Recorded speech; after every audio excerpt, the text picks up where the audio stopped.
Oh no. That's going to be a problem. That's going to be a pretty big problem right there. Well, right. I guess we're doing this the old-fashioned way then. Oh God. That means I've got to read. Alright, fine. Get ready for some reading. God, I did not play a Warlock to have to put any effort into this. You can check load out-of-date add-ons. Oh, now it requires a reload. Oh my God. Why is everything so difficult? Like, I didn't become a streamer to work, alright? This was meant to be, like, the easiest thing I could possibly do. And... okay, it's back, and I think we're fine. That was quite easy, actually. I shouldn't complain about this. There we go. Maybe I should go to Streamer University next. No, let's start basic. Let's go to Streamer Nursery.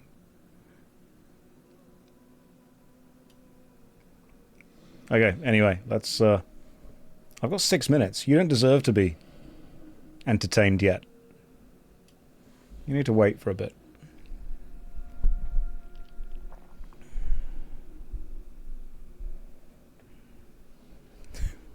What do you mean by university? What do you mean by stream? It has been 84 years. Sorry, I was busy. Let me just start by opening this lovely, refreshing bottle of water.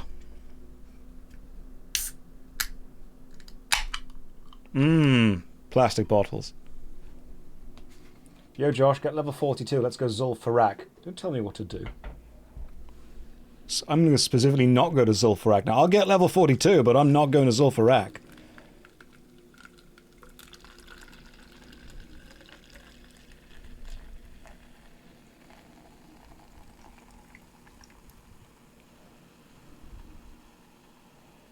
You're not hanging around for long. That's... no, you don't need... Inju, that's okay.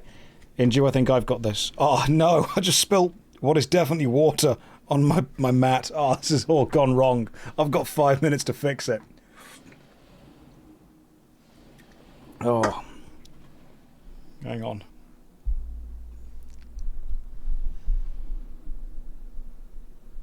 Streamer University might have the lowest rates of staff with valid working with children approvals of all educational institutions. I mean, you say that, Nitro David, but I went to Bucks Uni and that was pretty bad. Okay, hang on.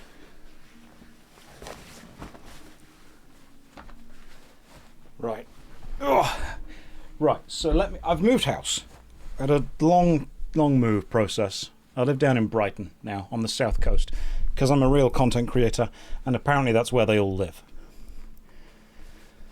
So, like, I had to go there.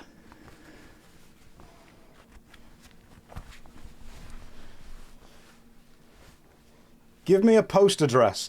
I mean, that's like... no, but I admire the attempt. How is Brighton this time of year? Everything's melted. Okay, we're running out of water. The middle class are running out of fruity cider.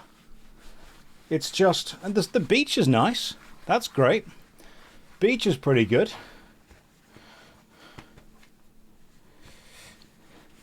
Apart from that, honestly, it's actually quite a nice city.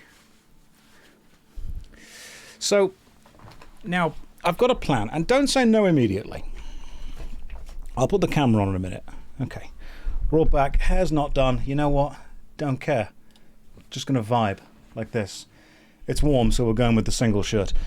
No, don't, no. Kid Am, what you've just done is you've said no immediately, and listen to my words.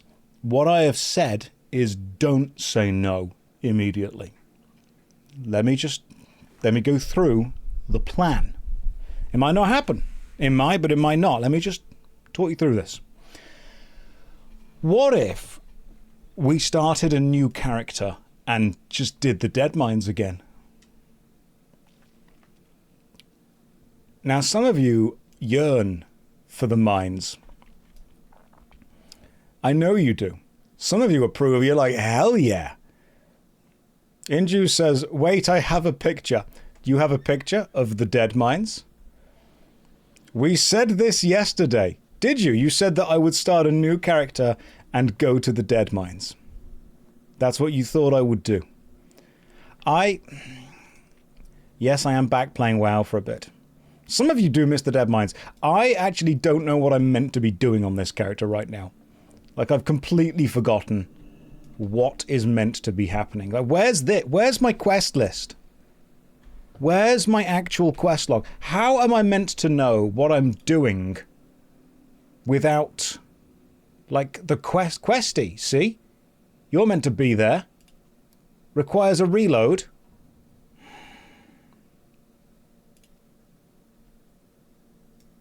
Okay, so that's like, where are you, questy? Oh god, now I'm in combat. Click reload UI. I just did. Maybe I've got to update questy. All add-ons are balked. How is anyone meant to be able to play the game? There's too much information in this game. I missed the Dead Mines. I was safe in the Dead Mines. I felt... Oh good, Half Moon Bolt. Welcome back, Josh. While you're here, can we talk about the Guild Bank, please? No. No, my plan with the Guild Bank is to just blow it all up. Alright, I'm going to set permissions to anyone can do anything, and then we're going to Lord of the Flies this. You guys can just sort your own problems out. I'm going to go 100% full communism. Okay? Which I guarantee within about 3 seconds will descend into anarchy.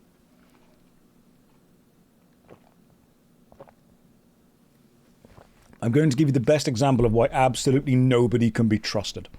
That's what's going to happen. We'll all work together. No, you won't. You'll eat each other within 3 minutes. That's what'll happen. Nice coloured water. Thanks.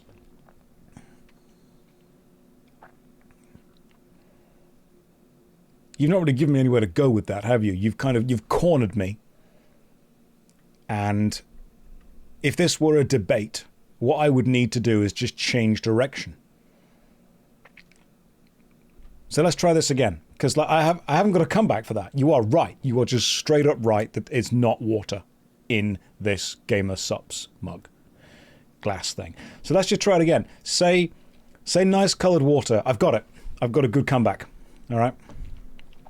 I've got a good comeback. This is like a lesson in debates. This is because when you learn how to debate, what you do is you learn how to reduce and then redirect. So you immediately reduce the impact that the statement has had on your argument, and therefore it doesn't weaken it as much, but then you redirect the energy of that reduction onto something that the other person that you are debating then has to defend. Okay, cool. So, let's go. Poja, nice coloured water, sir. Your mum.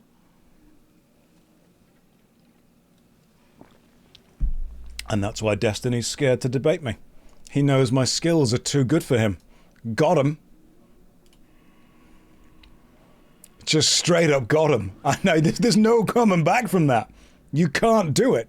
Classically masterful comeback. Thanks. If I wanted the best comeback, I'd wipe it off your mum.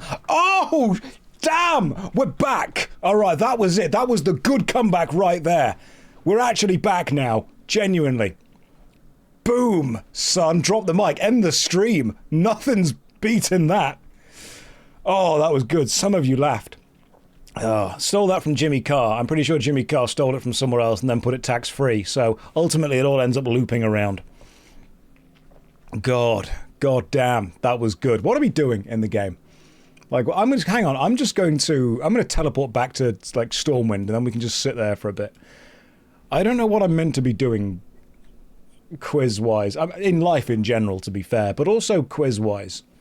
Are we killing these things? Do they need to die? I mean, I can shoot them. Where's your water breathing spell? You've forgotten about wet ghosts. Look, we've moved on, alright? Times have changed. You're meant to be wearing cat ears. This is not Final Fantasy XIV.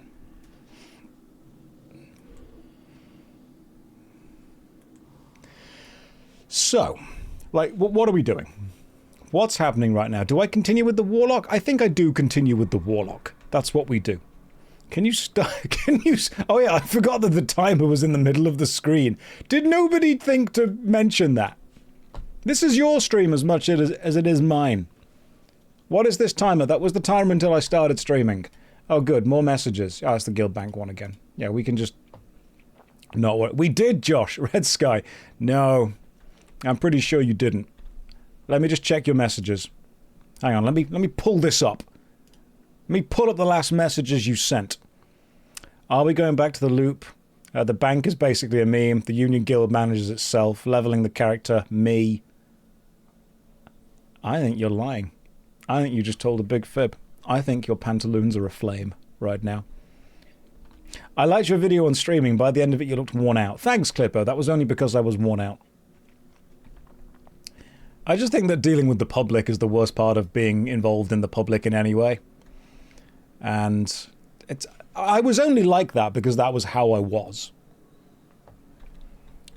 Caught in 240p. Hack, that is the perfect way that we describe this stream. In fact, I might reduce the quality of this stream later. What are we doing? Like, hang on. What is happening right now? Why? Oh, okay, cool. Questy, ticked. Yes. Reload. Work. Why do you not work, Questy? What's going on? Add-ons. You should be... Requires reload. Okay, you're on currently. It's just not working. The add-on needs update.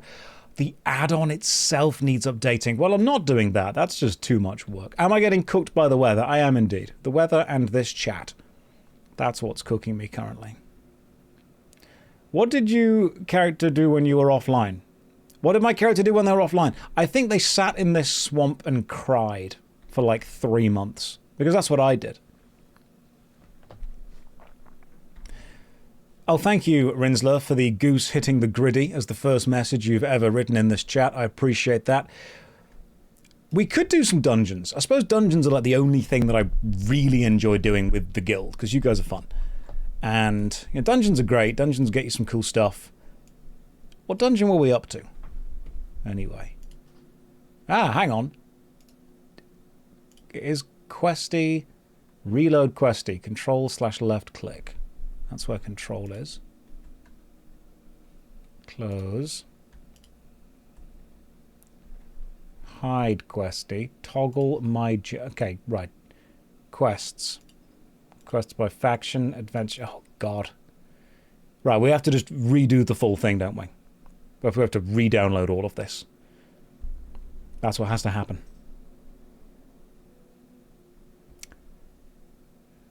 I suppose you've got these quests at least. No. Scarlet Monastery. Right, let's do what I know I'm good at. The Scarlet Monastery.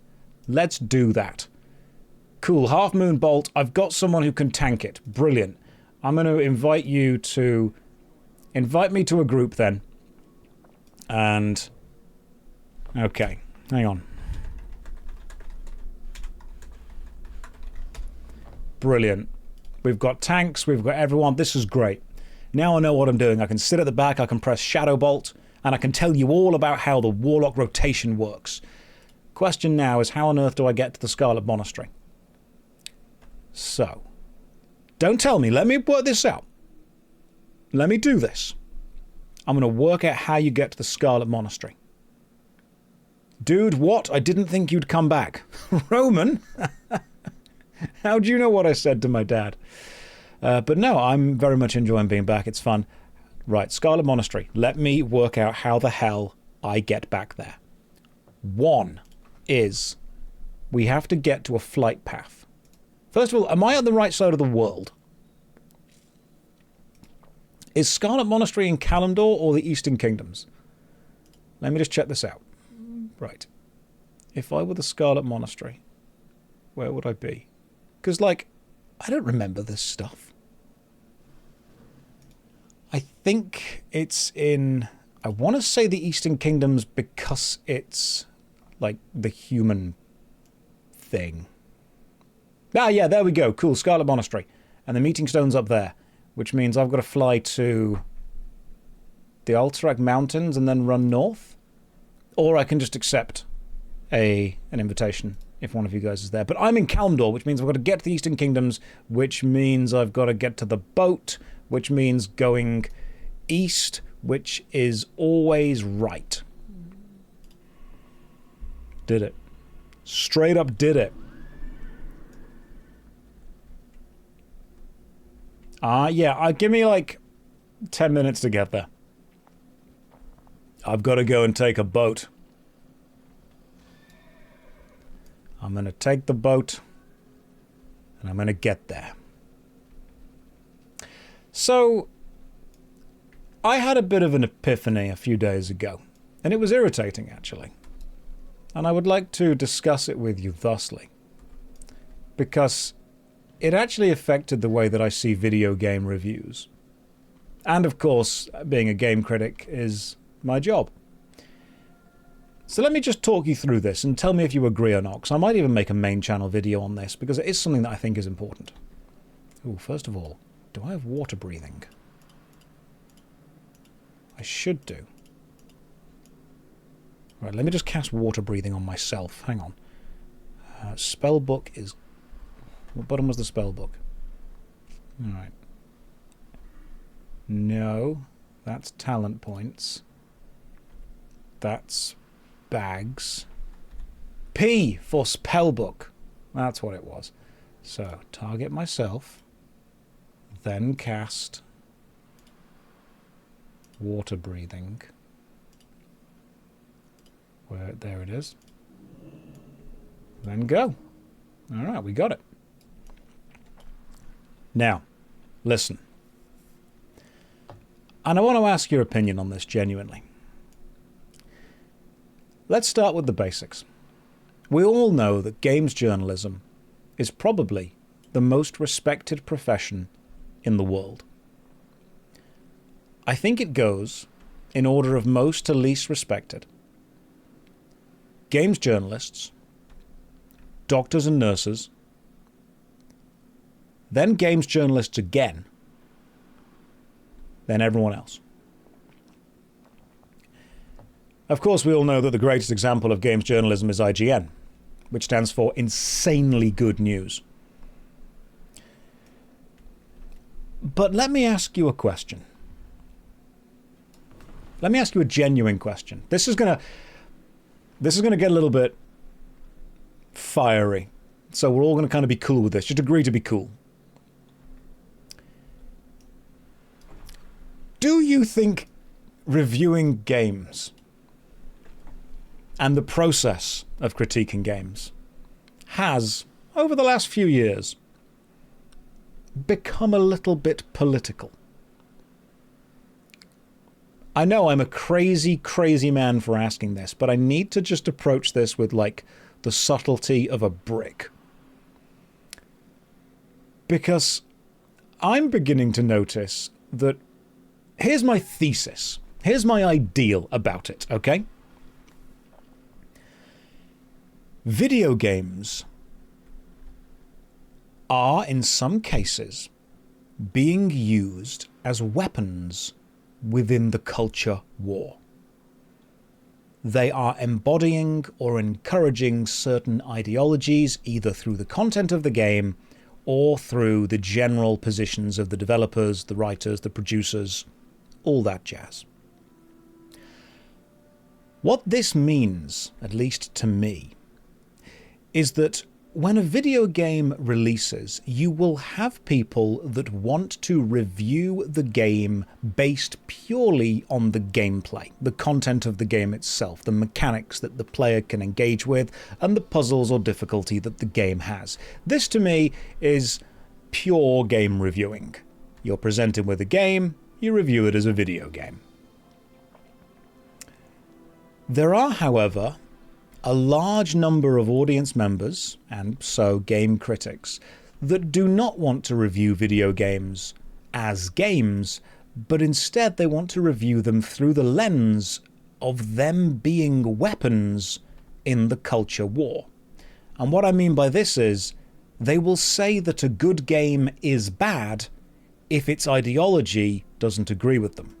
And they will say a bad game is good if it does agree with their ideology. They're not saying, hey, let's look at this as a video game. They're saying, hey, let's look at this as a piece of media that is going to further an agenda or an ideology that I have. Now, here's my problem as a game reviewer. There are ideologies that I agree with, and there are ones that I disagree with. But when I review a video game, I'm not looking at it as a weapon in the culture war. I'm looking at it as a video game. Now, I'm not dumb enough to think that it doesn't have any impact within the general kind of vibe of activism that we live within. But I can't simply say this is a good game because the people that made it agree with what I agree with. Why am I running? Don't you have a mount? Yeah, I forgot about it. And I can't say this is a bad game because its core ideology is something that I disagree with. And I think I'm looking at games journalism now. And here's what kind of drove me to it. I was watching a great video about how games journalists are mostly hacks. And someone pointed out that there was a famous example of a games journalist reviewing Hogwarts Legacy as a 1 out of 10 game.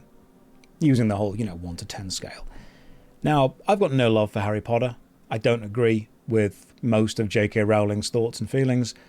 But objectively, there is no way that's a 1 out of 10 game.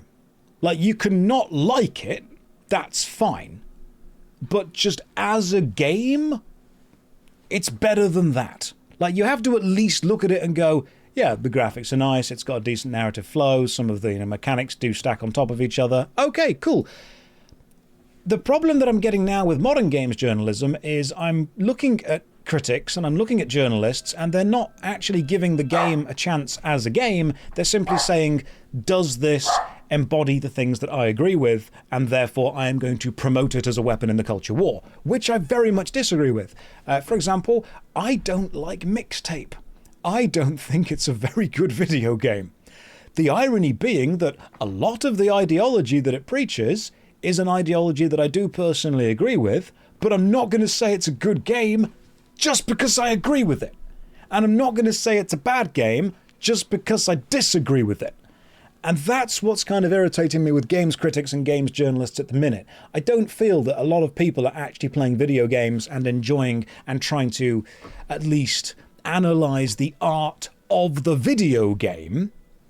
I feel that they're looking and saying, does this piece of media further my agenda? And this is happening on both sides, let's be fair, okay? It really is. Anyway, the reason this links back to it is I was talking to a few friends recently about MMORPGs, and I was talking about World of Warcraft versus Final Fantasy XIV, and, why you should play one or the other. And one of the people I was talking to, I didn't know them very well. One of the people I was talking to kind of reduced it down, and they literally just said, if you're right wing, you play WoW. If you're left wing, you play FF14. And I thought that is a massively kind of reductivist way of looking at this. That is, what? And then I kind of sat back and I'm like, okay, let's just look at the general vibe of it. And without judging, I do think that classic WoW, specifically classic over retail, does have probably a more right-wing vibe to it. At least the people that I've met that play it. And I do think that Final Fantasy XIV does have a more kind of left-wing vibe to it. But what I'm not going to do is say, if you are on this part of ideology, you must play this game. And if you're on this part, you must play that game. I'm not going to say that your choice of video game must be representative of your political stance. I think that's stupid. I think retail WoW has definitely moved much more to a kind of leftist ideology. And again, not saying I agree or disagree with that. I'm just saying that judging a video game or playing a video game based on its ideology is stupid. Judge it and play it based on its gameplay. Here's the weird thing. Ideologically, I am probably more aligned with retail WoW. I just don't think it's a good game. And therefore I can sit back and go, you know what? No, I'm not going to play that. Not because it doesn't agree with me, but because I don't agree with it as a game. Leftist is probably the wrong word. I'm not talking about the specific kind of word use here, but the idea that modern gaming journalism does seem to be this collection of, does the video game agree with me ideologically?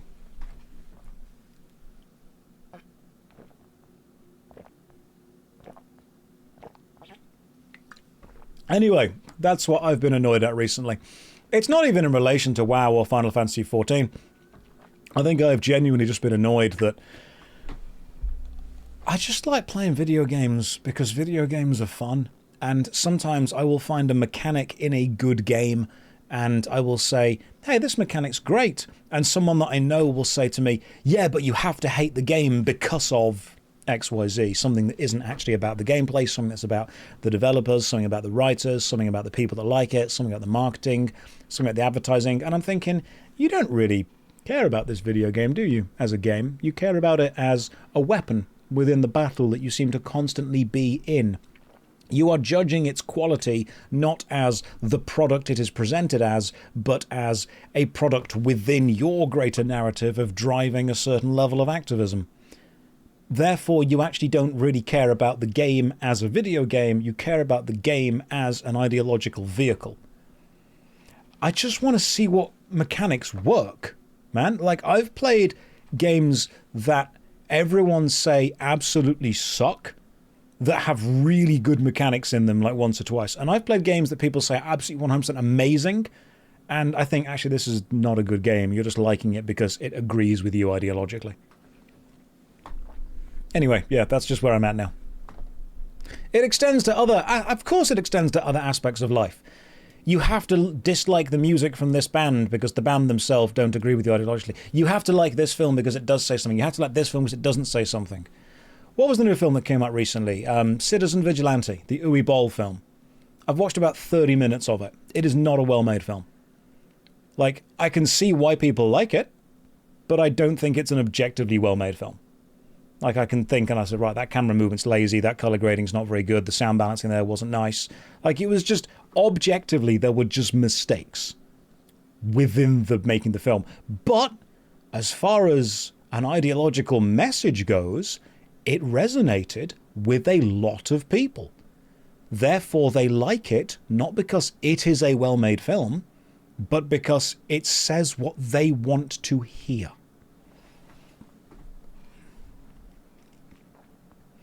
Oh, Bjorn, absolutely. Sometimes it is difficult to separate the creator from the product, but that's where kind of, I mean, I want to isolate this to like gaming journalism. And I think you've hit the nail on the head with the separate the product from the whole kind of creator thing. When a piece of art is made, and I do think games are art, when a piece of art is made, it has its surface level enjoyment and then it has the deeper message behind it. Are you able to enjoy the surface level without engaging with the deeper message? Are you able to appreciate the deeper message while actually not enjoying the surface level aspect? At what point is it important to you? And one of the most important things to me is if you are a professional critic, if you are a journalist, you want to call yourself a games journalist, are you allowed to completely trash one because you don't like the other? If a game comes out that is ideologically opposed to a critic or a journalist's personal point of view, do you think that their professional integrity still requires them to actually critique it as a game? Because personally, I think that a critic can look at something that they absolutely personally do not like and say, I don't like this, it's not for me, but I will praise the things that it does well. So there's lots of things that I don't like that I can still praise because they do them well.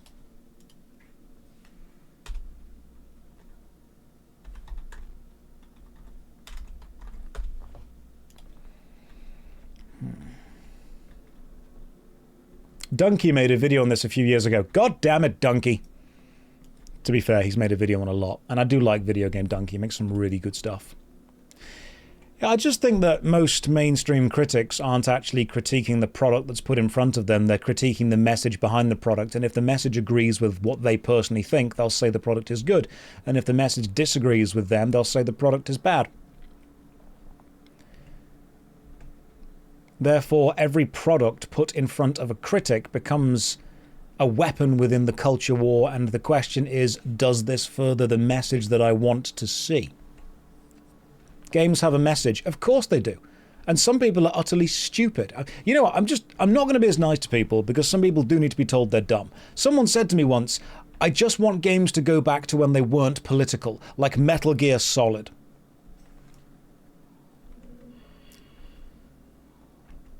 Yeah, that famous apolitical Metal Gear Solid game. We all remember that one, don't we? Right, I remember that I'm not level 60. So, one of you guys might need to summon me. I'm going to res, and then we can just wait 10 minutes. That's what's going to happen.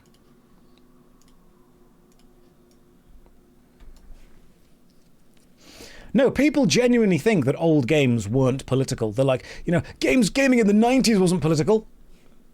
It was, but you can agree or disagree with the message of the game while still praising it as being a good or bad game. It's because they were young. Okay, can we wait 10 minutes? That was a real choice. Yeah, I forgot that I wasn't level 60. That was my bad right there. Maybe Metal Gear Solid wasn't politically coded kind of thing, or coloured. I suppose... I mean, it was. Like, the whole point is it was. I mean, Final Fantasy VII, you literally start out as members of a terrorist organisation. But politics wasn't the focus. That's true. I think I can also forgive it because it didn't have crap writing. It didn't have crap, well, that just happened, tier Marvel writing. Everything is ironic and sarcastic, and nothing is allowed to be genuine, which makes me sad. Anywho, that's me complaining about shit for the day. So yeah, that's where my mind's at right now. My mind's at the idea of sometimes you can watch a film and say, I disagree with the message, but agree with the way it was made. And sometimes you can watch a film or play a game or read a book and think, I completely agree with the message, but also, oh man, this is bad. Twice Boiled said, geez, wish I had your problems. Twice Boiled, my life is difficult, all right? When I wake up in the morning, I've got so many Gamer Supps flavors to choose from. Sometimes I stand there, analysis paralysis for 5 whole minutes.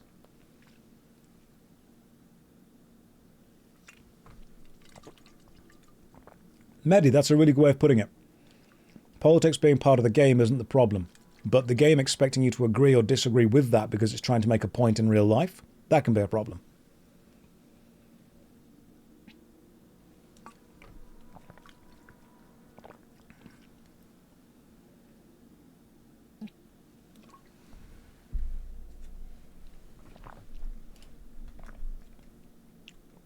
Okay, so I am ready to be summoned in 7 minutes. Do I have a Bear Grylls piss maxing bottle? Not everything is maxing. You don't need to add the phrase maxing to the end of every word, like return to tradition. We can just call it a piss bottle. I got an advert for some kind of conference and it's like how to network max, how to chat max, how to efficiency max. And I'm like, just say how to network.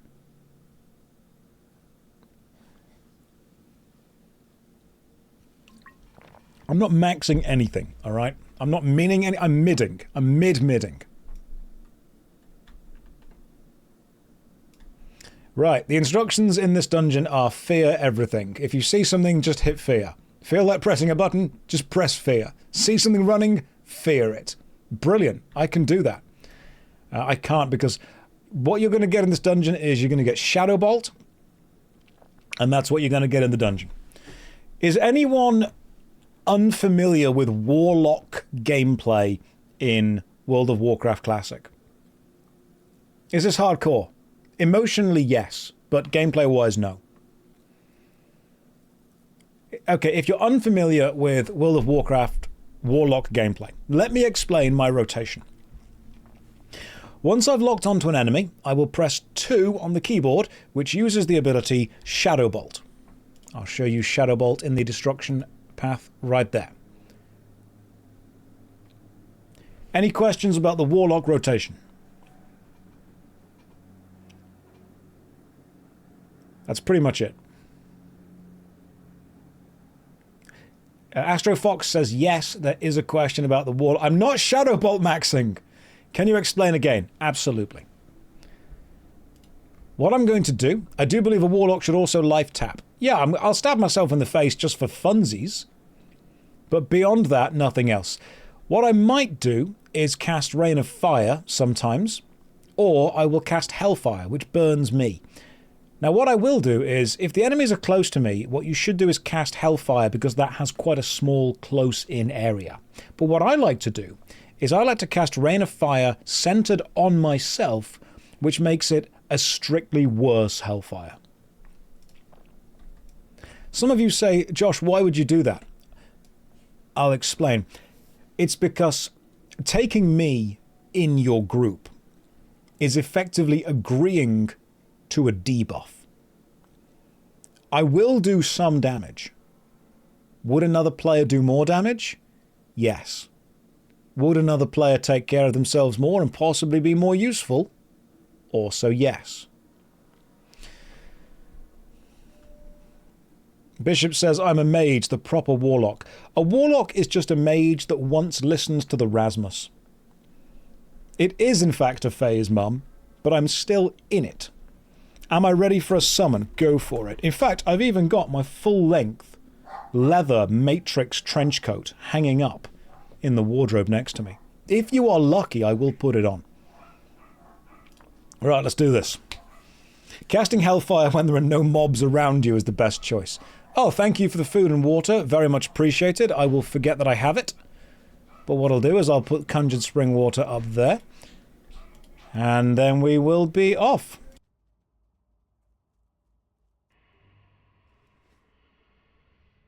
Hang on, I forgot that I had a horse. Right, I've got a horse. We're off. Let's do this. We're going to the Scarlet Monastery. Which part of the monastery are we going to? So as a warlock, you'll be waiting. You'll be waiting in the shadows for my time. I've been watching. I've been waiting in the shadows. You see, I don't go to school every Monday. I've got my reasons to sleep. Don't you tell me how I should be. Because I've made up my mind about the music, and I've made up my mind about the style. Okay? And I know that I'm stable and able to carry on. But I keep falling. Down with this song. Don't quote the Rasmus at me. Don't you think that I know... Hang on, let me give everyone water breathing. P for spellbook. Right, don't... There we go. 1, 2, 3. Someone doesn't have it, just don't drown. No more rooms for epics in the bags. I've got some room. No, now we won't drown. That's what I'm here for. Okay, so hang on. We've got human woman, Draenei woman. The harem has back. The harem has returned. I don't know how I do this, but I feel that every time I play Warcraft, I end up somehow in the plot of an isekai.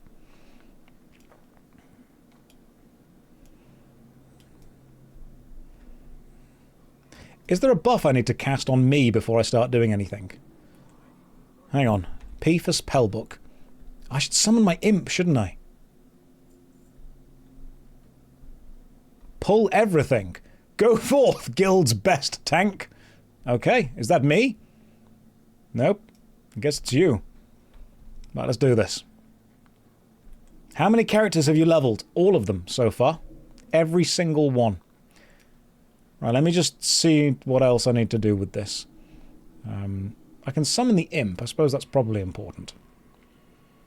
And after summoning the imp, I can just go and... Then I can go and attack things. Alright, cool. Imp's with me. Let's go. Yazbis, the best imp, as we all know about. What other abilities do I have, if any? I don't need anything. You know what? Hang on, demon armor. That's what I should have been using. Where's demon armor? Demon skin. That'll work. Is demon armor better than demon skin? Right.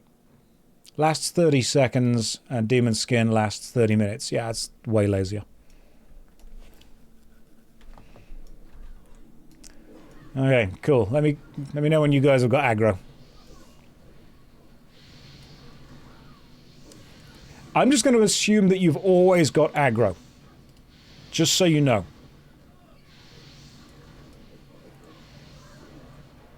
How's the volume of the game?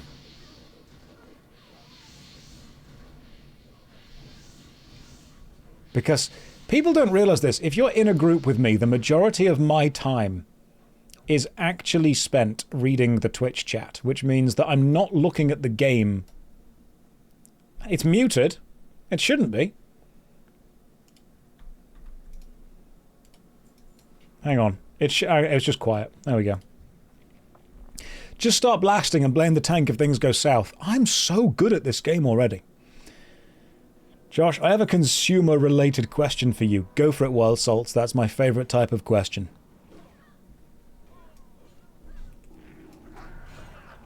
I'm not volume maxing. There we go. It's good you're reading chat. Can you undo a shirt button, please? I feel that's more of a 5-hour stream thing. Like, we're only... How long? We're only 44 minutes in, alright? We have to pace this out. You don't just want to immediately go to undoing all the buttons, alright?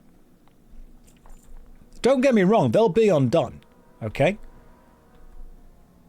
But it's warm, so what I'm doing right now is sweat maxing. That we often refer to as just swaxing. Every English person knows that phrase.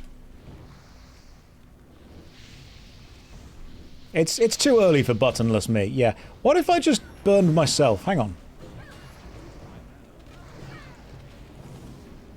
Nope, I'm out of mana. Let me just... Can you drink in the middle of a fight? Like, surely that's a thing you can do, isn't it? Oh, only potions. You can't drink other stuff.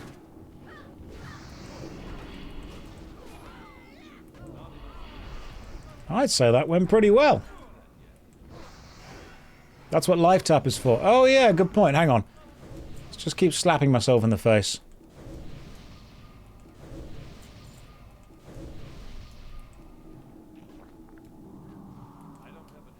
Time to stress out the healer. The healer's who also mains a warlock, so you'll understand exactly how this is. I mean, to be fair, I haven't played for like 3 months, so you have to give me some time. Dweller, I nearly read that out loud, but I didn't. Because I read it in my head and I worked out what you were trying to make me say. That's very clever, because I said sweatmaxing and then we call it swaxing. And then you said, in relation to the Karate Kid and the famous scene in that film, have you learned how to swax in and swax off? Now, the reason I didn't say that was because the second part of that sounds like wax off. You can't get me that easily. Okay? I'm very prepared. Very prepared. You wanted me to say something foolish. Didn't do that. It's a very good thing I didn't read that, because otherwise I would have looked silly. Who has missed these streams and who has realised why they stopped watching?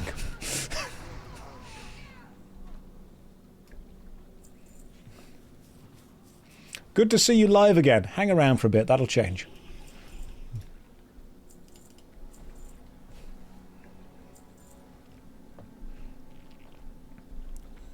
I didn't want to pull, but with 2 wizards. Well, you did. And we are somehow alive still. I stopped watching because they stopped happening. Look, man, I loved streaming. I still love streaming, it's great fun. Streaming doesn't pay as much as YouTube does, but streaming fulfills the soul.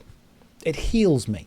Because sometimes I wake up in the morning and think, you know what, today I don't want to make as much money. Today I want to be emotionally and mentally sad. And it's very important that streaming is here for me when that's the kind of things that I desire. It's heal maxing. That's what it's doing. You ever had those days where you walk into work and you're like, oh my god, I can't believe I have to work with that person, that's the most annoying person, they make work awful? That's like how I feel every day with streaming.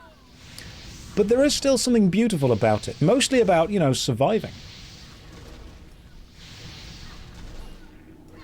Can streaming fix your marriage, Josh? I mean, I'd have to know a lot more information about what's going on, what's working and what's not working. Like, I'm willing to help.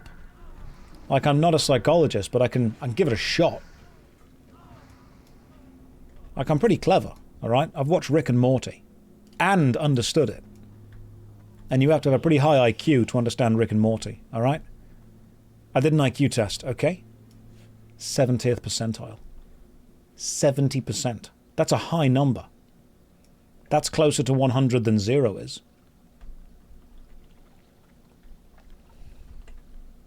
Yeah. Didn't think about that. 70 is a pretty big number. Yeah, it is. You're very impressed by the words I'm saying. Thank you. It's very important that you listen to the words and not their context, because as soon as you listen to the context, you'll realize that actually what I'm saying is not that smart, it's just British. Having a British accent is basically a buff to speech. I missed doing a 6-7 joke. I didn't because I'm older than 12.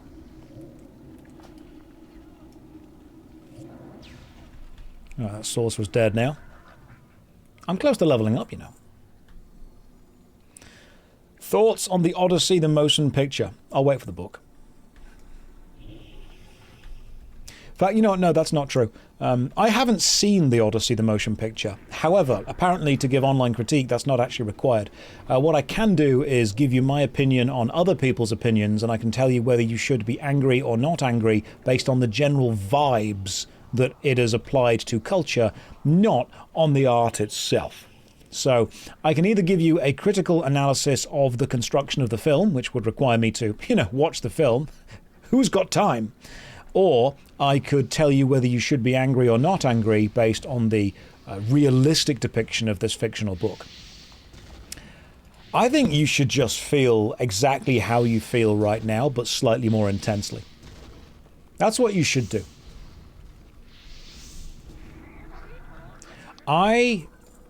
My opinion is your opinion repeated at you in slightly bigger words to make you feel clever and valid. And then after you have felt clever or valid, what you should do is subscribe to the Patreon. Because what I'm here for is honestly just validation. Okay? I'm your emotional support streamer. And I don't want to challenge you in any way. I don't want you to think that I disagree with you. I need to foster that parasocial connection so you continue to support me. Also, I leveled up. They call me the validator. My superpower is just agreeing with whatever you already agree with.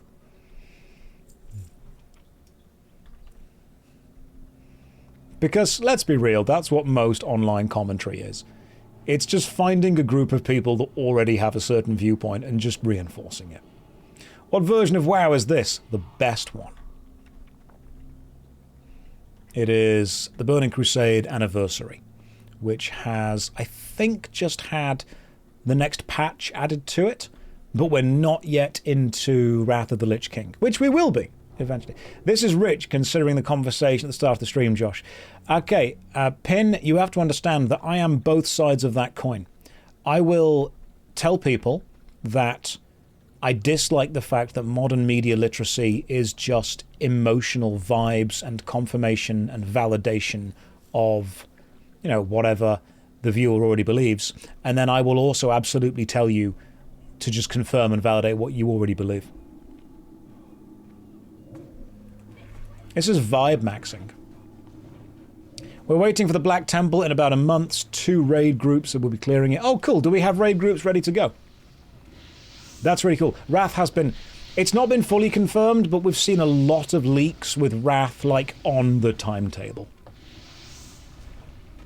Now, the content creation meta is to just choose a demographic and then become the champion of that demographic. Not to think about too much. Ooh, hang on. +7 shadow spell damage.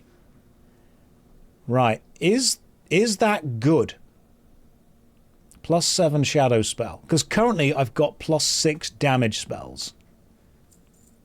I don't think they're actually as good for me, because 7 shadow spell damage, I suppose, is great. Yeah.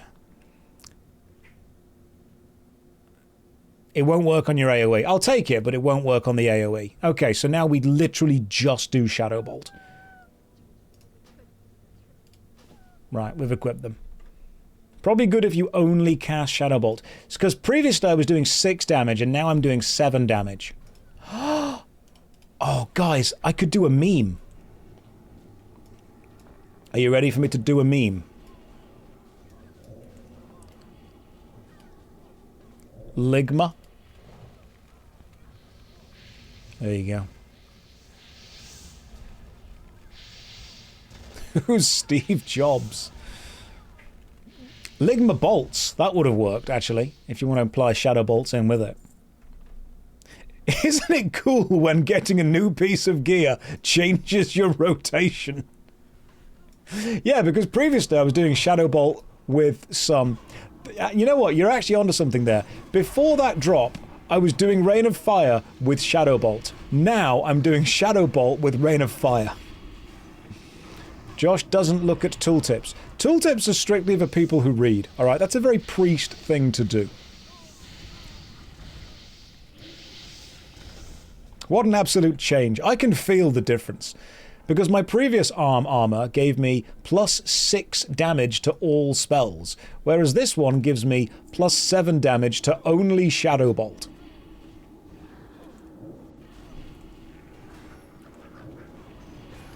So I feel that I should probably Life Tap and then Rain of Fire. Necro, I've been watching your content since 2018 and I would have a single question. Why are people so tribalistically stupid? Is it because they use tribalism to identify themselves through? You know what, Necro? That's a great question. And because you have been watching since 2018, it shows that you are part of this tribe, which is objectively the best, smartest, and most correctest of tribes. Everyone not in this tribe is dumb, and you know that. Because we're all going to keep saying that at you until you believe it. So, yeah, spot on. 100%. Absolutely. It's because people in general want to be social creatures, and also many people are lonely, and so they want to define themselves by cultures and kind of societies they're part of. We see it with football, we see it with sports, we see it with games, we see it with books, we see it with music, we see it with, honestly, everything. We see it with a lot of stuff. People want to belong. And if you don't have anything that is personally special about you, then what you do is you build up these groups of belonging based on something that you inherently are, not something that you are by choice. That's why you have groups of people who hang out because they share the same trait, or groups of people that hang out because they were born in the same place, or groups of people that hang out because, you know, they were exposed to the same media as a child. That's the kind of thing. And you form your tribes and your groups and your rotations based off similar interests and similar traits. And people want to belong. So yes, when a tribe accepts you, that's when you start to say, yep, I'm going to hang out with them. But all of them, of course, are wrong, except this one.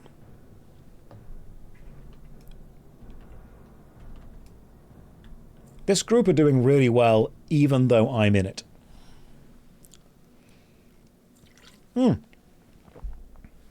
The console wars are a great example of tribalistic behavior from kids. The idea of, you know, did your parents buy you a PlayStation or did they buy you an Xbox? And whichever one it was, you had to, from that moment onwards, be supportive of that company. Not because you actually... Here's something really important. I mean, if you were lucky enough to have either of them as a kid. If you had a PlayStation or an Xbox as a kid, you may not have had both. Which means that your favoritism and your choice over one of them may not have actually been created from you, analysing both of them and working out the one that appeals to you the most. It was probably created by the fact that you had one and therefore had to be loyal to the one that you have. I mean, how many people here think that kids genuinely chose a side in the console wars based on the one they actually thought was better, having experienced both, and how many kids chose a side based on the console that they had? Because I think most people choose based on what they have. I also think that most people don't understand that you don't need to choose. Like, your side doesn't need to win. Because you can just say, you know, actually, I prefer this, I prefer that, but I understand why you like this and why you like that.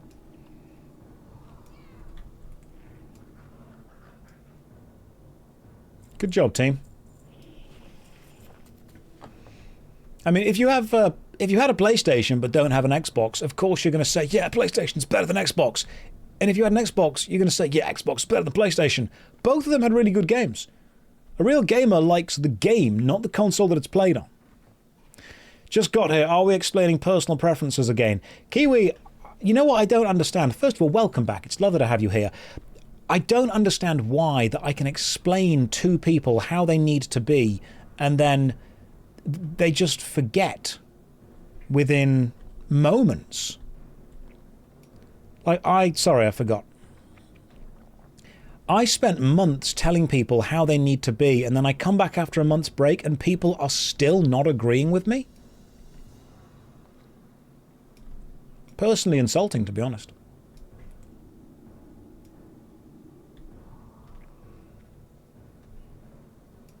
Wow, streamer trolls elite 5-man team.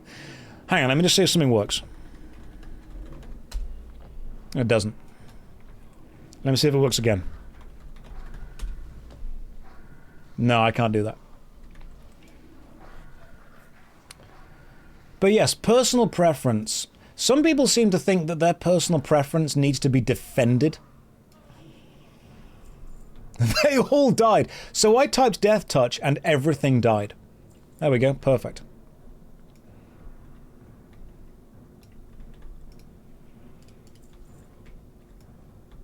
I am personally disgusted by the fact that a Blizzard GM used Death Touch to just kill enemies for a streamer. And I'll tell you why I'm disgusted by it, okay? Favoritism. Because, like, I asked, and they didn't do it for me. I'm not annoyed it happened, I'm annoyed it didn't happen to me.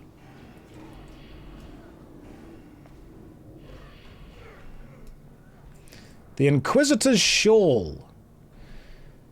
Okay. Increases damage and healing by magical spells by up to 9, and I'm currently wearing the Blood Mage Mantle, which gives me intellect and spirit, critical strike by 10. Do I want the Inquisitor's Shawl, or do I want the Blood Mage Mantle? I think I want the Inquisitor's Shawl, don't I?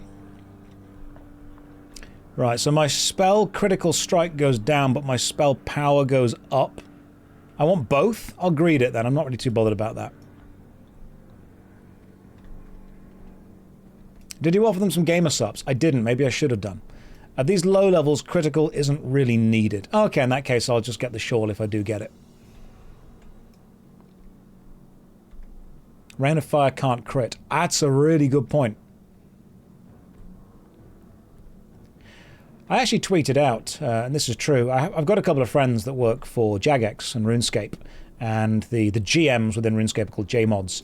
And I had a few JMod friends that used to find me whenever I was streaming, but they didn't kill enemies for me. What they would do, and I vividly remember this, is they would change the avatar of their character into a high-level boss related to the area that I was in, and then they would run at me.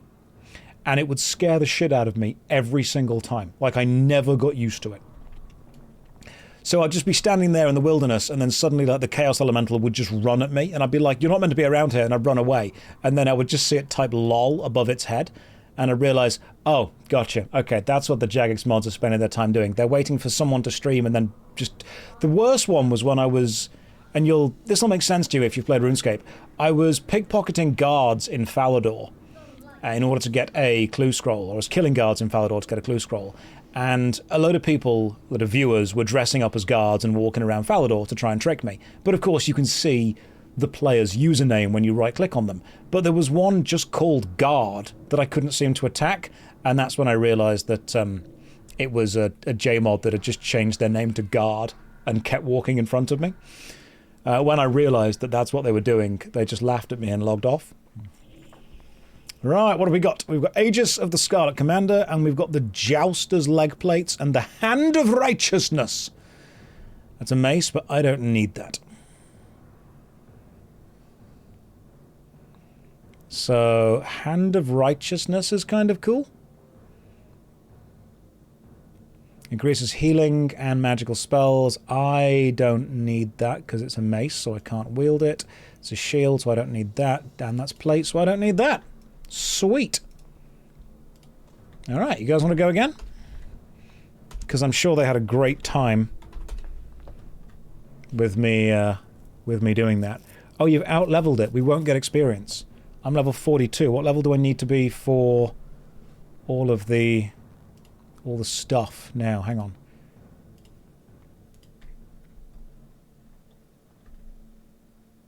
Yeah, where's the list of... There's a thing you can click. Is it that one? Yeah, there we go. Cool. Right. Let's filter by... I'm just going to say all dungeons. What is the next dungeon we should be on? Oh, it's Uldaman. Okay. Or Maraudon. You've used confusion. It's super effective. I'm happy with anything. I'm sure you spent quite some time in Diablo 2. I never played Diablo 2. I've played Diablo 1. I feel like I've committed some kind of gaming crime by telling you that. Sorry.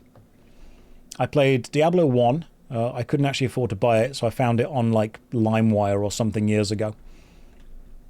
Ulda does sound good. The whole thing is overblown. Oh, yeah, I can do this. That's fine. I've never played Diablo 2. Shut up. Alright? Leave me alone. Alright? I played the superior version, Baldur's Gate Dark Alliance 1.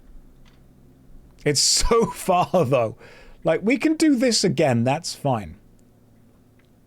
I don't know the dungeon very well, so the tank will need a guide. Perfect.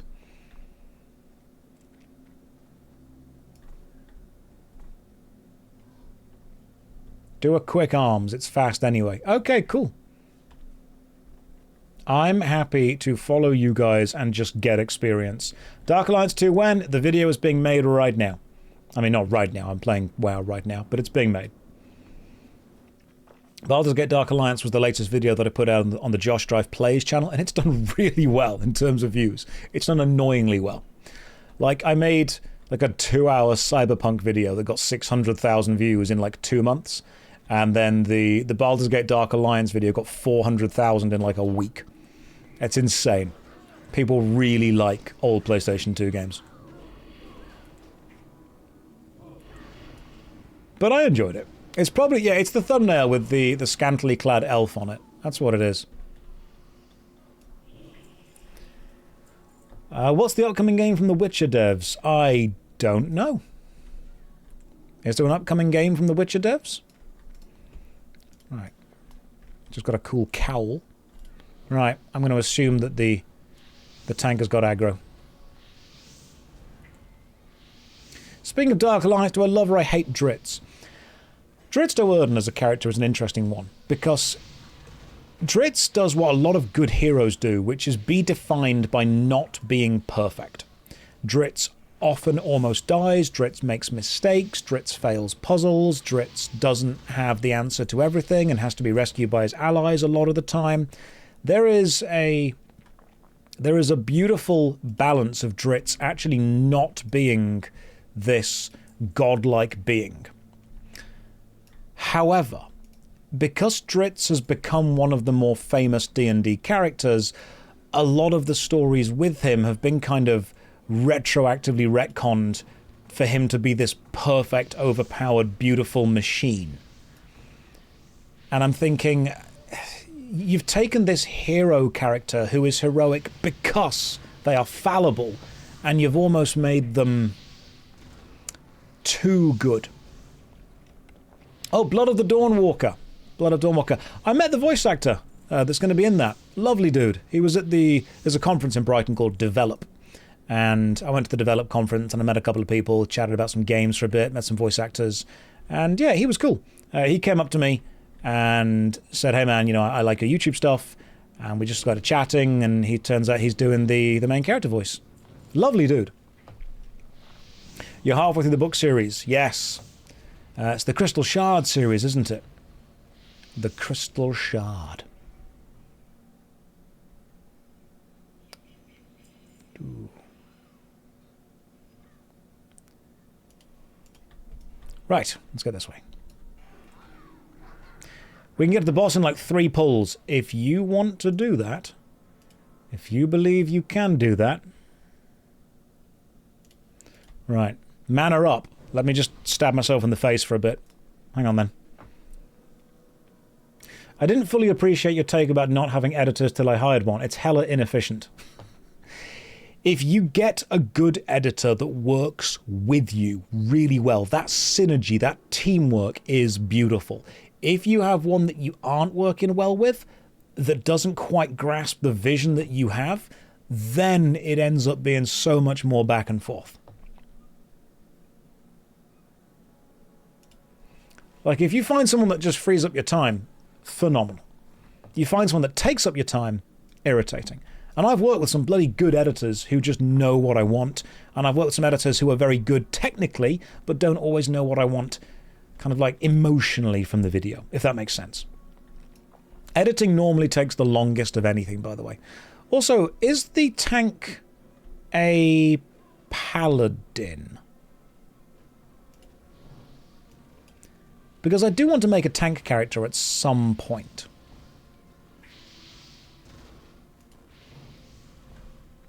I'm going to run toward you. Alright, prepare to get hellfired.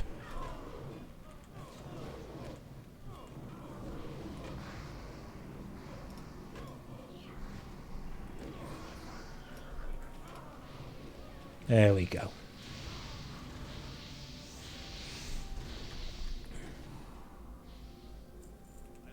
I'd say we're doing pretty well. Is this the Burning Crusade? Yes, it is. I mean, no one's died yet, which is... I think, honestly, a strike against me as a character. Maybe I should do this. Right, so we have Sid Bishop, the Paladin tank. Best tank EU, he's claimed it. I think as soon as you get a mug that says best tank, you officially are.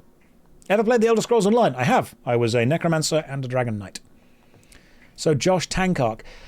I would like to be able to tank, because obviously you get to tell people what to do, and I appreciate that. That's very much my vibe. But I also don't want to feel responsible for people. So I think I want all of the admiration with none of the responsibility. And that's why I became a streamer.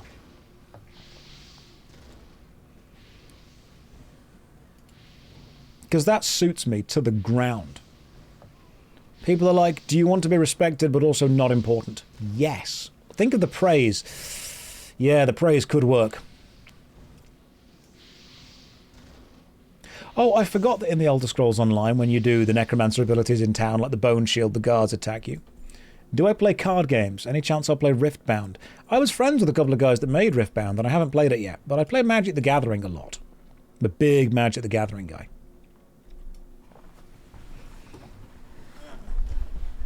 I think what I disliked about trying to learn tank was I made a paladin character and I got to the Dead Mines and I didn't yet have Consecrate Ground, which meant that when the team ran in, all the enemies ran off and attacked the team and everyone else died, and I felt really guilty because I'm thinking my one job as a tank is to be punched in the face. That's the only job, just attract all of the punches. And the one thing that I wasn't doing was attracting all of the punches. And I thought, you know, there's got to be a point where this is kind of my fault. So I guess I want to tank, but I don't want to feel like I'm letting people down. Does that make sense? Like, I like the idea of plate armor. I love the idea of this kind of like unkillable, powerful warrior just standing there. Not even doing much damage, just being the one that's being punched. That's great. And so you didn't take responsibility. I didn't. You weren't being provocative enough as a tank. I need to provoke more. Okay, so this is intellect, spirit, shadow damage to 70. I'll go with that. Did your first tanking. Guild was helpful, giving you tips and pulling mobs non-stock. This is why you're a bad tank and never will be a good tank. You take responsibility. Should I just tank and then if the team die, it's their fault? Is that what I need to do? That's what ultimately attracted me to Warlock, because I asked myself, how many buttons am I willing to press to be good at a fight? And the answer was 1.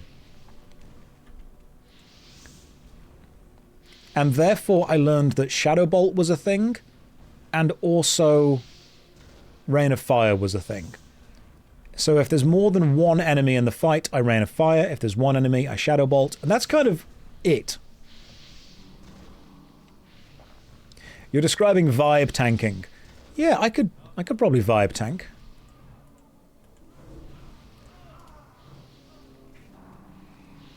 Warlock education ends after 2 spells, and even that's if you take the extra classes. Hellfire is indeed insane AoE, but it involves hurting yourself. I don't know how much stuff I've got with that. I would like to learn to tank.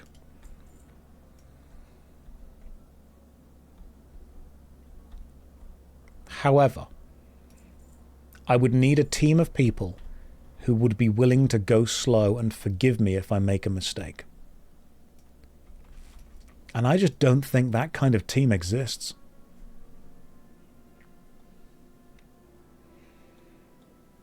I mean, do you really think that there are people out there who would be willing to play with a streamer if they weren't the best in the world? I don't think there are. Not in this economy. I think people would blame me for wiping. And if there's one thing I don't do, it's wipe. And I also don't let my team die in dungeons. That's the kind of comedy that you get when you come to this stream, alright? Funny little anecdotes like that. See? I made a comedy is important.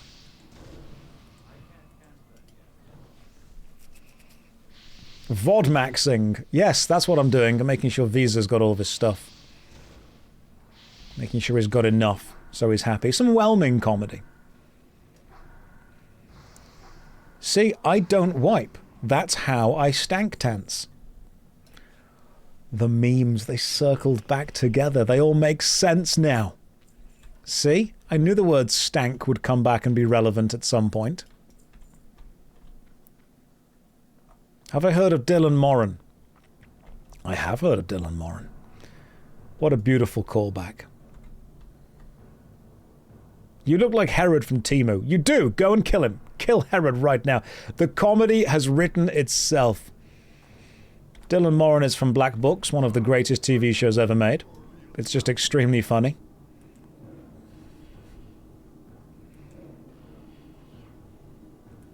I quote Black Books quite a lot to my friends, but only the cool ones ever get it.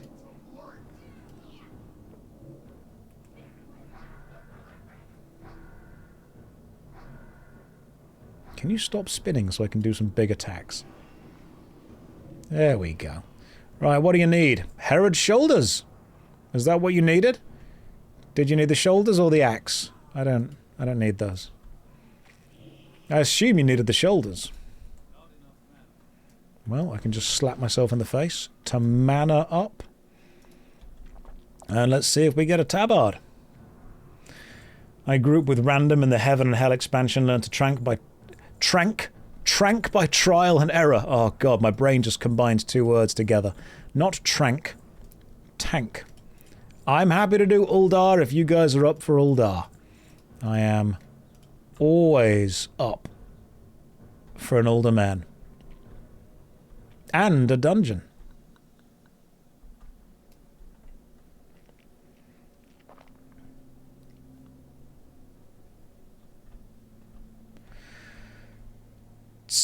Do we have a...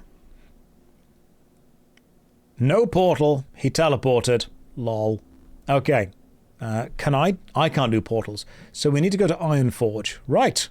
To Ironforge. Hearthstone, if you can, will be summoned. Let's go. Where's my Hearthstone? Oh, God. You stop playing for 3 months and suddenly you forget wherever... There it is. You forget where everything is. Not older man.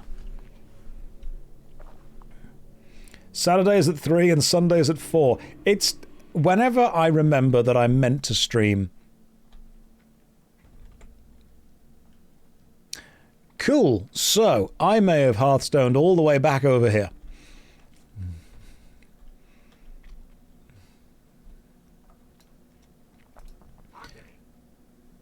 I assume I've not got the quest for you yet. But I can go this way.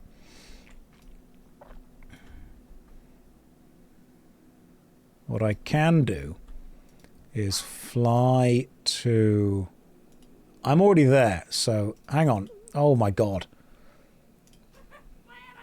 I am the worst player.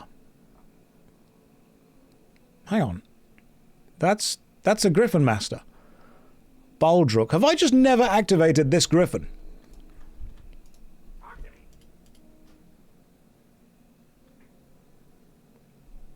Okay. Turns out I've just never bothered activating that Flight Master.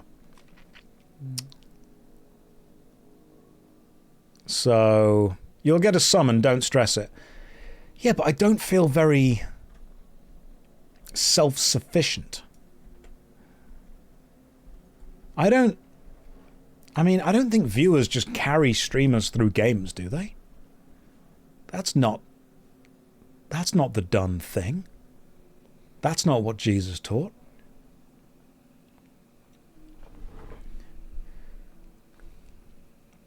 I can't imagine that viewers and players and people in the game are just going to give streamers things.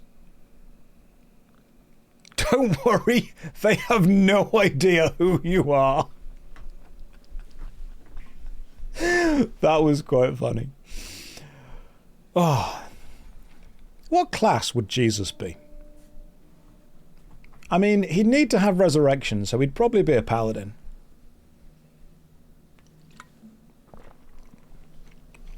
Priest. Priest makes a lot of sense.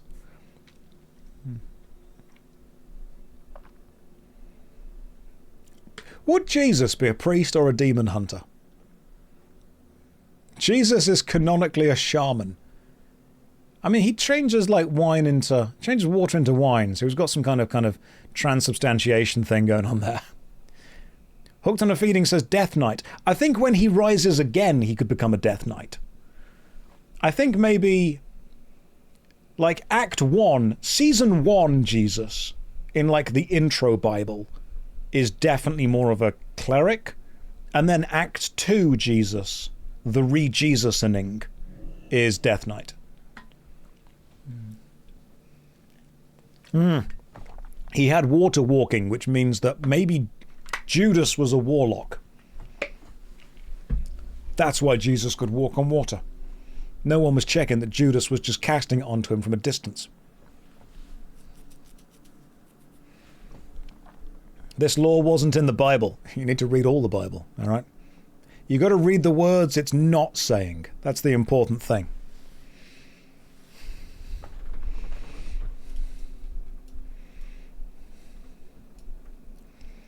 Water walking is shaman. You're thinking of warlock water breathing. God damn, I am. Sorry. Just full on mogged me. Hello, Vigila, giant Tauran person. Nope, we're doing a little... There we go. Off he goes. Yeah, you know what? The Bible didn't say that Jesus was not a shaman. Although I think we can infer from events that he was definitely playing on a PvP server.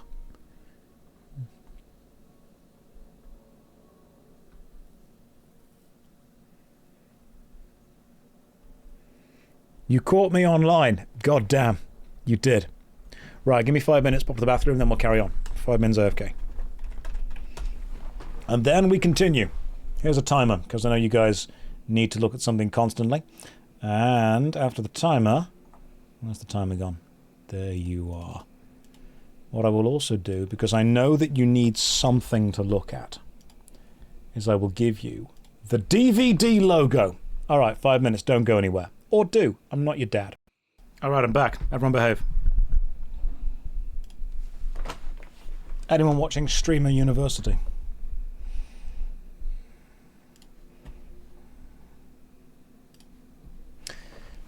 I'll be real, I think Professor Ludwig has done incredible. He's done an absolutely incredible job with all the lessons he's teaching and the stuff he's doing.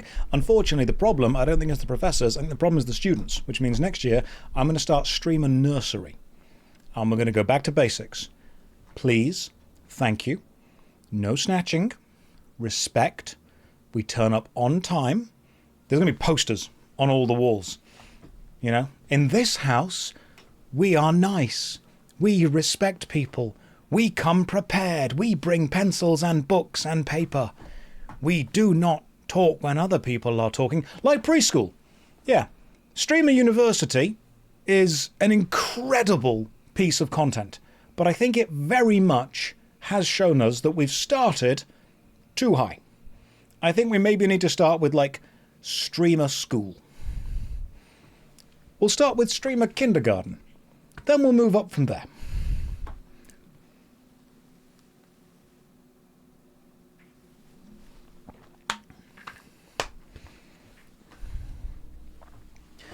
I get what Streamer University is, but it's also not really for me. It's just not my vibe. I think there are some people there that are remarkably knowledgeable. I think Ludwig is going to have back problems, the amount he's carrying it. But I do think it has really... I mean, people have said, I can't believe it's happened like this. Really? You're shocked? You can't believe that getting a load of narcissistic people who rely on creating viral moments of drama and putting them together has created, somehow, viral moments of drama? Shocked. Absolutely shocked. You've taken people who literally make a living off being dramatic, and now you're shocked that when all put together, they're trying to out-drama each other. What did you think was going to happen? See, that sort of insight, that's why I'm the streamer. See? That's why I understand how things are.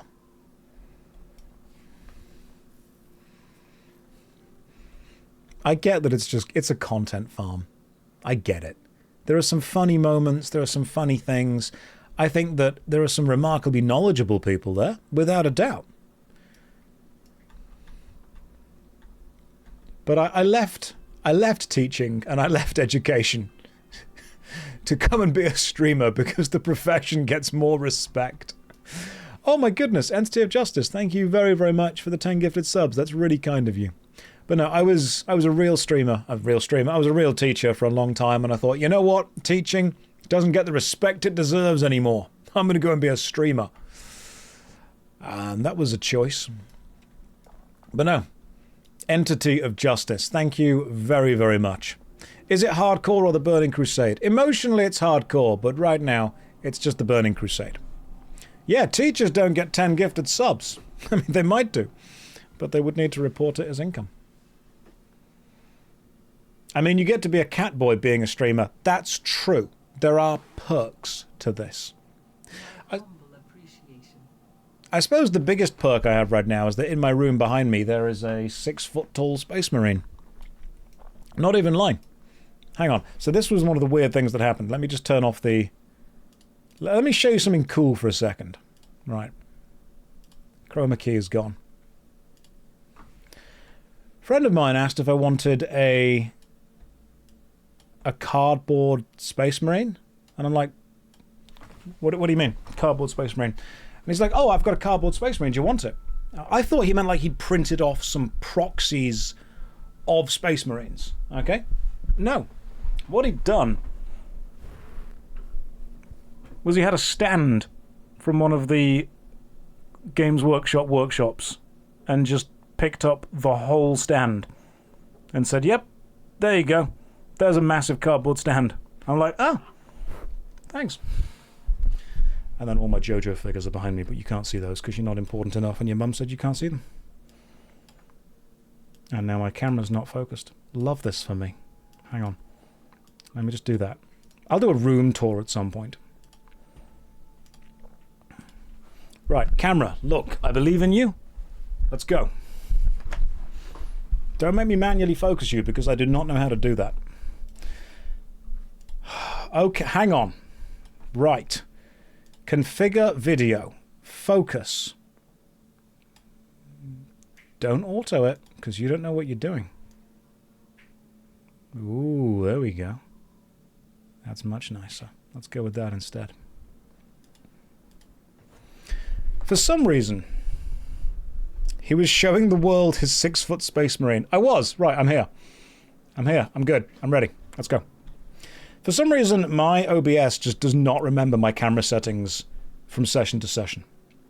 Don't know why. It just doesn't. Every time I start the new session, the camera's like, hey, here are the auto settings. I'm like, no. No, we spoke about this last session. We agreed. Right, I've accepted all of the quests. I believe I've accepted the quests. That's very kind of you, Sky. Thank you very much. Impactful teacher of the most impactful teacher of the ages. It's true. I'm like Socrates and Philosophocles, who invented philosophy together.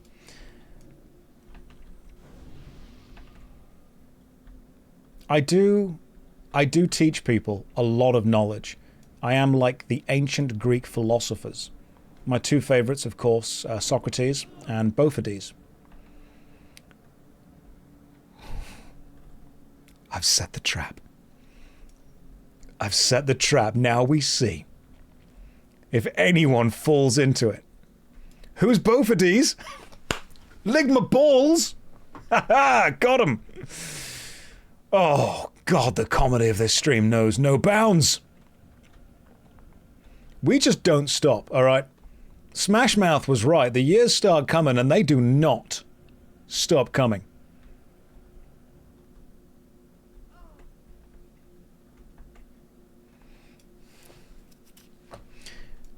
Okay, hang on. Could we petition you to allow union officers to manage the guild bank? We've been trying to use it for very well-developed raid groups, but he's holding us back. Oh, yeah, sure. I'm just going to open the bank to everyone, and then we can all just fight together. That works. Here's a joke. How do you seduce a corpse? Necromancy. Necromancers just want to raise a family. Necromancers are just priests with really bad timing.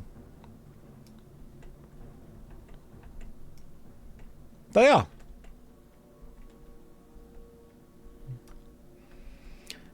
Who has... Oh, I'll tell you a funny thing that happened yesterday. It was my granddad's funeral. That's not the funny thing, although it is connected to it. All right, like people are like, "That's quite dark." No, we could see everything. But it genuinely was my granddad's funeral yesterday because he died. So what happened was, sorry, the jokes just don't stop. My granddad was he had a very dry sense of humor. Very dry sense of humor. I think I got a lot of my sense of humor from him. And he was cremated, which means that myself, my father, my brother, and my stepbrother, we were the coffin bearers. We were the pallbearers. Sorry for your loss. That's fine. We knew for a long time. He knew for a long time as well. But we were the pallbearers. We were carrying the coffin, and my granddad had one request, and that was he got to choose the music that we had to carry the coffin through the church to. And because he was being cremated, he chose the Elvis song Burning Love because he thought it would be funny.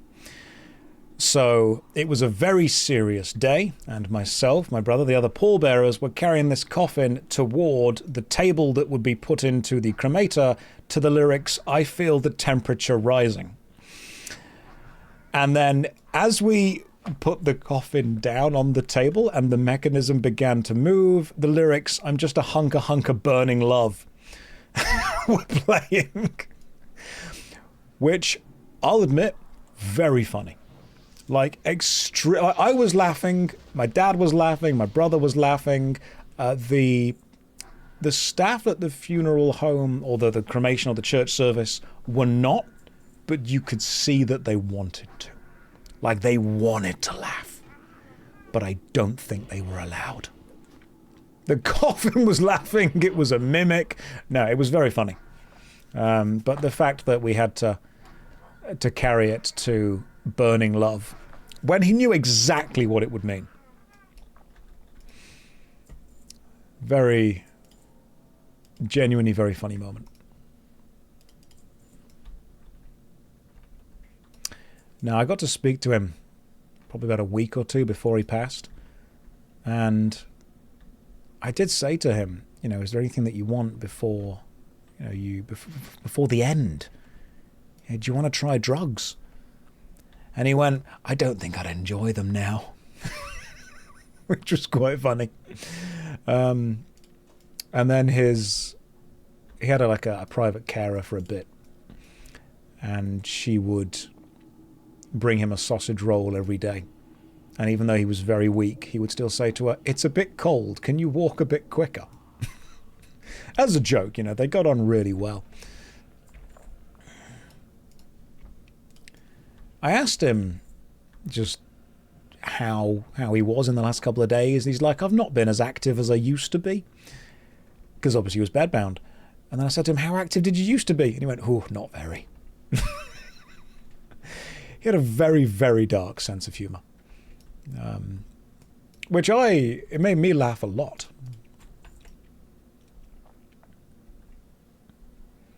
Yeah, like he was very dry. He sounds ace. He was funny. He was very funny. All right, Half Moon needs something. You up? Does your dad have the same sense of humour as well? Very dry sense of humour.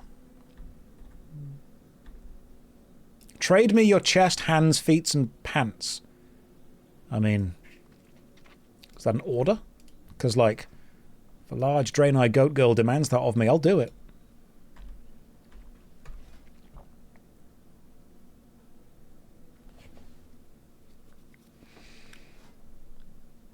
Does this mean my granddad won't be a wet ghost? I don't think he will be. So, alright, hang on. Chest. Not traded. Oh, goodness, thank you very much. Armor plus 24. That is extremely kind of you. Thank you very, very much. Hey, more armor. Beautiful. Someone asks, are ghosts wet earlier? Depends how they died. Think that's what we've worked out. Very much depends on the method of death. Okay, hands, feet, and pants. Alright, hang on then. Hands. Do you want some gold for this? I'll give you, I don't know, like 5 gold? I don't know the value of gold, so just take it. That's hands. And now feet are the acidic walkers. And then we do trousers. Beautiful. Half ripping off Josh. I gave it back. What? Hang on. And then trousers, the stoneweave leggings, which are the good ones. Now I'm going to give you 3 gold. And then we are going to be even. Wait, no, you put 3 gold up as well. Oh, you cheeky chap. Oh. I'm going to let you die. Heavy armor kit 2. Okay, what are you giving me now? You're giving me... Okay, that's been done. Oh, hang on. That's... Stoneweave leggings weren't done.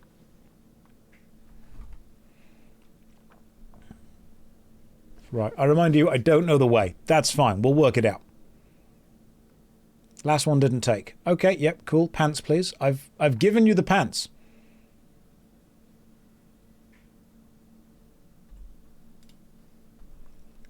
And I've also given you 5 gold. Ha ha! Screw you.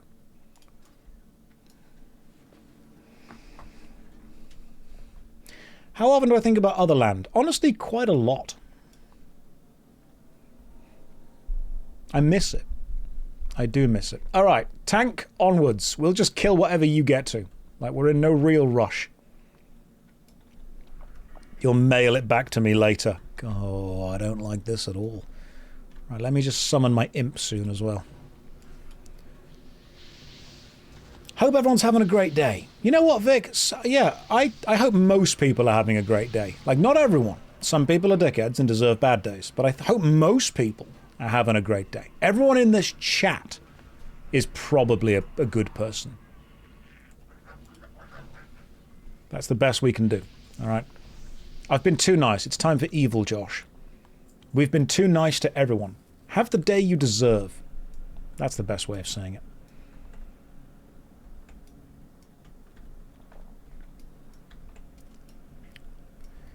I think the funniest moment in my granddad's funeral, and there were a lot, okay? It's a difficult top 10 list. And the funniest moment was when we were having the speeches and someone explained how much he likes model airfix. He used to love building airfix planes.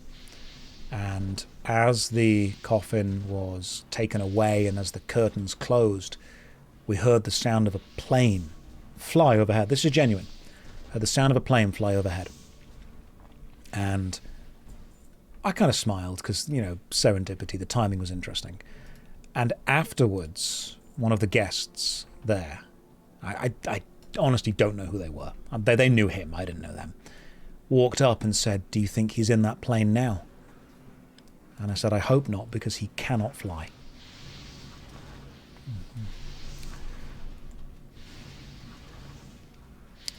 That was another moment that I realized people in real life don't have the same sense of humor that I do online. Because again, to me, very funny line. To them, they thought it was quite insensitive. Josh, why don't you ghost chat anymore? Do you hate ghosts? In general, yes. Did he say anything to answer my question? What was your question? Hang on, you had a 2-minute ad. Thank you for watching it, by the way. What was the question again? That's when you hit them with, "Oh, tough crowd." Looking around, everyone's sad. You're like, who died? Right, what am I doing? If your question gets interrupted by a... Hang on. There we go. Just emails. If your question gets interrupted, just ask it again. Because then what I can do is I can ignore it again. Explosive shotgun. No, I'm good. You know, I'm going to be real. This team do not need me. Like, I am not doing a lot of damage in this team. I don't have a damage meter, but if I did, I would not be on top of it. When I was at my grandfather's funeral, it was the first time I cried in my adult life, bawling uncontrollably. That's fine. You live and you react to however you want to, you know, find those things. I cried a lot at my grand's funeral. Not as much at my granddad's. I was stoic by then. And I was laughing because the carry-in song was funny. Josh is the Hawkeye of this team. Like, you are on the team, but we do not grant you the rank of useful. Oh no, I said I wish I had your problems, and I heard, "Oh yes, gotcha," twice. You said you wish I had my problems. My life is difficult, alright? When I wake up in the morning, I have to choose between like 20 flavors of gamer subs. That's a lot of choice. Gets a lot of mental anguish in the morning. Hang on, you've got the damage details. I'm fourth. We've got a tank and a healer. And I'm fourth. Either the tank or the healer is out damaging me.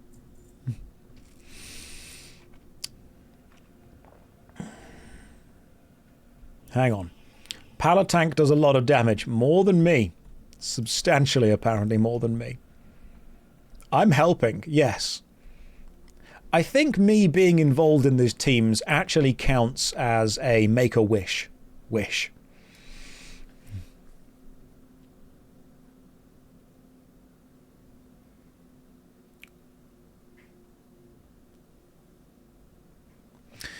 Hang on, Aaron, I've got to read this. When I was at my grandpa's funeral, I was too pissed off to be sad because the funeral company was absurdly bad and there was a random old hag wailing funeral songs out of tune with like a swamp hag voice, and nobody knew her. She just shows up because she goes to funerals in Wales. Disrespectful. Aaron, you met the funeral hag and you thought that was disrespectful? All right, she's like a rare event. Like, I'm going to need to pay someone to go to my funeral and just stand at the back holding a black umbrella.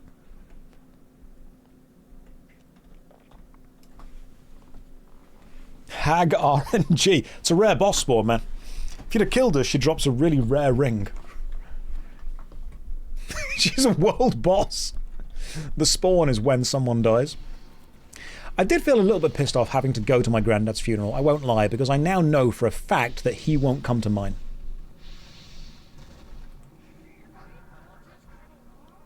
Arm guards of the owl. Okay. So, stamina, intellect, and spirit. That's pretty good. Is that better than what I've currently got? Oh, they're male, so I can't buy them anyway. Who cares? Have you tried asking him? Yeah, I'll just grab the Ouija board. Have a little chat. He'll be there in spirit. He'll be flying a plane over the top. Oh. Right, I got the shaft. So I'm going to have to shaft one of you. Sorry. It just happens. Burning love will now always make me laugh.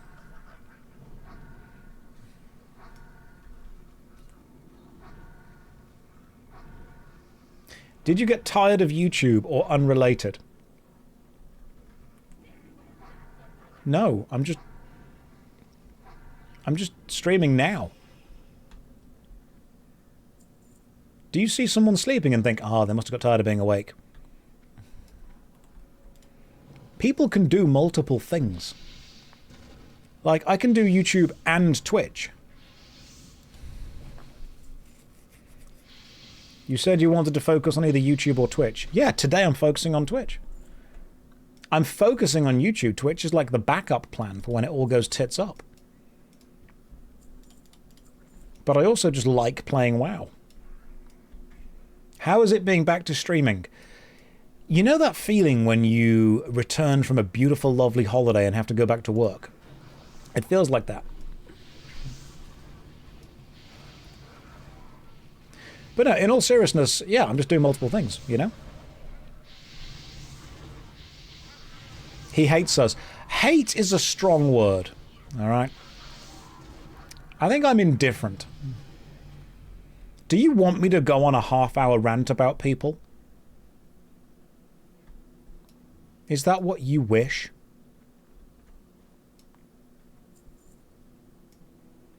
Okay, so, who has not done this before? Check out Sid's weapon. Show it to stream. Sid, what weapon do you currently have? No way, you got the flurry axe! Ah, it's brilliant! Fantastic! Oh, that's really good. Well done, Sid. That's the one that gives you extra hits, wasn't it? That is beautiful. Yep, it's going to give you lots more hits. That's exactly what we need. Look at the... Oh, is it the Crusader enchantment on it as well? Can I see the enchantment on it? Plus 40 spell damage and healing. What the hell? Okay. That's... It's pretty good. Right, now let's kill these things and I'm going to stick the shaft in. That's a 900 gold weapon right there. I've got one on my warrior, I think. I got one from a slime drop, a random mob slime drop in the Watery Temple dungeon. I forget the name of it. But I got it, and I thought, oh, that's pretty good. And then someone told me it was like the best in slot for a long time. So I equipped it.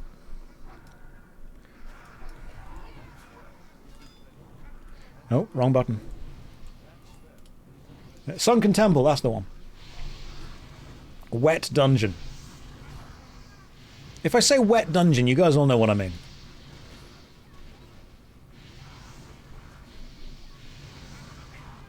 You went to Specsavers and Manchester Comic Con. Oh, how was Comic Con? Okay, who's not done this dungeon before? Someone in this group hasn't done it. Or you don't know the way.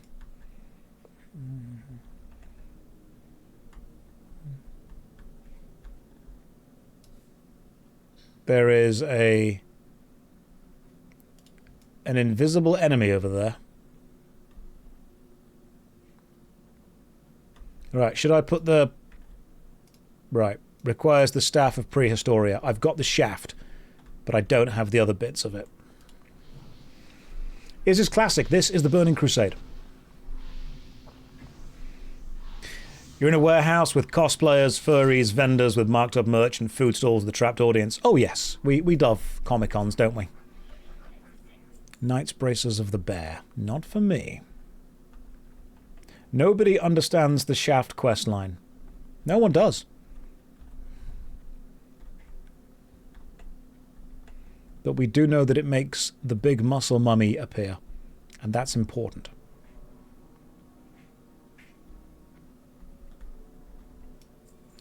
So, where's the medallion? I don't have the medallion. I have the shaft. One of the trogs should have it. Do I? Hang on. Do I have the medallion? Also, I don't know a compound bow. Throw that away.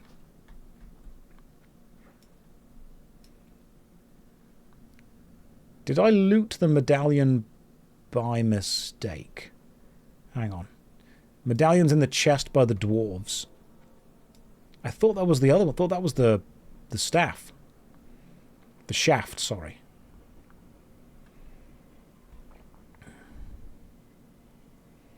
I don't think I've got the medallion. No, I definitely don't.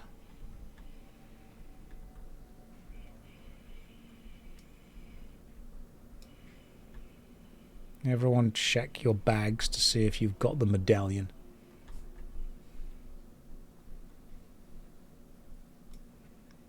That's the shattered necklace. Right. So we must attach that to the medallion.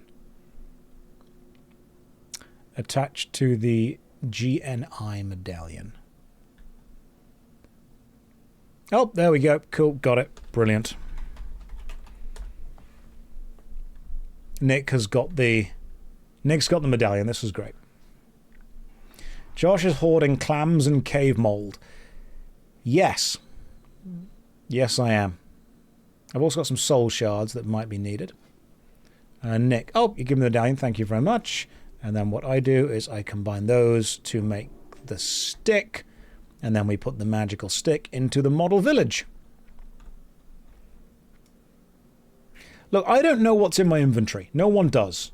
Okay? Don't ask questions about what's in the inventory. I'm not sure. You're not sure. Nobody truly knows. My plan is to just wait until a GM turns up and kills enemies for me and they can sort my inventory out.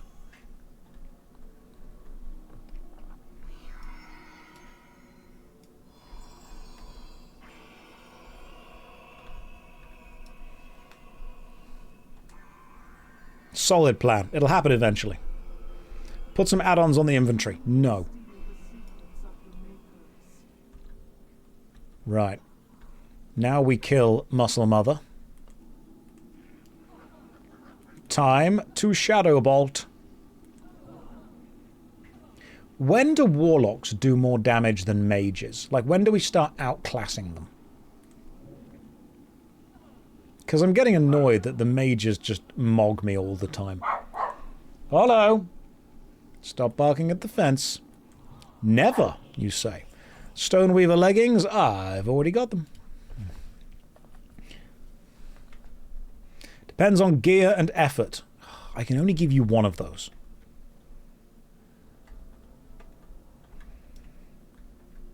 I'm sorry, Josh. I think you'll need to use more spells. Let's not say things we can't take back.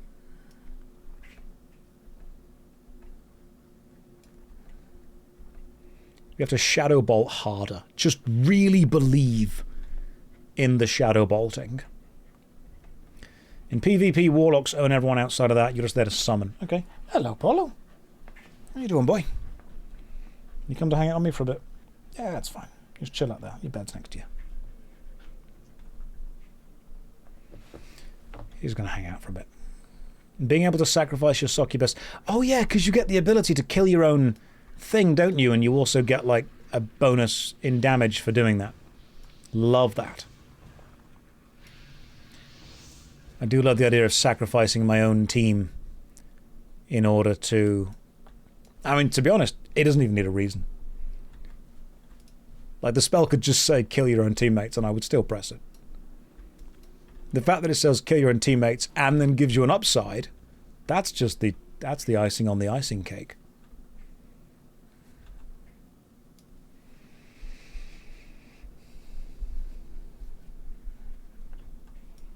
People are like, you can hurt your own allies. Oh, fantastic. And it does good things. Oh, that's even better.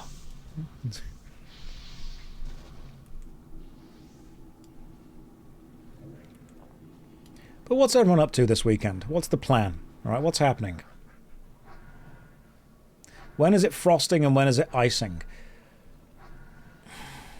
You know what? Yeah, let's start an argument. Why not? What is the difference between frosting and icing? I suppose it does take away from the regular arguments we have of classic versus retail or general political stuff. Oh, it's the Path of Exile weekend, isn't it? You guys have got like a new league coming out or something. I assume Zizaran is dominating it as usual. You're river tubing with the girlfriend. That sounds pretty cool. River tubing is where you kind of go down like outside rapids on like a big black kind of tube thing, isn't it? Did that before. It was super good fun. Zizaran is indeed dominating, of course. Frosting is wet, isn't it? Like if a ghost was icing, it would be frosting.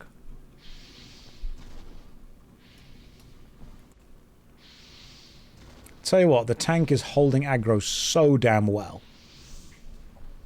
The problem is that Sid is doing so well as the tank that they're convincing me that I could tank. And I'm pretty sure I couldn't. You know when you see someone do something effortless and you're like, oh, that looks really easy. It's because they're so good they make it look effortless. You can tank, Josh. Don't lie to me. Alright, I will learn to tank at some point. You probably could with 2,000 gold worth of gear. Well, you know what? The great thing is, I can just take it all from the guild bank. That's okay. People forget that the best class in any MMORPG is streamer. Because you then just get carried. These 4 players right here, they're going to have back problems after this dungeon because of how much they're carrying me.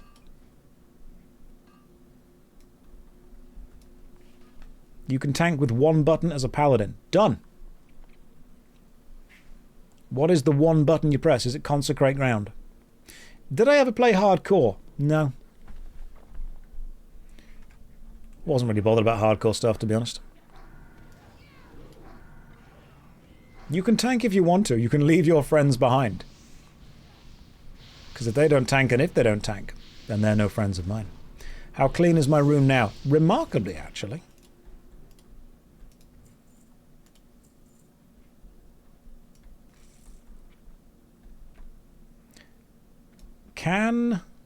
Here's a question. Can you genuinely tank as a paladin by just constantly casting Consecrate Ground? Or is it one of those things that's actually got a really long cooldown to it?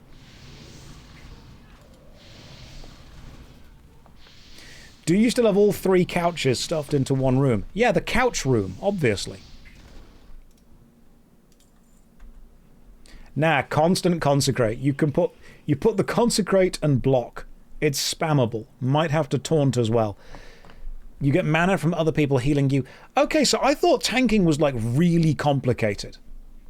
I thought you had to weave and you had to do that kind of stupid thing where you use the seal and then destroy it, but you have it for like 0.4 seconds afterwards, so seal weaving and all that. Can you just tank up on armor, stand in the enemies, and press consecrate? Like, why am I not doing that? That's what they want you to think. It's tank propaganda.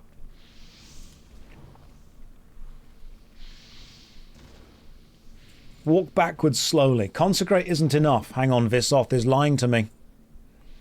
If you want to use Brain as tank, you play Warrior. What if I don't want to use Brain as tank? What if I just want to put on really good armor, stand there and not die? Am I a Monty Python movie admirer? Love Monty Python. As a British person, you legally have to. 100% Paladin. The reason I don't want to play Druid, and I'm going to be honest, I know this is shallow, it's the aesthetic. I don't like having to look at a bear model that doesn't graphically change. I like the graphical progression of seeing and getting better armor. The only reason that I don't want to play a bear is because you will look very similar at level 10 to level 50. Whereas personally, I like the visual progression of armor sets. That's the only reason. Like, I'm sure Druid is mechanically a very good class. I'm sure I'd probably enjoy playing it mechanically, but visually it just doesn't appeal to me. That's it.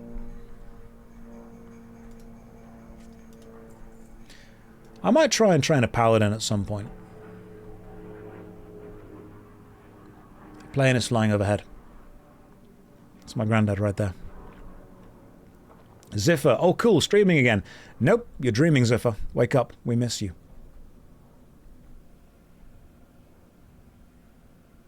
Can you imagine? Minor panic for a moment. No, it's fine. We've been trying to find ways to reach you. We're kind of hoping this one works.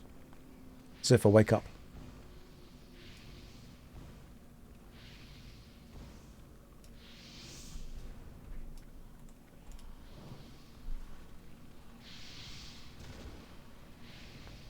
Yeah, the only reason I'm against Druid is the visual progression of the bear.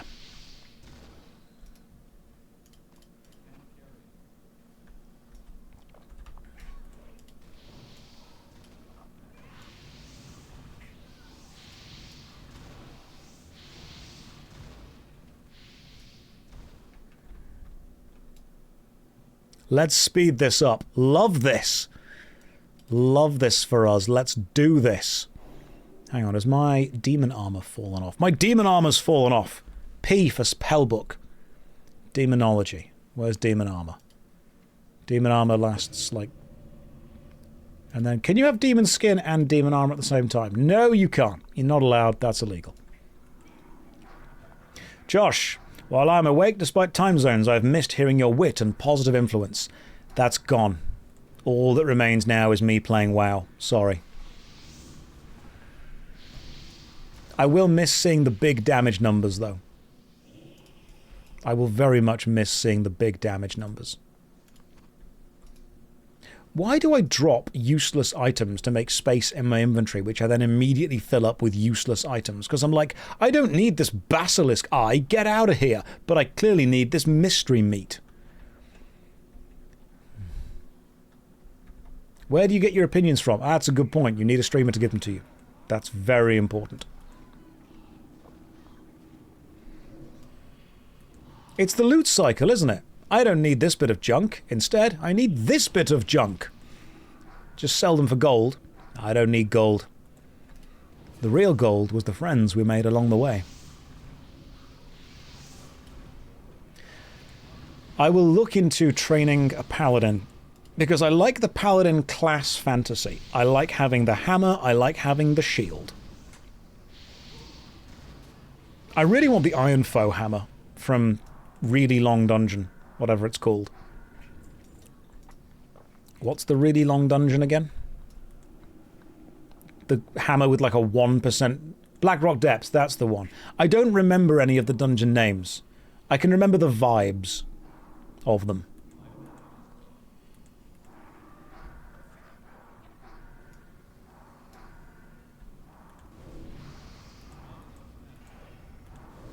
God damn, I had to slap myself twice to get the mana for that. Do I remember the dead mines? Oh god, of course I remember the dead mines. I will get the Iron Foe one day.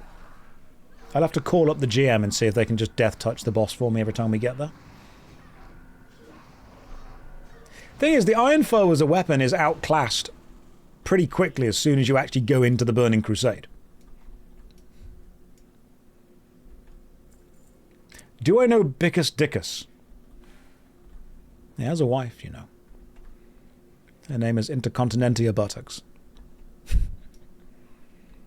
It is not that way. It does have aura, doesn't it? I think I like the class fantasy of the tanked-up, plate-wearing paladin with a hammer and a shield. Yes. That's what I like the look of. That's what I would like to be. I only stopped playing Paladin because the first time I tried to tank it went badly, and I am someone who, if something goes wrong once, will just immediately complain about it forever.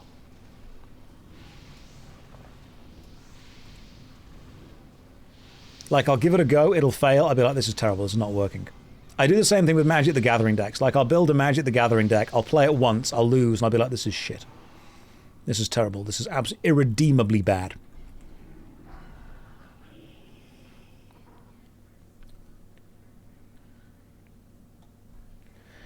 Hers 93.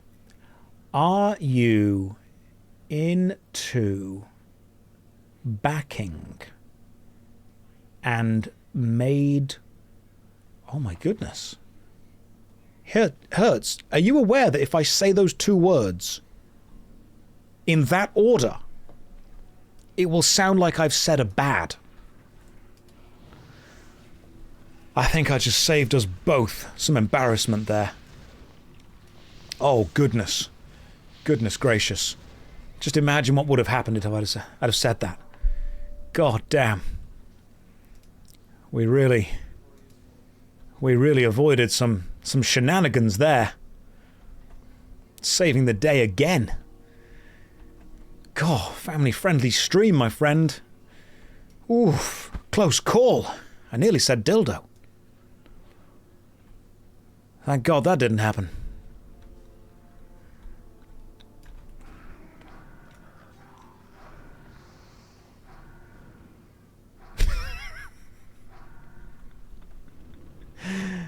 You're not ahead of me.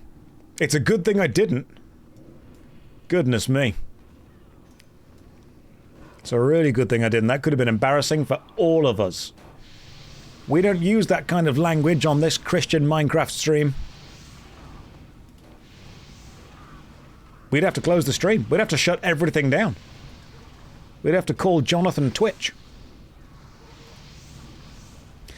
I think the reason that playing a tank would be difficult for me as well is I would actually have to pay attention to the game. Let's be fair. Because right now, I'm going to level with you.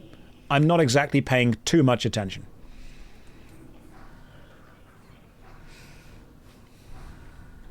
Like, I'm probably ignoring some mechanics.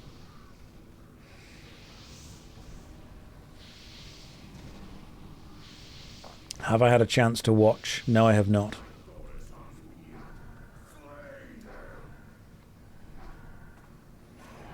Although I will need to take 5 minutes AFK as soon as this dungeon is finished.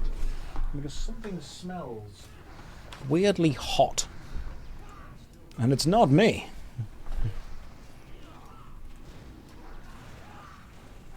Need to make sure nothing's on fire downstairs. A little bit of fire is fine, but like too much? Kind of silly. No, it's not the PC. You're doing fine.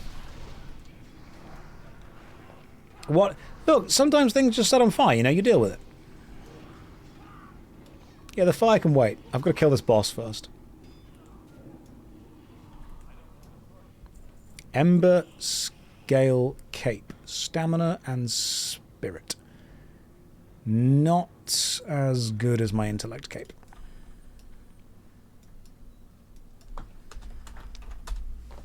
Right, give me 2 minutes to go and check nothing's on fire.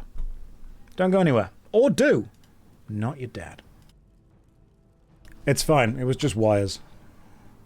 You know when you have a wire curled up and you leave it on for a while? I've got a dehumidifier going on in the living room because it is wet.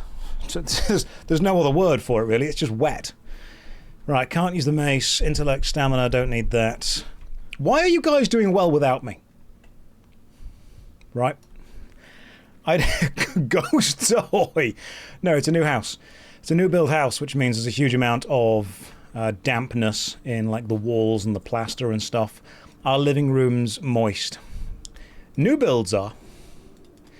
Right, listen, guys.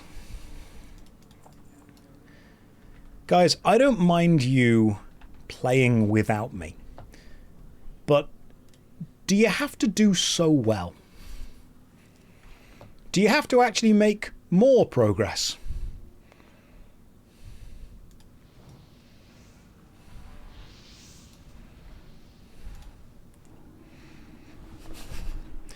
Am I streaming out of a volcano? No, I'm streaming out of a new house. But the thing with a new house is there's lots of moisture in a new house. You can't decorate for like the first 6 months because the walls are crying, essentially. You're not there for your skill. Yeah, just... You don't need to say it out loud, though, do you? Like, it hurts to say out loud. Sometimes you just need a cheerleader with you. Want to get back into WoW? What are most people playing? TBC, retail, or something else? Well, I mean, most people are playing something else. But if you want to play TBC Anniversary, go for it. You guys are good at this game, by the way. I mean, you're here to help us recruit new raiders. Is that my job? I'm just the recruitment. I'm HR in my own stream. Okay, you know what? Fine, I'll be useful. If you are in this stream right now and you would like to be involved in raiding in the Burning Crusade Anniversary Edition, you are welcome to join the guild, and you're welcome to join the Discord, and you're welcome to chat to the people who will organise raids. If you are a semi-competent player, you are welcome to join. And if you're like, what's the bar for semi-competence? Look at me, okay? I'm in charge. If you can do better than this, then you are doing good. Semi-competent might be too good for us. If you're willing to try, that's all we ask. Like, if you're willing to give it a go. Why a dehumidifier and not an air conditioner? They are the same thing. Because the dehumidifier is about condensing and capturing the moisture that's in the air, and then I can empty out the reservoir that's inside it every day. I'm in charge the same way a king is in charge. Yes, like as a figurehead, as an idea, not necessarily as a leader.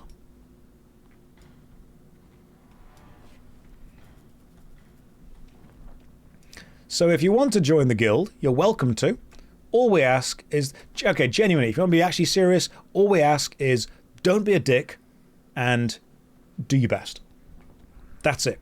If you're willing to listen, if you're willing to try, if you're willing to put some effort in, and if you're willing to just generally be a nice person to be around, you're in. That's it. Just don't... I know that's, to be fair, with the internet's quite a high bar. Just don't be insufferable, and be at least somewhat good at the game. Not world class, just somewhat good. That's all. Is that too much to ask? I think the somewhat good is probably fine for most people. It's the don't be insufferable. Can I be a sufferable dick? You have to be really good for us to put up with you. Because I think most of the guild agree that we would happily kick someone that's incredibly technically good if they're just a dick to hang around with.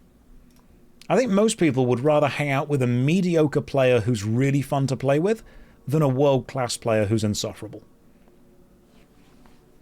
Like, just being genuine, I think that's what most people would choose. Like, if I had to do a dungeon run with someone, and it was either someone that I really liked, but I knew the run would take twice as long, and someone that I don't like, but we'd be really quick, I think I'd take the person I like.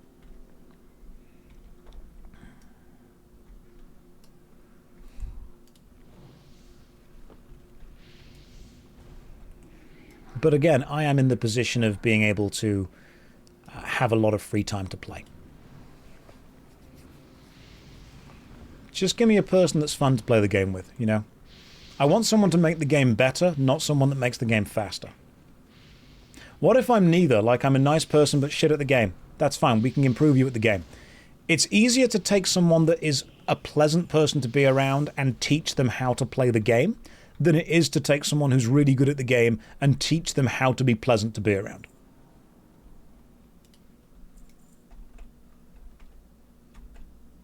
Like, it's much easier to teach someone the mechanics of the game than it is to teach people social interaction. What if I'm a dick and bad at the game? Unfortunately, that role is taken by me. Alright, I'm already Tracer.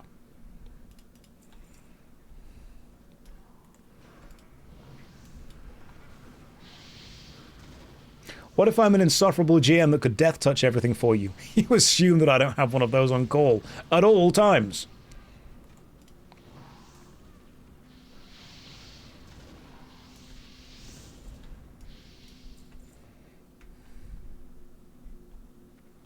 To be fair, when I was at the Develop conference, I met some of the guys from Blizzard's PR department, and to be fair, they were really nice guys. Like, you can hate the company, that's fine, but the actual individual people that I met were nice people. What if I'm just there to have a good time and be supportive? Far too positive for the internet. Josh, was I always this funny on stream? No, I spent a long amount of time being bitter.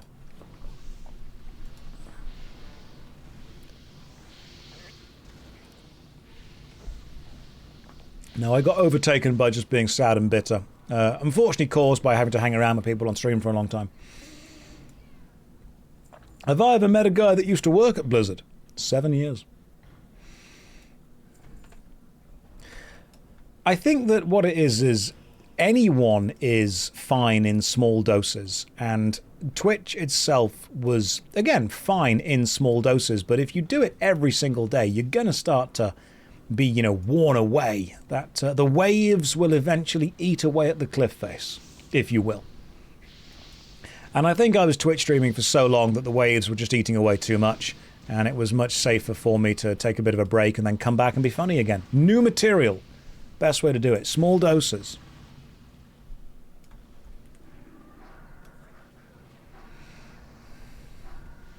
Small doses. Just go away for a little bit. Have fun. Come back. See what's going on with that.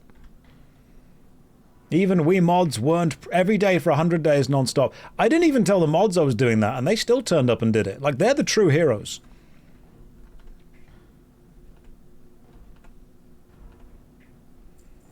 What did I do on my holiday? Went to Brighton. Went to Brighton, the seaside, and then bought a house there. So that's fun. Had to explain to a mortgage advisor what YouTube is. Oh, like Roblox. Yeah. Let's just say yes. Because your experience of this is going to come entirely from your children. And I don't have the time to explain all the complexities. Who's my favourite streamer?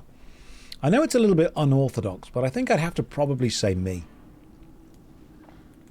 Like, I wouldn't say that I'm the best in the world, but I'm probably in the top 1.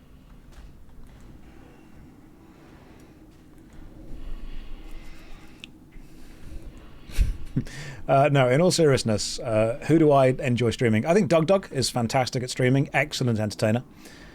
You got to stay humble. You have, you know, you got to stay humble. I think I'm better at being humble than other people. Other people I think are a bit shit. I think I'm great at it. No, in all seriousness, I think Doug, very funny, great streamer. I'd have to go down my streaming list. Zeppler, if I'm going to watch some Final Fantasy XIV stuff. Always good. Josh liking Doug seems really funny. I've got the Doug mug behind me. As soon as he said he was bringing out a mug, I bought it straight away. Then if you guys are privy to the Doug mug. Like, I didn't even DM him and ask him to send me one. I bought one. Right? That's mates rates right there. That's supporting your mates doing the thing. I've got Kadikarus plushie in the other room. It's a true fan. Will I still graduate Doug Dog? Yes, I've always said to everyone in this chat that Doug Dog is a better streamer than I am. And his audience, let's be real, are funnier than you are. So if you prove yourself to be funny in this stream, you are able to go to Doug Dog's stream and be funny there. This is like the testing ground for him. This is the proving ground.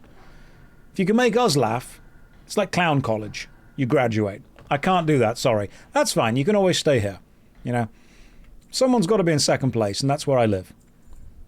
I'm whelming. Will I give you text-to-speech? I've thought about it. I've realised the amount of money that it would make, and I've decided no, because, quite frankly, I don't think you deserve a voice. If I give you a voice, then I have to actually engage with you and argue back, and then I have to accept the fact, and I don't want to accept this, that you are much funnier than I am. That kind of hurts. I need to be the funniest voice in the stream. If I give you text-to-speech, you will say things far funnier than I could ever think of. Like whenever if any of you guys join me for the YouTube premieres that I do, I'll let you in on a secret. Whenever I premiere a YouTube video, I'm always sat in the premiere watching it with you guys because I'm very proud of the stuff that I make. And some people in the chat make jokes that are so funny, I genuinely get annoyed that I didn't think about them. Like, here's an example. When I was watching the premiere of the Baldur's Gate Dark Alliance Wasn't Any Good video, I don't know if you guys have seen the video or if you were there in the premiere, but I made the criticism about Baldur's Gate Dark Alliance that all of the enemies are just a big group of identical enemies. And the final cinematic shows the main characters going through a portal and then being accosted in the forest by a group of like shadow creatures. And someone joked in the stream, even in the cinematics, it's just big groups of identical enemies. And I thought, that is such a good observation. And I'm so annoyed that I didn't make it. Like, I'm reading the chat thinking, you guys are so much better at this than I am. It was genuinely very funny. But, no, I would say that my favourite streamers are... I mean, I can open the list and see who's currently on, based on who I follow. I mean, Zeppler's funny, Sick Nerd if we're doing some RuneScape stuff. Who else is there that we've got going on? Who's live right now? Jokered if we're doing Warcraft stuff. And then we've got... Let's see who else is suggested. Oh, good. It's suggesting that there's a little button on Twitch called Suggested Collabs, and right now it's suggesting that I collab with myself. Oh, Kiwo's playing RimWorld. Kiwo's lovely. Oh, Savix is again great. Kickash says Asmon. I don't watch Asmon's streams as much. I watch some of the videos, but as far as the stream goes, I think I prefer Savix and Joker as far as Warcraft stuff goes. But no, Savix was lovely. I met them when, and Guzu as well. I met them when they came to RuneFest, or the Jagex 25-year thing. It will be a controversial collab right there, it truly would. No, the Warcraft guys, Savix, Guzu, and Joker, were genuinely lovely. Like, they were so nice, so inviting, so friendly. You know, one thing that I do notice, and I will point out, is when you meet people, specifically creators, sometimes they're not actually that good at socializing in real life. Like, they don't know how to hold a conversation, they just kind of stand there awkwardly. It can be energy and it can be effort to put time into other people. But I will say that Savix and Guzu do put a huge amount of time and effort into other people. They really try to engage, to chat. Joker does the same thing. They really try, and I appreciate that a lot. Right, what we got? We have got intellect and stamina. I've already got +9 intellect and +8 stamina. So I've got one that's for some reason already one better. So yeah, I can't go through with that. Don't need that. Alright, now we throw away... Oh, starting the platinum discs, which means we can start this as a quest. Let's just start and then immediately finish. Sup, Lord Mistscape Pants. Don't need those. And red mage weave pants. I don't do anything about that, to be fair.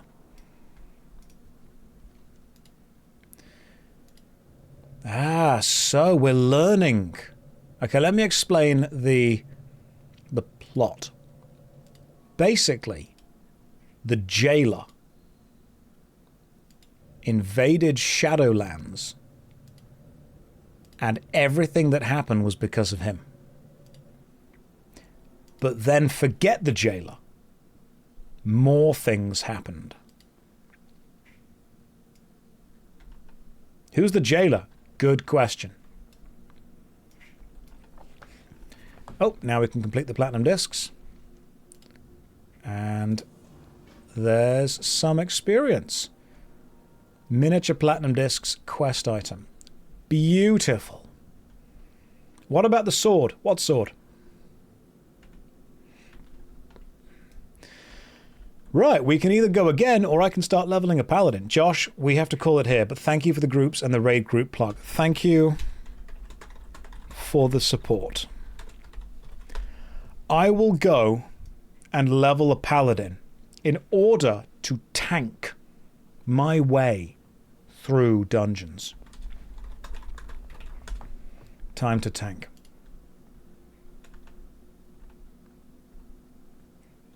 Now the question is, if I log out, do I level one of the paladins that I've already got? Or, bear with me here, I know it's crazy, do I just start a brand new character? You're all saying make new. No, I'm not going to make new. I think I'm going to go with a paladin I've already got. Because I have got like 4 paladins that I've made. And most of them are super low level. Like, I've got one that I've named pretty impressively in order to make sure. It's quite a unique name. This is Palidin. So I thought I could go with Palidin the Paladin. But think about it. You could make a 5th. So I've got Paladin the Paladin. I've got Palidin the other Paladin that I remade because I didn't like his face. I prefer this as a face of a Paladin.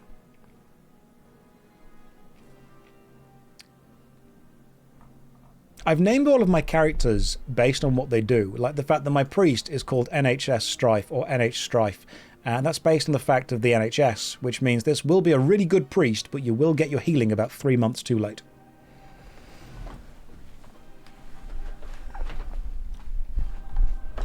Horny Strife? Oh yeah, that was the one with the horns. NHS is the National Health Service in the UK. Absolutely excellent healthcare, but completely rammed. Never any appointments. She's still level 1 after 3 months, which I think is, yeah. It speaks to me. Love how they're all goats. Well, the Draenei are just good at what they do. Do I have a thing for goat people? I didn't think I did, but I am learning about myself as we go. Alright, I'm growing, and I'm improving. I could go with a paladin human. And the reason I could go with a paladin human is because they do get the hammer skill, don't they? Humans are just better at hammers.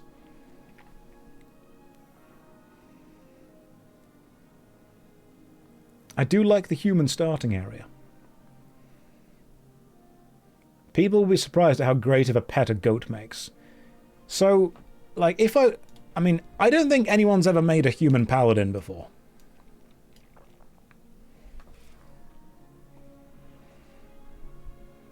How can you save up... I have to go AFK. Can I save up the funny jokes until I return, please? Yes, you can absolutely go. Dwarf Paladin, people are saying. The reason I don't like the Dwarf Paladin is because I like the visuals of a large warrior covered in plate armor, and I wouldn't be able to buy like a small warrior covered in plate armor. Can we have some unfunny jokes in the meantime? Every time I create different races, I always want to go to the human starting zone. I like the human starting zone. First human paladin ever. What would his name be? Like, what would we call him? Gimli isn't a paladin. He's a warrior. Just call him first. Call him a human. No, I think we could probably continue with Paladin the Paladin. Pally-man. Just call it... Hang on, no. Josh Paladin. I'm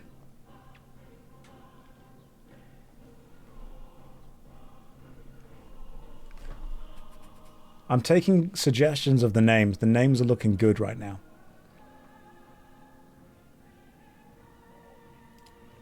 Because the names are looking very good. I just love the human paladin kind of class fantasy. It's so unique. The idea of a human male fighter with hammer and shield that is righteous. It's never been done.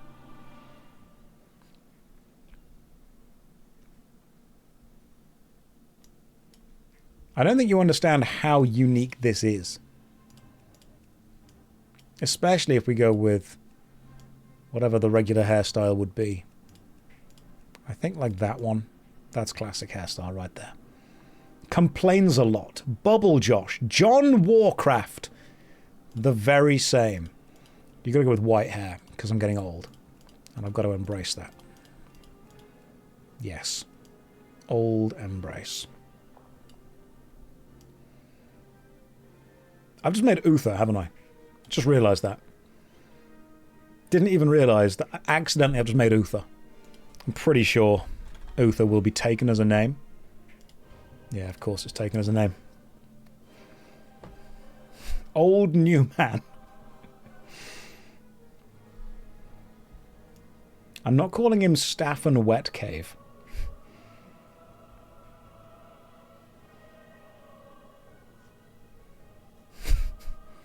I am looking at the name suggestions, and the name suggestions are good. Why not go with Hammerbane? I do like my Hammerbane name from all the videos that I make ever. The name's unavailable. I've probably already taken it. Will I do another long streaming period? I want to stream on the weekends. I want Saturdays and Sundays to be streaming days. That was the thing. Instead of Uther, call him Toother. Because, hang on. So, we could go with Toother, seeing as Uther was taken. Uther. Woother, and then make them a cat girl.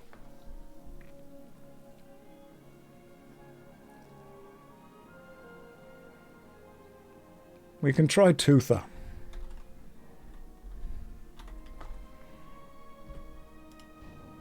Okay. So, Uther was taken, but Toother wasn't. I have realised that it looks like it's pronounced Twat Her. I don't think we can play a character called Twat Her. Yes, that doesn't read Toother. That reads Twitter. We're not playing Twitter. This is why I have so many characters.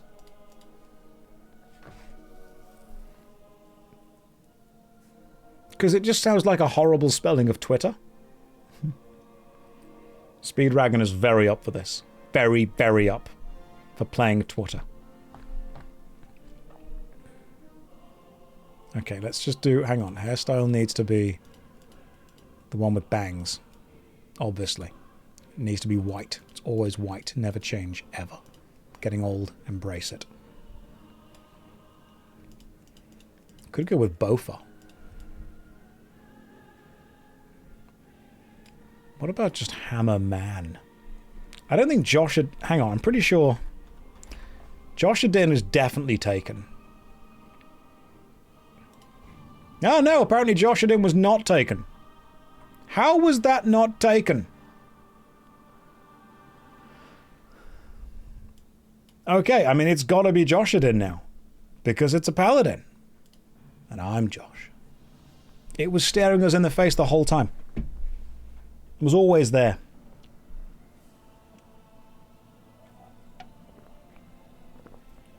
The first guy ever called Josh to play a paladin.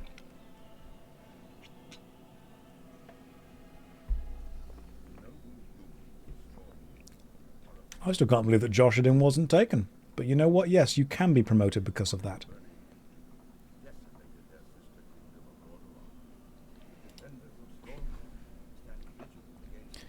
Yeah, stuff happened. It was bad. All right, we get it. We're not doing rested XP. I'm doing this properly. By talking to Deputy Willem. All right, who suggested JoshStrifeHayes? There you go. Magister of Quel'Thalas.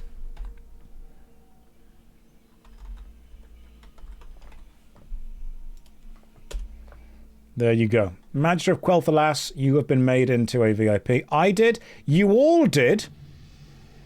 Half Moon has invited you to join a guild. Straight away. Immediately. Right. Here is the class fantasy we're going with. Hammer, shield, armor.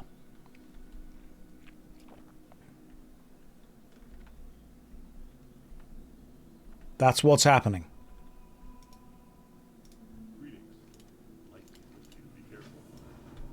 Ah, right, hang on. The quest guide is going to automatically accept quests for me. I cannot be having that. You don't even know what a VIP is. No idea. Yeah, we're doing, like, Protection Paladin. We're doing Tank. Tankadin. Never played WoW, really. Why is the... Hang on, I'm going to work out what this is. Where's that message? Why is the starting Paladin a man with a mallet? What else do you need? It's because the starting kind of classes, if you will, of any of them are normally just the main version of the character. Okay, so I healed myself to start off with, and now I just smack things with Holy Spirit, each melee attack, additional holy damage. Cool. Okay, seals. Got it. Right, maybe all of you came up with JoshStrifeHayes. Yeah, it is. It's the I am Spartacus moment. You all came up with it. It's because what is a hammer but a short, fat sword? Warriors don't hit things enough for their swords to flatten. Paladins hit things so much their swords end up squidging into that. That's what I'm going to go with. There is nothing more righteous than just a lump on the end of a stick. Behold. Combat.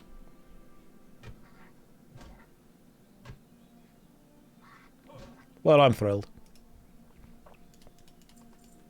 Building up the JoshStrifeHayes lore, we should make some dark lore for this character, which is why they had to turn to the light. Like, both their parents died before they even met. That's how much backstory this guy has. Not even his mum showed up to his own birth.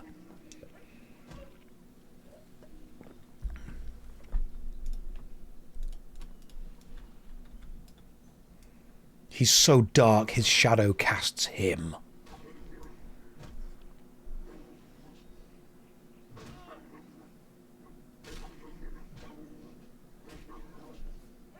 But he knows that the darkness he feels is so bad that he never wants anyone else to feel it again.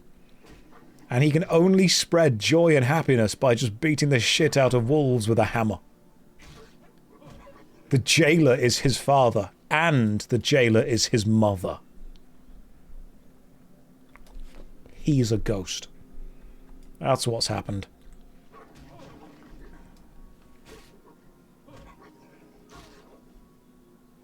You know what? No, this isn't fitting modern World of Warcraft writing. Let me improve it. He is friends with everyone. And that's it. That's his whole backstory. I will accept my job writing for modern Warcraft right now. I've also leveled up, but I don't think I get points until, like, later. He's got the power of friendship, and also a hammer. Hello, Adarogu. You have just started a new character, because I have, and therefore we can level up together. He puts the pal in Paladin.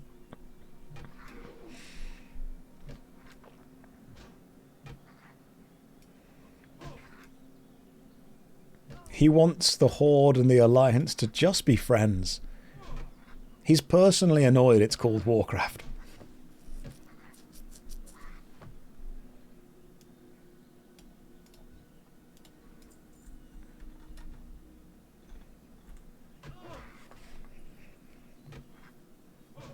Where do I think modern WoW storytelling went wrong or does wrong? Mayo, I'm going to say something horrible here. I think the story finished after Wrath of the Lich King, but it didn't end. Now, I don't have a huge amount of experience playing Mists of Pandaria or Cataclysm, but from a narrative point of view, here is my input, and I'm sure many people have said this before. I don't think every modern WoW story is bad. Like, I don't think the story of Legion is bad. I don't think the story of Mist of Pandaria is bad. What I think they have unfortunately not captured is the essence of pacing.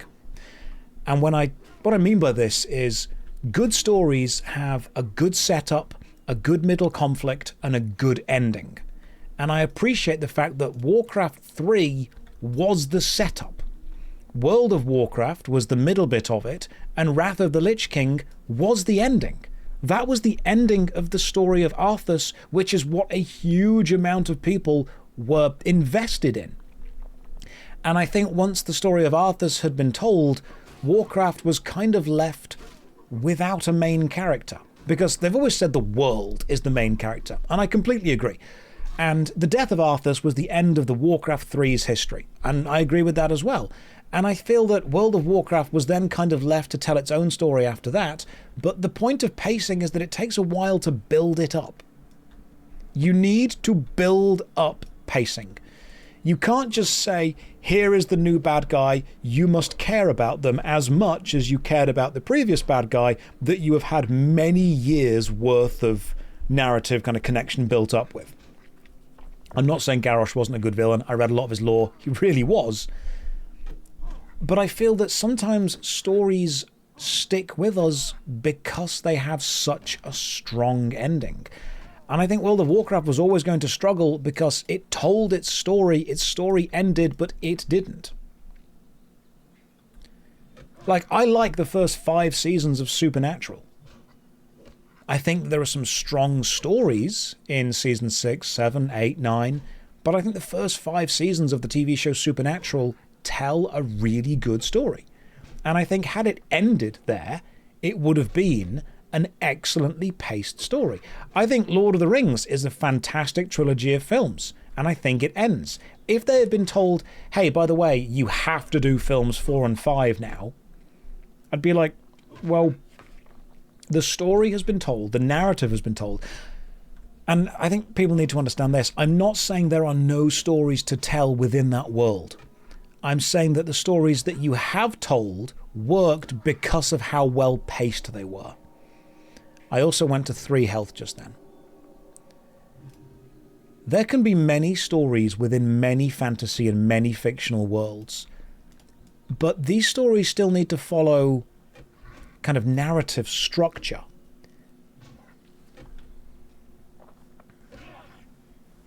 Antitas, do you like Baldur's Gate 3? I'm going to avoid that question for as long as possible. Because there are some things that the internet's not ready to hear. 1 and 2 are good.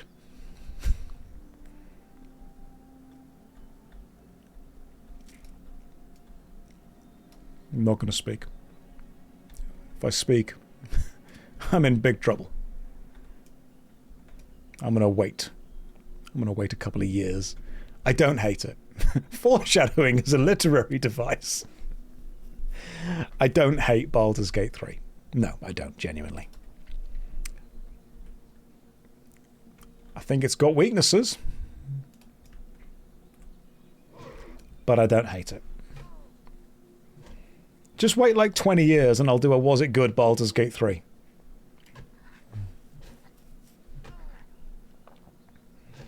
There's just lots of mechanical issues I have with it. NPCs being like, I will only talk to this specific person, and that person is in my party. And they're like, they're in the cutscene, they're right there.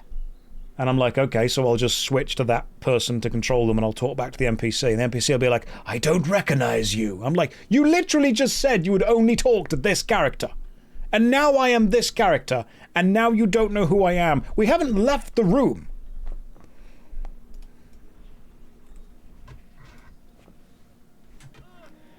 I've got mechanical issues with it.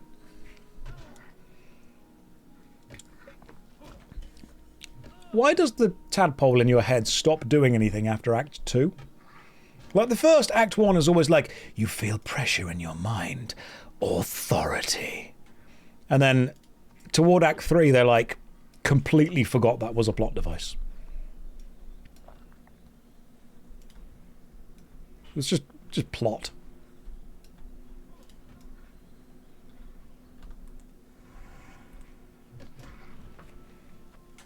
I'm going to say something brave here. Act 3 of Baldur's Gate 3 feels weak.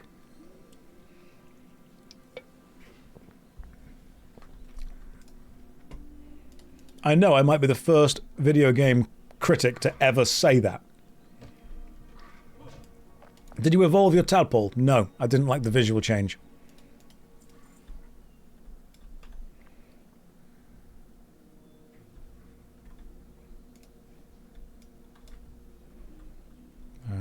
Kill more of these things over here. There we go.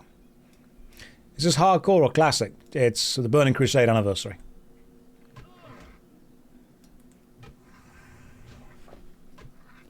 I've not made a stream or a video of Baldur's Gate 3 yet because it is an extremely big game and I want to give it the time and attention it deserves, and also I'm terrified of the rabid fan base.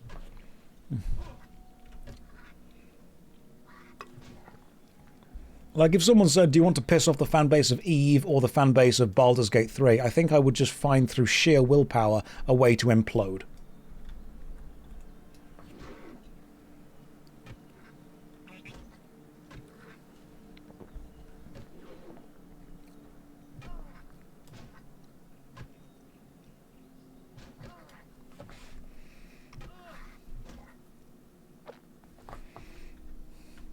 Baldur's Gate 1 and 2, two of my favourite games. Just straight up, brilliant games. All round.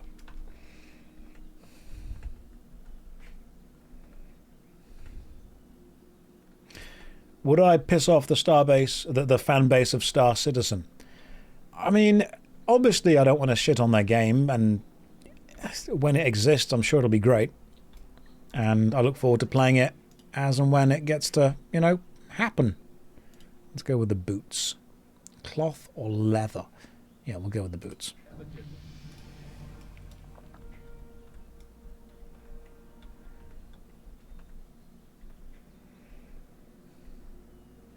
So never. Maybe. I know that people want to have a hobby. Everyone needs a dream. Let's accept both these quests. And then let's go this way. Oh, hang on. Hang on a tick. You. Brother Samuel, you're round the side. I know where you are, you cheeky little chap. I've not played the remake of Gothic. No. I've heard good things, though. Ooh, I can choose a hammer. Or a warhammer. I think early in the game, before you're actually tanking, you kind of just want damage.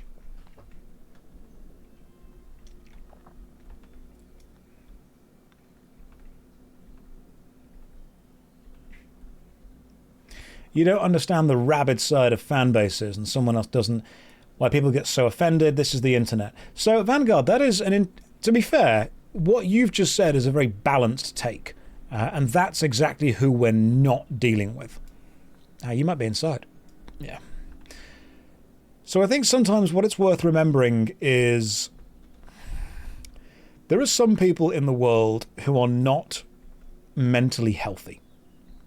That's probably the best way of looking at it. And there are some people who get extremely invested in a certain thing.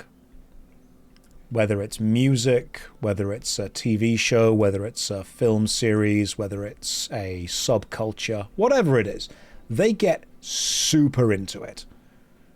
K-pop would be a great example of music that people get very, very into.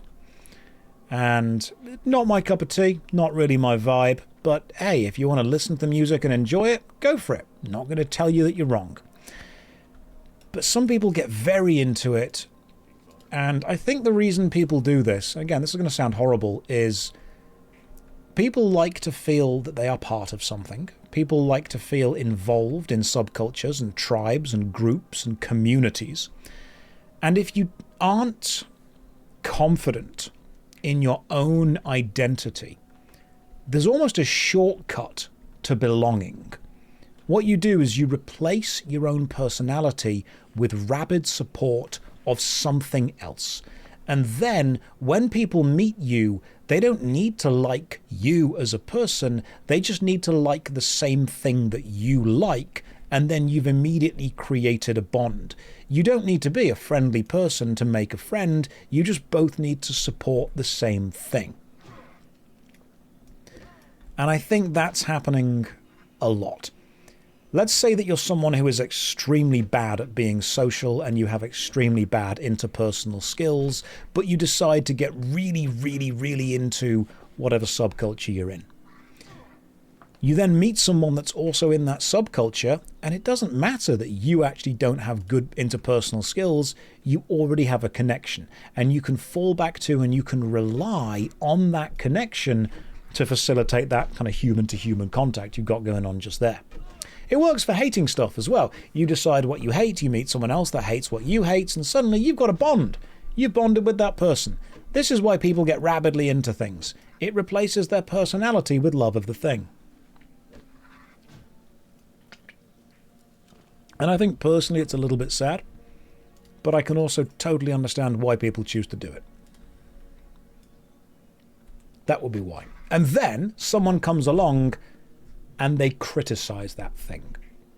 So I come along and I play an MMORPG for a few days and then I make a video criticizing it. People don't think he is criticizing art that I like. People think he is criticizing me, my connection, my subculture, my emotional support game, my, in some cases, support network. Can you understand why people play gnomes? I can actually, it's quite simple. It's because some people just make mistakes.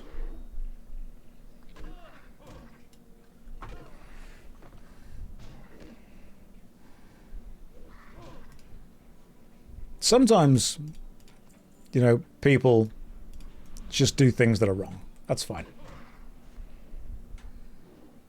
There are some people that bond over hating me. That's fine, as long as I can facilitate a friendship.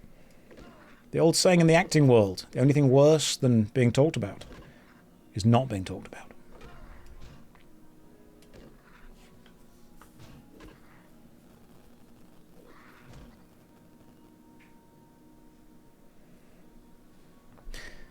People also want to agree with everything you say, and if they disagree with anything, they write off everything you've ever said. You ever noticed that? People have said to me, I liked you up until you said this and now I don't like you. I'm like, okay, you can disagree with someone over like a fundamental, deep human rights thing and decide, you know what, that is enough to write someone off. Like people say, you know, we've got to agree to disagree. Here's a pet peeve of mine, I'm going to be honest. When people say we need to agree to disagree, I think they mean on the small, insignificant things that don't really matter. Like, you want to argue that Return of the King is better than The Two Towers? I'm going to disagree with you. I think The Two Towers is better than Return of the King, but we can agree to disagree.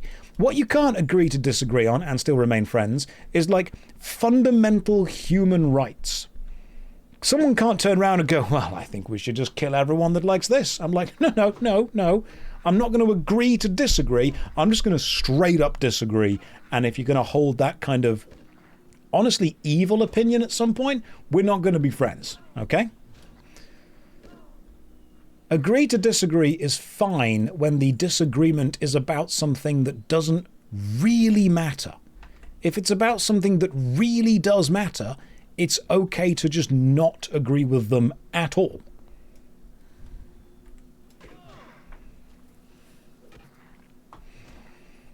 So yeah, that's kind of my thing. What is my most controversial gaming opinion?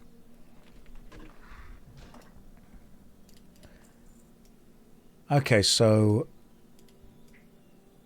do you actually want me to give a really accepted opinion that you can then go, oh my god, yeah, totally, and everyone agrees and I don't sound controversial? Or do you want like an actually controversial opinion?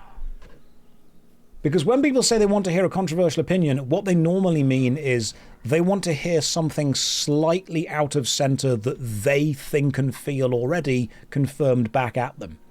Do you want like an actual controversial opinion? Okay, cool. Let me think.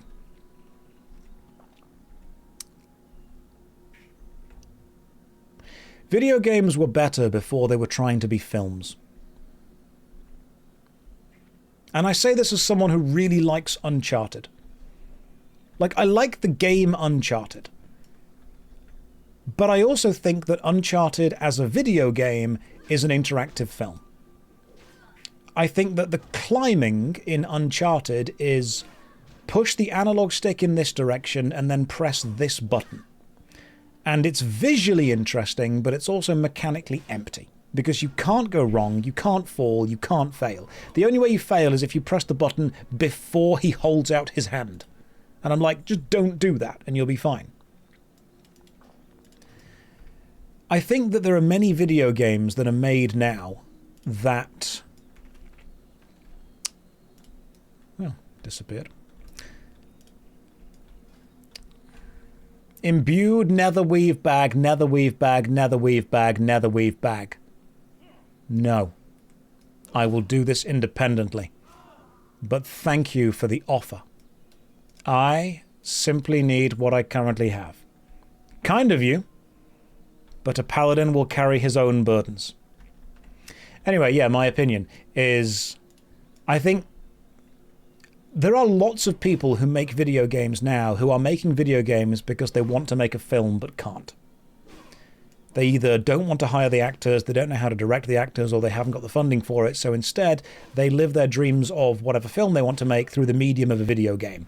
But in doing so, they aren't actually enhancing the medium of the video game, they are simply telling their film through the video game. Now, someone in chat, Hulton of Feeding, I actually don't think Hideo Kojima is doing this as much. I think Hideo Kojima is genuinely using a lot of the stuff within the video game area to tell an interesting story. For example, the fact that you have to unplug your controller from one player to two player in the first the Metal Gear Solid to beat Psycho Mantis, I think is an excellent design choice because it's something that could only exist in video games. The reason I like that is he is telling a story, but he is using the medium of video games in a way that films simply could not do. Now, I think that his later games have very much just become films. I can enjoy some, video game films, if you will, or film video games, but I think that the people that work on them are often forgetting that they are games first. And as far as games go, you need to present the player with mechanics and then put them into a situation and allow them to figure out how those mechanics work. I haven't finished Mixtape yet. And one of the things I did was deliberately fail as many QuickTime events as I could. The game carries on. At what point does a fail state not mean fail? Like, to me, fail means go again. Okay, here's a controversial gaming opinion that you might not like. I'm going to keep getting more controversial until people, genuinely don't like it. Okay? If you talking about mixtape, if you want a good video game that just plays like a video game and tells a story, the very first Alone in the Dark. Like, mechanically it's hard to play, but it's a good story. Right. I mean, Alan Wake. I think Alan Wake is an excellent story video game that leans into the fact that it is a video game. Max Payne does the same thing. I think, to be fair, Remedy and Sam Lake make incredible games. In fact, I don't know if I can talk about it much yet, but I did go... You guys play Control? The Remedy game Control. I was invited to London to play Control 2, and I have played the first, I want to say, level and first boss of Control 2. It was really good. Like, really good. It was genuinely, like, halfway through the first boss, I'm like, this is really, really well made. So, yeah. I'm excited about Control 2 coming out, genuinely. It was fantastic. What was I getting at? That was it. Okay, cool. Here's my controversial gaming take. Sometimes I've got to set some context for this. But I'll give you the statement and then I'll set the context. I don't like Breath of the Wild because I think it ruined what Zelda games are going to be. Here's the context. There are certain bits of art, whether they are films or books or video games, in this case we'll take video games, that become synonymous with the type of art they are. For example, there's a reason we describe things as Metroidvanias, because the game design takes so much from Super Metroid and Castlevania. Take the first God of War game, God of War 1, 2 and 3. When someone says to me God of War, I think of God of War 1, 2 and 3. I actually don't like the newer God of War games, because to me, the phrase God of War almost has the same level as Souls-like or Metroidvania in my mind. It implies a certain design that's going to be present in those games. So when someone says to me, Legend of Zelda, I think open world map, but with a linear story within it, and the world map expands as you gain access to certain items. I think there'll be certain dungeons in an order. I think it'll start in a small area and it'll grow out into a larger area. I think there'll be a trading game halfway through. I think there'll be nice characters that show up again and again. That kind of jazz. Things like Oracle of Ages, Oracle of Seasons, Ocarina of Time, Majora's Mask, Twilight Princess, those kind of Zelda games. They're all different games, but I think if you kind of distill them down to the process of playing the game, they feel like a Zelda game. To me, when I say Zelda game, what I actually mean is that feeling. I don't think Breath of the Wild had that feeling. The problem is that Breath of the Wild sold really well. Which means that from now on, Zelda games are not incentivized to have the feeling of old Zelda games. They're incentivized to have the feeling of Breath of the Wild. Which means that from now on, Legend of Zelda games will feel like Breath of the Wild. And I don't dislike Breath of the Wild as a game. I dislike the fact that it has diverted what Legend of Zelda means as a franchise. And this is what I'm kind of getting at. Like, had it have been a new franchise with a new name, I would have loved that, because what that could have done is it could have meant that that new franchise and that new name got to build its own thing, and Zelda got to be whatever it was back when it was Oracle of Ages. Breath of the Wild is a great game, but I dislike the fact that it has sold so well, it has changed the future of Zelda games. God of War, the remake God of War, I don't see as having the same mechanics as God of War 1, 2 and 3. the kind of over-the-top angry Kratos thing. Is it a good game? Yes. But is it a good God of War? Based on what God of War 1, 2, and 3 were, I don't think so. And I think, unfortunately, we've seen the same thing happen with Assassin's Creed. Assassin's Creed 1, 2, and 3, pretty good games. They defined what Assassin's Creed was. And then we had 4, which was Black Flag, which is an amazing pirate game. And then, unfortunately, Assassin's Creed now just means open world, Ubisoft, time period, third-person hack and slash.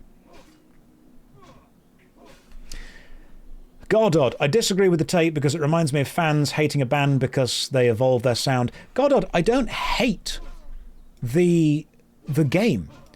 I dislike the fact that it has become so successful, it has changed what that thing is now. I mean, people are welcome to change and to expand, but, and again, this might sound really boomer of me, I don't always want the things that I like to have to change. Sometimes when I see the name of something I like attached to a new product, what I sometimes like it to be is more of what I like. Like if someone comes up to me and says, hey, do you want to play Tekken 12? I'm thinking, okay. I mean, this is years in the future, obviously. Thinking, okay, cool. Yeah, Tekken, side beat 'em up. Let's go. And then I put it in, and actually it's like this 3D Souls-like open world roaming game. I'm thinking, this isn't Tekken. That kind of stuff. You get the idea? I don't think it is a bad game, or it would be a bad game. I think it would be a bad Tekken game. So my controversial opinion is sometimes games evolve in ways that sell better that I don't necessarily think make the franchise itself better. And it is also modern writing, I think, is just quippy and bad. It's possible to be sarcastic without being quippy. Quips, I don't like. Okay, so I don't like Breath of the Wild because of how it changed Legend of Zelda substantially. What else? I'm trying to think of another controversial opinion to give you guys, to get you all riled up, you know?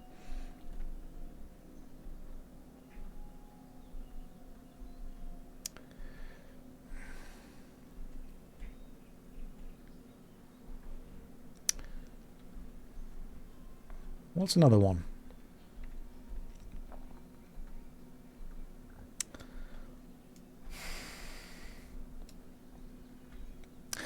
This relates back to what I was talking about at the start of the stream, but it would again require some context. And that would be one of my big... Was anyone here when I was talking about game critics and journalism, just talking about games as weapons in the culture war? Yeah. Your opinions aren't that controversial. They're actually quite common. Okay, cool. Let me think about some more controversial gaming opinions. Let me think. Right. Controversial gaming opinion. Controversial gaming opinion. I dislike the 4th Uncharted because I think that Nathan Drake was the heart and soul of the series and I don't really care about playing as the women. I don't think the women are bad characters. I think they're fine characters within the first Uncharted games, but I don't think they're strong enough to carry their own game. The Lost Legacy is a totally fine game, but I cared about Nathan Drake more than I cared about the game.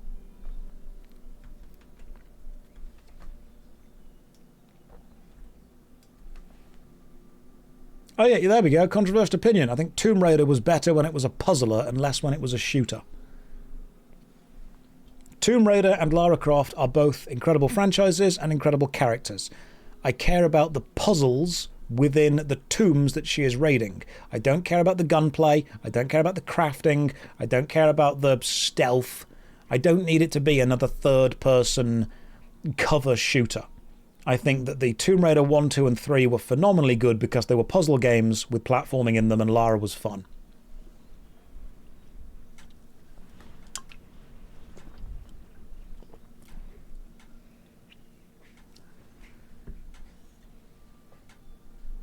There we go.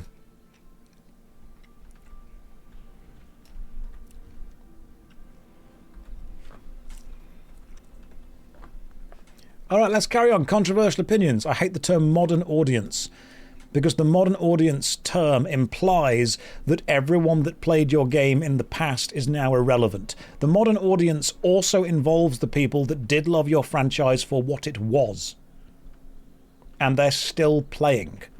When people say we're making this game for a modern audience, what people actually hear is we are making this game for a brand new audience that currently doesn't play our game, that we would like to play our game, and so we are switching it to make it so they play our game. Modern audience does not mean brand new bunch of players that didn't know we exist.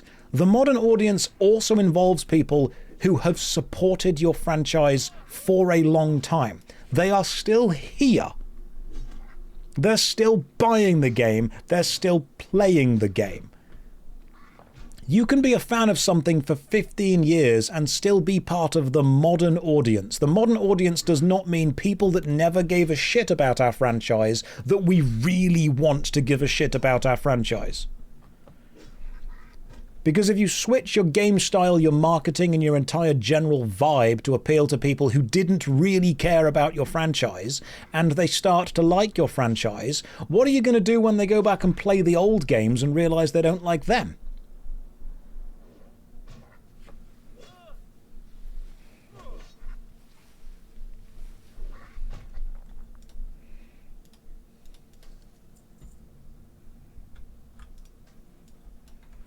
That's probably one of my more controversial takes.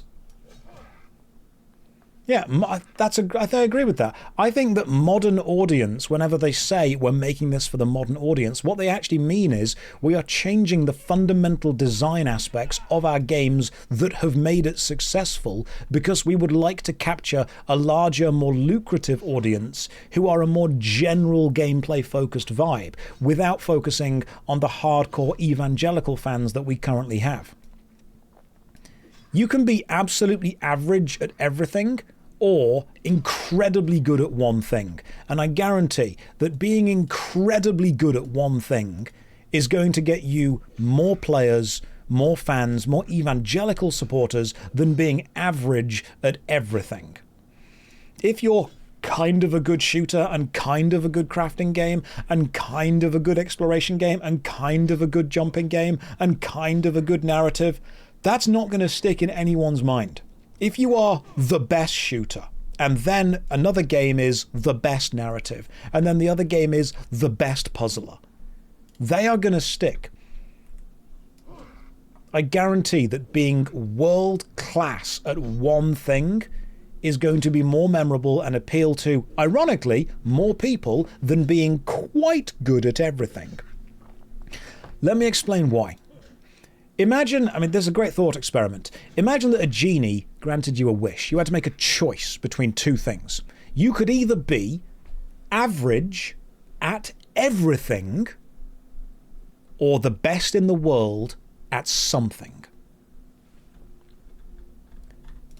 Now, if you want a comfortable life, being average at everything, it would work.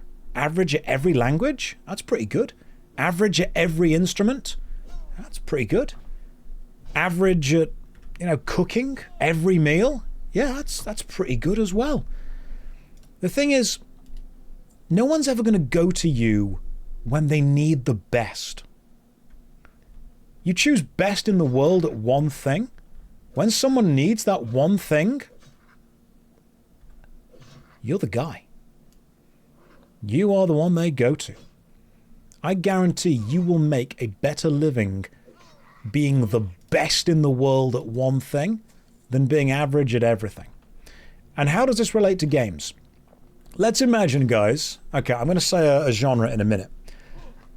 Let's imagine that you want to play a first-person shooter, and you want the first-person shooter to care about nothing other than the first-person shooting.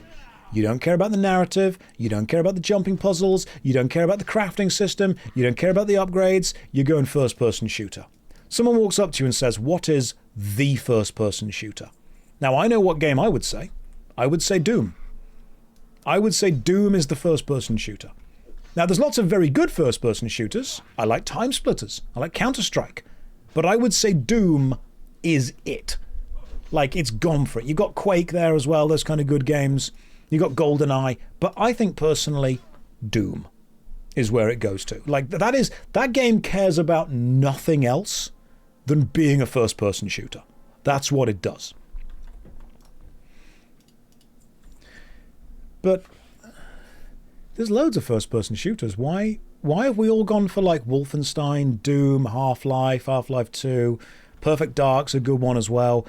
But I think Doom has distilled it down into what it is. Imagine if the next Doom comes out and it's an open world, gathering, crafting, early access, branching paths, choices matter, narrative game with Marvel-style quippy writing. I think most of us would be able to say, that's not Doom. It's not the essence of what Doom is. And I think, you know what, this was actually attempted to happen when they made Doom 3 into a horror game. Doom is a horror game, but you are the scary thing. That's what it's been. Doom 1 and 2, and when they remade Doom, Doom is a horror game, but you're the monster. Everything is terrified of you. That's the point. Now, Doom 3, is it a bad game? No. But is it a Doom game? When you think of the essence of what Doom is, are you ripping and tearing? Are you the Doom Slayer? Or are you a scared Marine in that game? Personally, I'd say you're a scared Marine. Like, I think it's a fine game, but it doesn't embody what Doom is. Anyway, this all needs to loop back to kind of what we're coming at to now, is the whole modern audience thing. I think that the people that fund games don't understand that just adding something to a game doesn't make it better. If you have a first-person shooter, someone funding it will say, add crafting. And some developer will say, this does not need crafting. And the person funding it, the big businessman, will say, well, other games have got crafting, therefore add crafting.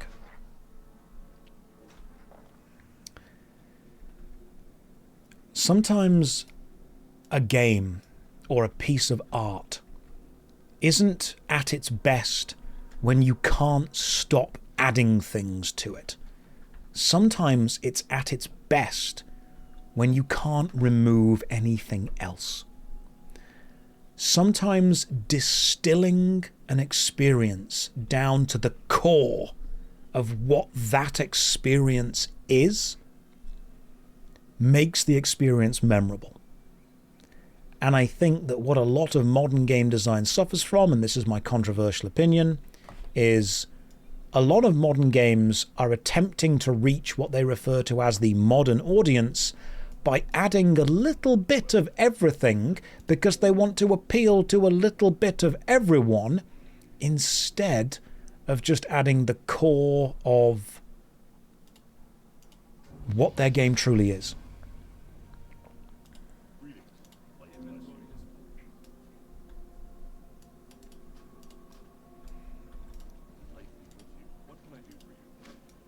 There we go.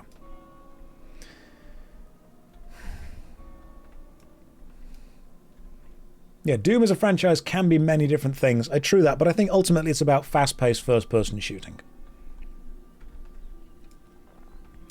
When people say... There is this idea that there will be people in this chat that like pepperoni pizza. There will be people in this chat that like pineapple on pizza. There'll be people in this chat that like bananas on pizza. There'll be some people in this chat that like Chinese food. There'll be some people that like Indian food. There'll be some people that like Thai food. There'll be some people that like tiramisu. There'll be some people that like ice cream. There'll be some people that like, spicy chicken wings. But what you don't do is you don't get all of them to like your food by putting all of those things together, blending them up, and then serving everyone the resulting slop and saying the thing you like is in here. Because while technically it is, there are more of the things they don't want. And I feel that a lot of modern media is attempting to appeal to a large demographic by just adding more stuff with the mindset of it will appeal to more people because it's there. Despite the fact that actually you would appeal... In fact, no, let's put it this way. If you, in theory, appeal to everyone, you may, in practice, appeal to no one. Because by saying there is something here for everyone, what you may end up doing is creating something that doesn't excite individual people.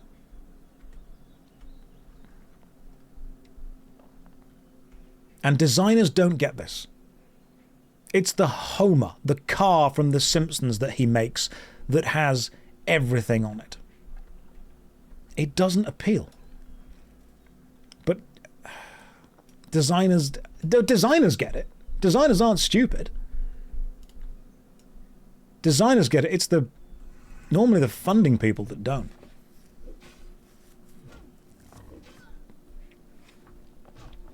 Imagine this, and I try and explain this to people all the time. Because marketing people, for some reason, struggle with gaming specifically.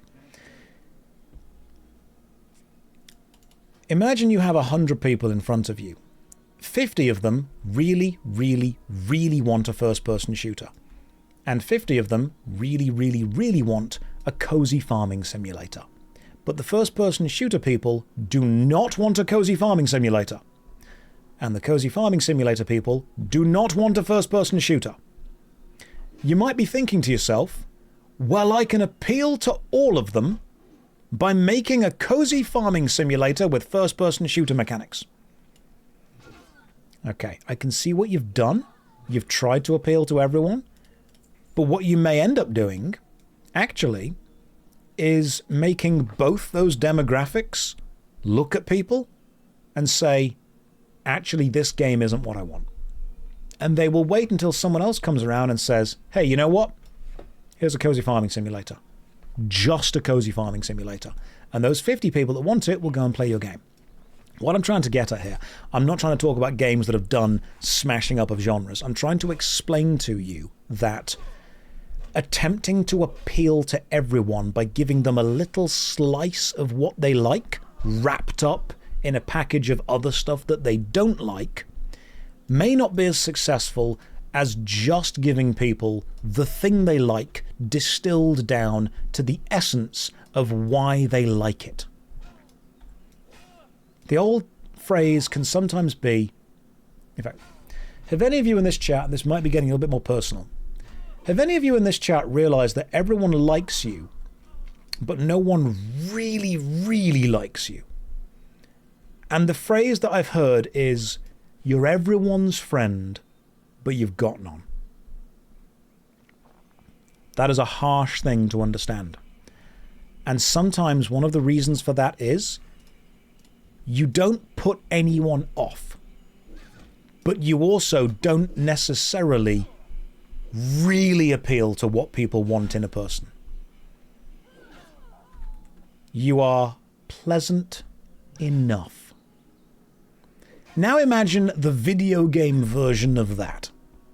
A video game version that nobody hates, but also no one's going out their way to put on best game ever lists. As a game designer, would you rather create a game that 1 million people absolutely love and talk about forever? Or a game that 10 million people play, they think it's fine, but then nothing really happens around it. It never really becomes big. You make more money, but you don't really become culturally relevant. You become the Avatar, the blue people film of games. You know what advice I always get given by people about streaming? Oh, you should stream Minecraft. I go, no, I'm an MMORPG guy. And people have said to me, yeah, but more people watch Minecraft. More people watch Roblox. More people watch Rocket League. More people watch Counter-Strike. And you know what? They're all spot on. But I like MMORPGs.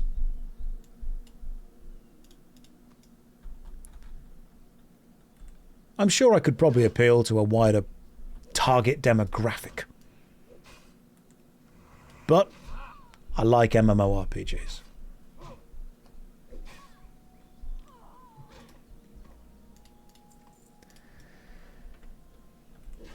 And how does this link back to... all this links back to modern writing. I feel modern games are designed as products to appeal to the widest possible audience, instead of the best experience they could be for a specific but smaller audience. You can give 1,000 people the best adventure story they'll ever read because they absolutely love what you've done. Or you can give 1 million people a non-offensive story. And I feel that a lot of modern stuff, modern writing specifically, is about removing the offensive qualities more than adding in the desired qualities.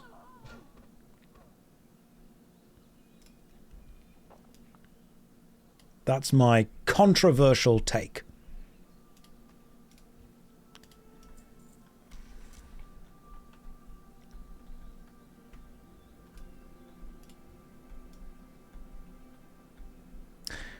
I know this is going to sound really reductive, but I think video games were better when they were made by really weird people who didn't care about money too much.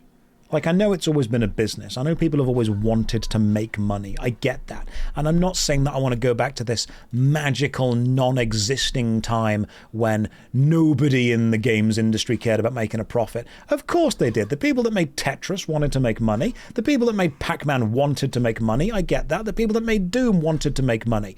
But I feel that they wanted to make money as a byproduct of the game being really bloody good, instead of making money as the main focus and the game just needed to be good enough.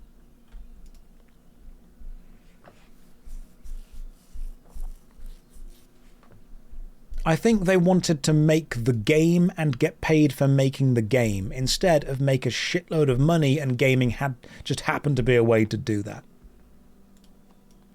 Seth, you're kind of bad at this, Lamau. Seth, I'm reading chat, not focusing on the game. If I focus on the game and ignore chat, I'd be better at the game but worse at reading the chat, wouldn't I?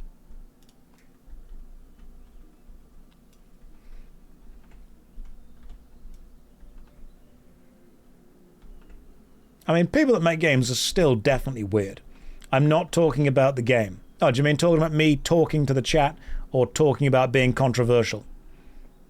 You're talking about making hot takes. Okay, I'll think of even more controversial takes. Hang on, this is just me thinking of controversial things to say. I can't get the Garrick's head thing yet. Thank you for the blessing, Street Smarts. Right, let me think. You're pretty bad at being controversial. I think it's probably because what I think is just shared by a lot of people.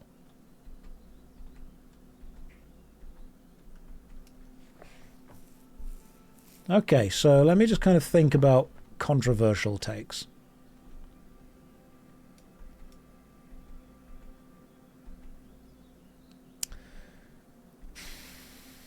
Trying to think. I'm trying to... Will I be trying EverQuest Legends? Don't know. Maybe.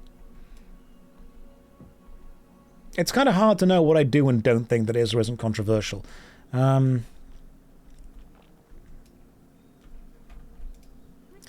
I mean, unfortunately, a lot of my takes are, of course, related to kind of YouTube and Twitch.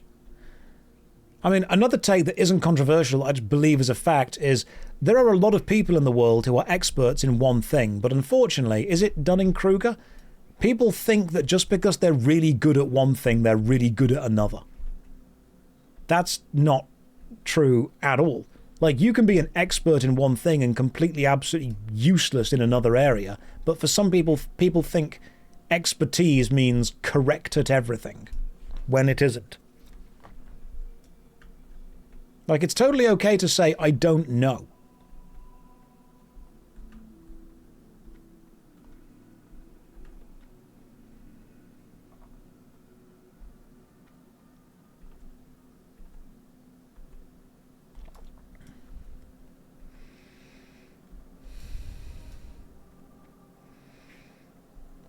I mean, what else? What else do I think? I mean, are we talking like controversial generally, or are we talking controversial like specifically? Like generally within games, or like what is my most controversial specific opinion? Generally. Oh god, now we are getting cancelled.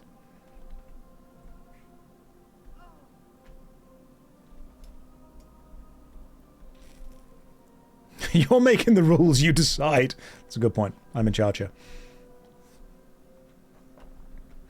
Give political takes. Okay, controversial political take. Different political organizational structures work at different sizes. Sometimes it's not necessarily the fact that a structure itself is inherently flawed, it's that the structure is designed to work within a certain number of people. Everyone at home is communist. Because you will, provided you have the traditional kind of static family of, let's just take the really basic tradition of mum, dad, and 2 kids. The definition of communism is from each according to their ability to each according to their needs. The mum and the dad have the ability to go and work and earn money and buy food and cook. The kids don't have that yet, and so they provide it to them. That is a very basic way of living within a communist structure. Those who are able to do, and they support those who cannot do.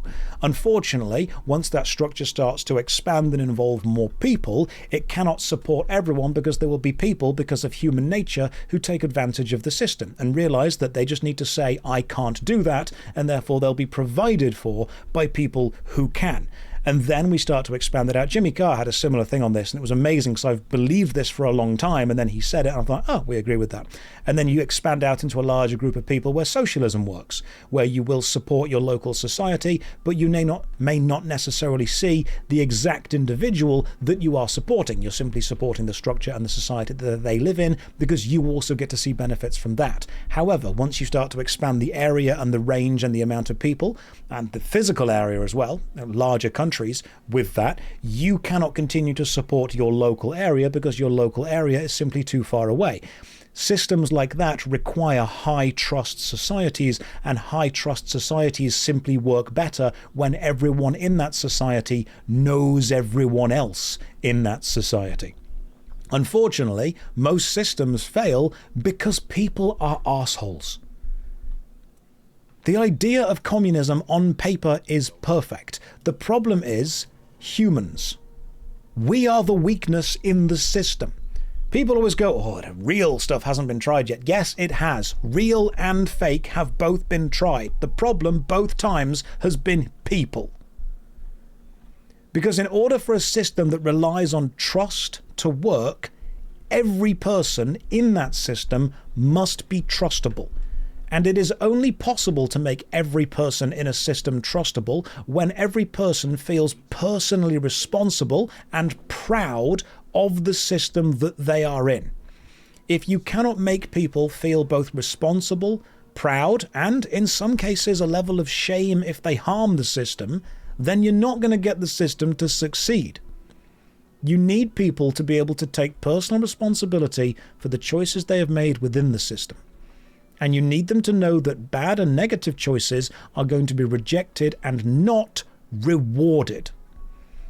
The problem we have when you involve more people in a system is more people simply realize they don't need to engage with it in good faith, and they will still get the rewards the system is able to provide. Therefore, different systems of governance work. They simply work at different levels and different sizes. Communism would work amazingly if we were all the Borg from Star Trek, but we aren't.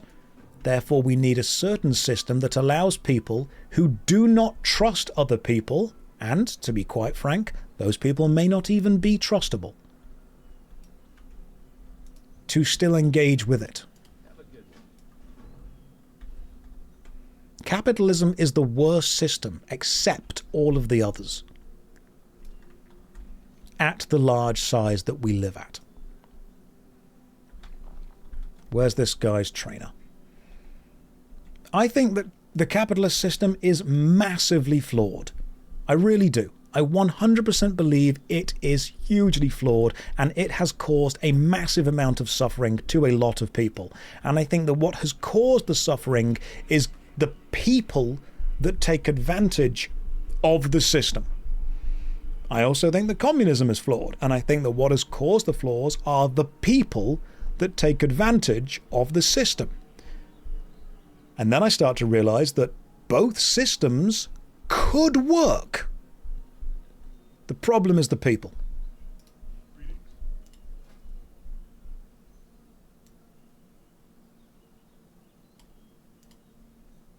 I will purchase the blessings of might, and I will purchase judgment. Almost any system can work, provided the people involved in the system want it to work and understand that being kind within it work. There's a level of kindness that just isn't represented. And that's probably my most controversial take. Right, what's in Stormwind? Hey, there we go, basic quests. Yeah, I can take them.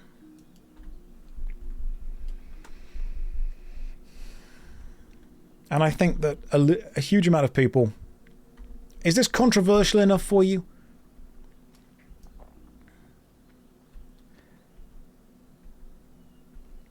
Okay, fine, here we go. What didn't I see? I'm sure something was important. Honestly, no. Okay, cool, here's more controversial systems. You tend to meet younger people who preach the benefits of communism. And you tend to meet older, slightly more jaded, slightly more bitter people that preach the benefits of capitalism. I think this is because the younger people generally have more faith in human beings because their faith hasn't yet been eroded yet by experience of multiple people. This means that people that don't understand how shitty human beings can be believe in a system that requires them not being shitty. And older, bitter, jaded people have seen how awful people can be, and so want to support a system that allows them to benefit from also being an awful person. If you have faith in humanity, you want to push a system that benefits from human beings being good. And if you have had the faith in humanity eroded, you want to push a system that allows you to benefit from being as awful as everybody else. I don't think when I meet people that say this system works, they actually fully believe in the system. They believe the system would work if everyone was like them.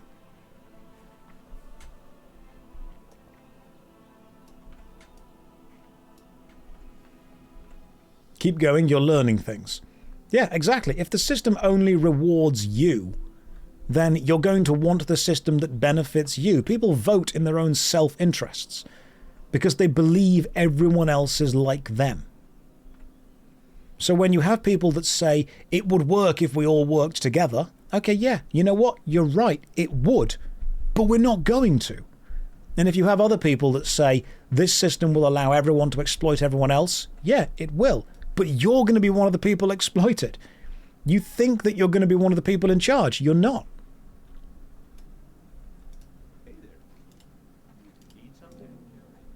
I don't think I need this Dalaran bottle of wine.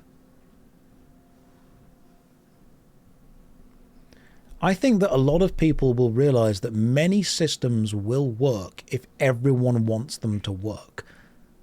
The problem is that not everyone wants them to work. Right, I'm level 5. Should I be a higher level by now?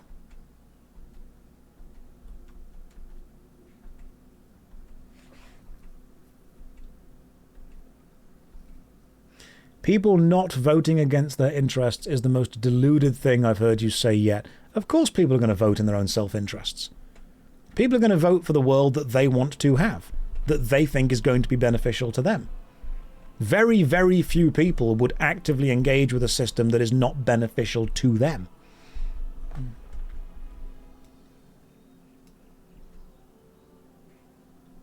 I'm going to go and try and find whatever the next quest is meant to be. You guys are right, he sucks at giving controversial takes. This is a free class on economics, philosophy and psychology. I can keep going and get more controversial, obviously. What I've got to try and do is work out how controversial I need to be. So yeah, sure, let's go even more controversial. Most people don't listen to what you say, they listen to the way you say it. People don't care about the actual content. They care about the context. And most people are emotional creatures. And I guarantee the most emotional people you will ever meet are the people that say, I'm just logical.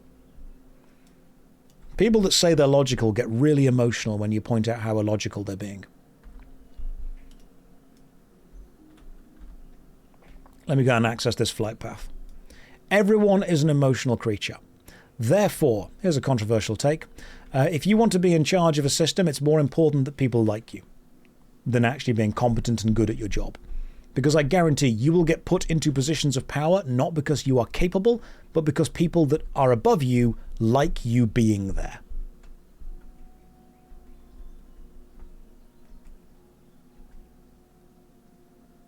Therefore, being easy to work with and being likable is far better and far more beneficial. Unfortunately, charisma is king.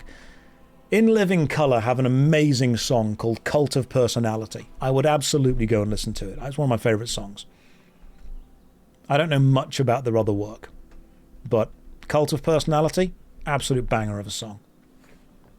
Am I feeling all right? Yeah, I'm good, man. I'm actually having a good day today.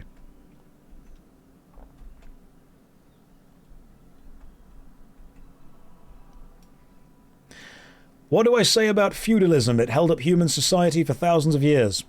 I'm not an expert on feudalism. I wouldn't want to claim to be an expert on feudalism. I think that there is definitely something to be said about systems maintaining when you have a monopoly on who is able to commit violence against who. And feudalism, yeah, it can be very productive and very beneficial for the people at the top that have the standing armies and the money and the castles. Sounds great. It's probably not as beneficial to the person that has to farm all day. But as soon as they start to rebel, they'll just get killed.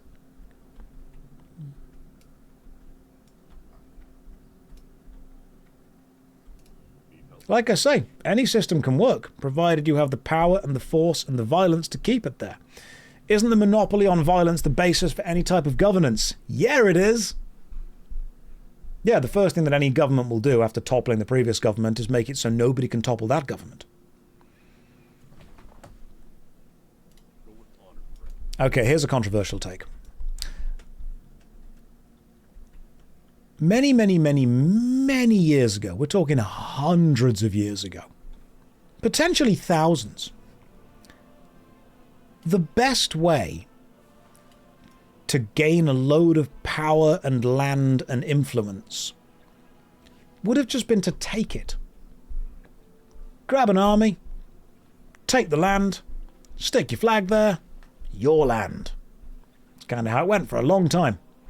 You just turned up, did the most violence, that was your place now. And then you had kids, they inherited it, they had kids, they inherited it, you had kids, they inherited it. And that's pretty much how we get the distribution of land, wealth, and the royal family in the UK right now. People are saying, so does the US own the moon then?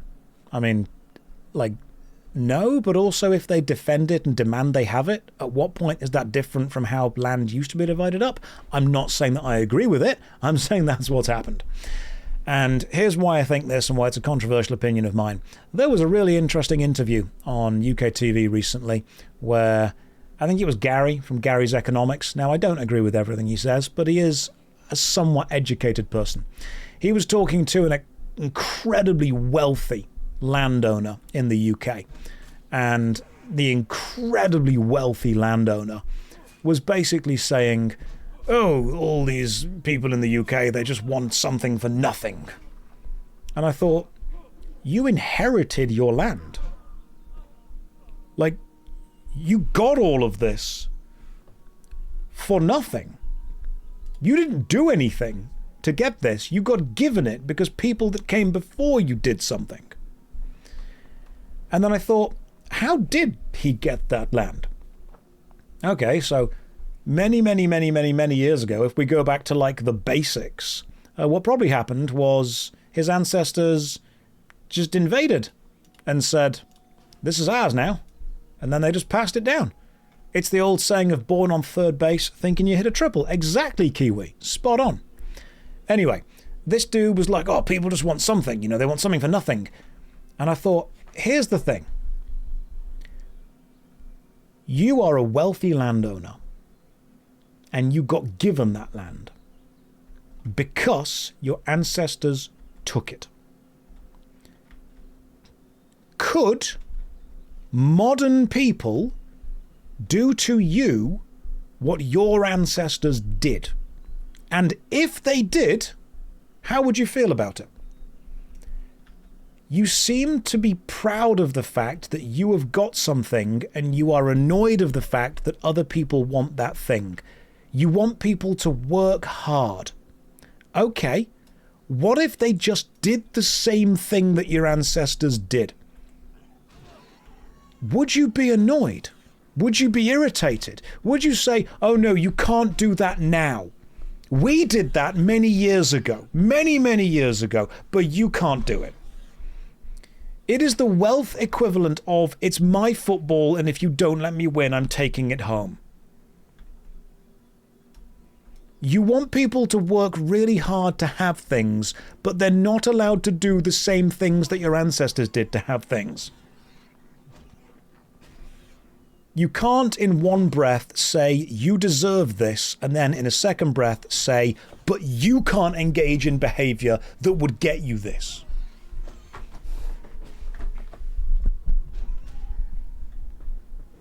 That's a controversial opinion of mine.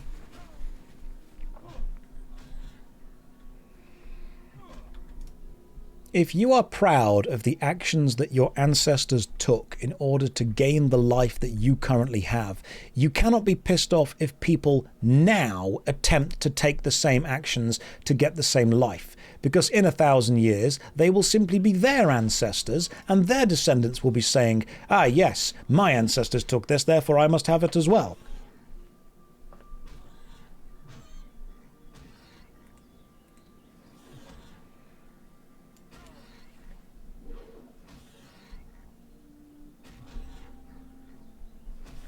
Josh, this is some of the most based stuff you've said on stream. Okay, here's a controversial opinion then. People agree with you when you say stuff that's based, and then as soon as you say something they disagree with, they discount everything you've said and say they don't agree with you at all, because people don't actually care about what you think, they care about you agreeing with them. There we go.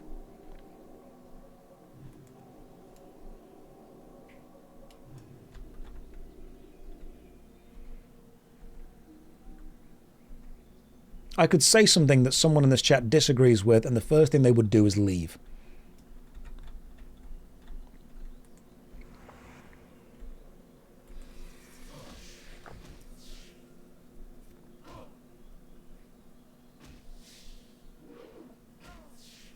Core, Josh is a bit arsey today. You've asked me for controversial opinions for the last hour. People have been like, that's not controversial enough. That's not controversial enough.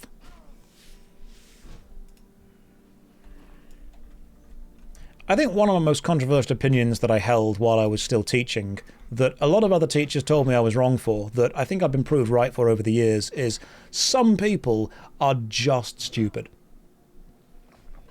Like, I'm sure that we probably could take a stupid person and make them relatively intelligent given time, but the amount of energy and effort and time and schooling and focused resources that it would take, honestly, just isn't worth it. Like, I know that sounds really horrible, and there's that whole everyone's available, everyone can learn, everyone can do this. No, some people are just fundamentally incurious. No, other teachers didn't agree with that, because they had this whole kind of idea of absolutely everyone is capable and amazing and fantastic.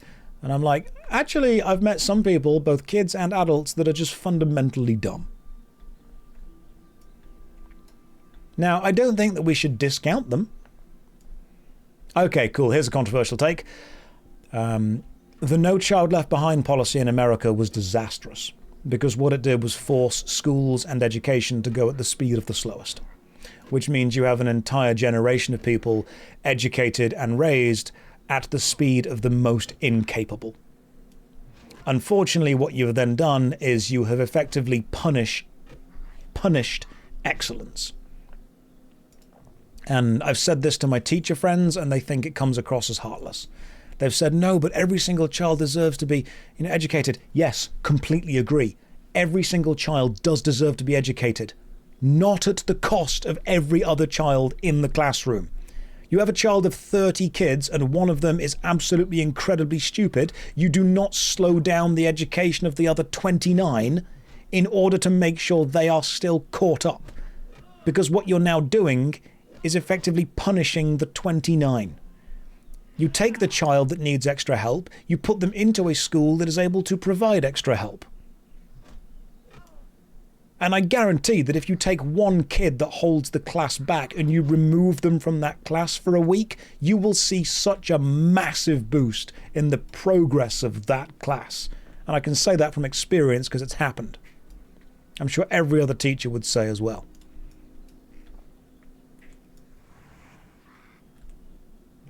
The few absolutely do ruin it for the many. The problem is funding. The problem is money. If you could take 1,000 students, imagine this. Imagine you have 1,000 classrooms, and in every classroom there is one or two kids ruining it for the rest. These are the ones that mess around, they piss around, they take all the teacher's attention. If you ever wonder why the teacher only ever knows the name of the misbehaving kids, it's because that's the only name they have to keep saying. The teachers don't learn the names of the well-behaved kids. They don't need to. They know the kids are going to turn up, do the work, go home. Fantastic relationship. Just turn up, that's the connection. They do the work, they learn, they get better, they leave. Everyone's happy. Brilliant. Unfortunately, it's the ones that ruin it for everyone else that end up being memorable. So, let's just equip that and then throw that one away.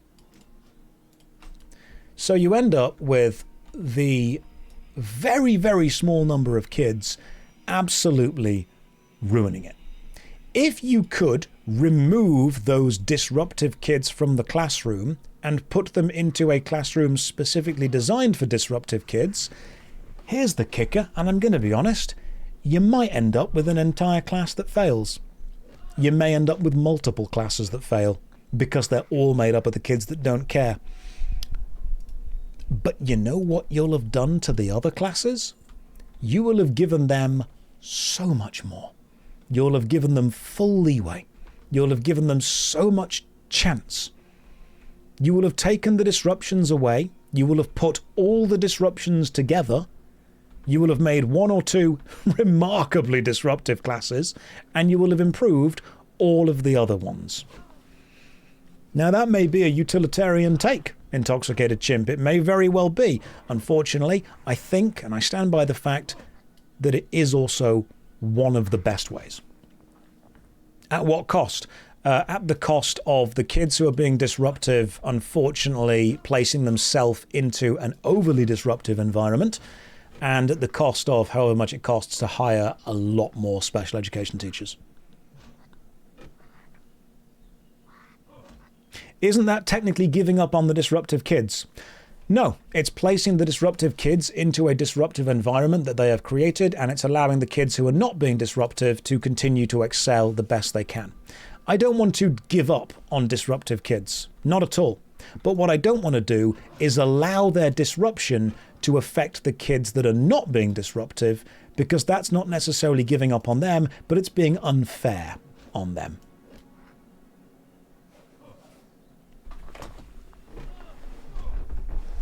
What if the kid just has ADHD? Okay, that's fine. They're allowed to have ADHD. If they're being disruptive, place them into an environment that allows them to be educated without disrupting the rest of the class. I don't want to demonize mental health. I want to support mental health.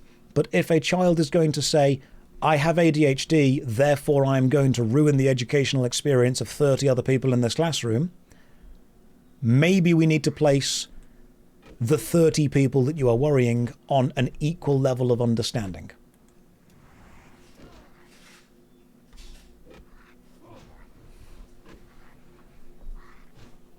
And people think that's horrible of me to say.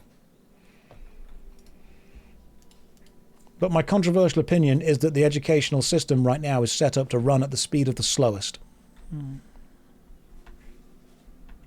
If someone is being disruptive due to a disability, isn't it mean to put them in a classroom that can cater to their needs? It isn't mean. Oh, that's true. Yeah, it isn't mean. You need to be able to support people. There's an old saying in education, inclusion without support. What's the phrase? Is abuse, effectively? I don't know if the word abuse is what it ends in, but it's inclusion without support is something negative. I'll just Google it and make sure I'm getting it correct. Hang on.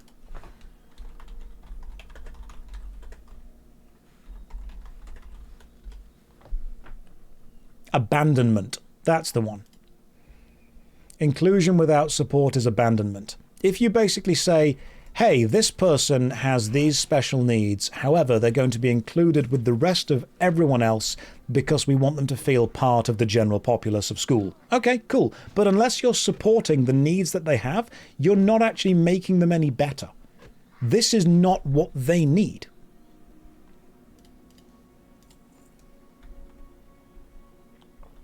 I absolutely agree with the sentiment that no child should be left behind, but I don't agree with it at the cost of leaving everyone else moving at the speed of the most incapable. And the reason this is difficult to discuss is it's incredibly emotional. People get emotional when discussing this. They do. Because people want to feel like they're helping. People want to feel involved. People want to feel important. People want to feel like they are being emotionally caring. And so I will say to people, hey, that kid that's being disruptive to the class, we should remove them from the class. And they'll go, oh no, you can't do that. That's cruel to the kid. I'm like, okay, you're being cruel to the other 29 by leaving them in. You are forcing the rest of the class to be subject to this behavior. You are forcing inclusion of this person at the cost of everyone else's education.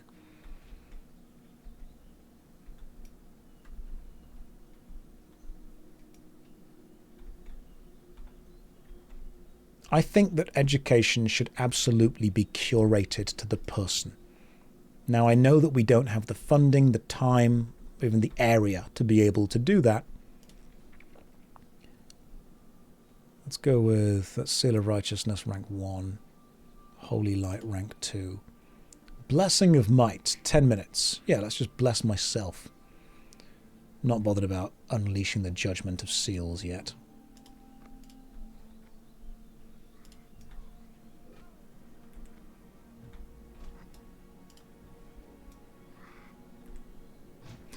So I suppose my controversial education take.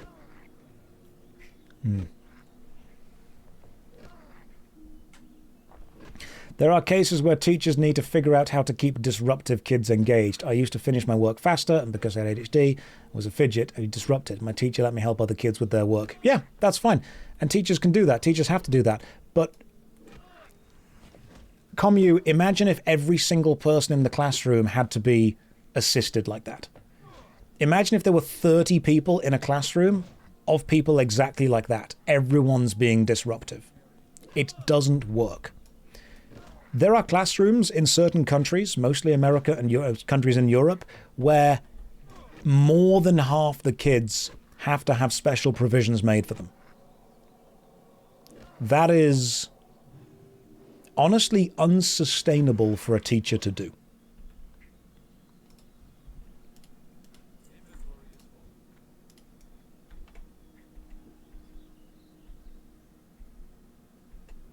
I think every kid and every parent wants to feel that their needs are being met, but you can't do that by personalizing the lesson for every single kid. It's simply not possible to do in the time that you've got to do it.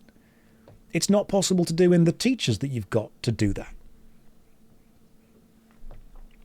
And I think that we need to make horrible choices sometimes where we say, okay, right now, we have 100 students, 10 of them are being incredibly disruptive and taking 90% of the teacher's time in order to manage.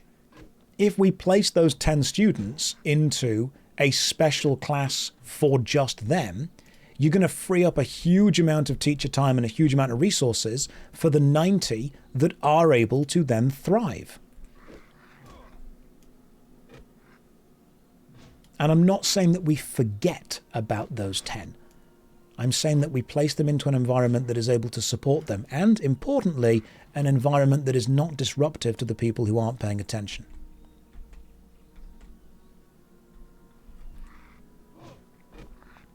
I also think the attitude of parents has changed a hell of a lot, seeing as education used to very much be teachers and parents wanting the best for the student. Now it seems to be parents telling the teachers what they need to be doing for their son or daughter.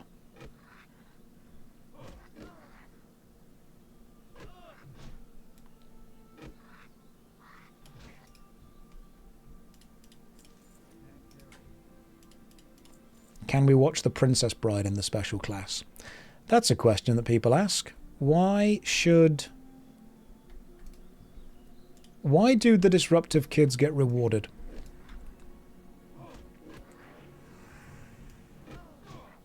Do I think I'd ever go back to teaching? No. I wouldn't be able to deal with the parents. The kids are great. Even the disruptive kids normally do want to learn and normally do come from disruptive homes. It's the parents that make teaching awful.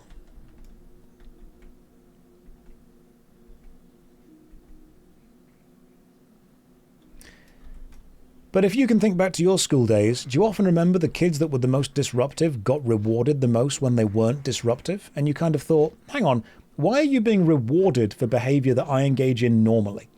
Why are you being given little stars on the board? Why are you being given sweets? Why are you being given a lollipop for not being a dick for a day, when everyone else in the classroom has mastered not being a dick for a day?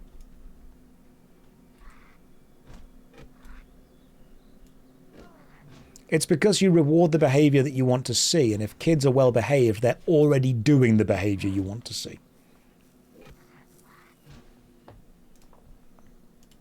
That's literally all it is. Reward the behavior you want to see.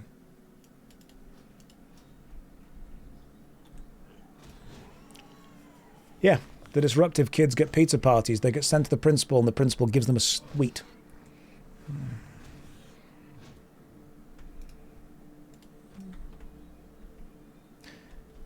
I think there is a moment in a lot of people's lives when they realize that the system isn't necessarily set up to reward them for doing what is right.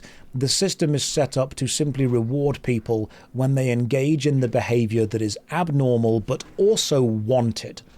And by this I mean, if you are well behaved, then your well behaved is not abnormal. That is your baseline. You are already where they want you to be. They don't need to do anything. Just keep doing that. But if one of the badly behaved kids suddenly acts normal for a day, that is abnormal to them. That is a strange behavior for them. Therefore, that must be rewarded. Hey, we got the gold dust. Fantastic. Hang on, what's up?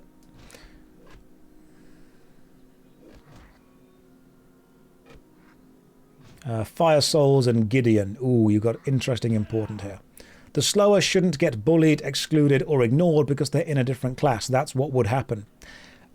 I don't think that that should happen, but also we're dealing with human nature. It probably will. You're going to get the kids that aren't in those classes taking the piss out of the kids that are.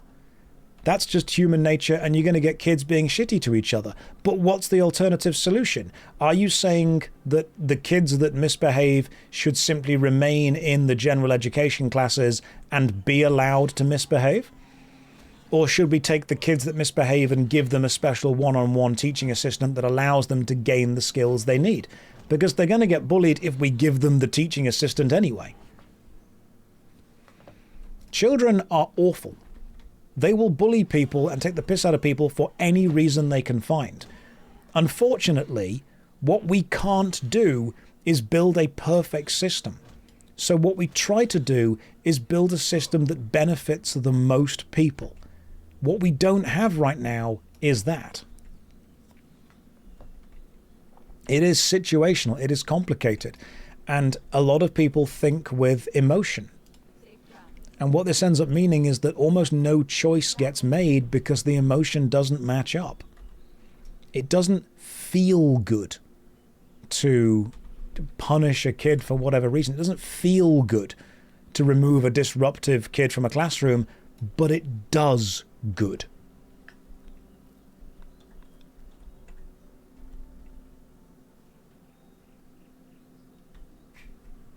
I feel that unfortunately, this is going to sound horrible, we need to reintroduce negative reinforcement just as much as positive.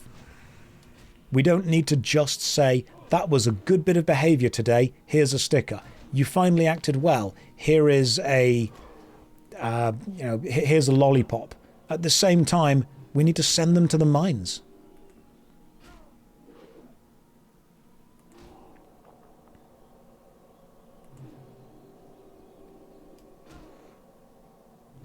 What about collective punishments? Collective punishments don't work as well.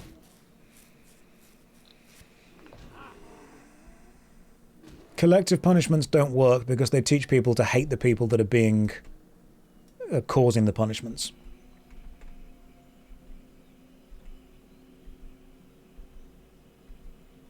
Unfit for consumption. I got a sudden flash of Thatcher on the screen. I mean, not really. I don't think I have a lot of similarities with Margaret Thatcher. I believe we are kind of ideologically different. But from an educational point of view, I do believe that there are systems we can engage with that will be beneficial to the kids that aren't pissing around all day. There's a controversial take of mine. People like to reduce ideas down to the most base version of them and then judge people based on that. Oh, you're talking about the mines. Oh yeah, send kids down the mines all the time, that's fine. The kids yearn for the dead mines.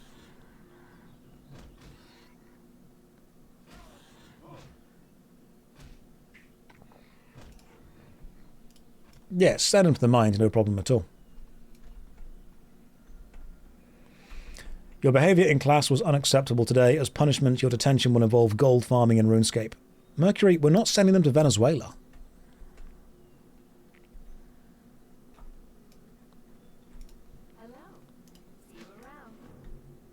Right, love letter. Let's do this quest.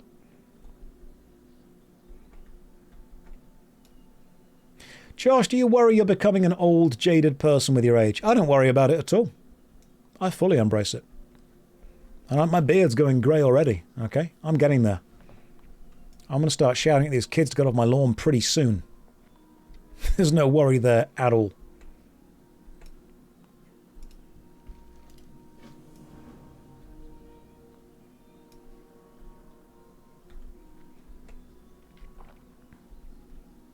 Would I say there's a level of disruption that's healthy for people? No one has infinite attention and shouldn't be forced. Sometimes it improves morale to have some whimsy in class. Partner, you sound exactly like one of the parents of an extremely disruptive kid that would be excusing their behaviour. Whimsy's fine. Whimsy's great. A little bit of, jokes, a little bit of japes, a little bit of lark every now and again. Maybe even a hootenanny. Who knows? However, there's a difference between having a bit of a laugh with the kids and little Timmy shouting 6-7 for 8 hours a day. Like, totally A-okay to have a little bit of banter. That's cool. Unfortunately, that isn't how it works. Because what I think a lot of people are also doing is they are applying adult sensibilities to children. And they often forget that children do not have the ability to self-regulate. And they can't necessarily take the idea of, hey, I'm going to give you the next 5 to 10 minutes to mess around, and then we focus. Because what that will mean is the rest of the lesson is disrupted.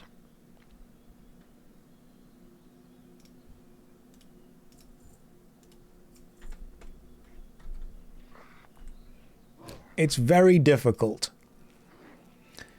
to talk about educational reform while also being completely emotionally in tune with everyone's needs. Because everyone needs different things, and you don't want to be the dick that turns around and says, well, actually, no, I'm going to be specifically denying you what you need.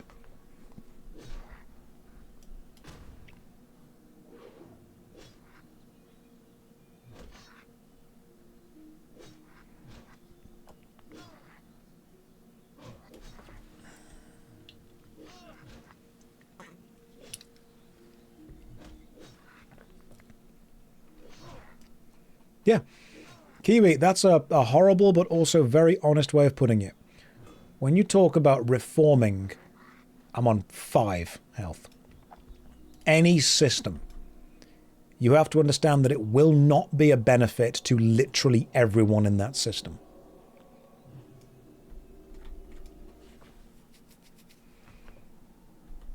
Sometimes the change within a system is not about appealing to everyone. It's about appealing to the most people that system could work for.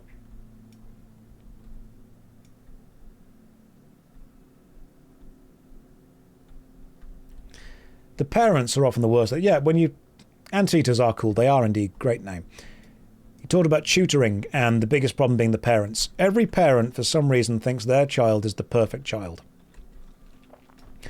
They believe their child is the one that does no wrong, and they believe that the teacher is out to get their child. They're not at all. I always hate it when kids say, why did you give me this grade? I'm like, no, you earned that grade. My job was just to work out what the grade should have been. I didn't decide to give you that grade because I hate you. I gave you that grade because the evidence you gave me can justify it. My favorite one used to be when kids were like, yeah, but you gave me the grade. I'm like, no, you earned it. I worked out what it would have been from the evidence. There we go. And one thing that is great to say is, if you lose a game of football, do you get mad at the person keeping the score? Hey there. Safe travels. I mean, the problem with the grading system, yeah, that's a different debate. The thing is, people think that teachers just go out the way to give kids they don't like different grades. I'm like, I don't care whether you get an A or an E. I care that I can justify to my boss why I gave you an A or an E. I'm not going to go out there and say how I'm going to ruin your day on purpose. I'm going to say the evidence you've given me allows me to use the grading sheet to specifically say this.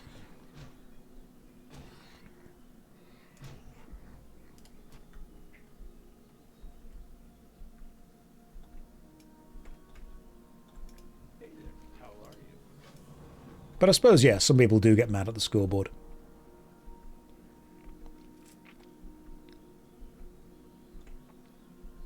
Here's a controversial take. A lot of the role models that kids have got these days are really shit. Streamer and YouTuber is one of the most desired jobs for kids worldwide, and if you look at any of the most popular streamers, you realize they are engaging in extremely immature behavior that is unfortunately reinforcing why kids will engage in that behavior.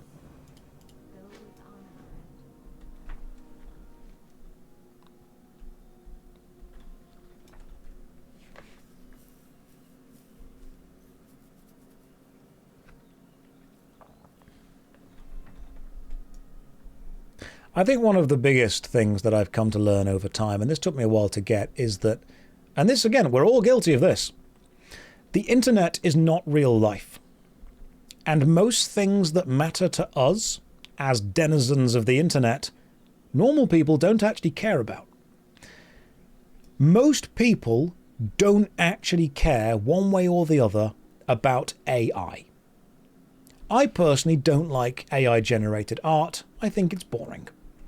I know a lot of other people that don't like AI-generated whatever for whatever reason, and online there is a huge amount of very emotional pro-AI, anti-AI stuff going on. Go and talk to most normal people that don't live online. They don't care. They just straight up don't care. They don't know about it. They don't care about it. I think a lot of people are forgetting that a huge amount of people just aren't interested, involved, that they're not bothered.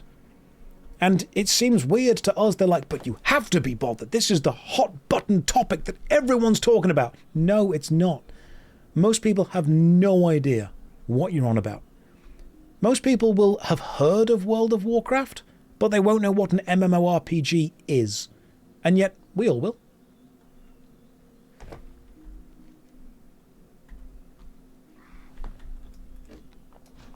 So yeah, I suppose a controversial take is that we sometimes forget we live in a bubble and most people literally don't care about this. Until it affects them. I believe a lot of people have selective empathy. I believe they don't care about something until it affects them, and then everyone else should. And, you know, to a degree, can you blame them? Like, world's a big and scary place, man. Lots of stuff's going on. Lots of people can't afford to live. You know, prices are going up. Wages aren't keeping up with inflation. Do you really expect everyone to be as emotionally invested in everything? Is my room clean now? Yeah, kinda. There's a dog lying down on the floor, but apart from that, we're all good.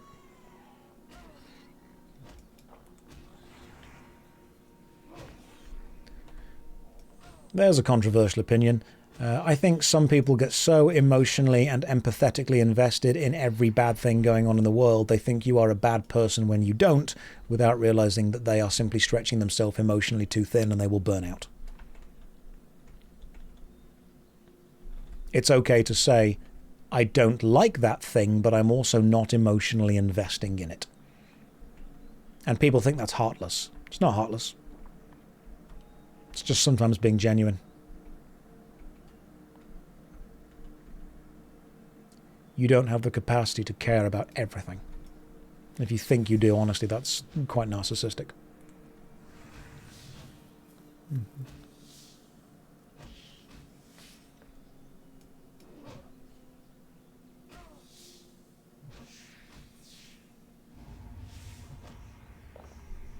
Yeah, I mean, going to be active about something is great. Fully support that.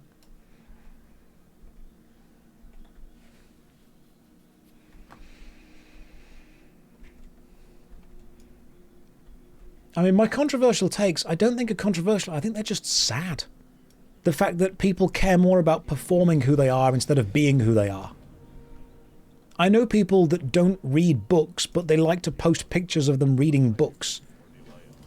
I like people that don't cook, but like to post pictures of themselves with bowls of ingredients in front of them.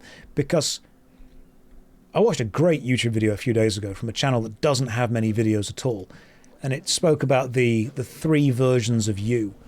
The version you are, the version that other people think you are, and the version that you think you are in the eyes of other people. Really interesting kind of breakdown of it.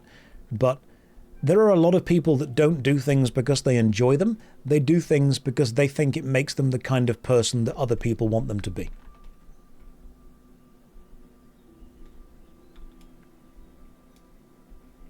There are also some people that won't do something until it's performed. It wasn't Smarter every day, although he does make good videos.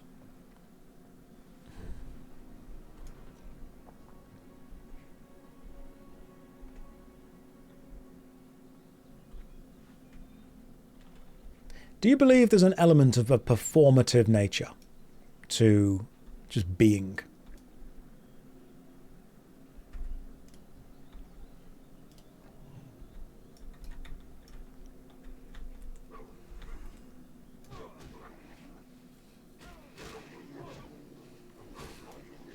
I mean, if a gym influencer goes to the gym and doesn't take a picture of it, did it really happen?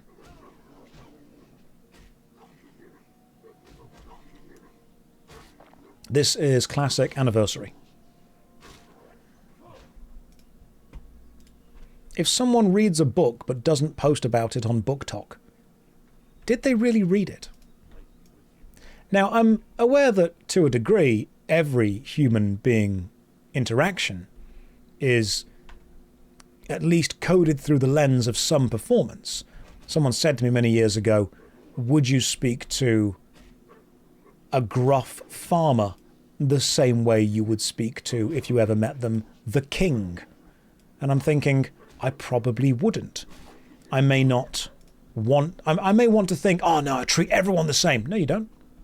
You absolutely change your mannerisms, you change the pace of your voice, you change the words you use, you change your inflections, you change your body language based on the situation you're in, based on the person you're in. That is a level of social understanding.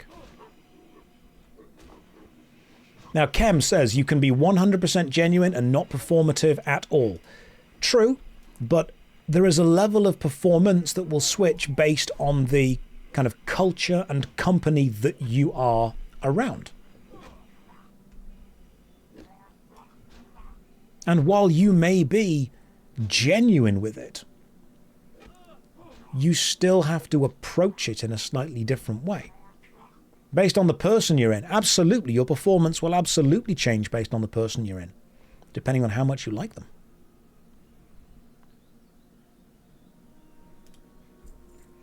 Crude sword. It's not a hammer. Could probably sell it, though.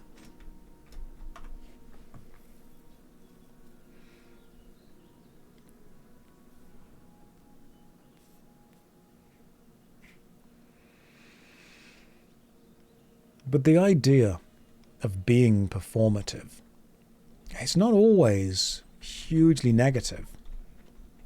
Sometimes it's about getting the information across to someone in the same way. I mean, if you are a teacher, you would not talk to your fellow teachers the same way you would talk to a student.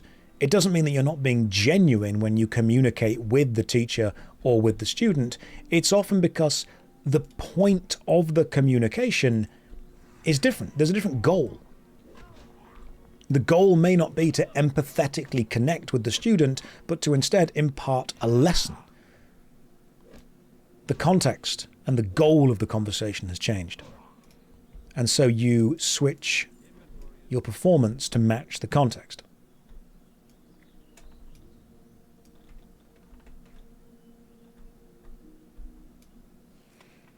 What are we defining as performative, though? I tend to think of it as things people do for the purpose of displaying them.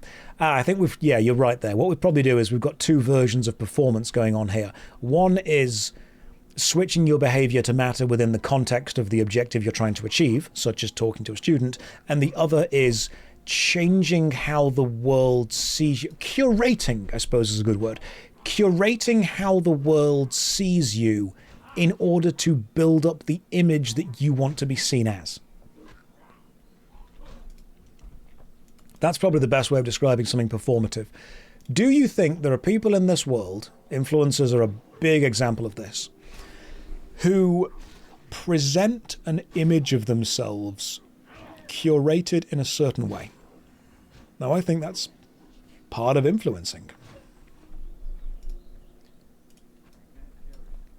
I suppose one thing that makes me sad is influencer is a desired job for many, and yet they don't realize the artificial nature of it means they suddenly start acting artificial in their daily life. I think there are going to be kids who grow up performing the actions that they think they should perform in order to get the recognition of an audience that they don't even have.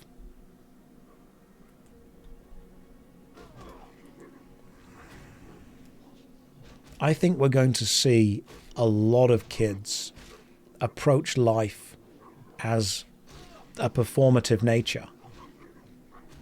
And they're going to ask, I mean, kids have already started saying, chat, is this true? Out loud to no one.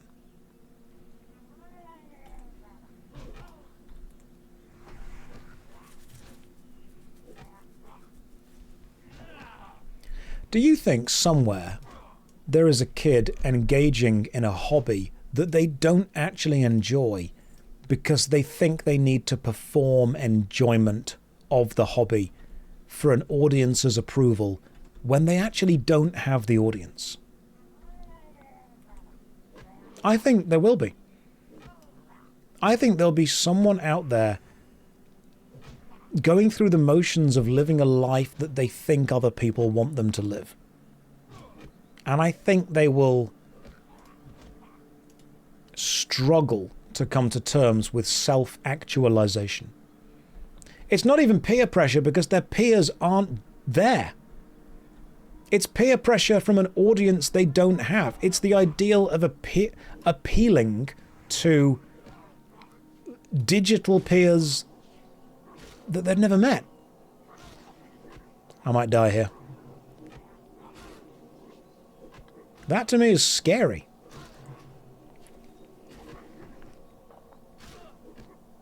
It's influence pressure.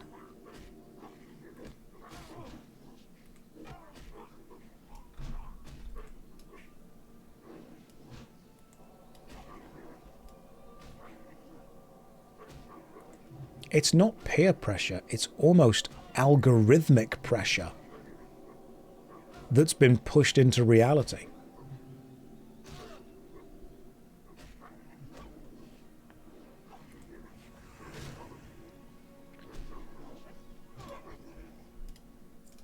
Right, there we go. Taking you guys down.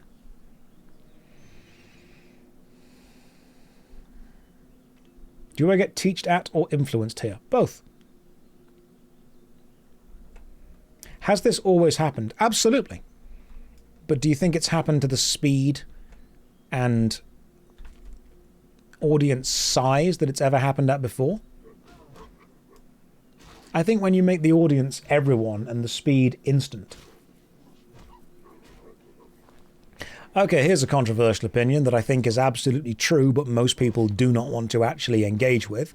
I think you guys on the internet will engage with it because you will understand exactly what I'm saying. But every time I've had this conversation with offline people, they have pushed back. But I still believe I'm right here. Okay, here's the statement. Lockdown has done untold, irreversible damage to the social growth of an entire generation of people. I've met people that went through their formative social years during lockdown, and they are some of the most awkward and incapable people that I've ever met. I believe it has set people back, and people don't understand that you form who you are during the formative years. That's why they're called the formative years. And if you disrupt those formative years, you aren't losing 1 or 2 years. You're setting yourself back 5, 6, 7, or 8 years. Because if you have 1 or 2 years that you were meant to learn the skills of being social and you don't learn them, it's not like you immediately get them in the next 2 years, because you're then placed in situations where you're expected to already have them.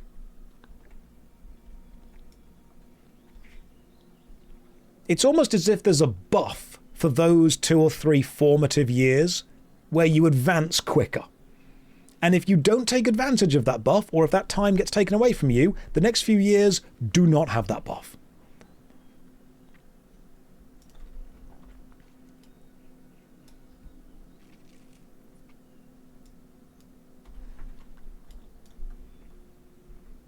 Hell yeah, walking into a high-level zone to train, constantly dying. Visa, welcome, man. How are you doing? It's good to see you. So yes, I think the lockdown unfortunately took a lot of people, an entire generation almost, and made them bad at interpersonal communication. I love it when someone says to me, oh, I can't make phone calls. Because you know what? I can, really easily.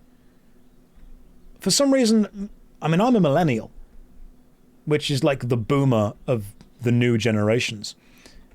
And people always say to me, oh, millennials can't make phone calls. Yes, we can. It's very easy.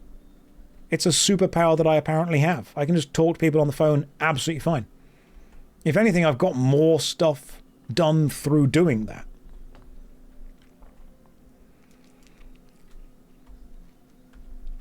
But we have a generation now that are just really... Everyone has social anxiety with it. It's almost like a generational debuff. Which, I'm going to be honest, for me, is great. It's almost like I've been given an advantage by everyone else having a disadvantage.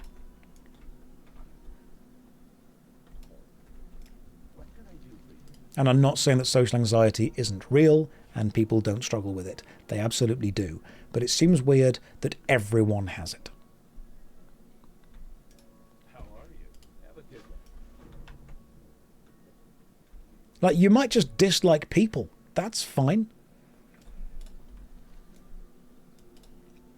Okay, there's a controversial opinion. Therapy speak has been co-opted by people that do not have these extreme conditions but want to give themselves the excuse of acting in a way as if they do. Well, I'm just giving you controversial opinions. You wanted controversial opinions all day. Okay. People have taken therapy speak and weaponized it to effectively reduce it to let me do whatever I want to do all the time.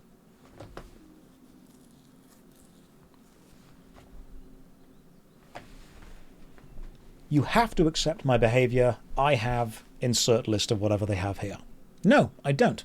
I have to accept that you have whatever the thing you say you have is, but that does not give you a free pass or a free rein to do whatever the hell you like.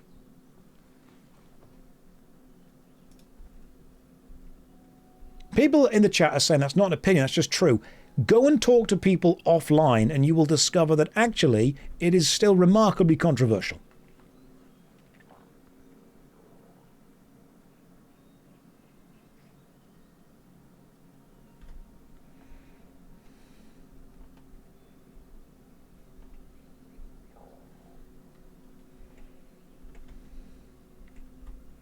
Okay, here's a controversial opinion. There is a subreddit I follow, mainly just for the interest. The subreddit is called Shifting. And shifting is the belief that by following a series of actions, you can alter the reality that you live in. And it can be tracked. Now, there's two reasons that I follow this. They believe it's not like manifesting things that you want to happen. It's like actually going to a literal different universe where everything is the same except you're better.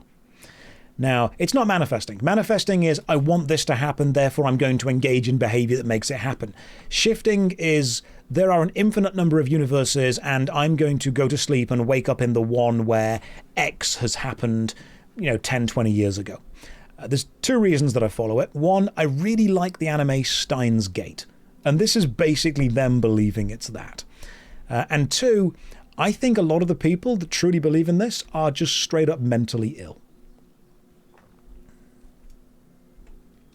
I'm not even going to say that there's nothing beyond that.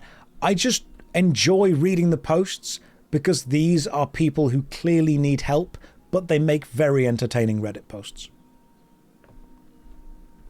Like, I know that sounds really cruel, but just straight up, that's why I follow that subreddit. They are so detached from reality that I need to read these stories. It's like a better version of No Sleep.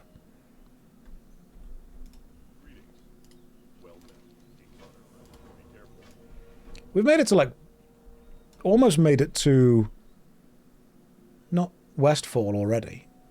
No, Red Ridge Mountains eventually. What Reddit is he talking about?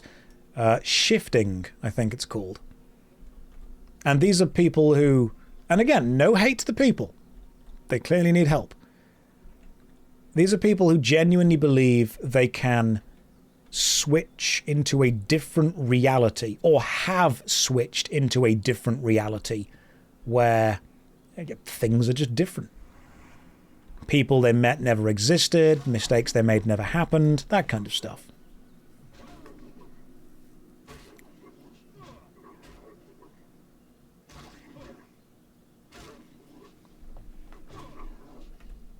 And part of me obviously feels very sorry for these people because they have something that clearly is so important they want to get away from it, but the other part is entertained.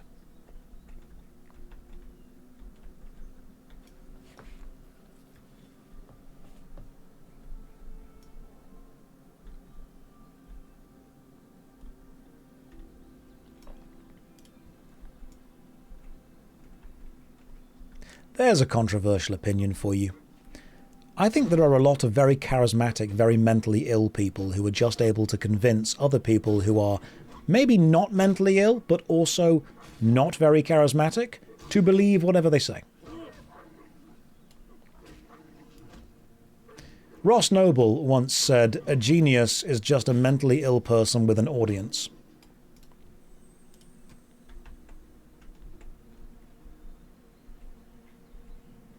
And you know what? Yeah.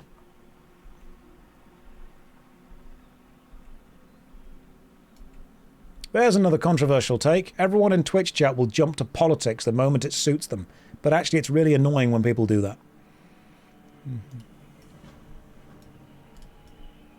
Because what that then does is derail the conversation into a political one because people don't think about that.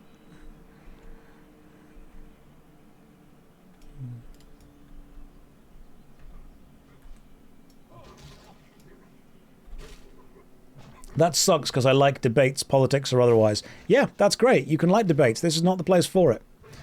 Not everything needs to be a debate all the time. Not everything needs to be a controversial conversation. Yeah, I'm dead now. I'm very dead. See, we started talking about politics and I died. Thanks, Obama.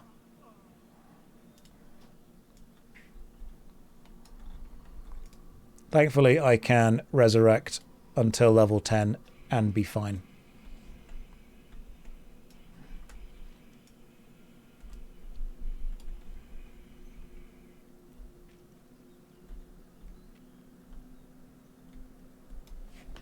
Take a nap, it never happened. That's fine, I'll kill something over here. There we go, we can kill a prowler.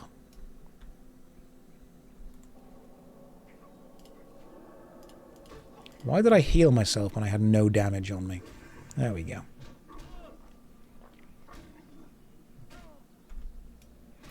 To be fair, you cultivate the aura of a political chat while being a decent human being effectively, so that's at least partially on me. It's very difficult to discuss philosophy and psychology without, at some point, someone in the chat linking it to politics. And there will be people in this chat from many sides of the political spectrum. And what I don't want to do is start the argument from that, because unfortunately, there's a controversial take. Most of the big streamers don't actually get big by playing video games, they get big by being political. Because there aren't that many people who actually really, really, really care about video games, but there are lots who really, really, really care about their political side.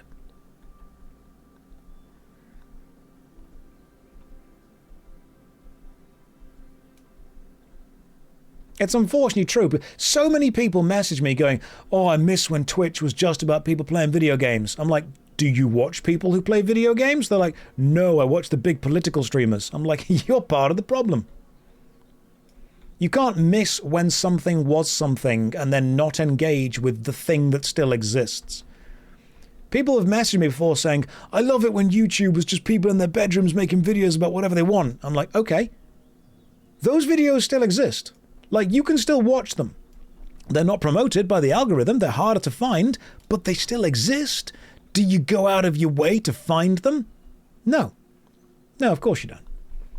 You just take whatever the algorithm gives you at the start. You don't want to put effort into finding those videos that you actually want. You want to complain that you can't find the videos you want because they're not served up to you on a silver platter. You want to say you miss when YouTube was something. Guess what? If you put enough effort and time in to look, it still is that thing. It's just not given to you as easily.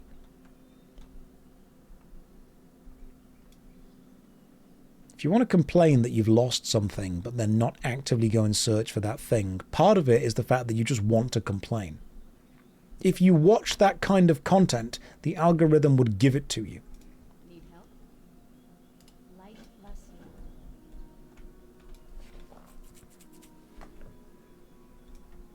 I don't want to blame people, but I do want to say that if you're going to complain that you miss the way something was, do you actually want to go and engage in behavior that allows you to experience the way that thing was? Or, this is going to sound horrible, do you actually miss the context of your life that existed while you engaged with things in that way? Do you miss old YouTube? Or do you miss the fun and the silliness of the comments and the fact that you saw the same people and the fact that your mates watched the same videos as you? Is that what you miss? Do you miss just how things were? Do you think YouTube is synonymous with how things were? Or do you just miss being younger? And you know what? Maybe you might say, nope, I genuinely do miss old YouTube. Okay, fantastic. In that case, good. Because you can still have old YouTube. It can still be found. Those videos still exist. They're harder to find, no doubt. But they are still there.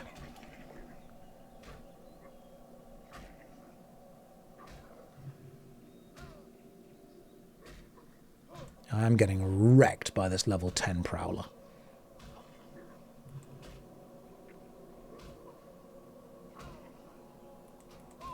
Yeah, I cannot do this fight.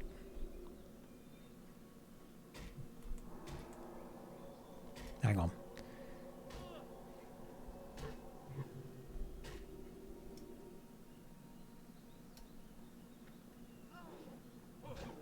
Didn't I get like some... There we go. Magical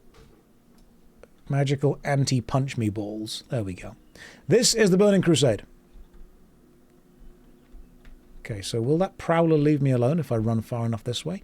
I think I might have to go and grind some lower level enemies to get level 10. Because right now all of these are... Yeah, these are above me. Where's less than level 10 stuff? Damn, that's far away. Jasper Load Mine. Where's quests that I can do? I suppose bandits. Bandits would be a good one. Yeah, see if I can go and kill some bandits.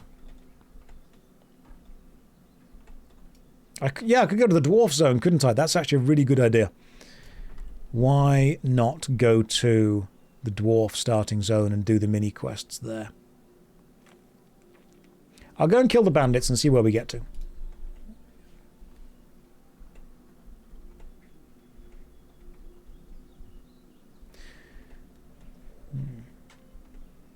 So when I talk about people being annoyed that things aren't the way they were, I don't want it to come across as me saying to people, you're stupid, you can still have that, because I'm of course aware that the context around things has changed.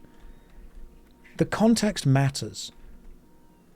We used to have TV shows that everyone would watch, and then you would have water cooler conversations where everyone knew that. When there were 4 or 5 TV channels, aging myself now, you would go into school or work or college and everyone would have likely seen the same programs. Everyone would talk about the thing that was on. It was a thing to watch The Simpsons at 6 o'clock. There was a level of monoculture that happened to it. I totally get that, and we can't go back to that. But what you can do is still watch the same shows as your friends. You can still watch the same people. The last, I think, really big monoculture conversation TV show we had was either Game of Thrones or The Boys. But I think even The Boys started to fall off around season 4 or 5.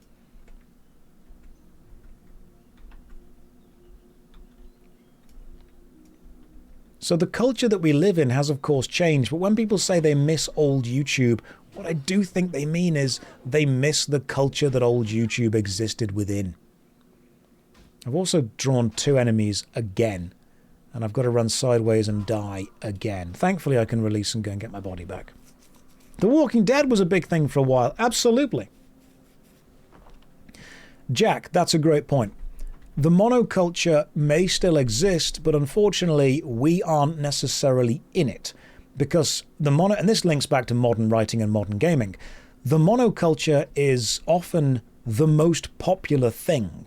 So if you were to take 10,000 random Britons, chances are most of them know what Love Island is. Chances are not all 10,000 are going to play World of Warcraft, but at least a couple of thousand of them are probably going to have, scrolled Twitter at some point this week. So the monoculture can still exist, but sometimes it's much more It doesn't have the rough edges that it used to have.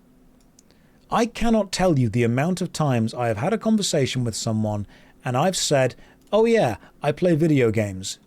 Do you like any video games?" And their answer is they play FIFA and Call of Duty. Like, it's not even a joke anymore. It just is what they say they do.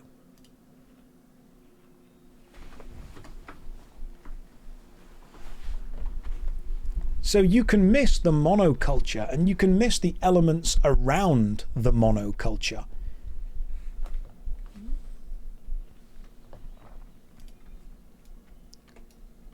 But maybe it does still exist. We're just not in it. You ever consider the fact that because we exist on the internet, we have access to the whole world? Whereas you take someone that doesn't exist on the internet and only has access to their local area every day or so, they're going to be involved in whatever's on telly still. There are many people who don't care about online discourse at all. There are a lot of people who still use Facebook. I think we do sometimes forget this. I think we need to be reminded sometimes that there are elements of culture that have just moved on without us. Do I have my own Gamer Subs cup yet? I don't. You should purchase Gamer Subs, and so I will get that. Hang on. There we go.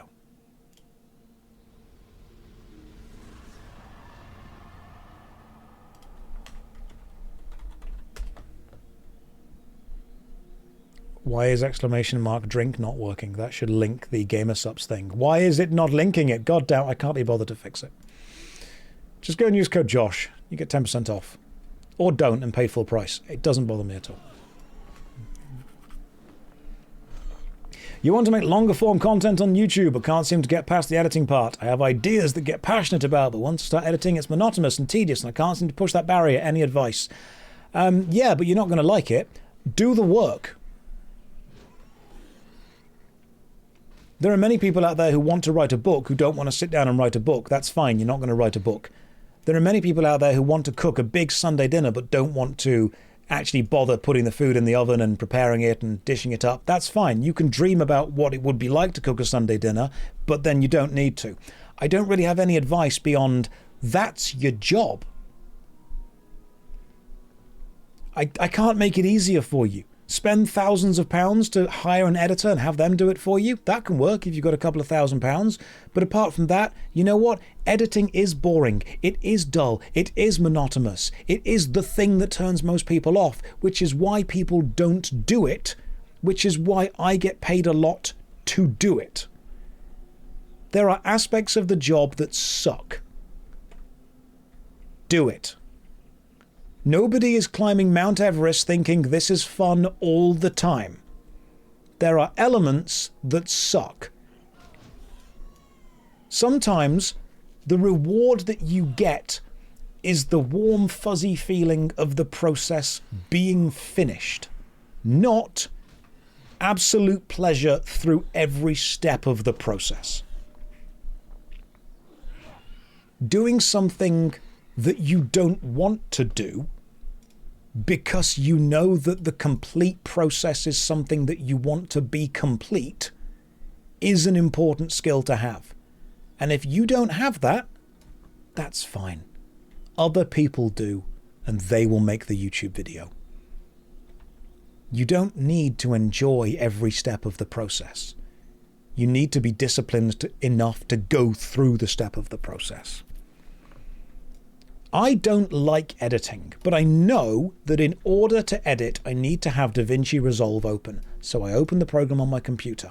And I don't like editing, but I do know that the next step is putting the folders and the files of video footage onto the DaVinci Resolve timeline. So I do that. And I don't like watching the footage and cutting out the bits that I don't need to do. But I do know that I need to do that. So I go through that and I do it. And you know what? By the time I've finished it, I've done hundreds of steps in a process that I don't like.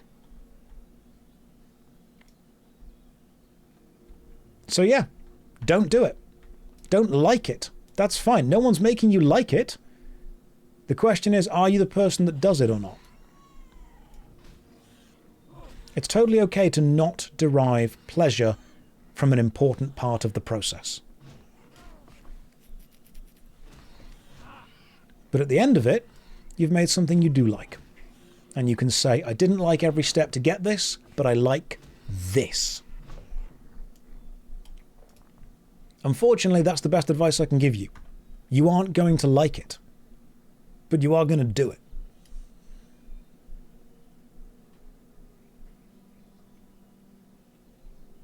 Some people, when they ask me questions like that, what they're actually saying is there a way you can remove the bit that I don't like? And the honest answer is no.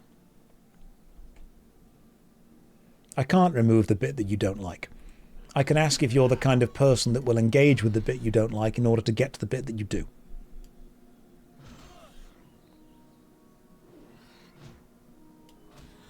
Because you don't have to be.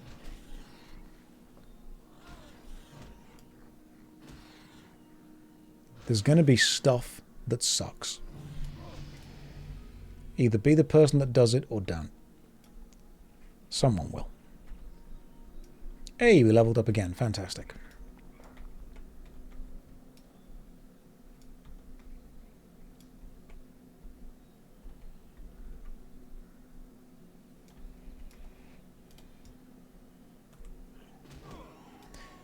There's a controversial opinion of mine, not against you personally.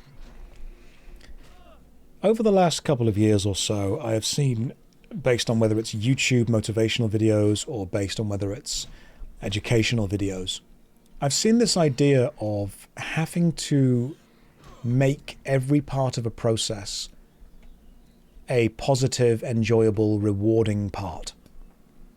And what I mean by that is people are setting up rewards for themselves getting through it. They're making it, fun. They're turning it into a game. Okay, that's great. There is still a value in just saying, I don't like doing this, but I'm going to do it.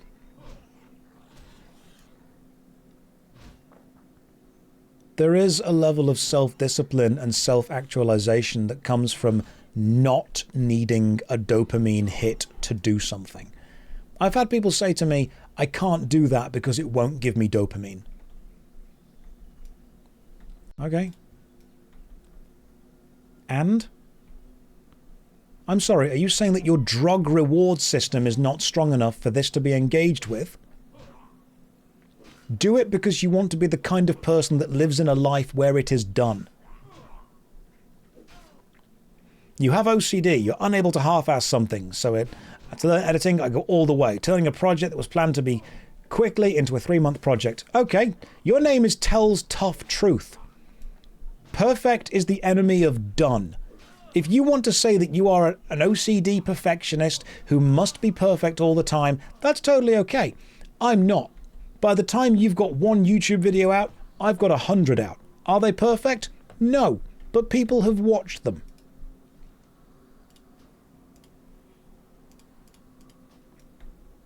If you want to be perfect, that's fine, but you will learn more from being imperfect and doing something than you will from trying to be perfect and doing nothing. Get your project to 80 or 90% done and release it. It does not need to be 100% perfect. I've got a repair somewhere. I'll just Hearthstone back, it's fine. The amount of people that have said to me, oh, but I can't half-ass this because I've got OCD, I'm a perfectionist, I've got to learn this, I've got to do that. That's a failing on your part as far as discipline goes. I'm not saying that having OCD is a failing. That is a mental kind of block. I'm saying that you need to at some point say, I'm not engaging with this anymore. I'm going to do this instead. I am going to step back and accept that this has flaws. It will have flaws. Everything will have flaws. Your discipline involves understanding that accepting the flaws that it has and having it exist is far better than having it be flawless but not exist. Everyone who is writing a book has a flawless book in their head. The moment you start putting words on paper, flaws exist. Mistakes get made. But that paper existing makes the book far more valuable than the perfect image in your mind. Make it exist. Make it suck. Learn. Make something else exist. True, but it's like having to pee and you're telling me, just don't go pee. That's what OCD does. Okay, what do you want me to say to you? What advice do you want to hear? Do you want to hear the advice, find which chemical concoction and medication works for you and allows you to engage with this, and then go and do that? Because, yeah, I'll do that as well. If you want to speak to a medical professional, which I am not, then go and do that. I am not giving you medical advice. I am not a medical professional. I've been out of education so long, I wouldn't even call myself an educational professional anymore. I would say ex-teacher. Go and speak to a medical professional and explain that a chemical imbalance in your brain is making it impossible to work on systems. And if you are not willing to do that, if you are not willing to change the state that you are living in, then what advice do you want to hear? Just live in that state? Because right now, what it's kind of sounding like is that you want me to justify why you can't do it. You want me to say, oh, I totally understand, I totally get it. That's absolutely fine. You don't need to do any of that. That's okay. Take all the time you need. Okay? If you want to do it as a hobby, I will tell you that. If you want to do something as a hobby, then engage with it as a hobby. That's fine. You can do that. Just chill. No one's got expectations of you doing it as a hobby. No expectations there at all. But if you want to do it as a job, every reason you're giving me is basically, I can't do this job because of reason. Okay? Can we get around reason? No. Okay, then I don't know what to say to you beyond, if you do what you've always done, you'll have what you've always had. If you want to do something that is outside your comfort zone, you have to be willing to be uncomfortable.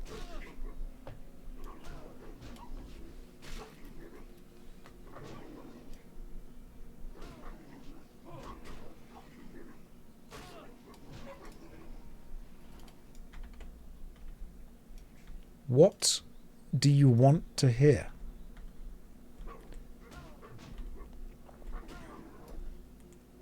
Genuinely, what would help you?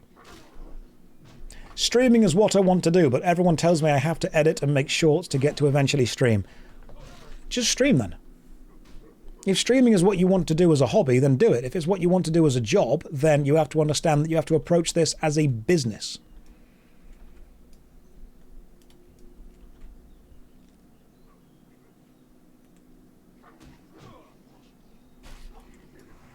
If you want to approach this as a money-making venture, then it is your job to entertain people. Therefore, it will be part of your responsibility to learn to be the most entertaining person you possibly can.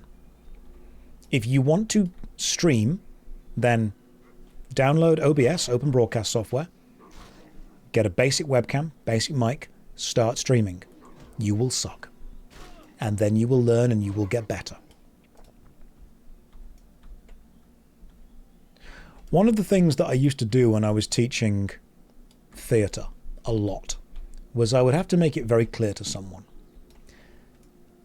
I have worked with a lot of kids and a lot of adults who wanted to be actors, who did not have any acting experience. I can work with them one-on-one, I can work with them in a group environment. I can teach you how to project, I can teach you how to memorize scripts, I can teach you how to memorize long lists of unconnected words, I can teach you the theory behind stagecraft, I can teach you the mise-en-scène, I can teach you all of this stuff. But what I cannot teach you is what it's going to feel like when you walk out on stage in front of an audience and you freeze. You will learn that when you do it. And it sucks. It's scary. but it is one of the most important things you can learn.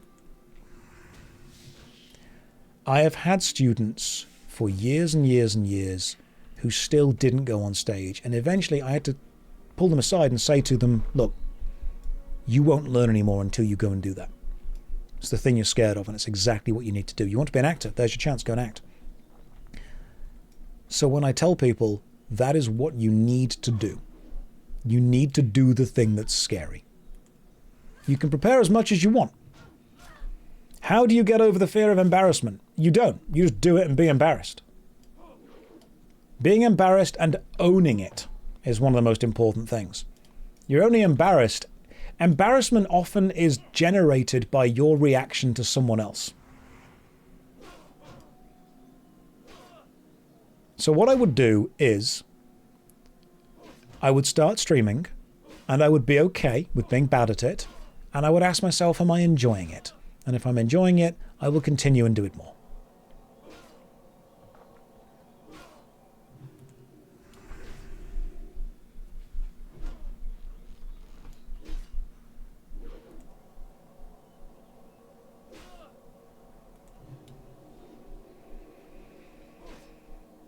You learn and you get comfortable with it. Comfort within the uncomfortable area is part of it.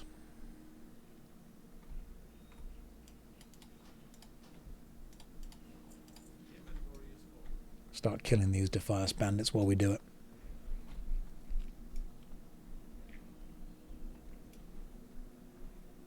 You pronounce because as because, and I've never met that. Is it a regional thing? Probably. And because is probably the other way of pronouncing it, but I've always just said because. Probably an English thing.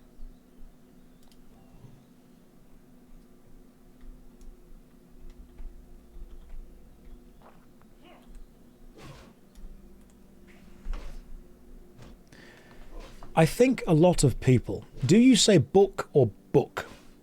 Both, depending on how I'm feeling.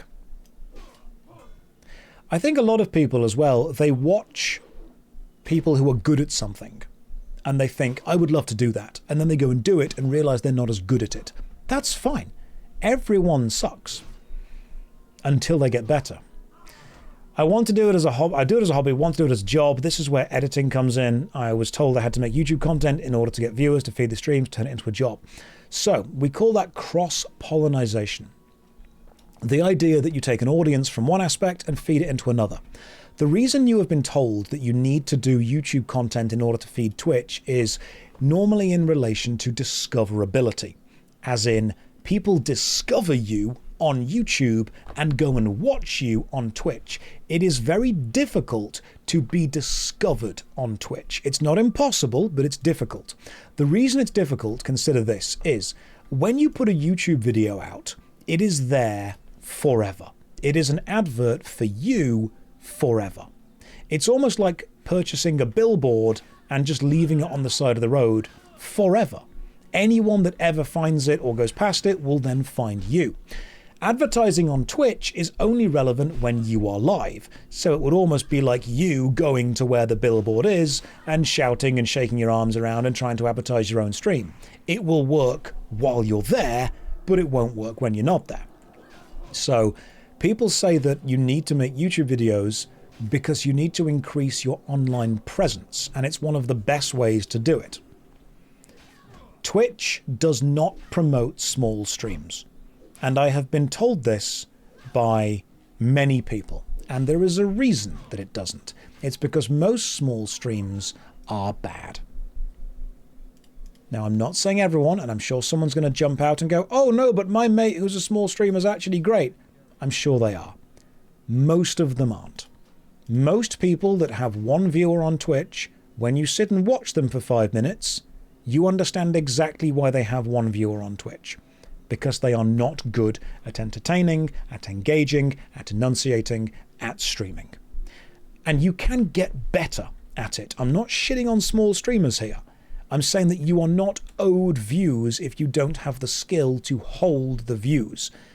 And if you need to get people to come to your stream, you need to advertise your stream. And the best way to advertise your stream is to make good evergreen, long, entertaining YouTube videos that people will find forever. And then they will come to your stream to see if you are streaming. They'll be like, hey, I like that guy's YouTube videos. I'm going to go and watch that. I mean, my mate was a small streamer 2 years ago, and now he's front page every so often. Bro was dedicated, and clips helped him a whole lot. Clips really do help. Clips help massively. People on Twitch have armies of clippers that try and spam their clips everywhere.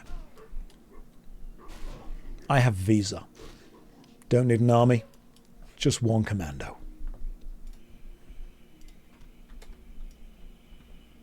People are like, should we send an army of clippers? Oh no. Just send Visa. The job will get done.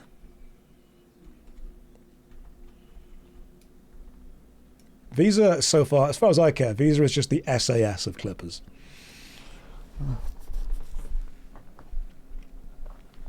Departure from controversy and advice, but as you focus on MMOs, have you heard of the single-player Erenshaw? Heard about it, not bothered playing it yet. There's a lot of MMOs.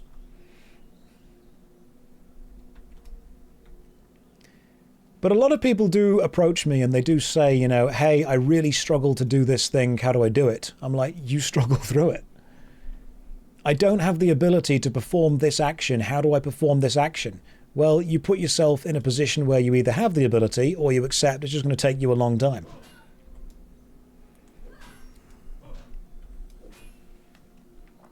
Do I reckon I'll try Guild Wars 3? I mean, maybe. Eventually. What's my favourite MMO? Probably RuneScape. RuneScape is the one that I've spent the longest time on. Although I do really enjoy World of Warcraft Classic. Now, a lot of people do want to be Twitch streamers or YouTubers or actors, and they say, I would love to do it, but I struggle with this part. Do you have any advice? I'm like, yeah, that part sucks. Just kind of, just do it. Just do it while it sucks. Guild Wars 1 was great. I enjoyed Guild Wars 1. It was a good RPG. Need to wait for the Defias guys to respawn. Yeah, just do it over and over and over. Accept that it's going to suck. You're going to hate it. Will I do a Was It Any Good for the old Dragon Age games? Origins, I already have. I've got a Dragon Age Origins review on the Was It Any Good channel already. I haven't done 2, Inquisition, or Veilguard.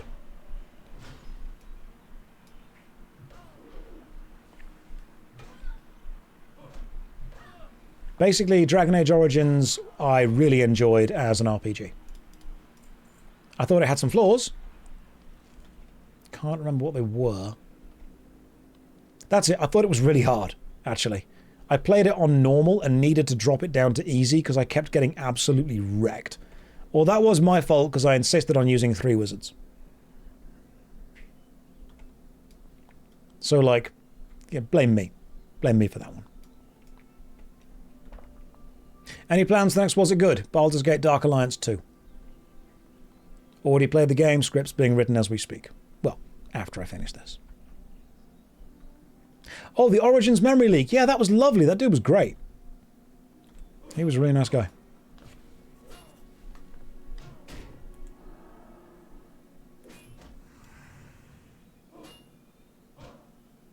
Nathan, I think his name was. He was cool.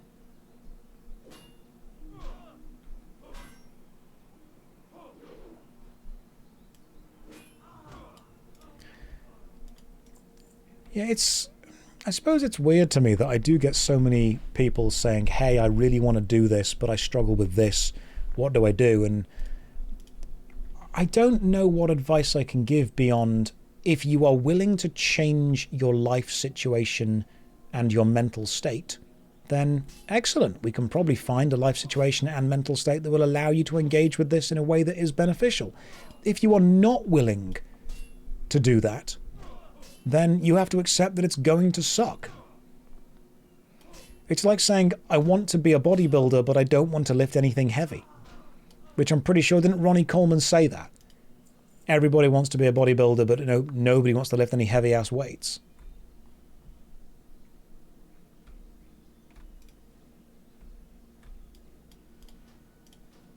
Like, at some point you have to realize that the thing you want is achieved by doing the thing that sucks. You want to make YouTube videos, but you don't want to edit. In that case, you don't want to make YouTube videos, you want to have YouTube videos. Because editing is part of the making. And it sucks. And it's awful. But if you want to make them, you're going to be the person that goes through them. And by going through that, believe it or not, you actually then develop a connection with other YouTubers that if you ever meet, you can just look at and go, editing. And they'll look at you and go, yeah, am I right? And then you can hate things together.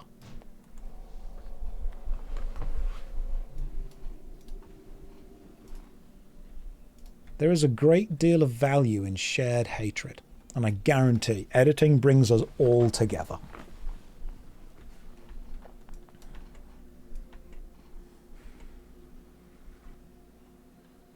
Kurt says editing is kind of fun. Kurt is one of those people that we call insane, and then Kurt finds a job with a YouTuber and makes an absolute fortune because nobody else wants to edit.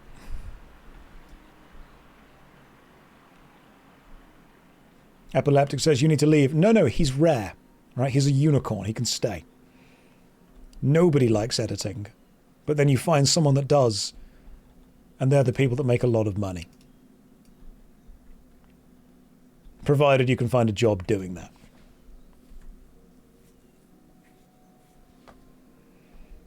The real treasure were the editors we met along the way. Right, I'm level... What level am I now? 9?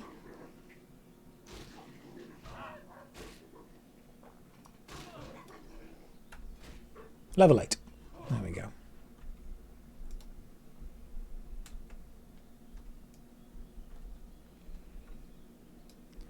It sounds weird, but sometimes the advice is... When someone says, oh, I hate doing this thing, the advice is just do it and hate it. Do I watch any other MMO YouTubers? Yeah, quite a few of them.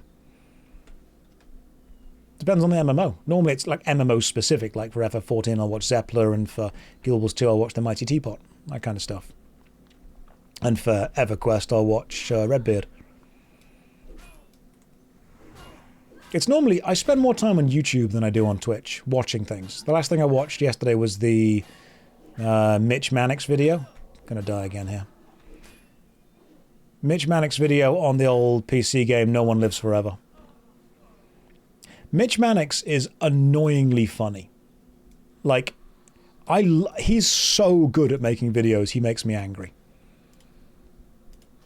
Sometimes I watch Mitch... If you haven't watched Mitch Mannix videos before, genuinely hilarious. Like, full on actually pausing the YouTube video and barely laughing at it, hilarious. His Star Wars The Old Republic stuff was great. His new stuff on a lot of kind of B-tier adventure games, brilliant.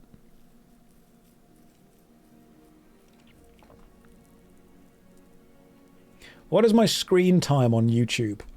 Way too high. I have a lot of YouTube playing on my phone whenever I'm doing something in the background. If I'm making a cup of tea, or if I'm, you know, if I'm doing anything really. If I'm downstairs making breakfast, grabbing a cup of tea, cleaning the house, I'll just have like YouTube playing on my phone. Mitch Mannix. I think there's only one X in it. But you're pretty close with that one. Like, I'll just put the video in that's really funny. Hang on.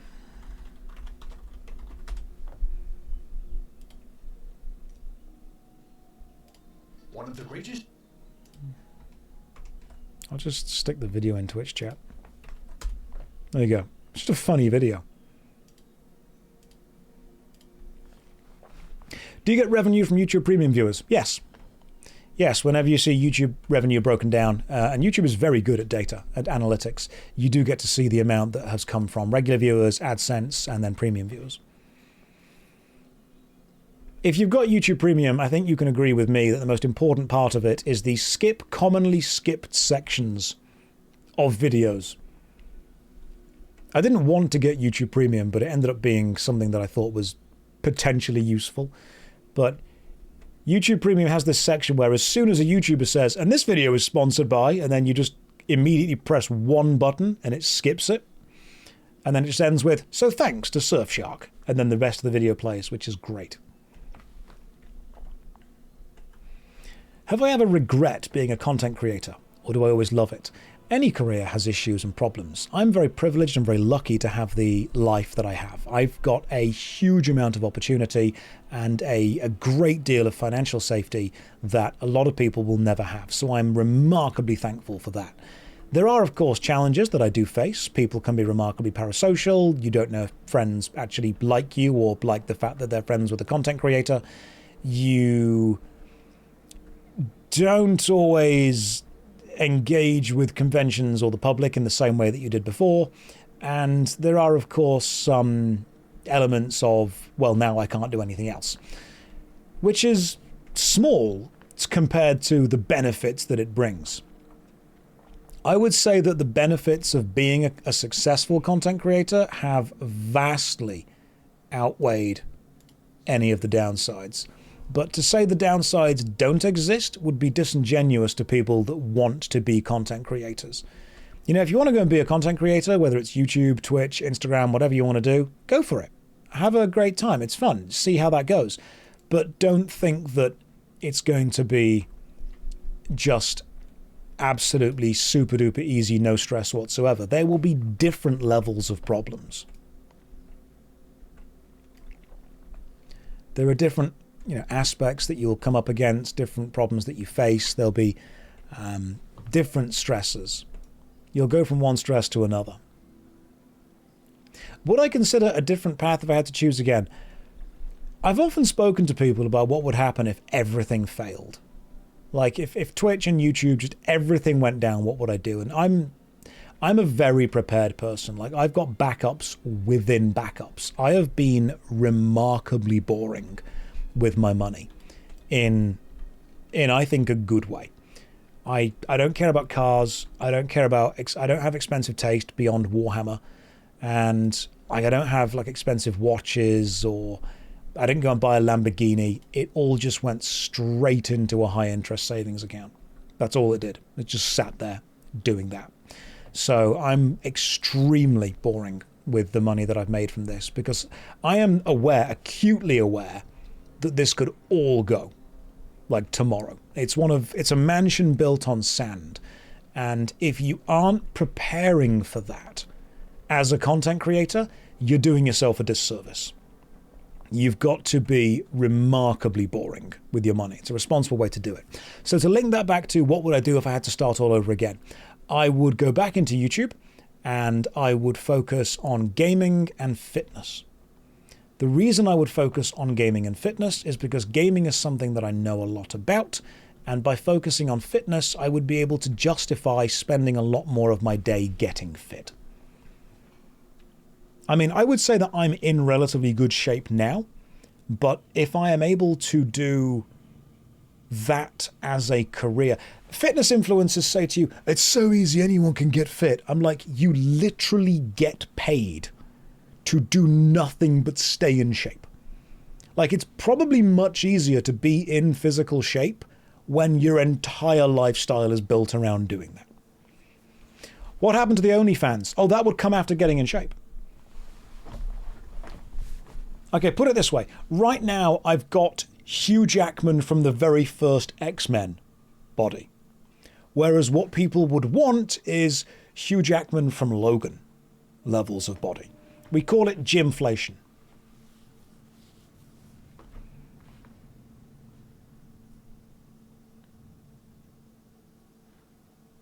So long as I don't ruin my reputation somehow. As long as I don't say a gamer word, I'm sure I'll be okay. You work 12-hour shifts and try to go to the gym afterwards, but it's tough. It is, man. It absolutely is. And I think I get irritated at all those fitness influencers going, it's so easy to be healthy. Just meal prep for a week and then go to the gym for 3 hours a day. And I'm like, that you don't live in the real world anymore. You don't know what's going on here, all right, man? It's people are losing money left, right, and center. It is difficult. This is hard to do.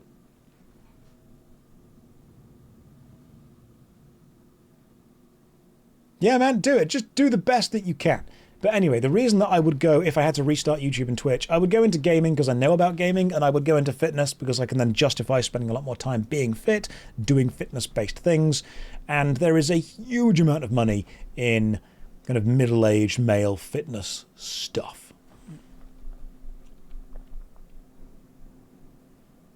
There's just, I wouldn't do the whole steroid thing because I'm scared of needles, but beyond that, there is just a disgusting amount of money in fitness influencing stuff.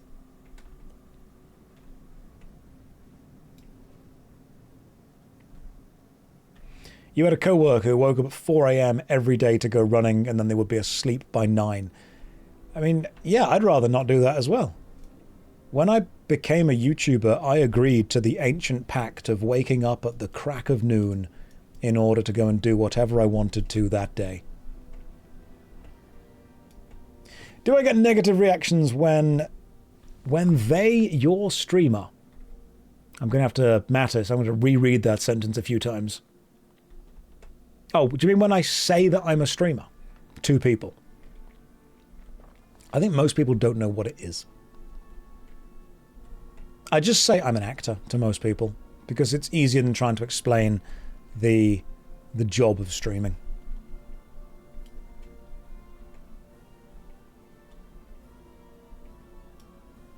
You've never been to a gym, it scares you. So, individual, if you do ever want to go to a gym, I guarantee the vast majority of people there want you to enjoy the gym and also do not care that you're there at all. Like, they are so focused on their own thing. Right, flight path discovered. We can now go from Stormwind to Ironforge if we need to. And what I can also probably do is go down and do the basic quests here, can't I? Because I really like the Dwarf starting zone for its basic quests. If I ever played Hogs of War on the PS1, love Hogs of War on the PS1. Are you a YouTuber that streams or a streamer that does YouTube? I would say neither. I would say I'm an actor that failed.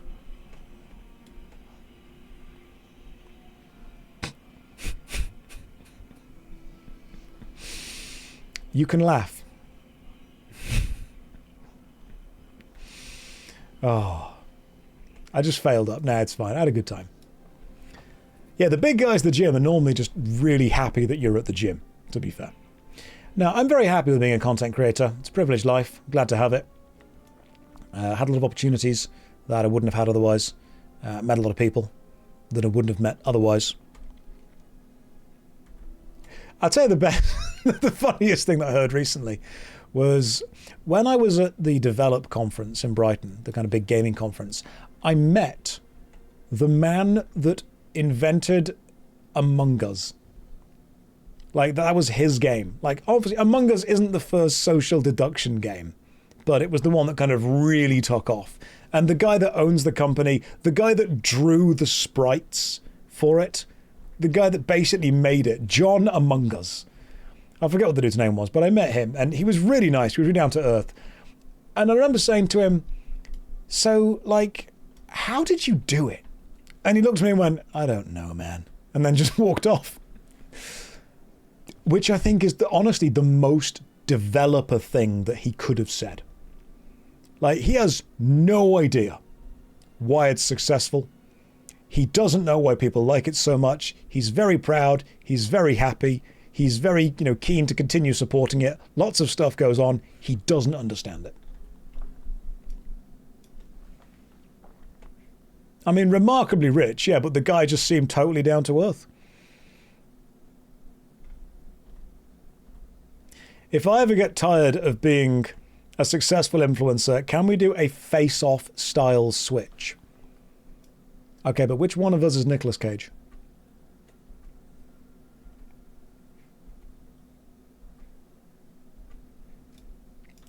I mean, we can do that, but I need to know who is who.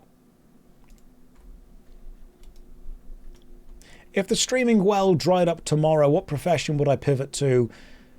Probably professional. I think I'll probably just retire.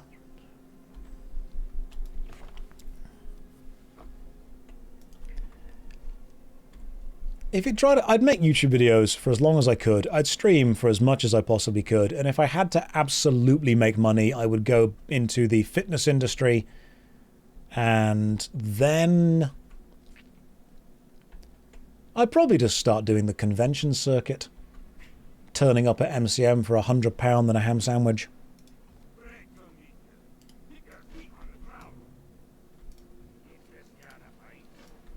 Because, you know, that can work. Did I ever finish the playthrough of Daggerfall? I learned that nobody has ever finished Daggerfall. And what Daggerfall is just a game that you constantly restart. I enjoyed it for what it was, though. A game that you constantly restart.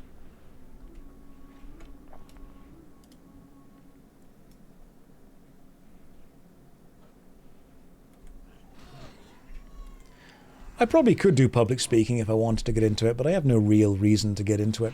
What age did I start YouTube? Oh god, I started making YouTube videos about 15 years ago, but they didn't really take off until the MMORPG side of them took off.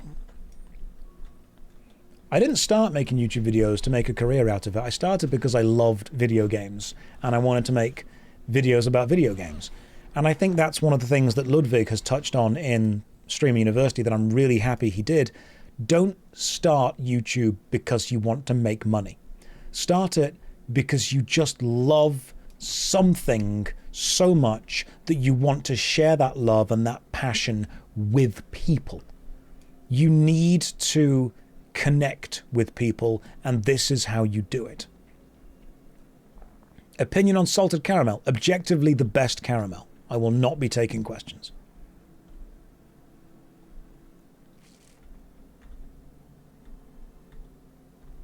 Go grab some more quests over here. Kill these guys.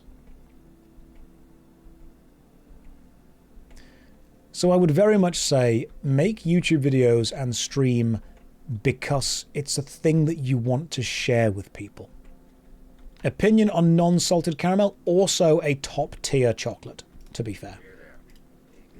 Like, I'm not going to complain. Someone hands me caramel, I'm not going to be like, is it salted? And if they say no, I'm not going to spit at them and run away. I'll take it and eat it and be thankful. Right, give me all of your quests, you little local dwarves. Which MMO would have the best smelling candle? I'm glad we're asking the real questions now. Provided it was made in the Shire, I would probably say the Lord of the Rings Online, because I bet they have some incredible arts and crafts going on.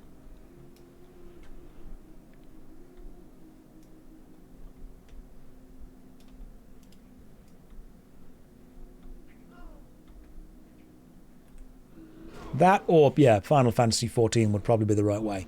But I think something made from a little hobbit house would be gorgeous.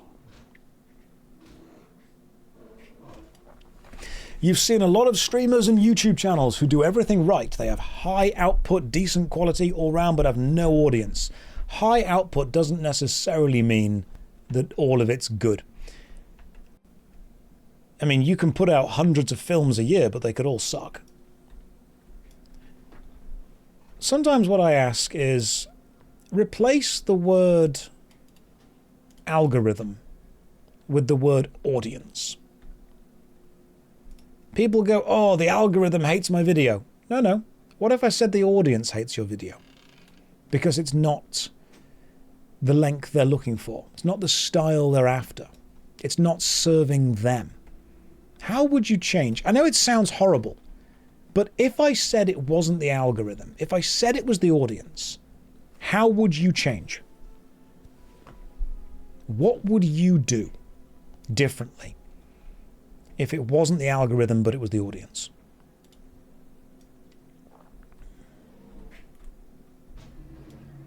You can also do everything objectively correctly, but also, and this is going to sound horrible, just be boring. Like I know so many people and they're like, oh, but I've done all this, I've got good thumbnails, I've got good this, I've got good that. I'm like, yeah, but you're just boring to listen to. Making a video that people want to watch is kind of the trick.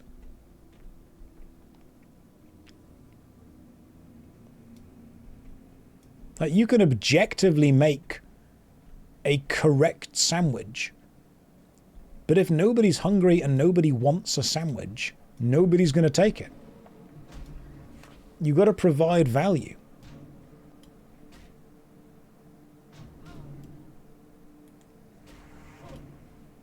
Just watch your AC6 videos. Oh, AC6 was really... I enjoyed that. Thank you for watching. Armored Core 6, I had a really good time with it, actually. Really enjoyed that game. Drop the melted candle, don't need you. Take the shoes, equip the shoes, throw the shoes away. Brilliant. Right, I need the Wendigo main. There's a 60% drop chance. Let's see what we get. If you start a stream to 0 viewers, is it good to fake it till you make it and act like you have an audience until one shows up? How much should you engage with one random viewer who stumbles in off the street, curious and confused? That is a question that nobody knows the true answer to. I mean, the ultimate answer is... Imagine you're doing a comedy show. Thank you for saving me, Tiny Gnome.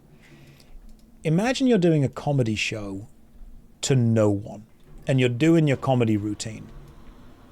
And then one person walks in. Would you suddenly stop your comedy routine and stare at the person in the audience and just start talking to them? Because that's going to put some people off.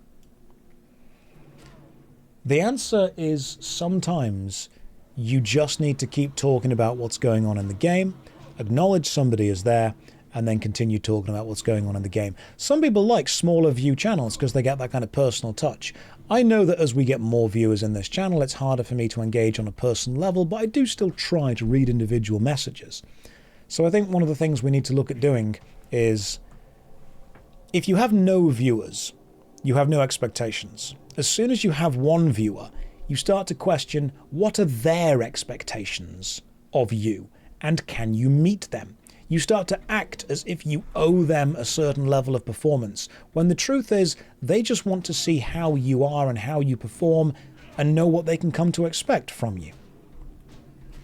And the more you change for them, when someone else arrives, you're going to change for them. Someone else arrives, you change for them. It's about finding who you are and then telling them what they can expect, showing them what they can expect. Do I have a take on the WoW drama, or are we avoiding these types of topics? What's the drama? I assume it's going to be the GM using the death touch to kill things. There's so much MMORPG drama that when someone says the WoW drama, I'm like, you've got to be more specific. So I don't personally care because it doesn't affect me, but at the same time, I do think it affects the integrity of what people are trying to go for. This links back to when we were talking about systems earlier. Human beings are the most fallible part of any system.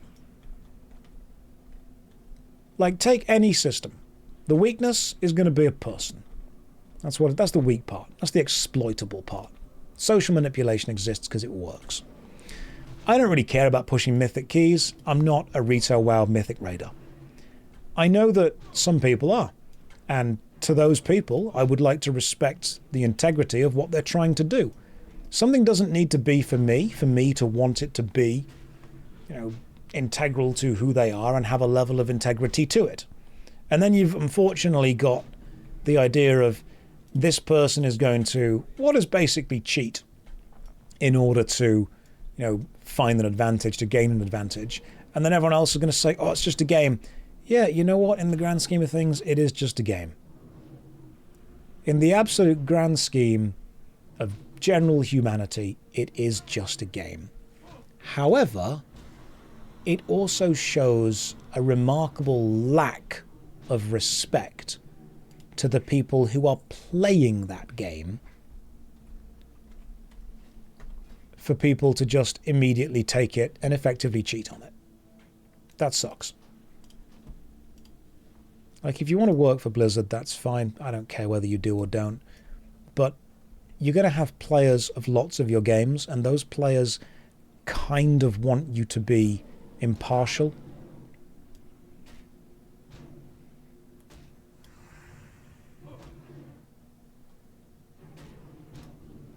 if you're put into a position of power and a position of respect, try not to abuse that position of power to benefit you and your friends.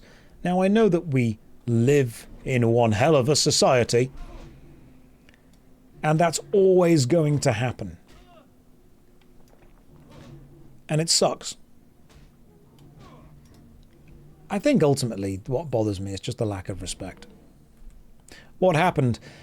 There was a mythic raider on Warcraft retail. I believe they were a streamer, and they were raiding in a group, and one of the members of the group was a Blizzard... They weren't a Blizzard game master as much as they were. They had like a Q&A testing job, but they had access to moderator tools within the game. It was Mythic Plus, and they were struggling on a boss, and so the staff member used the staff-only Death Touch spell to just immediately kill the enemy. So they abused their staff privileges to, get further. And I mean, that sucks. And question, Zavri says, who cares if it's PvE content? The other people who are doing PvE care. Because there's a level of competition to it. And what you don't want to do is feel that the people you are competing against have an unfair advantage. It doesn't affect them. It does if you are seeing it in a competitive level.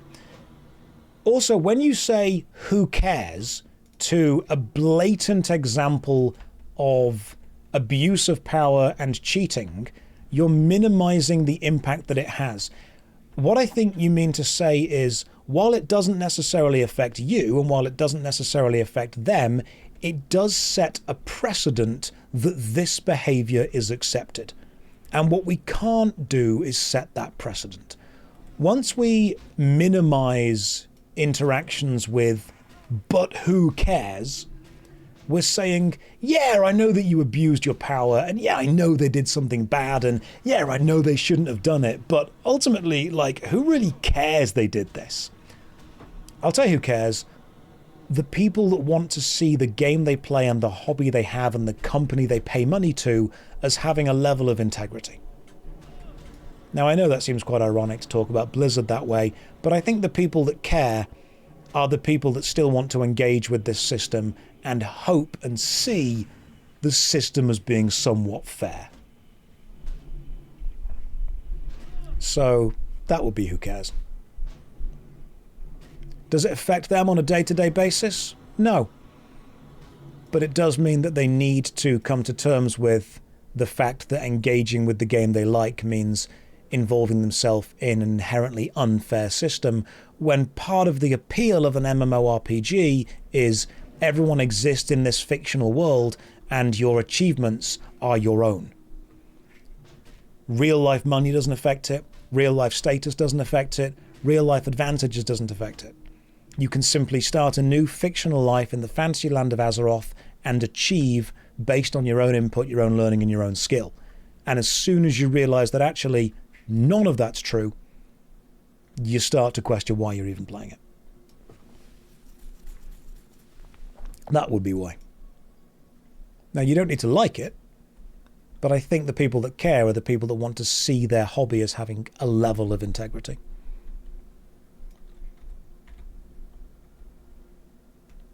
You still don't get it. Focus on your achievements, then, not others. Okay, Severi, you don't need to get it, but you do need to respect it and understand it. Okay, Zavri, focus on your achievements and not others. Let's imagine that whatever job you've got, you go for a promotion, and somebody else gets that promotion because they know the boss. You're better than them, but they know the boss. Would that annoy you? Would that irritate you? That they got the promotion that you should have got? Or would you turn around and go, well, you know what? Doesn't matter about integrity. In that example, it does affect me.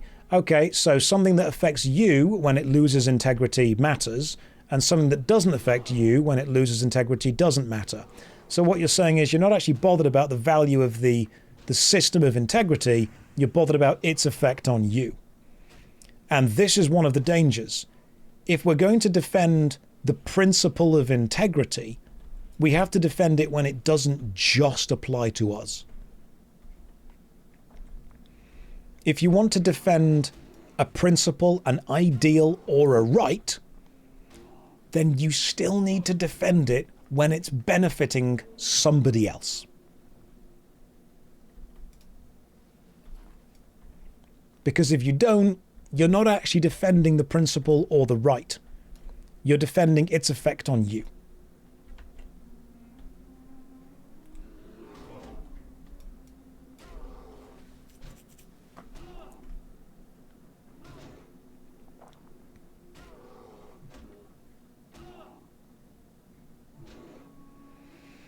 It's about the level playing field. Yeah, the idea. What are my thoughts on cheating in video games? I mean, in a single-player game, I don't particularly care. If it's a single-player game with a high score system and you're, you know, cheating someone else out of that score, yeah, that sucks. Let's grab some thick bear fur. Depends what you're doing it for. Like, if I'm playing Tomb Raider 1 and cheat to make lava explode or give myself more health packs, that's fine. That's kind of like my game. If I'm involved in a tournament of how many people can complete Tomb Raider the fastest and I give myself an advantage that way, then that sucks. If I'm giving myself an advantage that other people don't have and using it to defeat those people in competition, that seems unfair. If it's my game and I'm just doing it in a way that only affects me, then yeah, that's fine.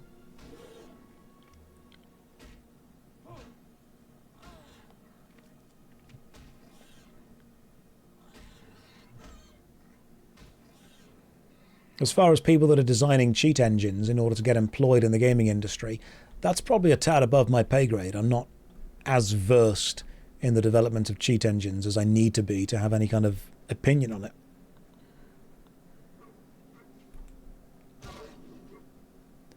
I think as well that cheating in video games once you've finished them is fun. I think cheating before you finish them is often robbing yourself of a good game design. And I always found it really weird when people would buy a game, cheat to the last level and say they'd finished it. I think cheats should be a way of interacting with and navigating the game once you have experienced the game in the way that the designer wants you to experience it. Like, if you want to play through GoldenEye and then play the whole thing again in big head mode, excellent. Great. I love unlocking stuff by just actually playing the game. I think my favorite was always Time Splitters 2. Favorite first-person shooter. I think Time Splitters 2 is absolutely brilliant. And the fact that you could unlock so many of the cheats by just being good at that game. Neo Tokyo in Time Splitters 2 was brilliant. Such a good level. Yeah, I suppose a way of looking at it is, do you want to watch the director's commentary of a film that you like before you watch the film itself? I would say watch the film itself and then turn around and watch the director's commentary. Experience the meter as it was meant to be experienced, then go back and watch it again.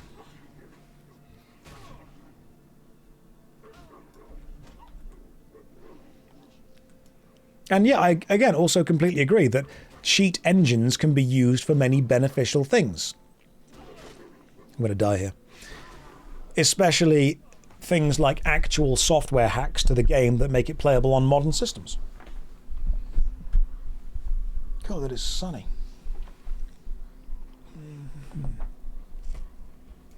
I would only go and watch a film with director's commentary on after I'd, finished watching the film once or twice.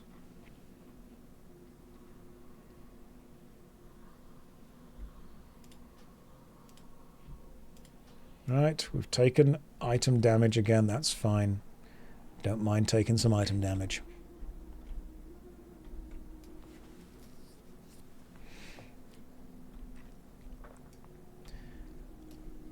It's a much more nuanced topic than just, is this good or bad? Sometimes it's, what does this provide? What benefit does this provide the player?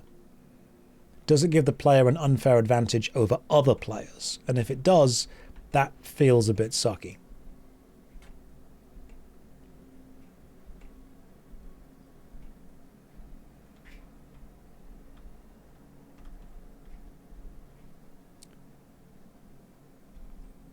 Go and hand in some quests over here, though. That's good. Working full-time, having to support a partner life, cheats allow you to experience getting through a game faster while still the same enjoyment. Valheim, for instance. Lose your gear. Can take an hour at least to get back to your gear. That will be all the time that week. No, I agree. But is that what Valheim is? Is the you lose your gear and get it back and it takes a week part of what Valheim wants to be? Now, I'm not saying that you're enjoying it and experiencing it wrong. I'm saying that is the design that the developers want the game to have.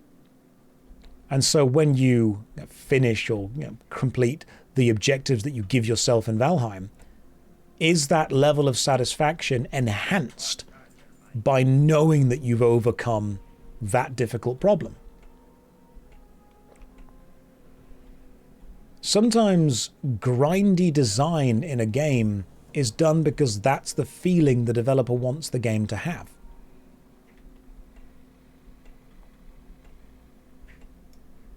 It's almost like saying, I dislike the fact that when you heal in Dark Souls, all the enemies respawn. Well, that's the design. That's the game. If you were to remove that, you would be changing the experience of what they wanted Dark Souls to be. You would then be, you'd be going through an adventure that has lost the message of perseverance.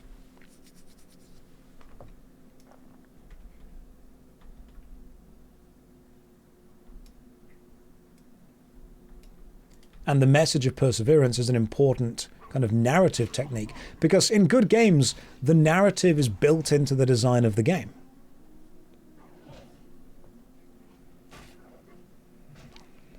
But I'm not saying that you are wrong for enjoying the game in a different way. But here's another question. When you meet someone who has played and finished a game, there is, on at least some level, a connection or an understanding between you two, based on the experience you know that you've both gone through. You know, you meet someone that's finished Dark Souls 1 and you're like, I get it. You know, there's a vibe there straight away. If you meet someone and they say, oh yeah, I finished Dark Souls, but I cheated to make sure that enemies don't respawn, I'm like, well, I think you've robbed yourself of an experience.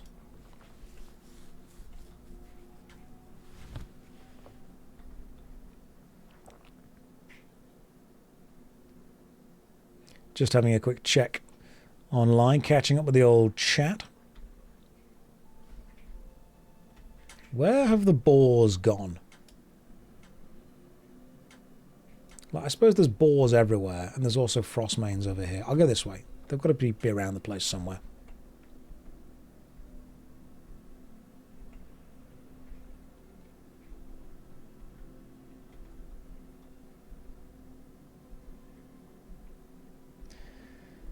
There is...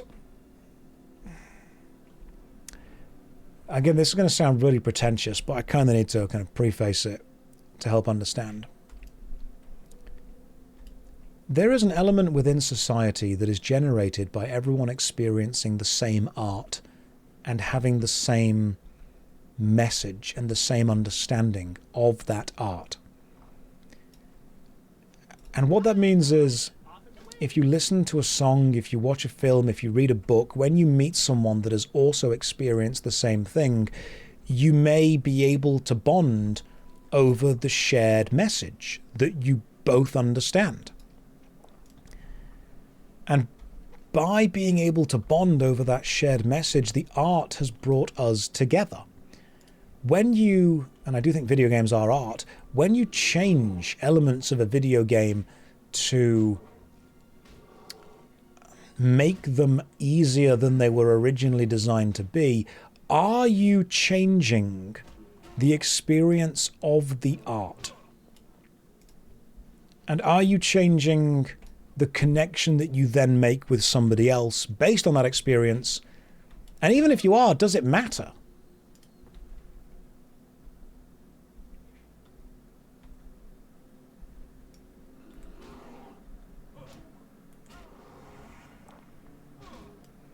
I mean, for example, imagine... Has anyone in the chat seen the film Requiem for a Dream? If you have seen the film Requiem for a Dream, I have also seen the film Requiem for a Dream. It is the best film I will never watch again. If someone comes up to me and said, yes, they've seen Requiem for a Dream, but they watched it on double speed with no sound because they didn't have time to watch all the film, part of me's thinking, I don't think you experienced the same art that I experienced, and therefore I think our conversation on this art is going to be somewhat limited.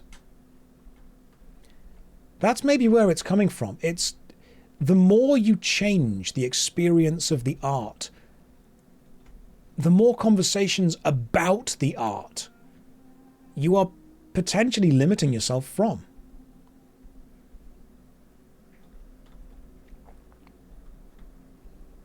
I mean, I've had musician friends of mine say, hey man, if you're going to watch the new video that I've made, the new song, could you do me a favor and listen to it on good headphones and not watch it on your phone?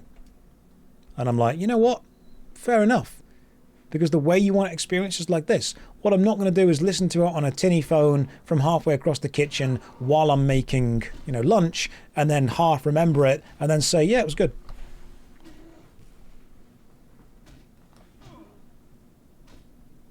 But at the same time, what do we see as an unnecessary nuisance and what do we see as integral game design?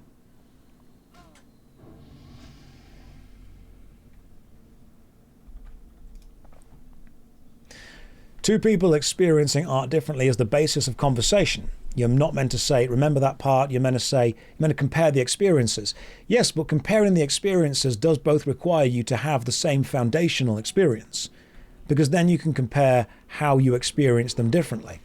You can't show someone the Mona Lisa and then show someone else the Sistine Chapel and say, hey, can we compare those? Because I'm like, we didn't have the same experience. You can't show someone a whole film and then show someone else the film sped up at double speed on a phone and say, hey, let's compare experiences. You need to at least have the same foundation to build off. People are going to get different things from the same message, but it's important that they are at least presented with the same original stimulus to then be able to talk about.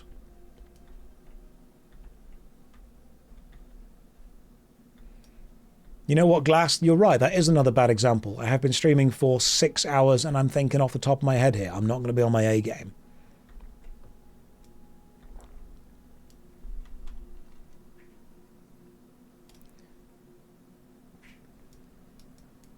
But there is something to be argued for. Video games do seem to be the only medium that you can completely change the experience of, and still everyone will consider it the same experience. Like if you read an abridged version of any book, people will say, oh, you haven't read the book.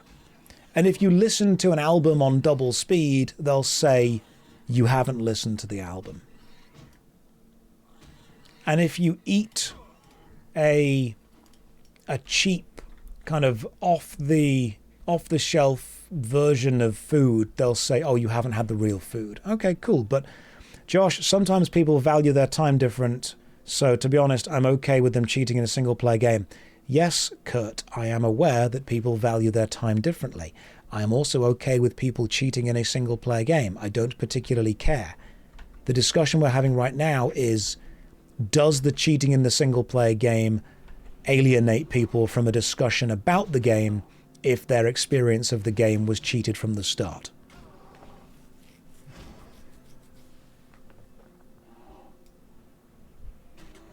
I suppose it's about connection.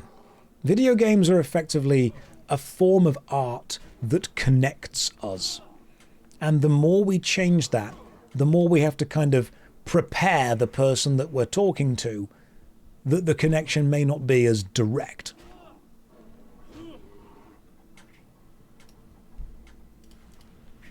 Man, it is windy outside.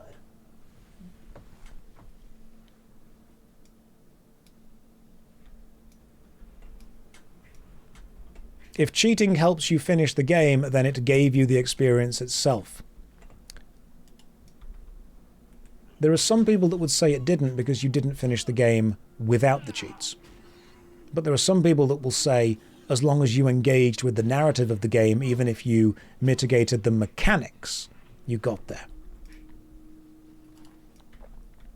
Dara O'Brien, the comedian, has a section where he talks about gaming being interesting because it is one of the few mediums that will not give you the experience of it if you are not mechanically good at it.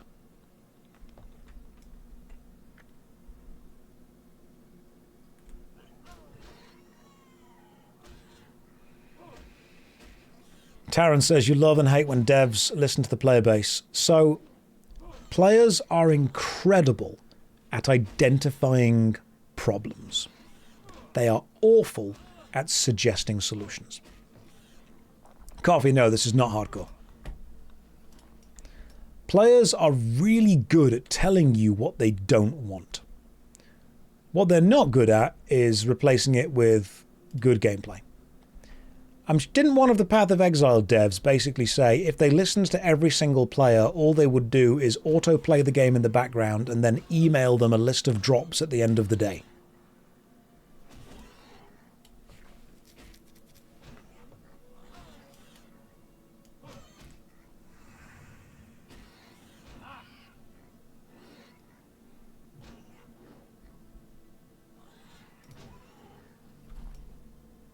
You know how we were talking about earlier stuff, saying sometimes you just got to engage with the stuff that sucks, and you don't like it, but you've got to engage with it because that's the experience you have. Something with video games people do is they effectively want to remove all of the stuff that sucks from a game, without realizing that sometimes the stuff that sucks is there to provide friction. Sometimes it's by design and is actually necessary, because as soon as you remove the friction that the stuff that sucks creates, you are left with only an extremely pleasant experience, which is often not as memorable.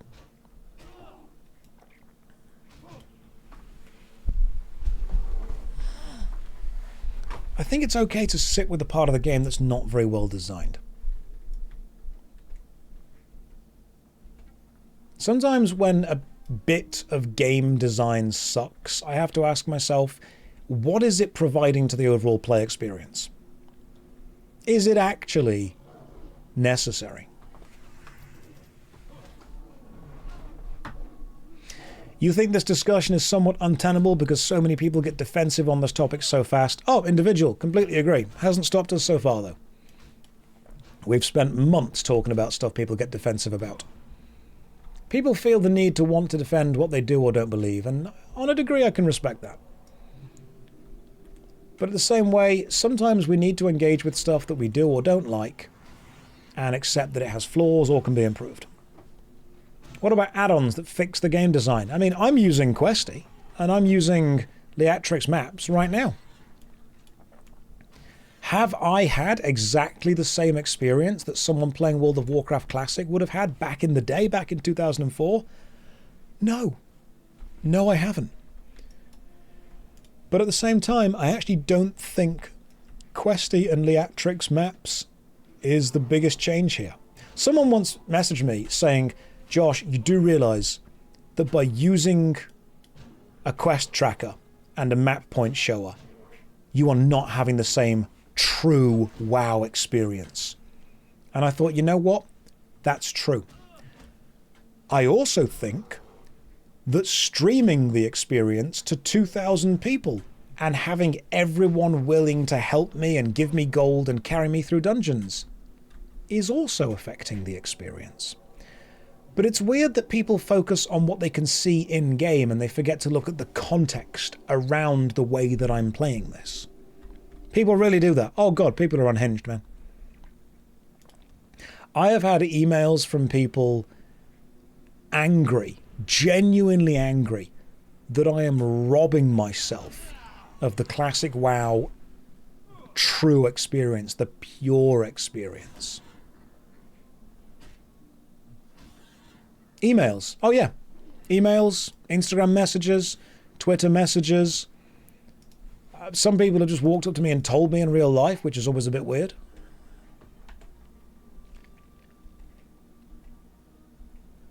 But I think what we have to understand is that people that make a video game their personality are not well-adjusted people. Like, you can like WoW. You can love WoW. You don't need to be WoW incarnate.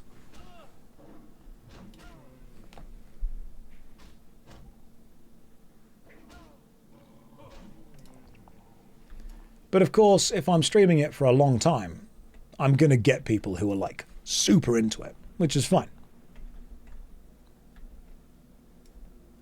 Walks up to streamer IRL, how dare you? No, it happened at one of the... There used to be a festival in Birmingham called Insomnia.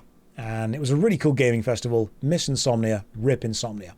And I was at one of the Insomnia shows and I was performing on stage. I was doing with the Session Zero Dungeons & Dragons live play series, which was really fun. I enjoyed doing it. And I was meeting some of the guys and I was just kind of hanging out. It was a good show. I enjoyed it. And after the show, the next morning, I was having breakfast in... There's a Wetherspoons connected to the NEC. Why did Insomnia disappear?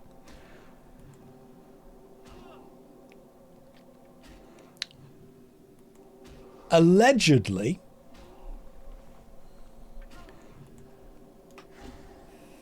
I've got to be very careful what I say now.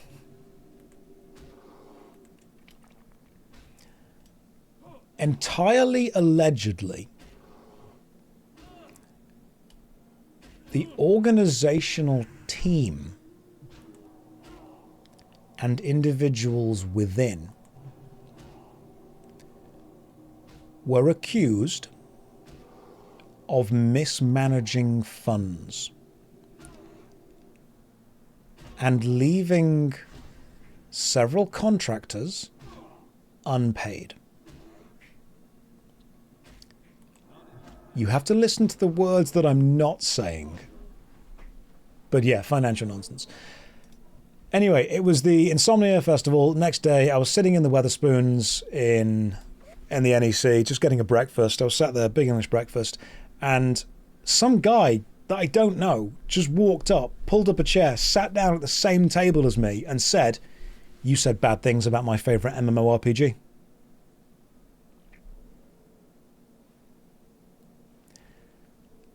And I think he was trying to be funny, but I didn't know this guy. And all I could kind of say was, I'm having breakfast. And I think there was a moment of realization when he kind of realized that what he just did was not as cool or as suave or as socially accepted as he thought it would be. And then he just kind of stood up and walked off. I thought maybe we'd like have a conversation, we'd have a little chat, we'd have a little joke, but this dude sounded aggressive. He wasn't... I would say that he wasn't necessarily threatening and I wasn't scared of him, but I don't need to be scared of a person, I can be scared of the weapon they have. Now, I didn't know this dude. So someone you don't know sits down next to you and accuses you of annoying them, straight away I'm like, this could go very bad very quickly. Because I was a martial arts instructor for about 5 years, and I've worked with and I've taught some very capable people. And people often say to me, "Oh, you're a martial arts instructor. You must not be afraid of anyone." I'm like, no, I'm the exact opposite. Okay, because I know the kind of person that is going to start a fight with you is insane. Okay, the kind of person that is willing to come up to you and get involved in physical violence is often the kind of person that is carrying something very dangerous with them. Often people that teach martial arts or self-defense are more scared because they know exactly how easy it is to do a lot of damage to someone. I guarantee if someone walks up to you and attacks you, the best self-defense technique you can learn is sprinting. The best self-defense is good cardio.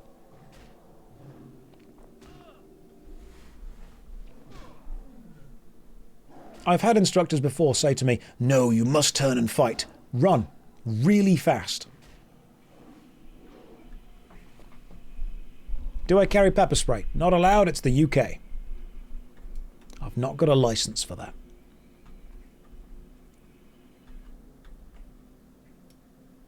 Ready or get a gun. Again, UK.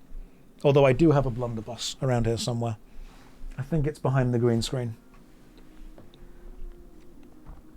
Usain Bolt is the true black belt. Just sprints away. It would work. It would work remarkably well.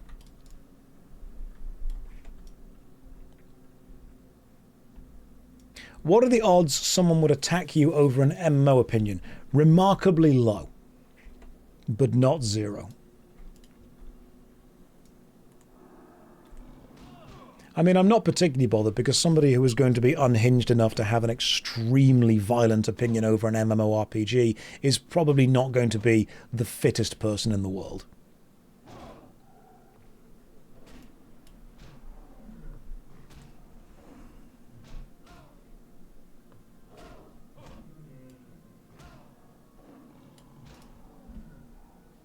That's just me using stereotypes, to be honest. Although I've had friends that have worked for various MMORPG companies who have been found in real life by very unhinged players and effectively accosted and then interrogated about why certain decisions were or weren't made in the game.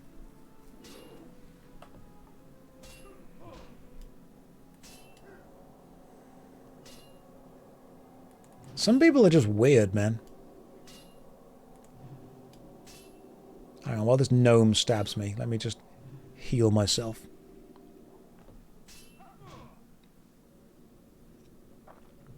Which one do I prefer, Peep Show or It's Always Sunny? Love them both, but I'm a massive Always Sunny in Philadelphia fan.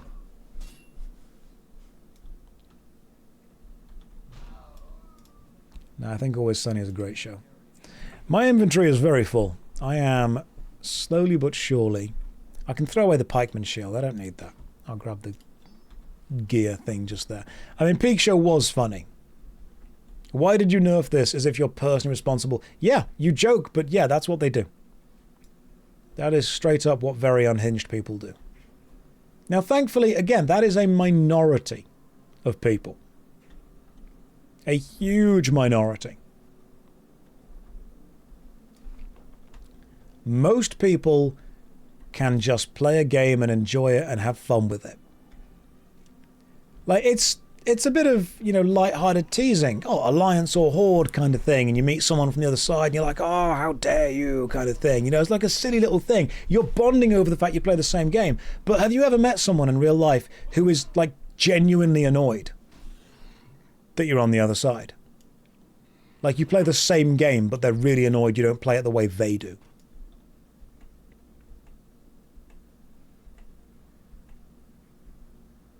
It's weird, man.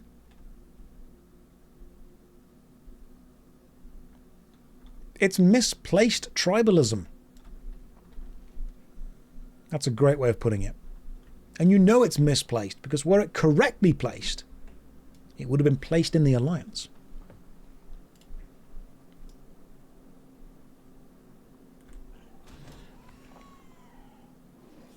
The console wars all over again. PS2, Xbox, PS2, Xbox.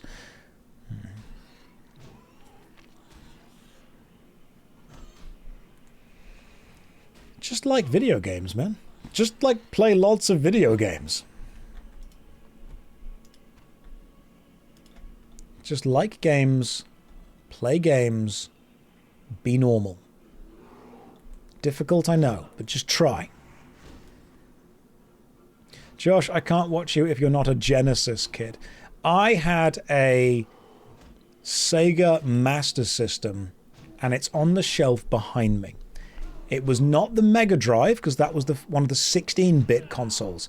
I had the 8-bit Master System console. It was not good, but I enjoyed it.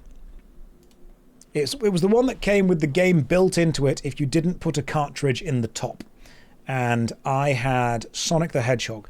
When most people say the first Sonic the Hedgehog, they actually think of Sonic the Hedgehog on the Sega Mega Drive, which was a 16-bit game.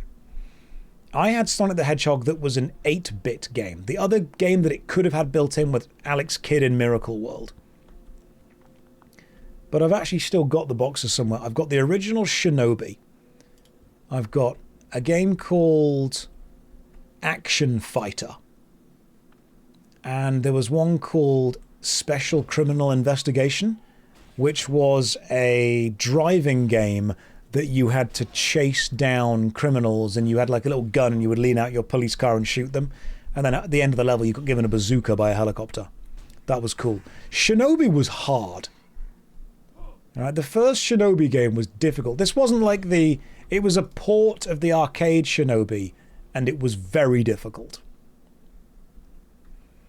The ZX Spectrum to the Amiga. Oh god, the Amiga. I had Castle Master on the Amiga. And there was a game called Midnight Resistance. My granddad had that. He was really good at that. It was...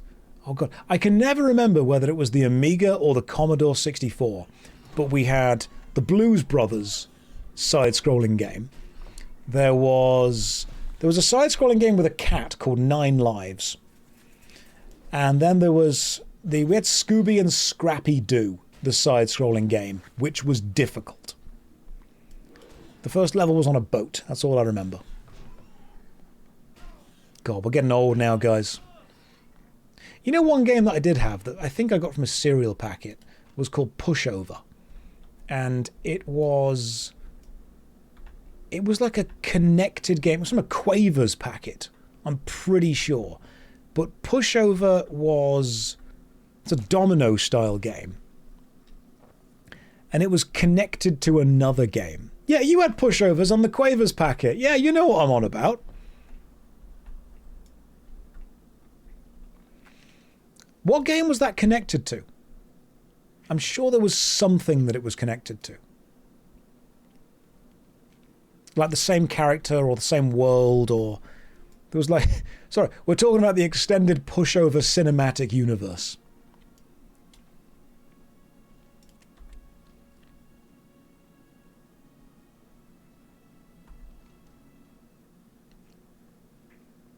Let's just return to... you are level 6, so I could probably take you.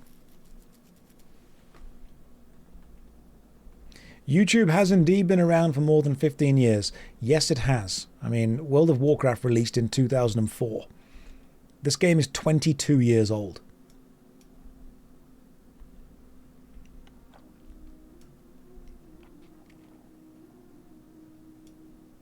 I'll be talking about Pogs and Tazos next.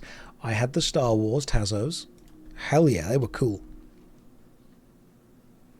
Look, today's kids just won't get it, alright? Today's kids just collect mass-produced plastic crap, whereas back in my day, with Pogs and Crazy Bones, it was different.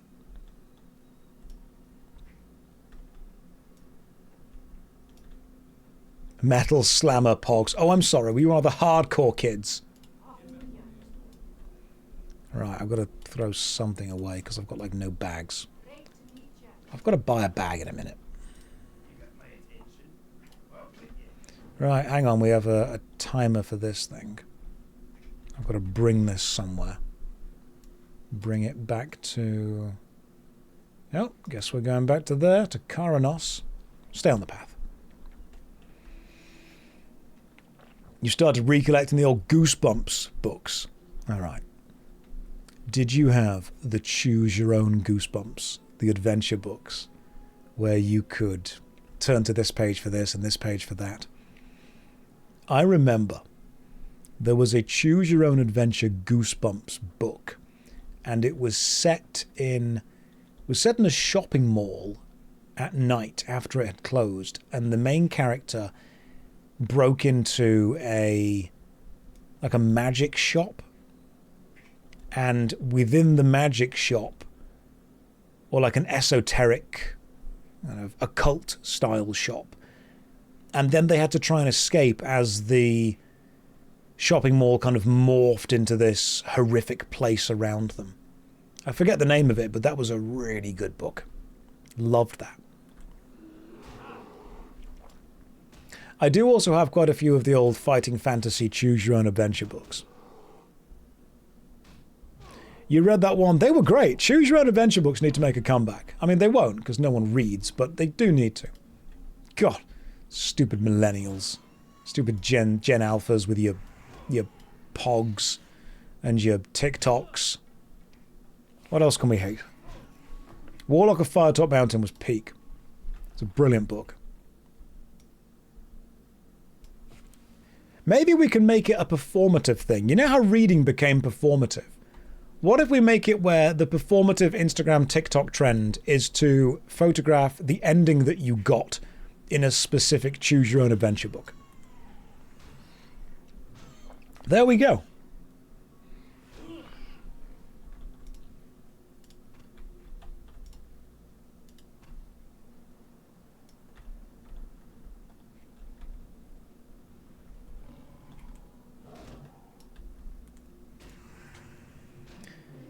Let's just catch up on the old chat.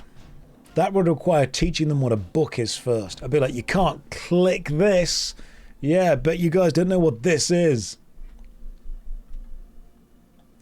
I've always found it really weird that the boomer generation has this thing, and it's mostly via Facebook memes, where they take the piss out of the modern generation, and one of their jokes, their repeated jokes, is that they don't know what a book is. Nobody doesn't know what a book is. Like, everyone is able to use a book. That's, I mean, provided you can read at a basic level, people, like, they get the concept of a book. But there seems to be this real popular boomer joke of, oh, kids today don't even know how to turn a page, they'll try and click the book. No. I think my favourite one that I saw as a meme many, many years ago, probably accompanied by some kind of minion in a thong on a Facebook post, was, you know, if we switched to rotary phones, analog clocks and stick shift cars, we could cripple an entire generation. I'm like, yeah, if you use outdated technology, you're not going to be able to allow people that don't know how the outdated technology works work. And who was supposed to have taught the generation how to use it? Oh yeah, you were. But you didn't. So they can't. Boomers have this thing of, you know, if we use the old style stuff, you wouldn't know what to do. No, we wouldn't. But we're currently using the new style stuff, and you still don't know what to do. So you're in a position right now where you're insulting people for not understanding how technology works, while you don't understand how technology works.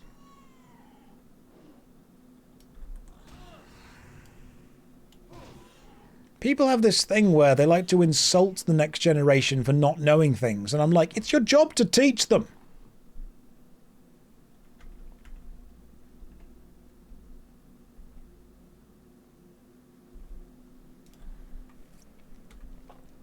One thing that I will give my grandparents credit for is they tried really hard to learn new technology. Like, my gran got a smartphone, my granddad was one of the first people I knew that had a computer, they learned to use printers, they set the smart TV up, like, they loved it. They loved using new technology.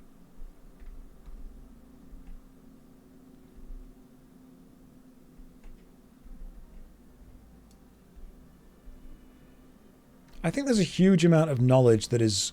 Okay, I'm not going to say that there's nothing that's important. I think there's a huge amount of knowledge that should be retained, and there is also new stuff that should be learned. And we can benefit from both of those things. I mean, I think as a nation we are weak. Today's kids don't even want to die of dysentery. They're forgetting the ways of their forefathers.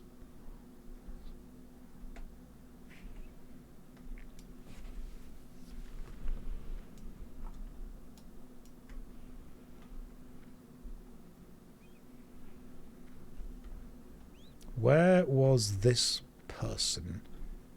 I think they were down here, weren't they? I've done this quest so many times, and I still don't actually know what it is. Like, I know I've done the quest, but I've got no idea what the quest is asking of me. I'm pretty sure it's not you. Yeah, you require an ale.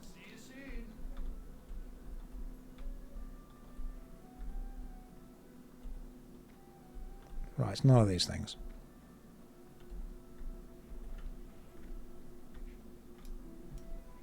Right, where is the person that wants this quest? Was it you again that I could never see? No. It is... Hang on. I need to speak to... Jarvan Thunderbrew? It was him, wasn't it? Spy vs. Spy was a good game. I'm glad that you put that up there. Is he outside? Where's Mankrek's wife?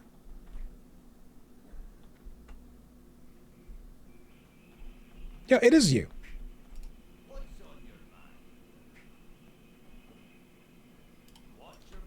Maybe I need to buy an ale. Thunder ale. Okay, fine, I'll buy that one. Second Sight or Psyops. Never played either of them. I do know about them, never played them. Right, Innkeeper. Sell me a Thunder Brew, my bro. Do you not... Oh, there you go, Thunder Ale. Then we go and give this to that person over there. My FedEx talk is upcoming. TEDx. Yes, it is.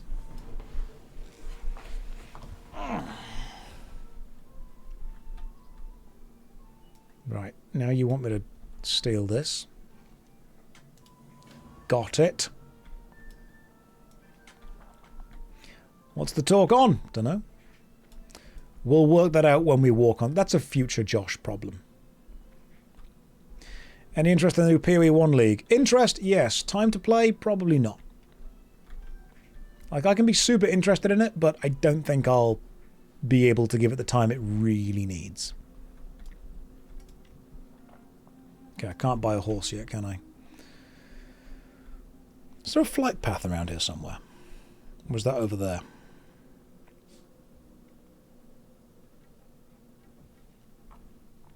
I guess not. I thought there was a flight path around here. Alright, I'll take a 5-minute break. Hello, Apollo.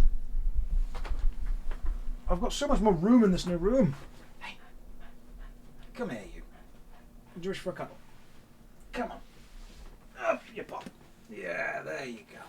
Hey, how we doing? You doing good? The mic. Yeah, it's the microphone. What's up? Oh, don't fall. How you doing, bro? You just want to sit here for a bit, do you? Are you comfy yet? You're trying to lie down, aren't you? Are you trying to get to the bed? Hang on. There you go. Oh no.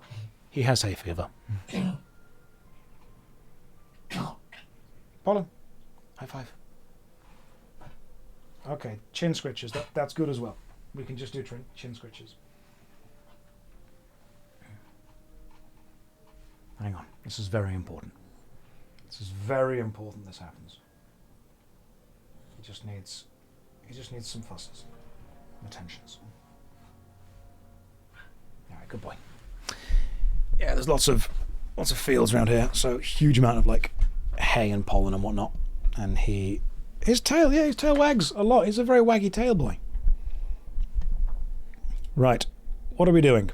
We are Continuing with quests. However, I've been streaming for 6.5 hours. Oh, this game is good at that. I'm going to take a 5-minute break, grab a drink, grab a snack, grab a bite to eat. You guys are going to do whatever you want, but also here is a DVD logo because I know that you're all millennials, and that's what you need. Here is a countdown timer for, I'm going to give myself, I want to say like 7 minutes. And I'll see you then. Right, don't go anywhere. Or do. I'm not your dad. Don't panic. Sometimes I'm late. All right? What is happening with this corner?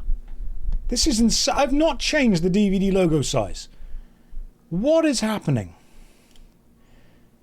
Did it just hit the corner again? Is this going to be another corner hit? Okay. I feel that that's some kind of cheating with the logo. Like, it's not even special anymore. Okay, I'm back. Also, the light over this side has increased substantially. So what I'm going to do is just pull down the old blind. And, yeah, there we go. Now we can not worry about that. Hi, Josh. Why didn't you tell me you were streaming? Parko, it's because I was trying to hide from you. And I'm sorry about that. It's something I'm dealing with. And now that you're here, great. Gamers when exposed to sunlight. That was actually a vision debuff. I realized that. I couldn't deal with it. Didn't want it to carry on. I'm mostly sorry that it didn't work. That's what it was. Yeah, you know what?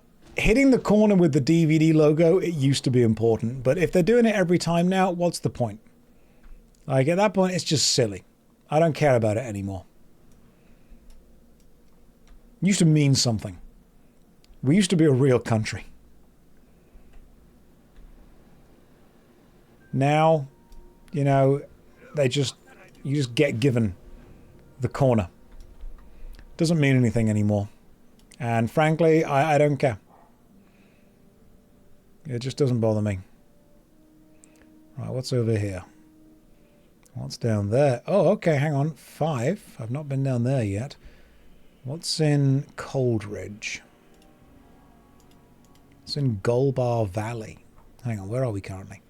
Where am I? Spin around. There I am. So, oh, hang on. Oh, yeah, Lochmoden. I could go to Lochmoden. I do like Lochmoden as far as an area goes. But I feel that what I might do is return to the human area now. Return to Monkey.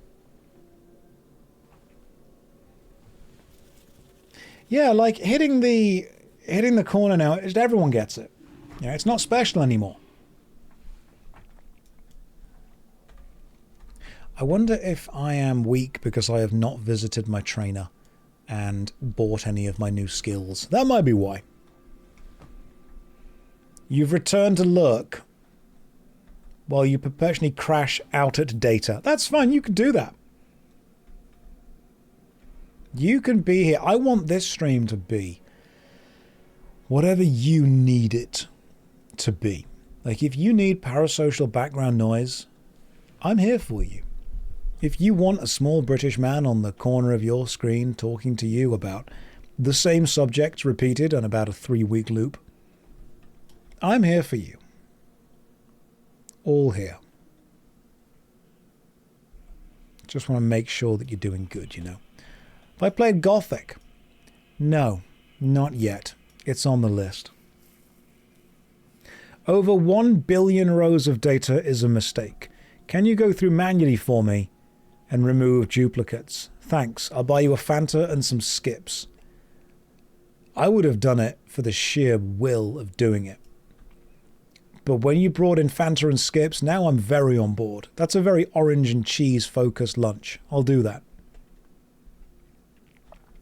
Josh, I have unlimited data so I can watch you at 1080 and I don't know how to handle you anymore. So what you're going to need to do, Kemosabe, is honestly just reduce the quality to like 720. This is too much shine going on. I've got no powder on my forehead. All right, I'm rocking a 5 head currently. This is too much. This is what we call the Raven. It's a very specific joke for a very specific streamer. She'll appreciate it.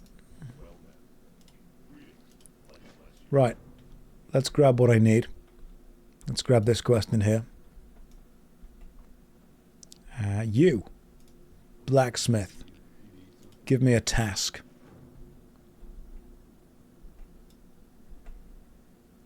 It's a 5 on the right-hand side, but a 4.5 on the left. Yeah, I mean, I've got this curl thing going on that I could just do that. It's my hair is naturally very curly. I feel like I want the kind of Brendan Fraser from The Mummy curls down the front, but at the minute I'm kind of going with the knockoff Clark Kent. That's what we're going for. Skips a prawn cocktail. I'm thinking of Quavers. Sorry, they got different. I was entirely thinking of Quavers. Completely my bad. Wrong thing entirely. Oh, we haven't yet been to Westfall. We will be able to go to Westfall soon. Ah, right. I want to go south. Take on the forest boars and whatever this person is. Hang on, where's the trainer? Let's buy, maybe even buy some armor. Is this hardcore? Emotionally, yes. Gameplay-wise, no. Oh, hang on, I can learn parry. Gives a chance at parrying an enemy attack. Yes.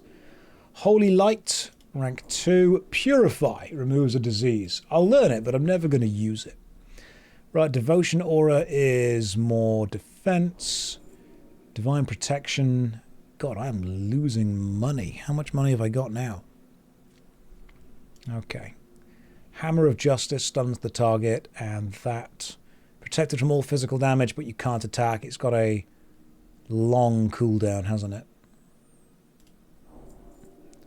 I may as well just learn everything. Okay, grants 38 melee attack power. Oh, hell yeah. But deals less damage with each attack. What seal does one want? Because I've got the Seal of Righteousness, which gives 11 extra holy damage. P for Spellbook. Hammer of Justice is the stun. That can go on 4. Right, Holy Light can be replaced with the better version.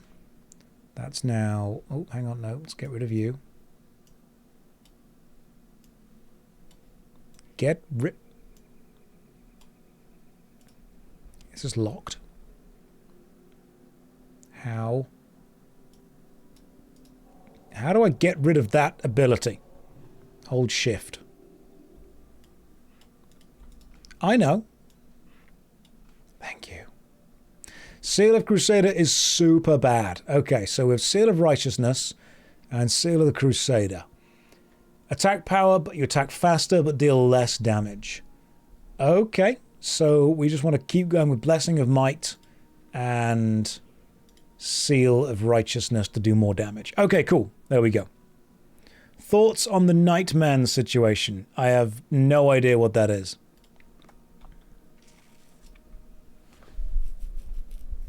Makes you so uncomfortable, hard to return to a game like this. You have to remember that the Nightman can be defeated by the Dayman, because he is the master of friendship and also karate. Right, where am I going? I was going south, wasn't I?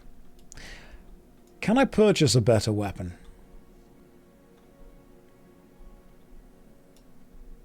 He is the master of karate and friendship for everyone. That's true. Right, weaponsmith. Do you sell just like a straight up better weapon? You do! 2.4 damage per second more. You know what? Yeah. I'm going to purchase that. Then I'm going to equip it. It's just like a better weapon. Fantastic. Now I'm going to sell you some stuff. Okay, what do I not need? Oh, hang on.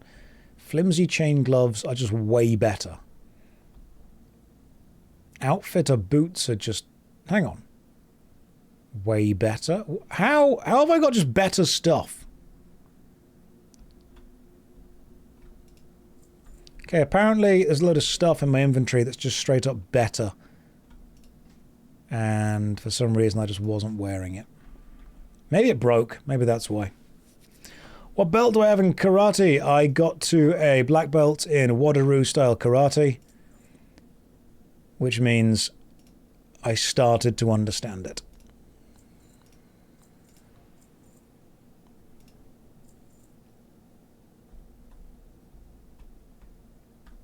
I'm of the opinion that when you get the black belt, you kind of know somewhat what you're on about.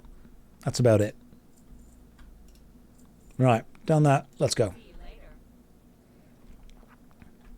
At what point did I understand it was fake? Fake? No, you got a good point. I think I started to understand that karate was fake when I realized that the flaming arena that I was in was actually just a line of those mock fireplaces all lined up together. And it wasn't actually Jean-Claude Van Damme. It was just some guy they'd hired that looked a bit like Jean-Claude Van Damme. Karate is not exceptional for actual self-defense, that's true. But when you say fake, like, what do you want to get from it? If you're looking for something that is just about fitness, memorization, general health, yeah, it's great. If you're looking for something that's actually going to defend yourself, it's great provided the person you're fighting follows some very specific rules. There's an old Jim Carrey sketch where he talks about it. Basically, if you attack someone wrong, it's not fair.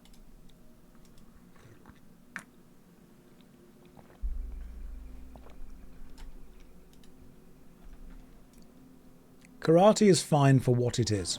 It's not necessarily fine as the best self-defense.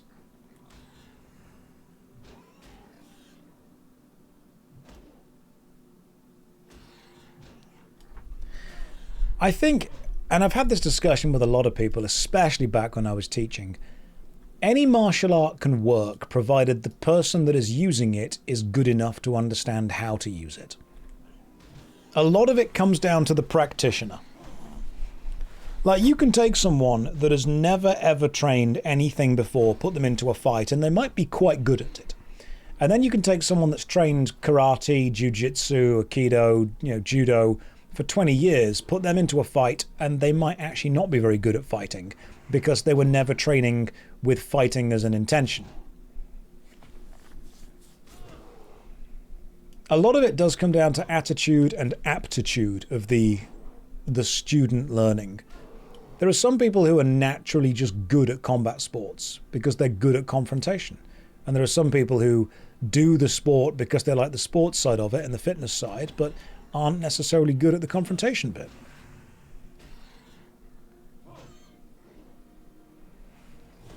You can find someone who's a blue belt in judo who is so much more dangerous in sparring than a black belt in kickboxing.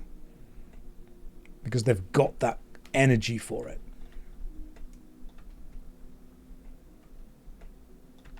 I wouldn't say karate is fake. I would say it's doing exactly what it tries to do, which is impart a hell of a lot of understanding of the mechanics of the human body with relatively simple movements. Hello. 800 more experience from you. Thank you very much. Right, what are we killing now? Probably going to try and kill some bears now.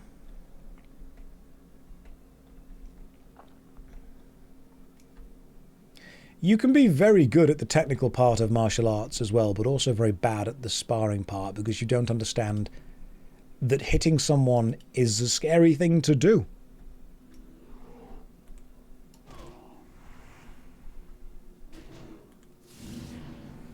Love the fact that I can stun the enemy now. That's pretty cool.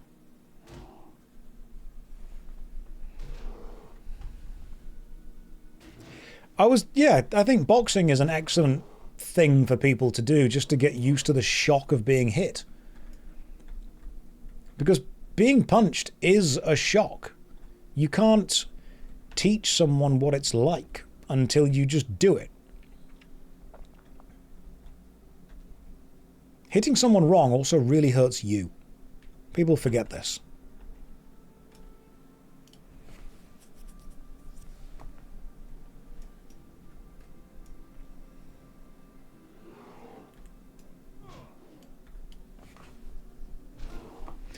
So Bruce Lee has a famous lesson where he said, before I learned martial arts, a punch was just a punch and a kick was just a kick. While I was learning martial arts, a punch was so much more and a kick was so much more complex.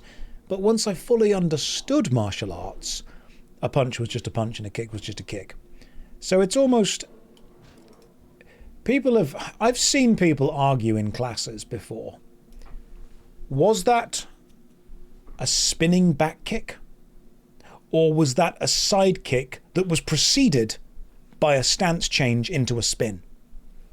And I'm thinking, we're not trying to develop video game style combos here. You don't need to argue about the semantics of the human body within relation to the kick. What I know was the kick connected with this part of the foot and hit that part of the opponent, and during the movement you were at risk here, here, and here. You can train the coordination for it, kind of thing. There was a lot of really pedantic arguing. Like, really pedantic. But at the same time, there is a degree of, yeah, if it works, it works. Just kind of do that.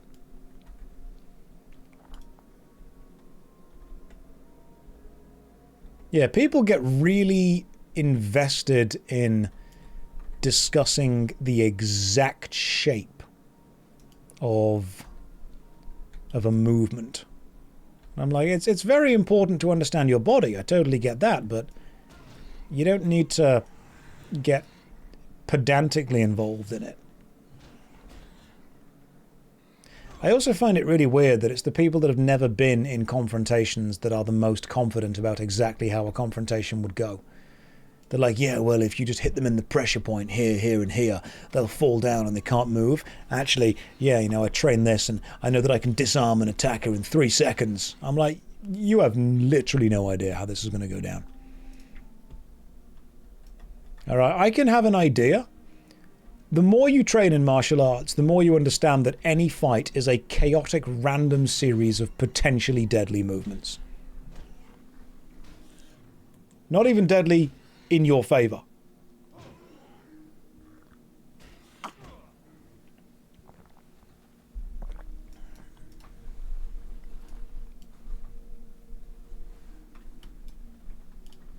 Sometimes just, yeah, the best self-defense, run away.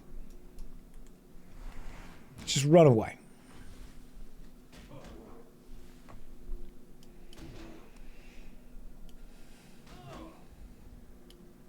Is this era? This is the Burning Crusade anniversary.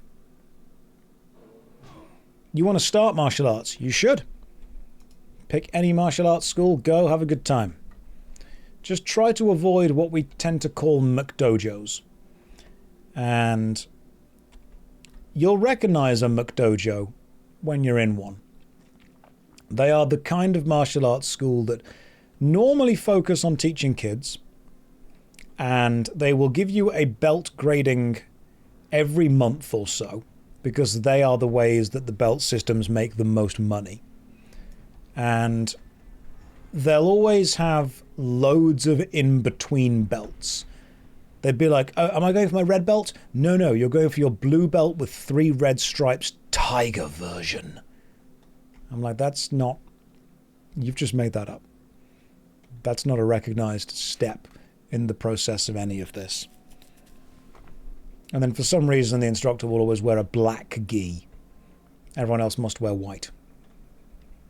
And they'll talk to you about how their martial art has roots in old Okinawan culture. I'm like, that's cool, but we both know that's a lie. And then they'll get some kind of grandmaster in who just sits down for the longest time. I have strong feelings about McDojos. You can just tell they're designed to make money. That's all they're designed to do. They're not designed to teach anything. It's very much just making money. I dislike them. They were the bane of my life when I was teaching for a long time.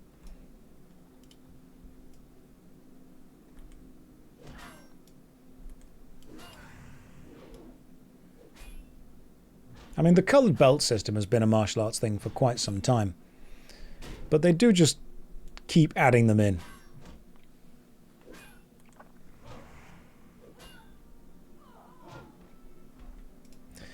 And before you train, you must watch No Retreat, No Surrender.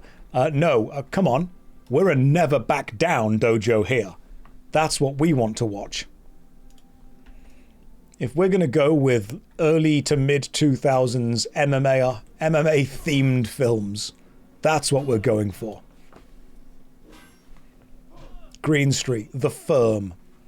Some of them just watch Football Factory.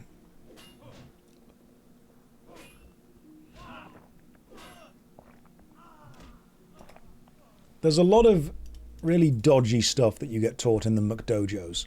Stuff that would never ever work. The kind of stuff where they break pre-sawn boards of wooden boards and you weaken them before you punch them.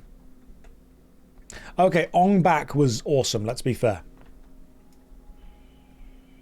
The Raid was good. Ong Bak was a kick-ass film.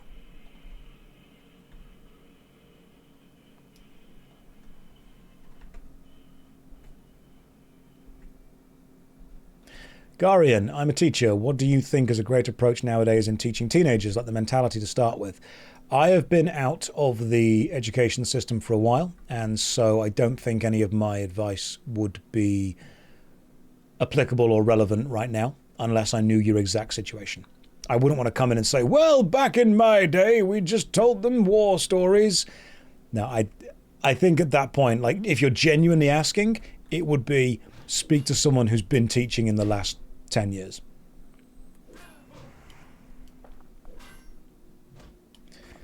Because I have a personal thing about... You'll notice this. If you're a teacher right now, let me know if this still happens. Do admin still tell you how to do your job with advice that they followed 30 years ago? Because you get that in quite a lot of schools. You'll get someone that works in the office at the front and they'll be like, listen, you just need classroom management techniques. Now, what I used to do 20 years ago was separate the boys and the girls in different seats, and if they start talking too much, you stand there with your finger on your lips until everyone is silent, and they can't leave until you physically drop this pin on the table and they hear the pin drop. And then what you need to do is make sure that you're calling home every time there's a problem. And I'm like, listen, you clearly haven't taught anyone since the Nixon administration. Let's maybe stop giving advice that stopped being relevant when the Cold War finished. I have feelings and opinions on this, all right? Like lots of opinions on people giving advice when it just isn't relevant anymore.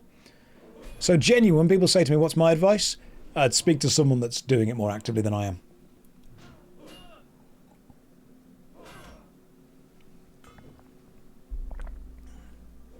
That's the fairest thing I can do.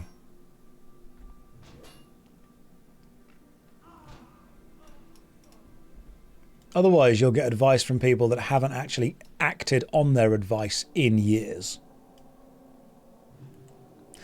I suppose my only take would be, kids don't want to learn because they don't believe what they are learning has any value to them.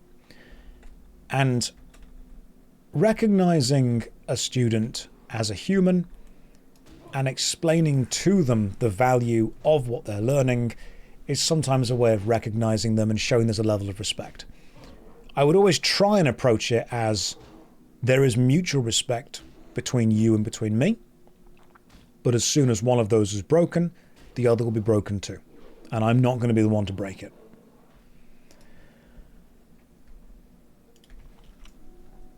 Sometimes students used to say to me, what's the point in learning this? I'm never going to use it. And I would say, you know what? You're probably right. You probably are never going to use this specific thing you are learning right now. But that's not actually the point of this lesson. The point of this lesson is not that you will learn and use the content of it. The point is that you will be in situations throughout your life where you just need to do something that you don't want to do. And you need to learn a system that you don't like, and you need to follow orders that you don't agree with.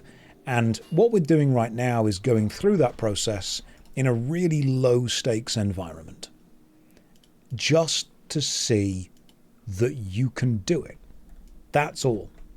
That's what it is. It's the process of dealing with that. And if you can deal with it here, you're going to be able to deal with it there. And you'll be able to look back and say, I don't want to do this, but this is just like when I was at school and had to do that. So sometimes the lesson isn't the lesson is the process of going through the lesson. Also, the whole being curious thing is important. How do you teach when most students have phones that tell them lies constantly? I tend to try and talk about media. I did talk about media literacy. I still talk as if I'm doing it now. I'm not. Source checking is very important. Source checking is remarkably important. Saying, hey, look, okay, you believe that. Where did it come from? And explaining to people, look, everyone is going to have a bias for telling you whatever they tell you. They're going to want you to believe a certain thing because of this reason or because of that reason. One of the most important things you can do is work out what they are telling you and why. Why does this person benefit from you thinking this? Where's the bias coming from? And sometimes I'll say to students, or I said, okay, you found this on this website. Okay, who owns the website? And you can normally go to the bottom of a website and find who it's hosted by. You can find who owns the hosting. You can find when it was registered. You can find that person by Googling them. You can find out their political affiliations or their ideological affiliations or their business affiliations. And you can say, okay, can you see how it's beneficial to that person for you to think or feel or act this way?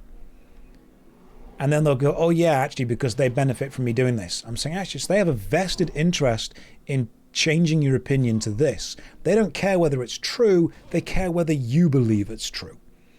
Because what you will then do is you will become an evangelical preacher of that truth, even if it isn't true, because you believe it is. And it is easier to trick someone than to convince them they have been tricked.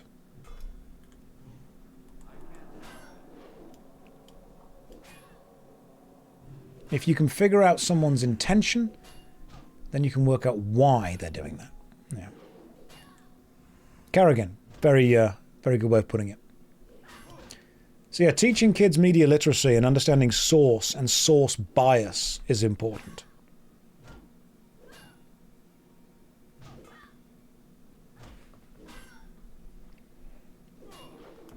And sometimes kids just don't want to learn anything because they are bored. That is a +3 armor upgrade. Do I have a long cloak yet? I don't have a long cloak yet.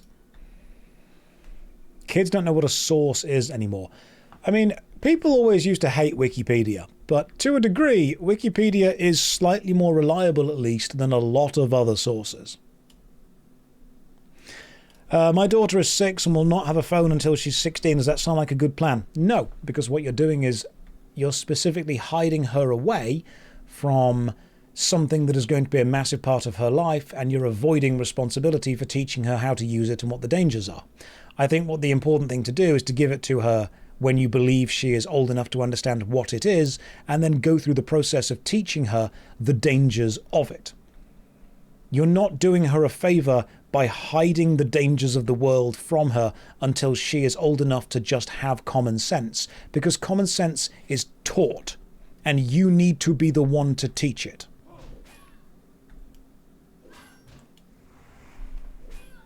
We don't do any favors to any of the younger generation by simply hiding them away from the dangers that they will face. We do them favors by showing them the dangers when they are able to understand them and giving them the techniques in order to defend against them.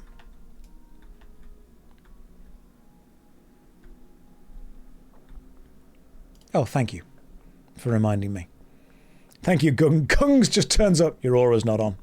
Brilliant. First thing you've ever said. Just got so annoyed that my aura wasn't on. Appreciate it, bro.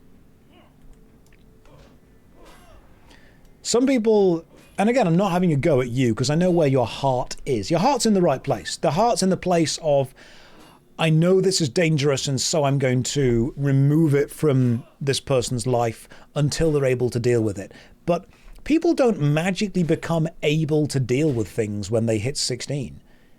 One of the things I've always disliked about the modern education system is when you're 17, you have to ask permission to go to the toilet, and then when you're 18, you're asked what you want to do with the rest of your life. And you're like, I don't know. This is a massive difference in the amount of freedom I have had from yesterday to today. Yesterday was, I have to ask permission to do the most basic of things. And today it's, do you want to sign your life away, get a mortgage, go and join the military? That's a bit of a step. I feel that we've missed a couple of steps in between. Sheltering someone from hardship is not helping them. Talk to your kids about the dangers they will face when you believe they are old enough to understand both the severity and to take on board the techniques you're giving them. MZ, thank you very much for the raid. Welcome in, gremlins. Is that what we're referring to your team as now? Steps in between is the life from 12 to 16. Yes, it is. Yeah, it's Josh. He doesn't care. Of course I care. I was just caught up in my own monologue. You raided when I was monologuing. And you expect me to break my monologue in order to talk back? No. No, you were mid. I've got to start again. You aren't doing your students any favors by hiding them from the dangers. It's not the same. It's not the same. I had a flow going. The energy was there. I'd be forcing it. I know I'd be forcing it if I kept going. It's not the same. Sorry, guys. You just... Welcome in, raiders. Come in. Come and hang out. Okay, listen. I meant you don't care what the raid message is. Don't let them trick you. Both are true. What is the raid message? The gremlins. Are we referring to your viewers as gremlins now? That's totally okay. Someone SMS him to turn on the aura. I've got the blessing of might. Oh, hang on. That's the aura. Oh, you can have a blessing and an aura. I forgot that I thought the blessing of might was the same as the other thing. Gotcha. Okay. Picking up what you're putting down. On board. I see what's happening. Okay, let's go over there now. We've got to go and do this. And oh, good. The red linen goods can be handed in. That's perfect. We've always been known as gremlins. Thank you. I just didn't pay any attention. Josh has aura now. Apparently I do. Someone called me Unk with an aura. And I assumed those words were good. I don't try and decipher the youth anymore. It is never too late to learn a 20-year-old game. That's true. I mean, let's be fair. It's not the most complicated of games to play. Happy to see you again in Azeroth. I'm enjoying it. I just like to break. A break from people was beautiful. MZ, how did your stream go? My daughter's going to be happy because you said she could have a phone, so thank you on her behalf. I said that she could be given something provided you are able to teach her how to deal with it. Don't put the onus onto me to say what your daughter can and cannot have. If you believe that she is capable of dealing with the responsibility of a phone and does not abuse that power, go for it. Would I raise chat's children? Okay, everyone, listen. Today we're learning about the Venezuelan economy and how if I move you all there, it will be cheaper to raise you and you can just play RuneScape. There we go.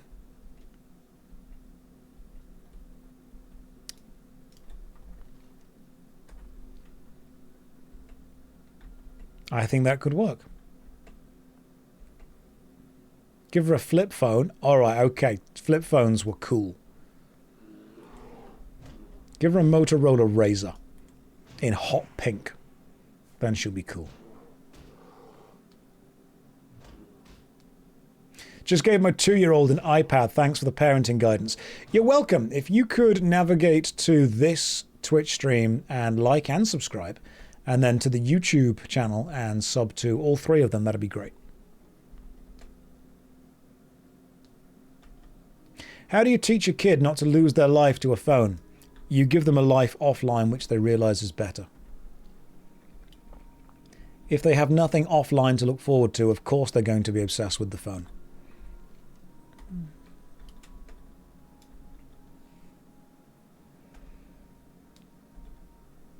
Sometimes I do lament the amount of online time that my job takes. And I'm not saying that I don't like being a content creator. I absolutely do.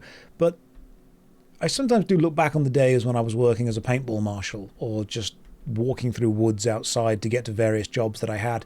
And there was a beauty to it. Screens are indeed addictive. That's true. Screen time and sugar, I think, are 2 of the big modern addictions.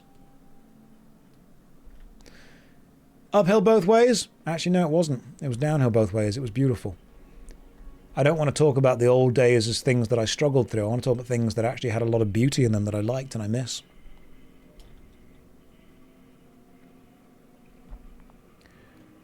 So we could just kill... Ooh, hang on. Have I got... Yeah, okay, I've got 1 talent point.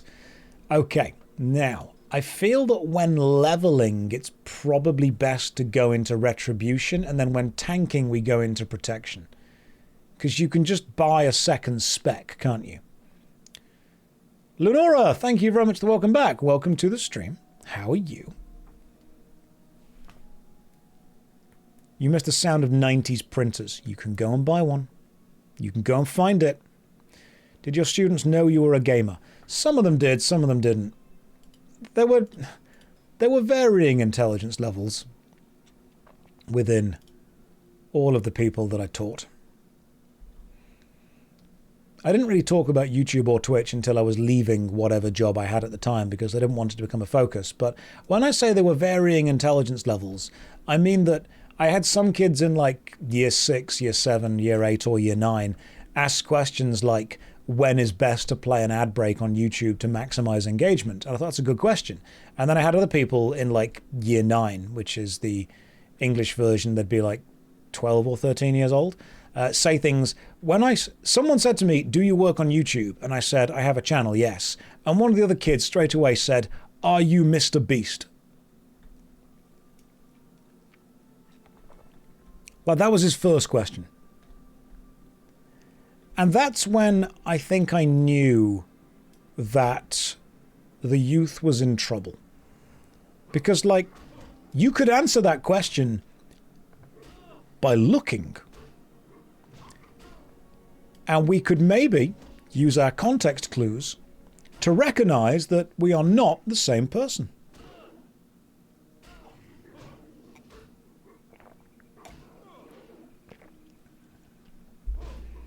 For example, one of us is a soulless husk of a man exploiting his younger audience for financial gain, and the other is Mr. Beast.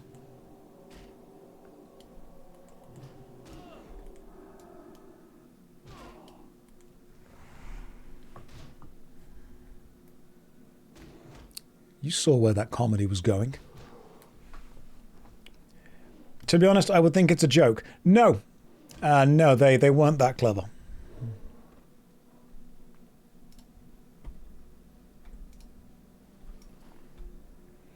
Right, I've got to kill some more prowlers and get their prowler coat. Whatever it is. Joke's on you. You're not young. I know. I know we're all millennials. Most of us are in our 30s. Let's be fair. You can't imagine MMO content bringing in the youth. Oh no, God, there are some people here that loved EverQuest. It's not exactly cutting-edge stuff. Don't type your age in the chat. Like, I know that some of you are going to, but I don't think I have to explain internet safety to old people. It's got the energy of that person that'll go on YouTube and comment saying, hey, I'm only 12, but I love this video. I'm like, don't do that. Your first MMO was Neocron. Well, it was all uphill from there. Josh, I know you don't desire kids, but you would be amazing as a parent. I think I would make a good parent if I wanted to be a parent, which I don't. That's the truth, man. That's just the honest truth. Like, if I wanted to do it, I'd probably be good at it, but I don't want to do it, so no.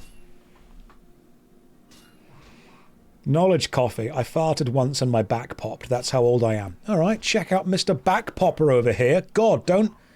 All right, don't show off. If only we could all just pop our backs, that'd be so much easier. Right, what am I killing now? Not the lurkers. I've already killed those. I need to kill these things, the prowlers. Man with the magic arse. It's just showing off. It's just popped in to show off. What am I checking my spell book for?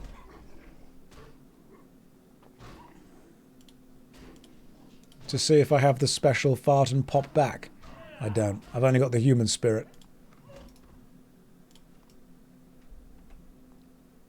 Judgment. Morg says, hang on. Okay, judgment. Yep. What does judgment do, Morg?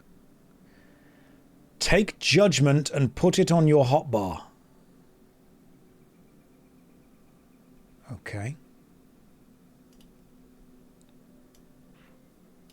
Done.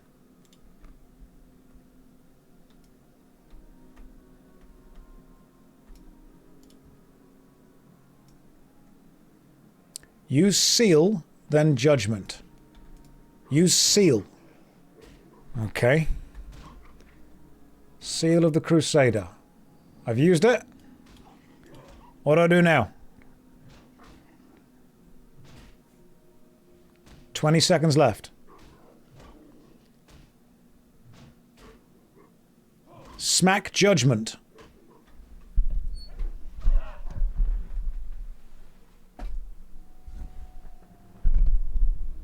Oh, click it. Right, sorry. Okay, hang on. I didn't know what you were on about. I thought you meant like I smacked the screen. Oh, boots. Fantastic. I can wear those. Better armor. That was big loot, though. That was really good. So, you're doing well. Thank you. I'm going to learn. I'll try it again. So, I seal and then judgment.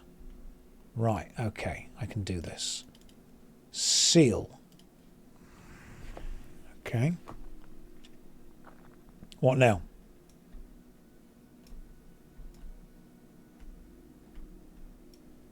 This one? Right, let's go and kill this one. Use the other seal, though. Now target the mob and click judgment.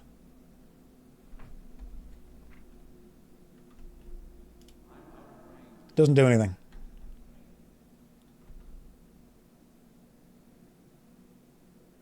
Okay, I'll get closer. You can't do that yet. I can't do anything with it, man. After seal, you find a mob and act like you do with chat.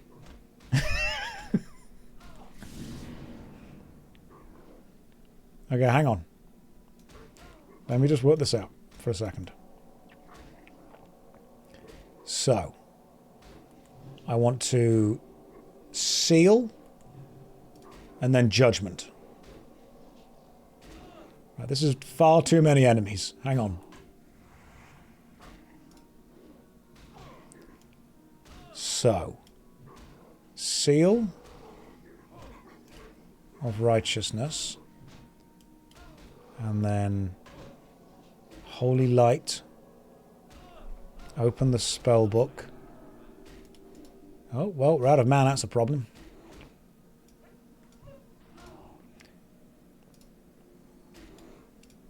And judgment is...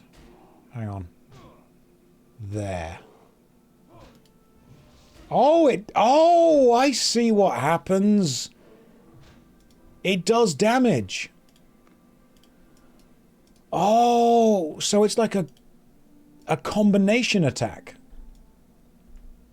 So you need to seal someone like a kiss from a rose, and then you judge them. Okay. And then you use seal again.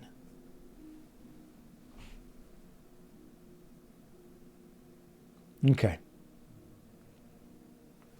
I see what's going on. I see all what's going on. Oh, right, okay, so P to open the spellbook. Attack the Prowler. Open up Seal of Righteousness. Then Judgment on the hotbar, and then click it. Hey, okay. I'm getting this. I'm going to be as good as John Warcraft himself.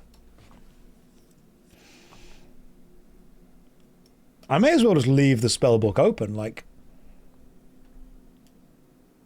It seems kind of important. I've got a quest over here I can hand in. One day, I'll think I'll be a pretty good healer.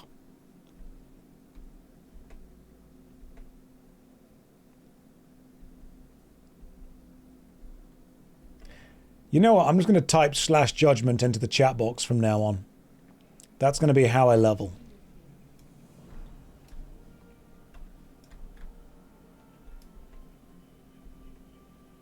Make sure you also click Blessing of Might from the spellbook.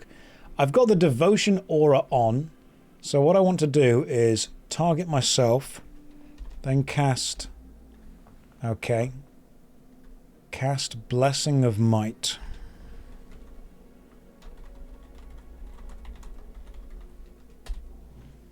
On myself. Then I want to target the Prowler. Then I want to run up to it and attack it. And now what's the seal called? Seal of Righteousness. Seal of Right... I just spelled Righteousness. R-I-G-H-T... Hang on. E-O-U... I didn't type cast. I had to hover my cursor over the button to see how it was spelled.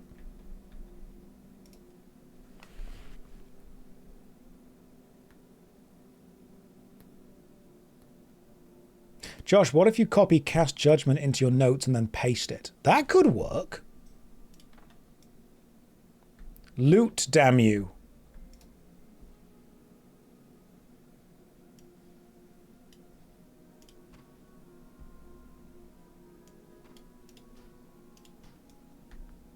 Recycled.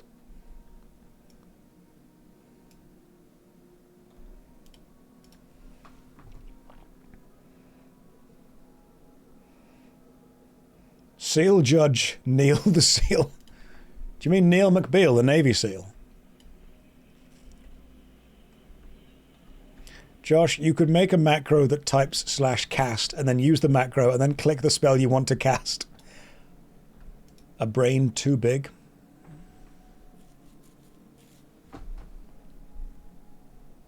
What happened to the goat thick mummy paladin? Did she drown? She did not. She's just enjoying her best life. Don't worry, I'll help you. Attack. Cast. Attack. Beautiful. God, I'm good at this game. I wish there were an easier way to do this, like using hotkeys or something, but alas, there is not. Josh, is your shirt getting sweaty that it's clinging in a way that's dangerously close to a PG rating? No, I'm just wearing a too tight shirt right now. Been hitting the old gym. Pushing out the old chest. Doing the old chest presses as best I can. And unfortunately, the shirts that I've got and that I own are just beginning to stretch a little bit with it. Suffering from success indeed. I almost drowned the other day and thought of you. Thanks. Thanks, Brian. I'm glad that your last thoughts of drowning would be, this is like that stream. Josh, I'm too poor to buy a sub on Twitch. Can I please still watch you? I mean, you'd be bringing down the general vibe, but yeah, sure, why not? I'm too nice.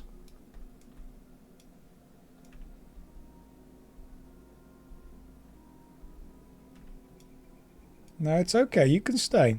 But, you know, once you can afford a sub, I expect at least a tier 2. Kino just went, general vibe. I do that since I saw it on the episode of How I Met Your Mother. Whenever someone says general or major anything, like if someone goes, oh, that's a major problem, you've got to straight away go, major problem? Oh. I think it's quite funny to do. People get very irritated with it, but I think it's very funny. It's a daft joke. It's a daft joke, but it works. Like whenever you're in a group and someone says, that's my general opinion, you always go, general opinion?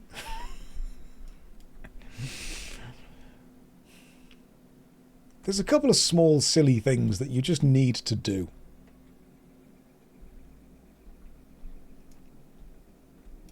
I think one of the most obscure ones is, has anyone seen The Play That Goes Wrong? Or the TV episodes, The Show That Goes Wrong? I really enjoy The Show That Goes Wrong. I think it's one of the best TV shows. And no one ever gets it. That when people come to my house, I'm always like, yeah, let's go into the living room. Living room. Living room. No one gets it. It's such a really specific reference to that show. But making jokes that nobody else gets is very important.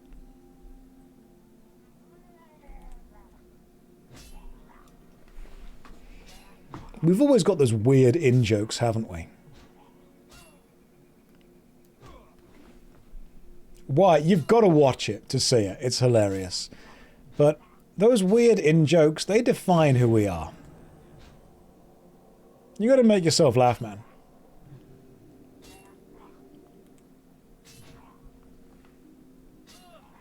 The Nativity was good, and Peter Pan Goes Wrong, the feature-length film, was excellent. Just funny films, you know. I hope someday you meet someone who gets your jokes. I would be scared. Right, now we need to go... Here we go. There's the thing.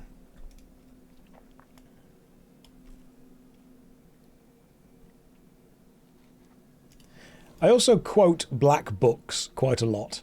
And you could always tell who's watched Black Books, because that is a very quotable show. Avoid insanity. Dirty. Who am I? I'm the cleaner. Love it. Oh, he's so funny. Bernard Black is one of the best characters. Fran. Do you want me to come, Fran? Love it so much. It was when he goes, he pretends to be a detective. He just goes, you ever been to the zoo? It's great. When he's trying to interrogate someone, I'm not a detective, I've just had too much coffee, is such a quote. Oh, man. Quotes. Absolute quotes. The first episode of Black Books is my favourite quote still to be, which one of you bitches wants to dance? When he's trying to start the fight. Ooh. Some shows are just quotable. Peep Show. Peep Show, endless quotes. You've broken a sacred bond like a whore. It's still something that I will say.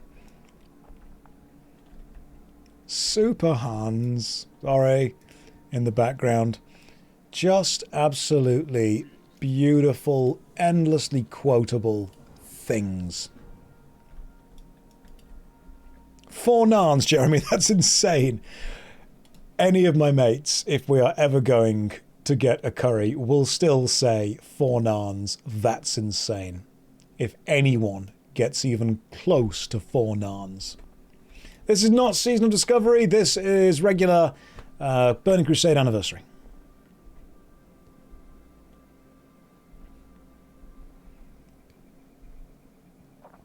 There are some shows that are just quotable.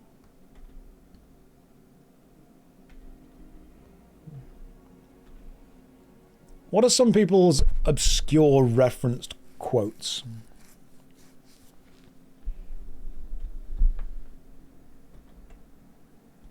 Thank you for the hard work. You are more than welcome. Some TV shows. To shreds, you say. And how's his wife holding up?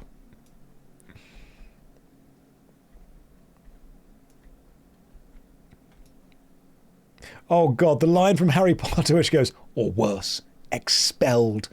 For some reason, I don't know even where this quote came from. I think I quote it because it was in a load of cheesy American films I saw when I was a kid. But if anyone ever lists off a series of problems to me, no matter how serious they are, when the list has finished, I will always add, and prom's tomorrow. Because I think it was just a thing that happened in like American kid TV shows, that there'd be a series of problems and prom would always be the next day, which was like a massive deal in America for some reason. Did I see that ludicrous display last night? The thing with Arsenal is that they're always trying to walk it in.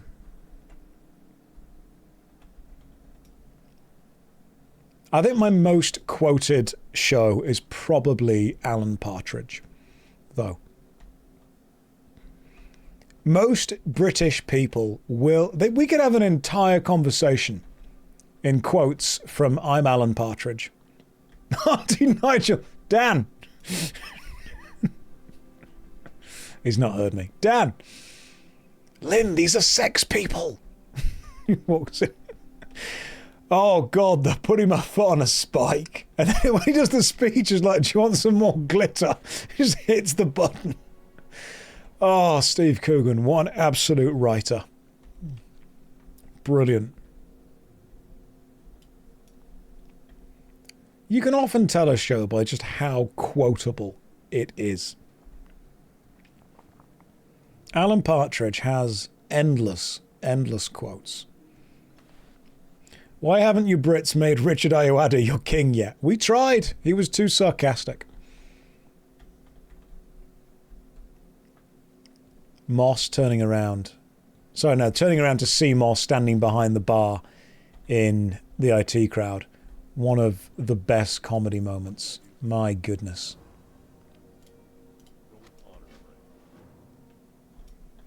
Green Wolf, welcome to the stream. Right, cloth and leather armor all the way back over there. God damn, okay, that's a... We are doing some serious back and forths here, aren't we?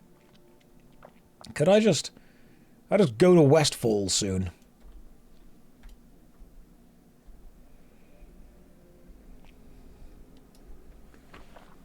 Love the video on Baldur's Gate Dark Alliance. Well, thank you very much. I enjoyed making it. Do I still take questions? Unfortunately, Dover, I don't seem to have a choice. So go for it. Ask away. Roy getting on the bus in the wheelchair. You can still just say leg disabled to people. Or acid. The fact they managed to make just the word acid funny. Never played WoW. This is a new character. Yes, new character, new low-level area. This is the human starting area again. Because I wanted to play a human paladin. Because I wanted to really push the boat out in the combination that I could be.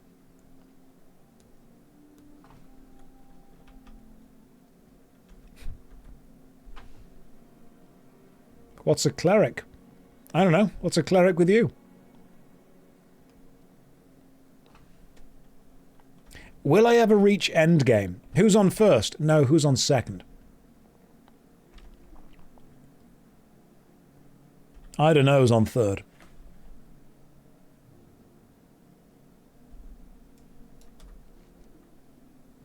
Let's go and hand in this cloth and leather armor thing.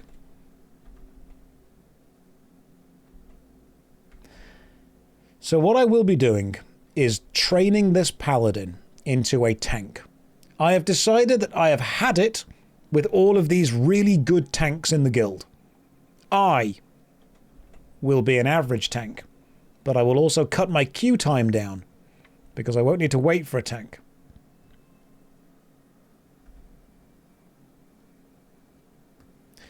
Because, I mean, look. Hang on.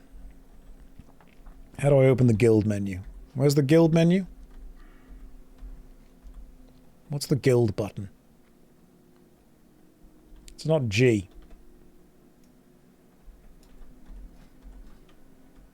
J. Oh, J for Jild, obviously. Right, roster. Let's have a look. Class. You know what we don't have?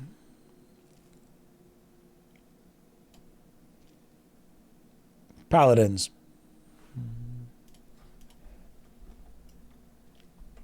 The number J for Jild.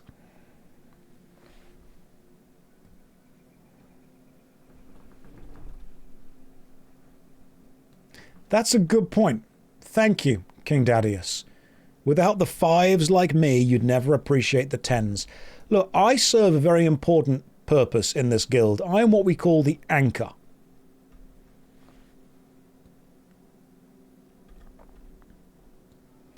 I anchor expectations, and therefore people are able to exceed them.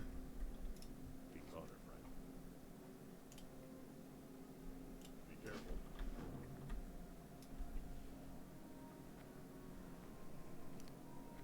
That way. Like, what I am is, imagine the Olympics.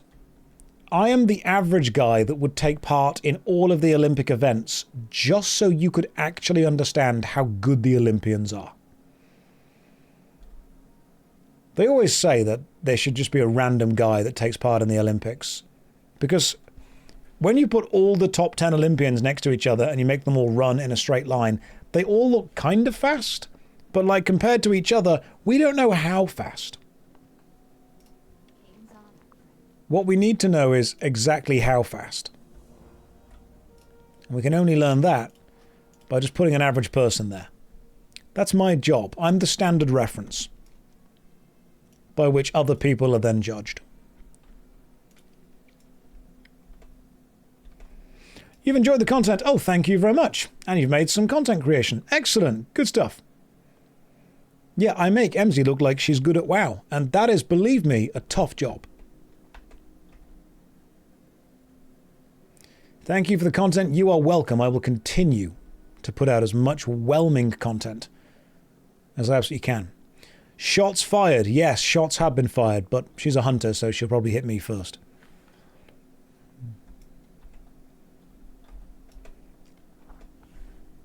Yeah, we need the benchmark. Yes, I am the benchmark.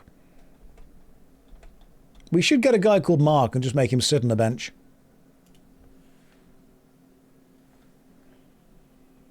MZ, oh no, MZ is like legit good at WoW. Like, I'm not even kidding. She's genuinely good at the game.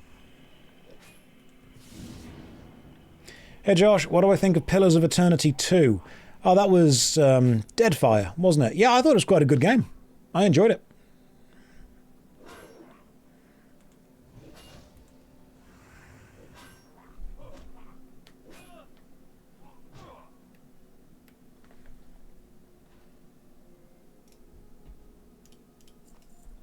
One out of 8 fins.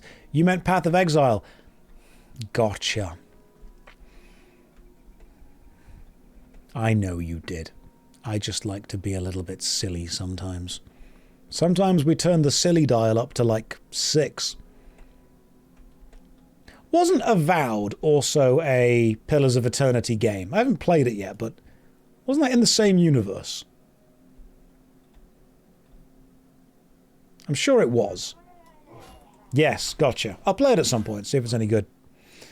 As far as Path of Exile 2 goes, I love Path of Exile 2. I've still got the puzzle cube they sent me that I haven't solved. I'll solve it one day.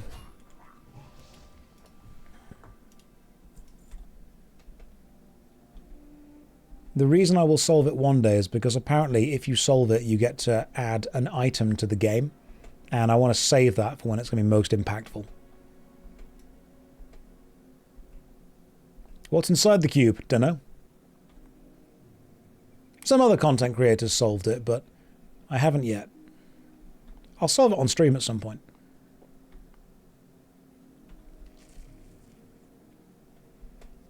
What would I add? Don't know.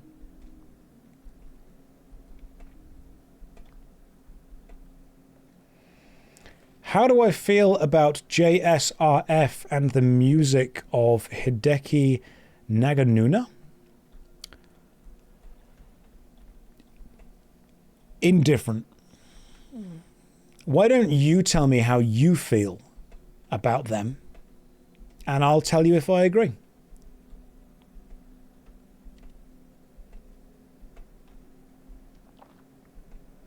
Because obviously I've got big feelings.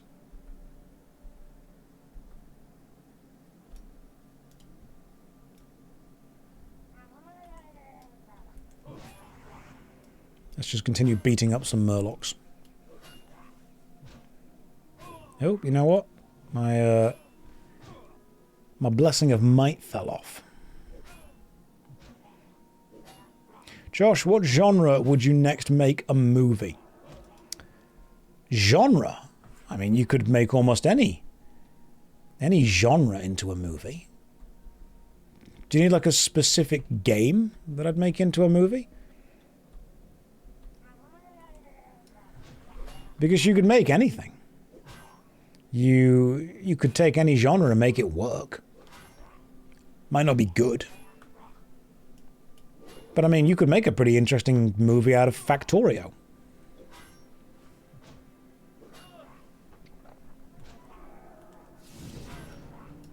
Oh, hang on. Didn't realize I'm about to die. Did not pay attention. I mean, yeah, they made an emoji movie, so we could probably make anything into a good movie. Wanted to say Nolf would be a good movie. No One Lives Forever. Did you just watch the Mitch Mannix video? Thank you for the content. You are more than welcome. I've inspired you to make your own game. A text-based, incremental, non-linear simulation as a town builder. Oh, that's cool. I'm glad you didn't say it's an MMORPG. But if you're enjoying making it, I'm glad.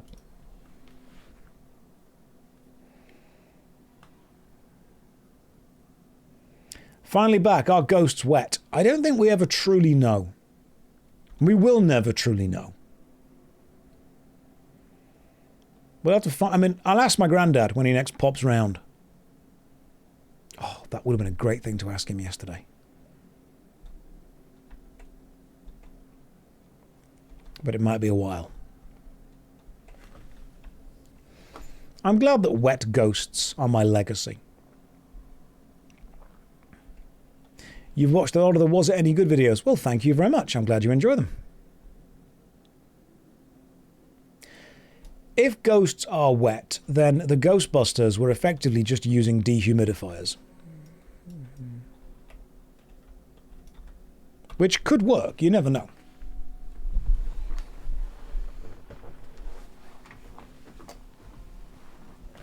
You'd need like an industrial strength one, though. None of you can prove it wrong, that's true. Like this is, what's that, the teapot thought experiment? Someone says there's a teapot orbiting the Earth, and if you can't prove that it isn't there, you have to accept that it might be.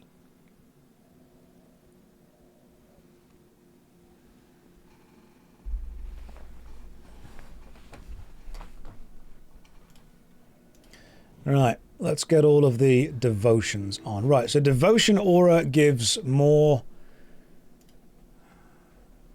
Do we have another aura? I do get another aura eventually, don't I? But I've not got one yet. Right. Right, I can only win if it's like one fight at a time.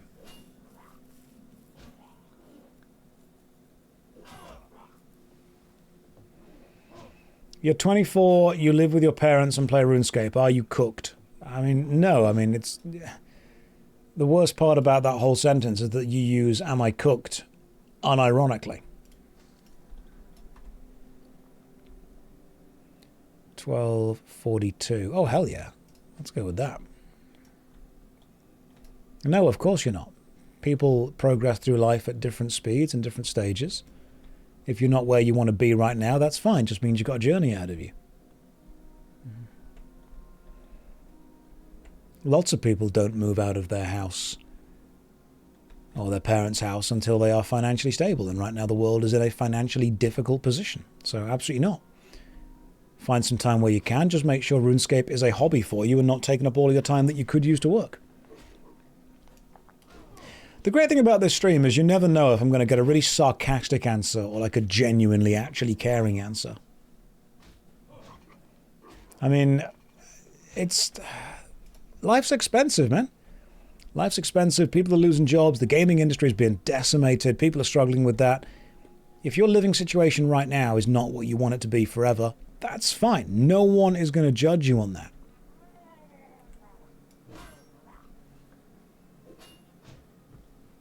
Yeah, you never quite know whether I'm going to give you a genuinely heartfelt, honest, actual answer or just take the piss.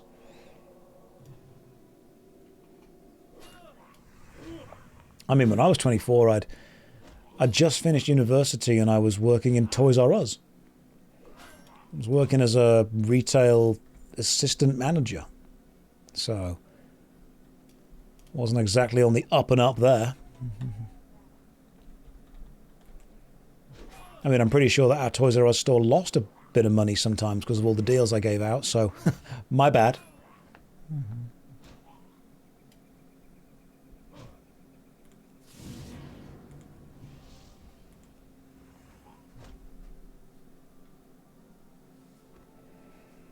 You can start a career whenever you kind of want to. I'm not saying it'll go well, but you can try. Am I the reason they're bankrupt in the US? I don't think I'm the entire reason, but I can't completely rule myself out of being involved, at least slightly, seeing as I was, you know, working for them when they went bankrupt. So, like, it's not my fault, but I think I'm kind of connected. Josh, so many WoW versions. Which one to play for nostalgia and chill? Whichever ones your friends play. Friends, mates, or clanmates. Thank you for helping me. If you want to go with Classic WoW and all your mates play Classic WoW, yeah, go for that. I go for the Burning Crusade Anniversary because I wanted to experience Wrath of the Lich King when it releases. Which it will release on this version, eventually. Like, it'll take some time, but it's going to happen.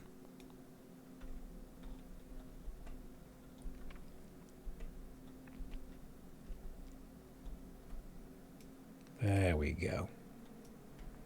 Oh, I forgot. I can just kill the ones that are in the water, can't I?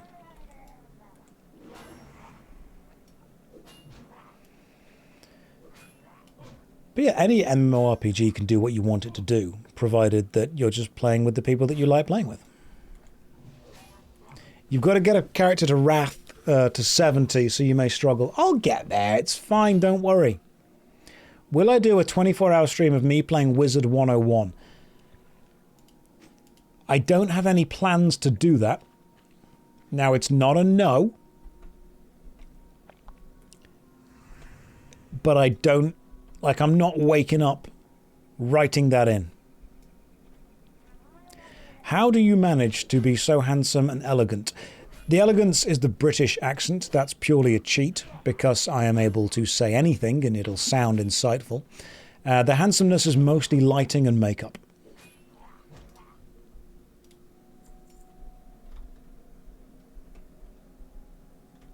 I guarantee lighting, makeup, water, and a good amount of sleep will do wonders. But in all seriousness, guys, it's okay to wear foundation. Some genetics probably helped as well. Yeah, I feel that genetics were important there.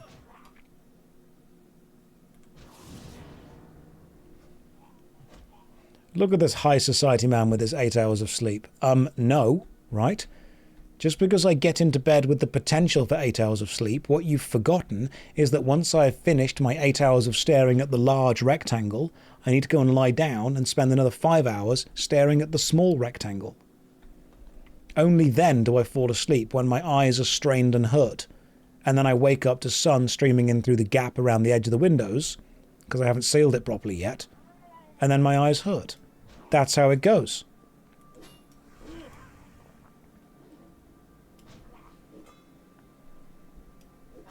It's very important that you go from staring at the big rectangle to staring at the small rectangle. And then you fall asleep with your... You know what's really irritating? I don't know why this happens, but like, if I'm lying in bed holding my phone, watching a YouTube video or a Twitch stream or reading something, I will just fall asleep while I'm holding it. But then I'll kind of jolt awake again, and I'll think, oh wow, I need to put my phone away because I'm really tired. So I'll put my phone away and I'll lie there and I'll just be dead awake. And then I'll watch my phone and I'll just start to fall asleep. And then I'll be like, why am I able to fall asleep while watching something, but I am unable to fall asleep when nothing is happening?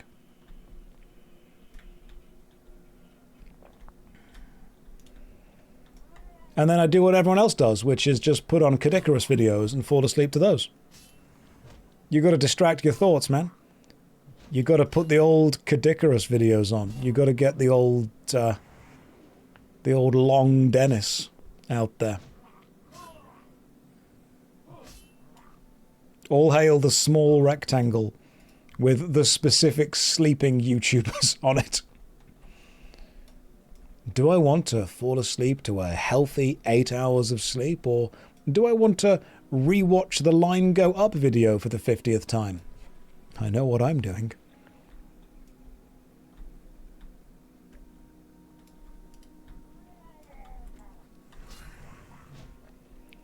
What's that? Lie in a quiet room and be with my thoughts? I don't think so. Hello, Evan Edinger. Please tell me more about you biking around London.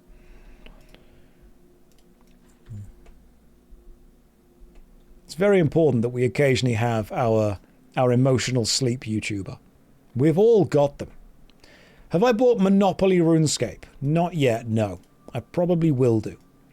I've got everything else RuneScape, including a massive RuneScape Where's Wally mat that I'm using right now as a mouse mat and as a keyboard mat.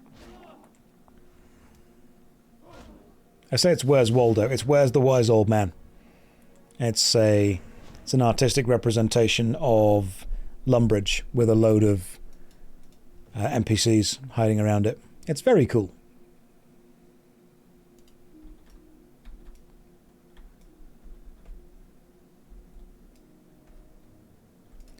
We need 4 more Murloc fins. Have I found him? I have. When I got the mat out, the first thing I did was sit there for like an hour and find him.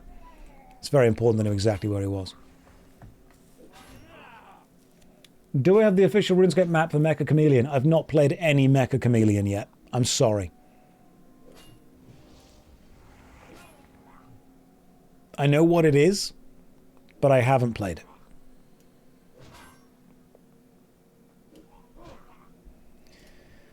I'm not really just a big fan of the kind of... I know the term friend slop is slightly offensive to it, but I'm just not really a big fan of those types of games. Like, I know they appeal to people, I know they're fun with friends, I know they're enjoyable, but I guess I just like sinking my teeth into something more substantial.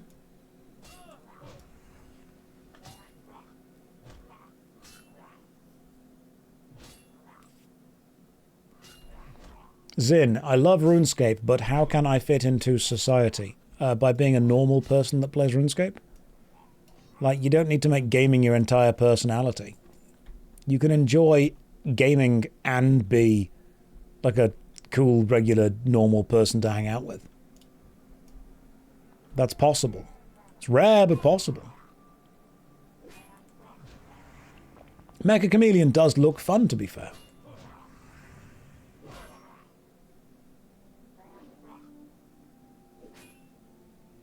You can't say normal with a hard N like that. Sorry. I said a gamer word.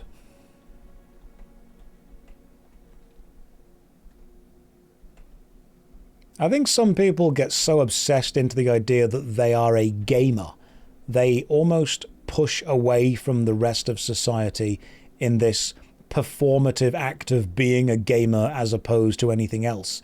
You can just be like a person that's fun to hang out with who also likes playing games.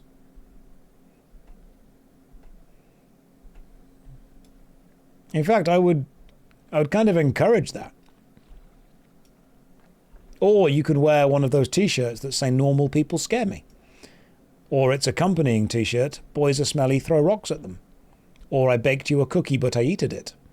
Or rah, that means I love you in dinosaur.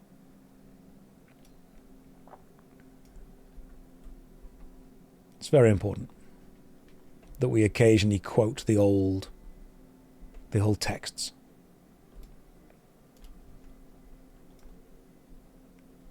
It's weird that that used to be like the whole kind of high school society, because when I was a young boy, my father did actually take me into the city to see a marching band.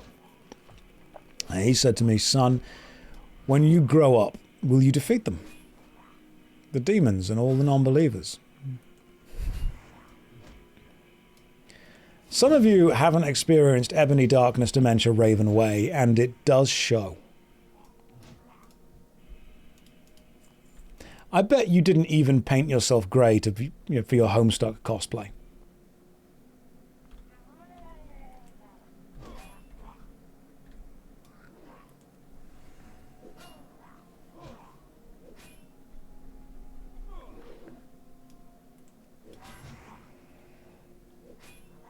Never forget Cold Steel, the Hedgehog.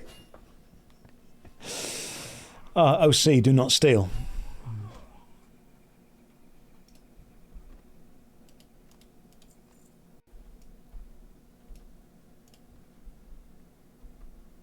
Some of you have not read the My Immortal fanfic, and you really need to.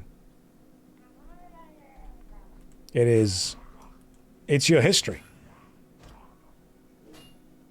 Some of you have forgotten your true internet history, and it shows.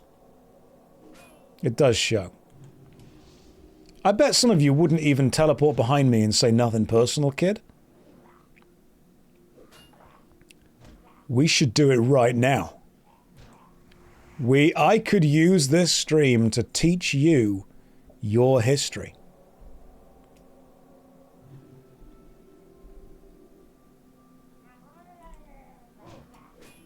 Okay.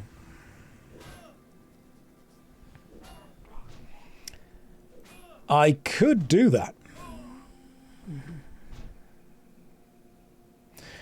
Hi Josh, RuneScape 3 boss, that's Mod North, isn't it? Wants to overtake WoW as the #1 MMO. Do you think they could do it?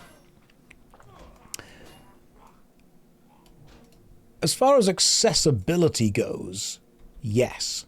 Because you can play RuneScape on a phone and you can't play WoW on a phone. As far as cultural impact and relevance goes, they would struggle. They would also very much struggle to pull the player size that WoW pulls. But think about this.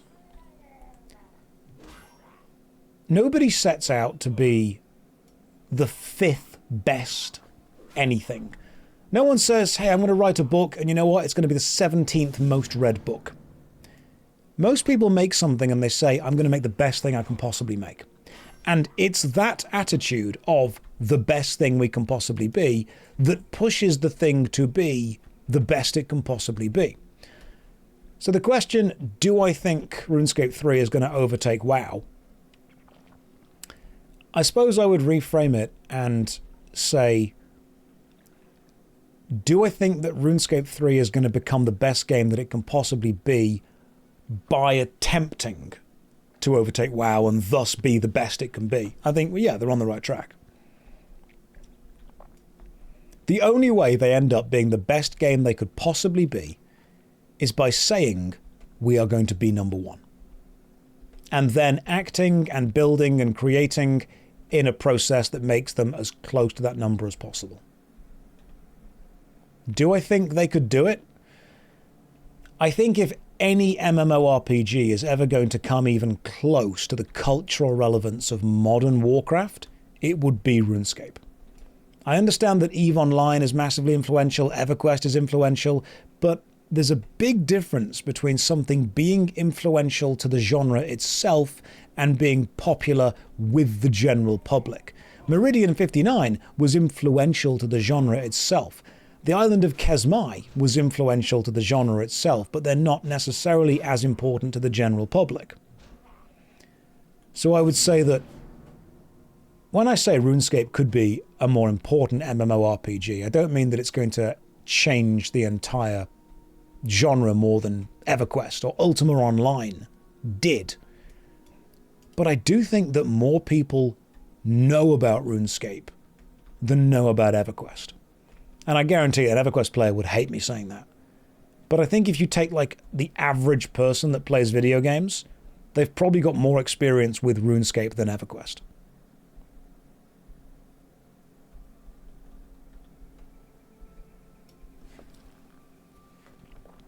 Is it true that you sell Inferno boosts in OSRS? Can I get a discount as I'm a subscriber?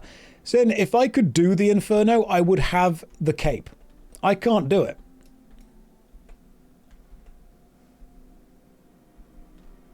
Like, I've tried to take on Zuck. Can't do it. That is a challenging fight. I am not good enough to kill the Zuck. No Inferno. Can't do it. Can I Wooks walk? I managed to Wooks walk once when I was farming the Blue Dragon Vorkath. I spent ages farming Vorkath, and I did teach myself how to do the Wooks walk, and I was able to do it once, but I was not able to consistently pull it off. For those of you confused, the Wooks walk is a mixture of movement and attack that doesn't cancel either. So normally in RuneScape, you would click to attack, and you would start attacking, and then you would click to walk back, and you would walk backwards, and then when you'd finish walking, you'd click to attack, and you'd attack. Wooks walking is clicking to attack, clicking to walk back, and clicking to attack again, where you step a tile back, but the attack still happens and counts. So it's a way of forcing the game to process two inputs on the same tick that it wouldn't normally process. So you keep attacking while moving backwards. It's not kiting as much, because you can still kite in RuneScape. You can still run away and have enemies chase you, but it's a way of continuing to keep your damage output going while moving, which shouldn't normally be possible. And the player Wooks was phenomenal at PvE and was able to pretty much consistently do damage while moving. So it's called Wooks after the player Wooks, W-O-O-X. You can find videos of Wooks being like the first person to solo quite a few bosses online.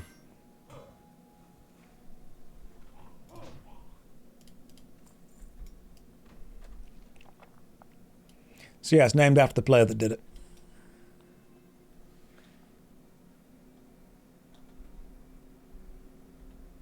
This game has movement tech. This game definitely does. RuneScape does as well. Part of the movement tech in this game is you'll notice that walking backwards is very slightly slower than walking forwards. However, if you want to run away from an enemy, if you turn around and put your back to them and run, you get stunned more by being hit on the back. But you'll notice walking sideways is the same speed as walking forwards. So if you're running away from an enemy, you actually want to be running sideways away from them instead of just directly away from them, because then you don't expose your back. See? Really random stuff. Am I not using my mouse when playing? I am. See? I'm just constantly holding down the right click button so I can always move the camera. Yeah, like a crab. Everything eventually evolves into crabs. Crab is the ultimate endpoint of all evolution. Or jump and turn to them and then run away.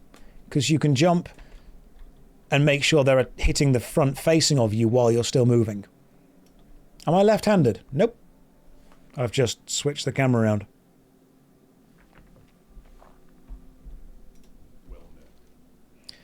Okay, so that is a two-handed wooden mallet that I can just sell. Lovely stuff. And I've leveled up. Hey, level 11 in one day. That's not bad, is it? Let's go with increasing the attack power bonus. Sounds great. Would this work in real life if I get in trouble with my boss? Yes, Dragon. If your boss is chasing you, run away in a straight line, and every 6 seconds, jump, turn to face them, and then turn back the direction you were running before you land. As long as you do that, you'll be able to effectively frame perfectly block your boss.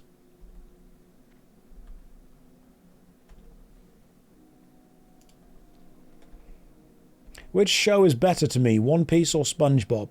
They're both so good. I don't particularly care about the anime of One Piece because it's just gone on for so long I can't bring myself to get into it, and I've never actually watched that much SpongeBob. Genuinely, I haven't. People have this thing where, like, they talk about SpongeBob as if it was their childhood that they always watched, and I'm just not that familiar with it. Connor Quest, thank you very much for the raid. Welcome in. Everyone come in from Connor. Yes, I am the actor who plays the character of Rick Plan on the Space Pirates D&D adventure. But welcome in. How's everyone doing today? No longer Rick Plan, you must now be forced to watch me play World of Warcraft. Although I will be honest, I've just realised I've been streaming World of Warcraft for the last 8 hours. That's like a full-time job, all right? I did not become a content creator to work these kinds of hours. This is inhumane. I can't believe that you're sat there thinking that I should do this. I want to work 4 hours, wake up at the crack of noon, and then just, I don't know, be showered with praise and money. And you know what is really disgusting? Absolutely no GM has killed anything for me this session. And that makes me sad, because honestly it makes me feel like I'm not very special. I feel that I should be special. That's what it is. Absolutely disgusting. Oh, Josh heard about that. Unfortunately, yes. I live and work within the MMORPG space, which kind of means that I have to do it. Anyone for Hogger? You know what? I'll do Hogger. I'll do Hogger with you. Let's do it. Let's team up. I'm special to you, but not the GMs. Anna, I'll take that. Thank you. It's very kind of you. This person wants to do Hogger. Do you still want to do Hogger? Like, if they do, I'll start a... I don't know why I'm asking them, like they're in the chat. You just got a deja vu, have I said that before? Yeah, so the longer you spend in this chat, the more you'll realise that everything I say exists on roughly a 30-minute loop. And I'll make the same jokes and I'll tell the same stories again and again and again. Things like when I said succulent Chinese meal instead of succulent Chinese meal, spoonerism where I got the words wrong. Or then I was talking about tank stance and I said it the wrong way around, and I said tank, hang on, when I'm trying to do it, I can't do it. I said stank tants. That was it. I said stank tants instead. And then we were at the Draenei starting area, and we talked about the starting areas being all fun, and someone said the Draenei starting area is the goat starting area. And that was really clever because Draenei are like mythical space goats, but goat also means greatest of all time. So saying it's the goat starting area is like a combination of those two things. So yeah, the longer you spend around, the more you'll start to realise that this whole stream, roughly a 30-minute loop. What is my favourite anime that's about a yellow sponge living in the sea? That's a really good question. There are too many to name. I think that's such a hotly contested area that there's too many. Yes, I heard these from the latest YouTube video. What anime did I grow up watching? I think I watched Monster Rancher when I was a kid. Pokemon, obviously, as well. But definitely Monster Rancher. Definitely Pokemon. Monster Rancher was great. Rugrats, obviously. Scooby-Doo, classic. I was like a BBC kid.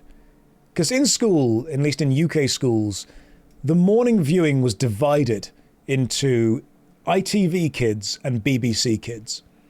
And if you were absolutely insane, Channel 5 Milkshake Kids.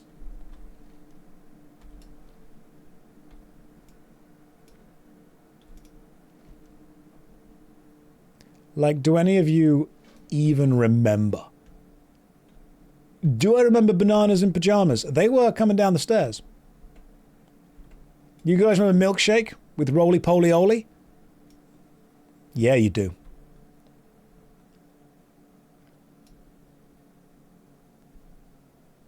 Reboot was on there for a little bit, I'm pretty sure.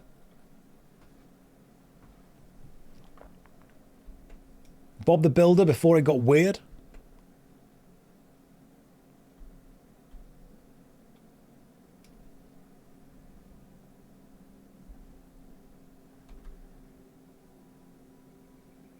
Right, I'm running with these guys and we're going to try and kill Hogger together. Postman Pat was good. Oh my god, El Nombre! Oh, you are unlocking memories I didn't know I had. Classic El Nombre. God damn, okay.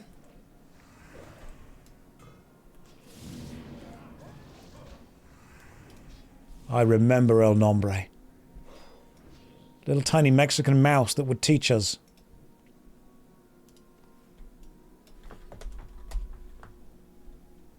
Johnny Bravo was great. Queen's Nose. Weird 50p coin.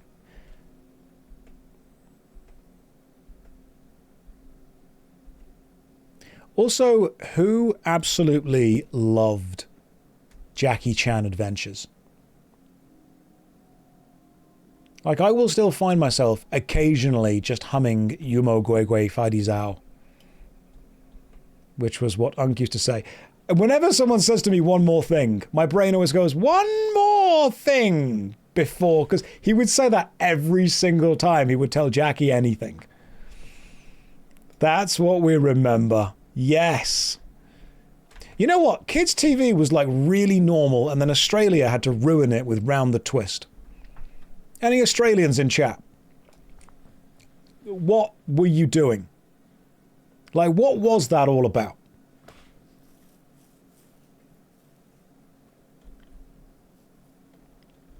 Round the Twist was what happens when you just give the writers too many drugs. Round the Twist is epic. You wash your mouth out.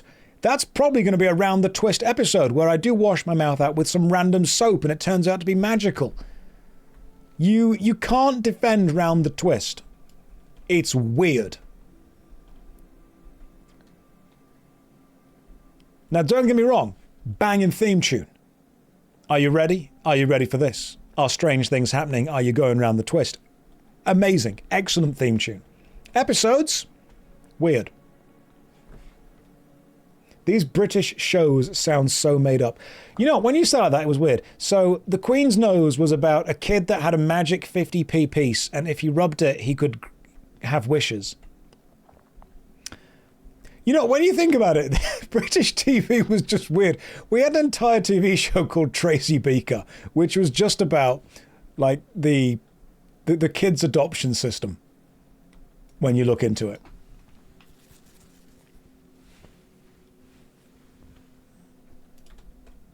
I mean, don't get me wrong, I loved Tracy Beaker as well, but when you sit back and just look at it, that's a strange thing. Bernard's Watch was also weird. Yes.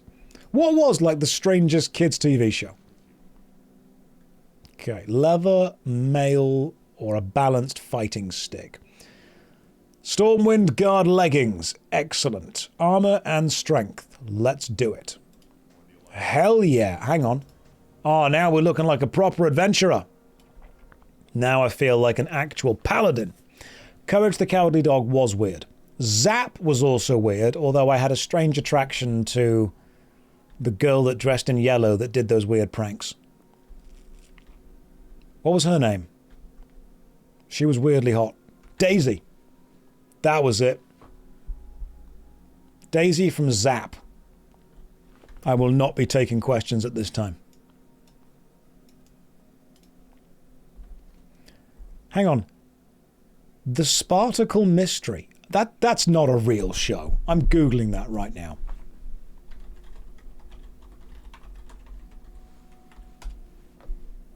What is this?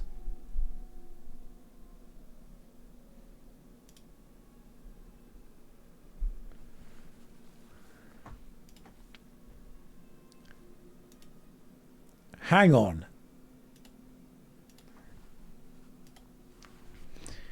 A group of 10 children in modern Britain where an experiment in the Large Hadron Collider goes wrong, sending them into a parallel dimension at exactly 11:11 a.m.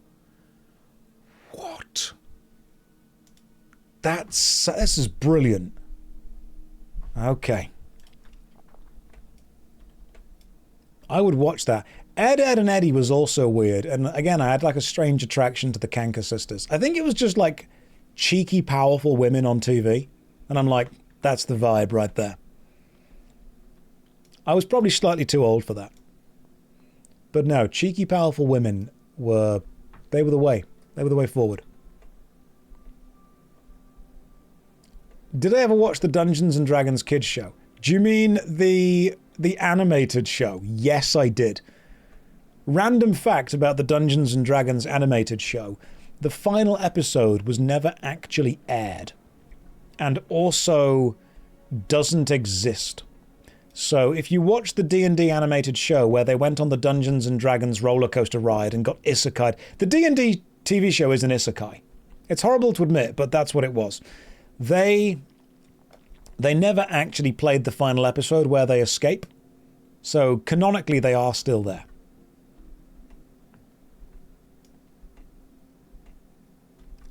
Can we just admit that there was one TV show that was literally just designed to cause the moment of awakening in most kids for pretty much most kinks, and that was just Totally Spies. Like, that entire show existed to work out what you were into. Every single episode was just a test. That's all it is. What the hell is Mr. Blobby? Okay, right. I think the UK maybe does owe the world an explanation for that one. Because even I can look back at that and be like, you know what? Kind of weird. You didn't watch Totally Spies, you missed out. Go back and watch them all right now. You'll learn something about yourself. I didn't realize this either.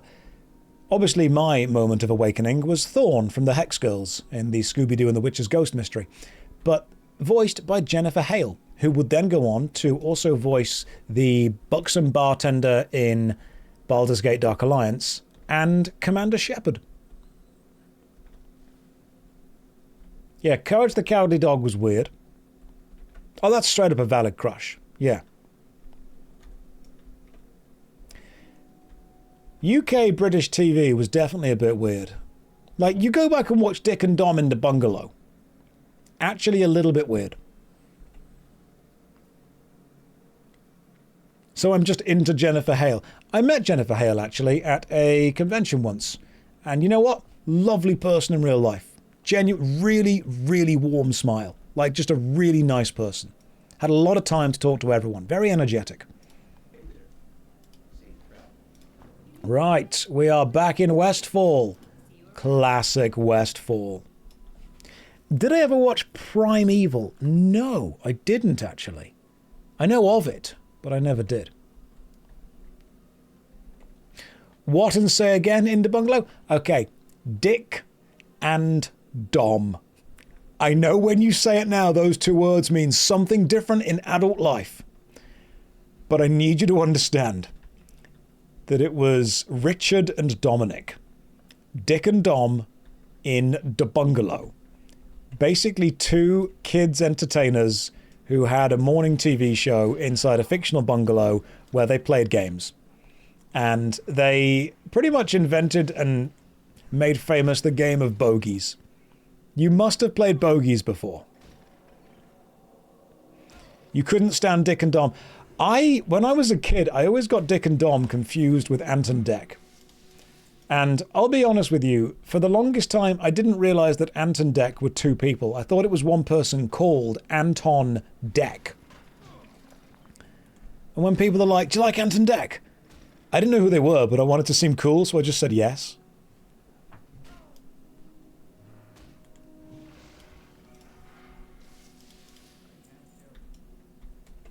Ooh, inventory's full. Right, what can I and can I not use? Who needs mackerel? Throw it away. Nobody needs mackerel.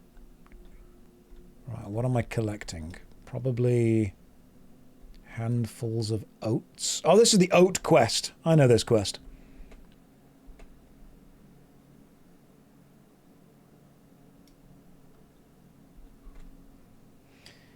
Did I ever see Chuckle Vision live? Oh my god, I think I may have done. Sorry, you've just awoken a memory in me.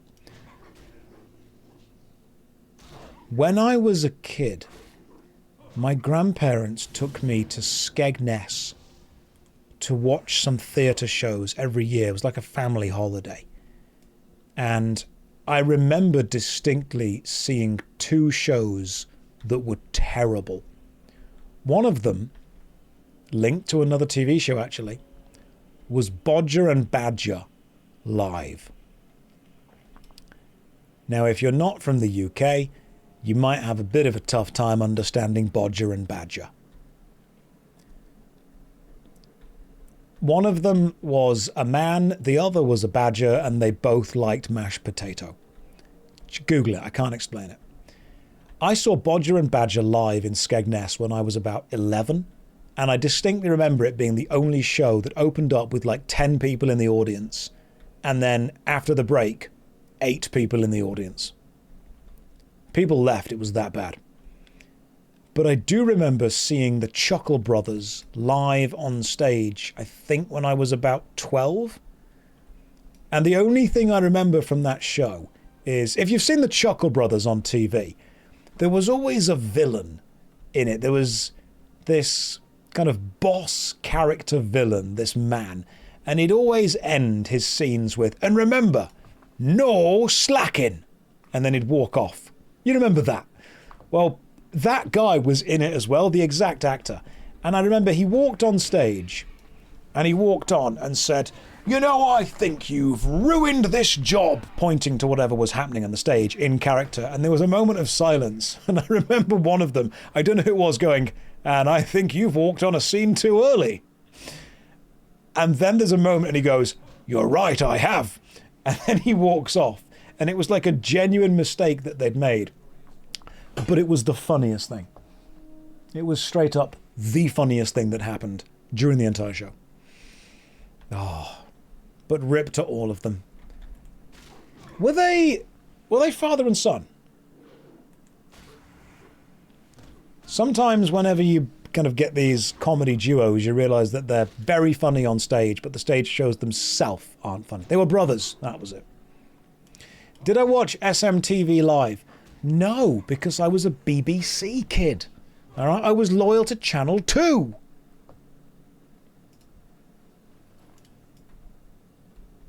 You have to remember that specific channel loyalty was a big thing in the 90s.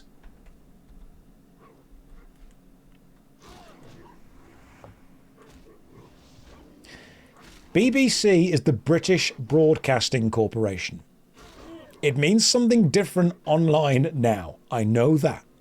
And I understand that saying, hey, I loved the BBC, I can't wait for the Dick and the Dom in the Bungalow, might, to uncultured swine, sound like something different. I hope they bring the Bodger and Badger and the mashed potatoes. Did I see Sarah Jane Adventures? I was never really into Doctor Who. Like, I watched it because it was culturally expected of everyone to watch it. But I just didn't care about it.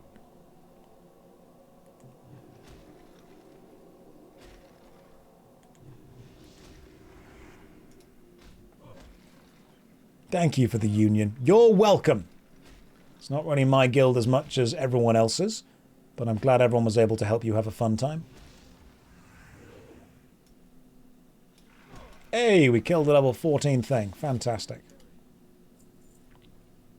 Right, what can I get? You know what? I don't care about you anymore. Let's grab you. I don't need the boar tusks. Do need the ochre at some point. Patchwork cloak is worse, so get rid of it.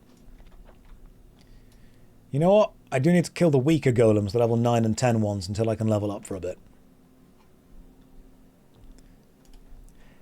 British people obviously loved Doctor Who. We are legally required to. But I just never really liked it that much. Like, David Tennant was good, and I think Christopher Eccleston did a great job.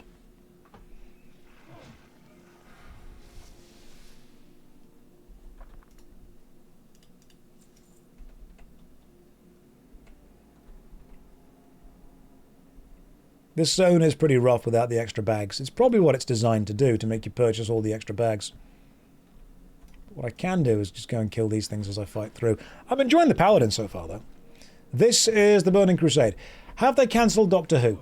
In everything but saying it's officially cancelled, yeah. They've basically stopped writing it for a bit. They're not doing a Christmas special. They've stepped back. I just think they realised that they'd written themselves into a looping corner. That you can't just continue to make stakes bigger and bigger and bigger and bigger and bigger. Am I playing EverQuest Legends? No plans, but I might one day do that.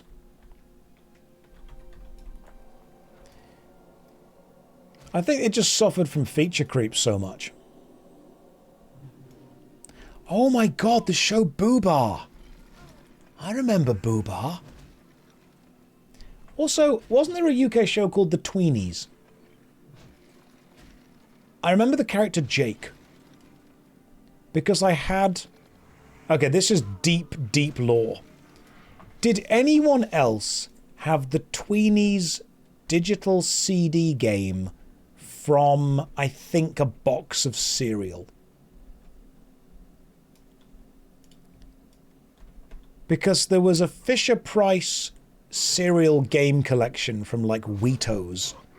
One of them was a pirate adventure themed thing, and you could click on various things on the screen to make it do stuff. The Tweenies was an interesting show. It was for the real big kids. The Teletubbies was the babies. But if you were a cool kid, you watched the Tweenies. And yeah, then there was a TV show called Boobar. And it turns out that even though I've grown up, still love Boobar. Just different meaning now.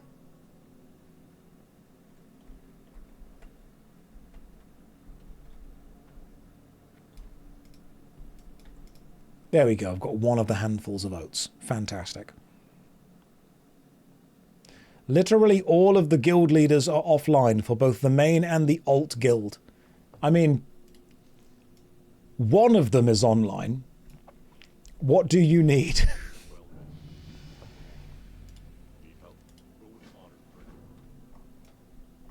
Who? Me.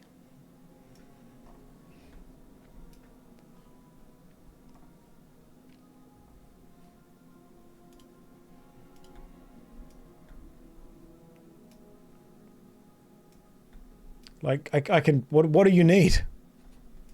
Hello. Do you need to be invited? Can I help you?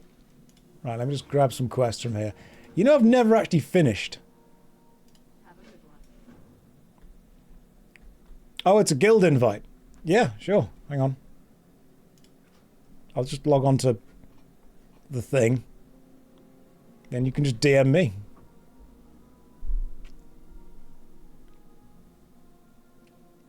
Yeah, I've never finished these quests. Like, I've always taken them and then just never actually handed them in. I always end up out-leveling them because I rush to the dead mines.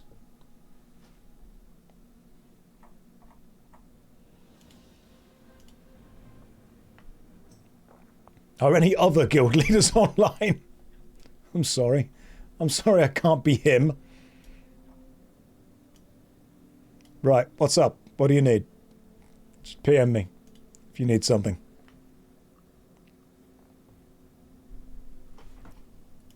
I'll just stand here for a minute. Callian, you're impressed. I remembered which of my toons is the guild leader. I'll be real, man, so am I.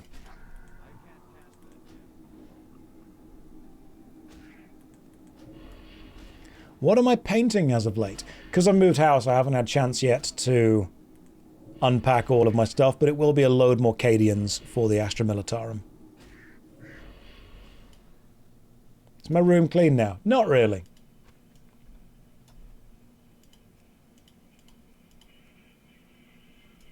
Okay, like, I'm online. You can PM me if you need something. I should probably just Hearthstone back to wherever I'm safe.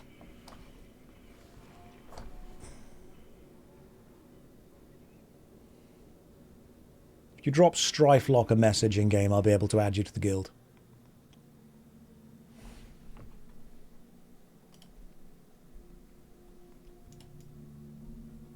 You can message me on Twitch saying, hey, can I get a guild invite or maybe the alt guild? Yes, you need to message me in the game. That way I can right click on your name and select add.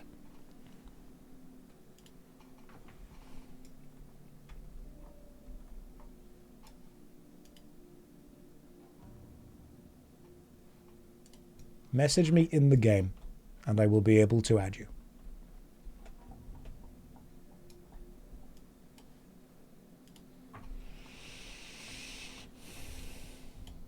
There we go. Lilith Strife. Good name. Yes. Copy character name. Then open the Guild with J for Guild. Then invite member. Then paste. Beautiful. Can I get a guild invite? Slooty stab. Yeah, sure, why not? Let's get everyone involved.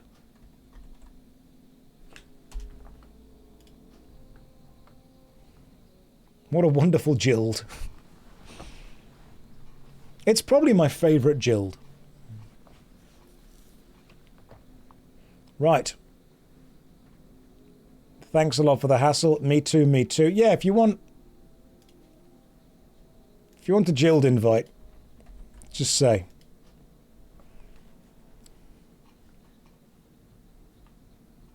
We might even move some permissions around later so more people can access the guild bank.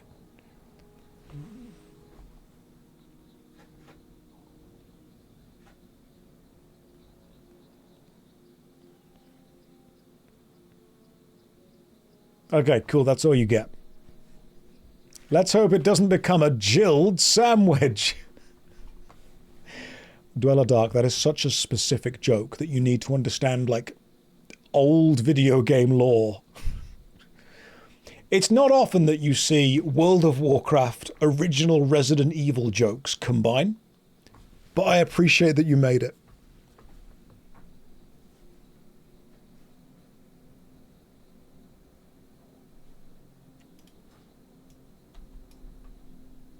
Right, let's log out and switch over to the other paladin now.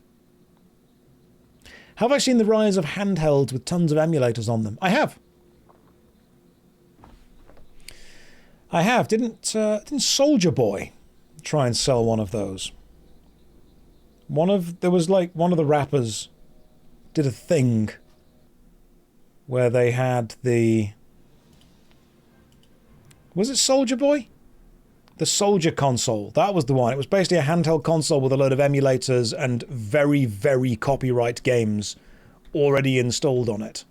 And then he got sued to oblivion and back because you would. He's like, this is going to be the best console ever with so many games on it. I'm like, mate, you're literally pre-installing this with Mario. All the Marios. You've put as many Zeldas as you can on this. Nintendo are hiring more lawyers.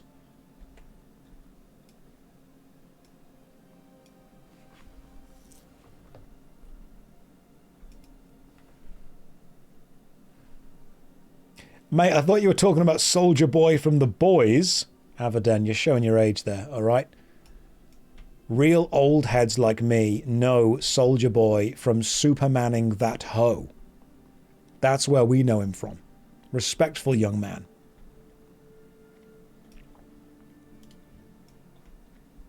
We did indeed crank that.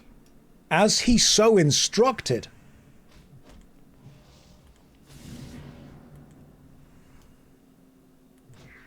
Is this hardcore classic? Emotionally, yes. Practically, no.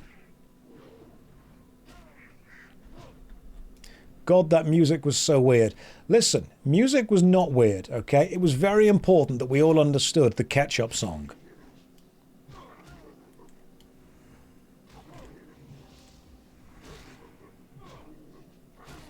Do you really think that we could have made it through the late 90s, early 2000s without understanding the brilliance of the Cheeky Girls?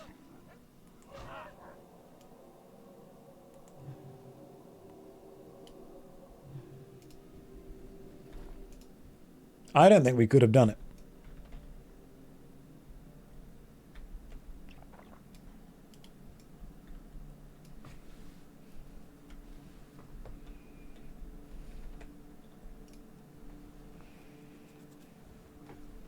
And you know what? We never truly did learn who let the dogs out.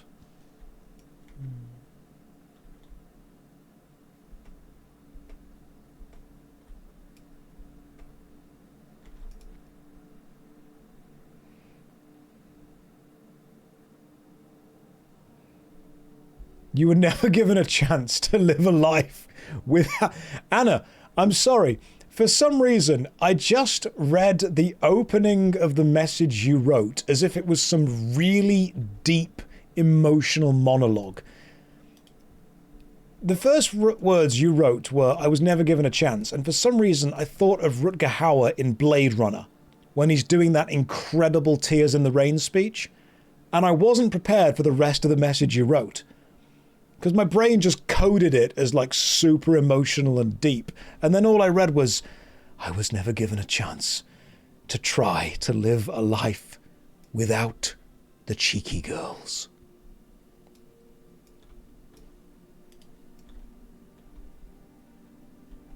I've heard things you people wouldn't believe.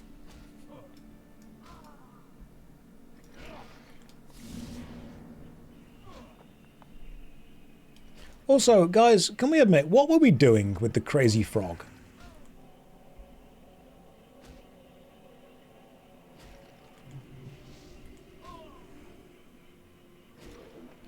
Like, that was weird, right?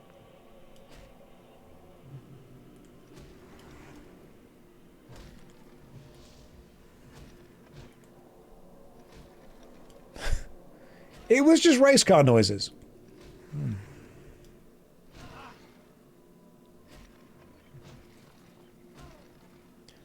Maybe the crazy frog was a psyop. It was just caused by all of the CIA taking all of the drugs they'd confiscated and going, you know what would be funny?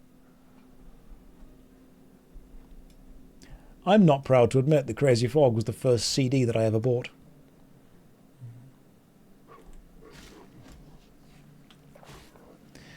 Macron, I know you say that kids these days couldn't handle the Crazy Frog, but I think if we somehow put the Crazy Frog versus Italian Brain Rot in a celebrity death match, which was a great TV show that kids will not remember, they would honestly both win and we would lose.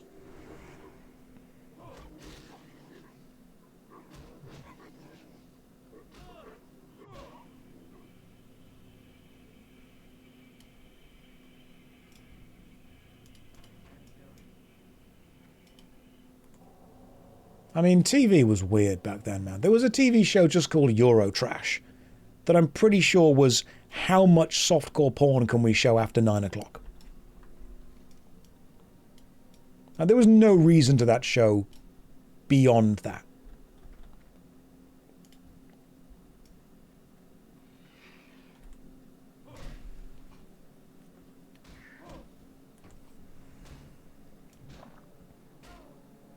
Could the Crazy Frog have been an Italian brain rot character?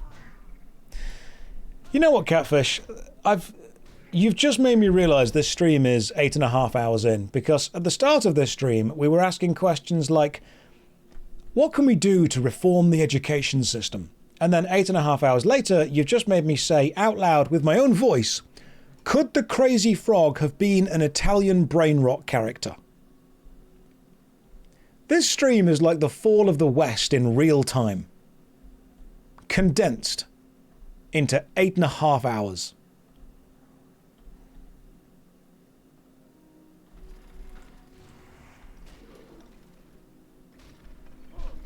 we started with so much hope. You know, when I return to streaming, I'm like, this is it. I'm going to come back. We're going to talk to real people. It's going to be great. Let's not deviate from the topic at hand. Yeah, come on. Let's focus. Let's get back to it. The answer is probably yes. I don't think the Crazy Frog would have even made the B team if it was involved in Italian brain rot right now. Like, I don't think it's even that important. You're 31, you have no idea what the Crazy Frog is. Okay. I need you to go to YouTube. I need you to type in Crazy Frog. And then I need you to listen to it. You'll know it's the right video if you immediately hate it, but also can't stop listening. Me asking you to do that is kind of like the musical equivalent of opening the puzzle box from Hellraiser. I know it's bad for you. You know on a degree without even doing it that it's bad for you, but you're going to do it. Do do do do do do do do do do do do do do do do do do do. There you go. You're all there. Some of you have already gone. The Numa Numa song, the Numa Numa Yay.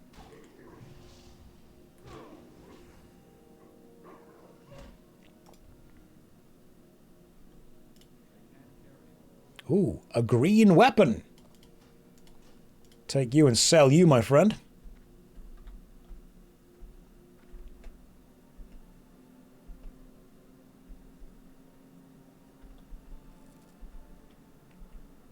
There was definitely culture back in the late 90s, early 2000s. You found the song, then the video. I'm good. The video is very important. It's part of your culture. Watch it, love it, learn it.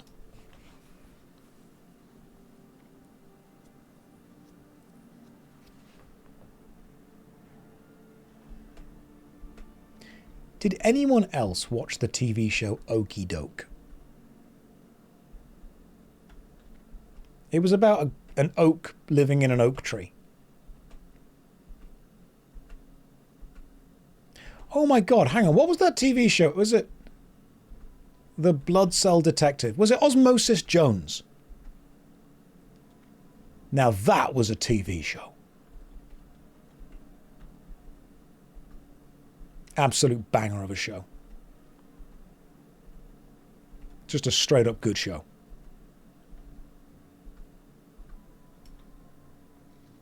I'm sure it was Osmosis Jones. And it probably had a film as well, yeah. Right. Hand it in. You, my friend. Ooh. Armor. Okay. Way better. Let's go. I can sell some stuff to this guy. Good old quartermaster. Is this TBC or era? TBC. Right, let me sell some stuff to you, my bro.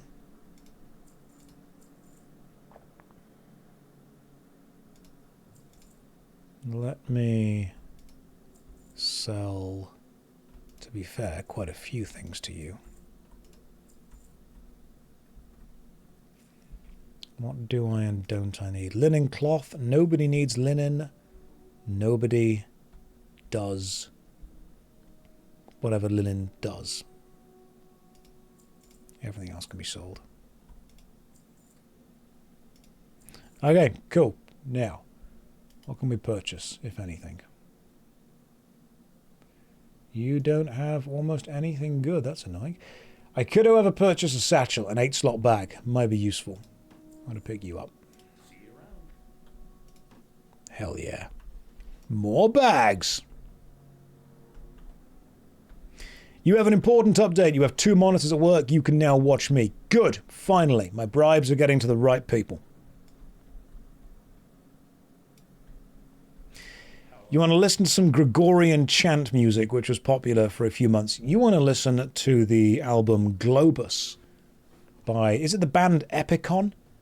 It's either the band is Epicon or the band is Globus, and the album is the other one.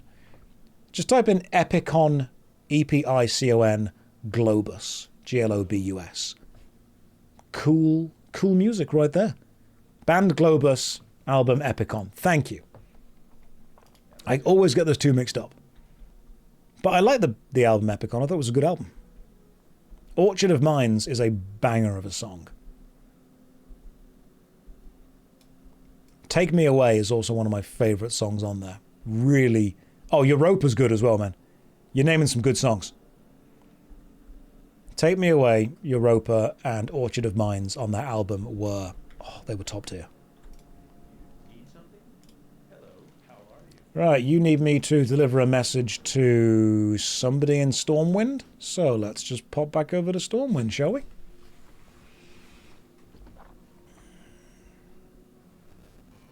Gonna have to listen to Epicon again now. Yeah, you are. Go and do it. Oh my god, it's 10:30. Oh my god, I've been streaming for 8 hours and 45 minutes. And I have eaten a protein. No, I haven't even eaten... I have eaten a Baby Bell. That's what I've had. This is not a healthy day. I've had a cup of coffee, a cup of tea, and a can of water. I'm going to need to take a break and then go and eat something and then possibly come back in about 12 hours.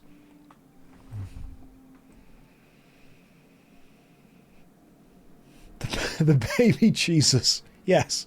Was the water flavoured? It may have been.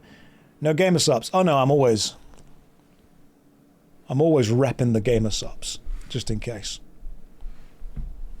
I'm actually doing the creatine stuff right now, which is really good. It comes in a little bottle that looks like a bullet. It's kind of cool. You can use code Josh for 10% off. Or don't. That's up to you.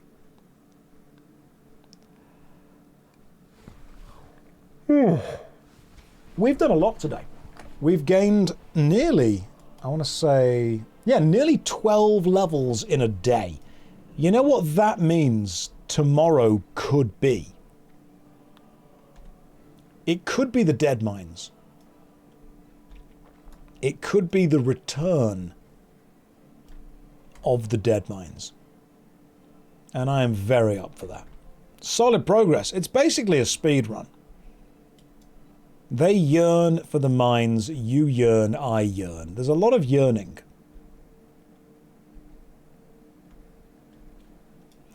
But I'm going to walk to all this quest is handed in. Have I tried playing Horde? No, why would I play a worse version of the same game? Right. 11 levels in a day. It's not bad. For now, I am going to take a quick nap for several hours and then come back and play again. What day is it today? Hang on. Yeah, it's Saturday. I've got no plans on Sunday. That's fine. I'm self-employed. I can do what I want. I will see you guys on Sunday and we will play World of Warcraft all of tomorrow. Thank you very much for joining me today. It's been fun. For now, go and have some food and I'll see you tomorrow at some time in the morning. Take care. Good night and God bless.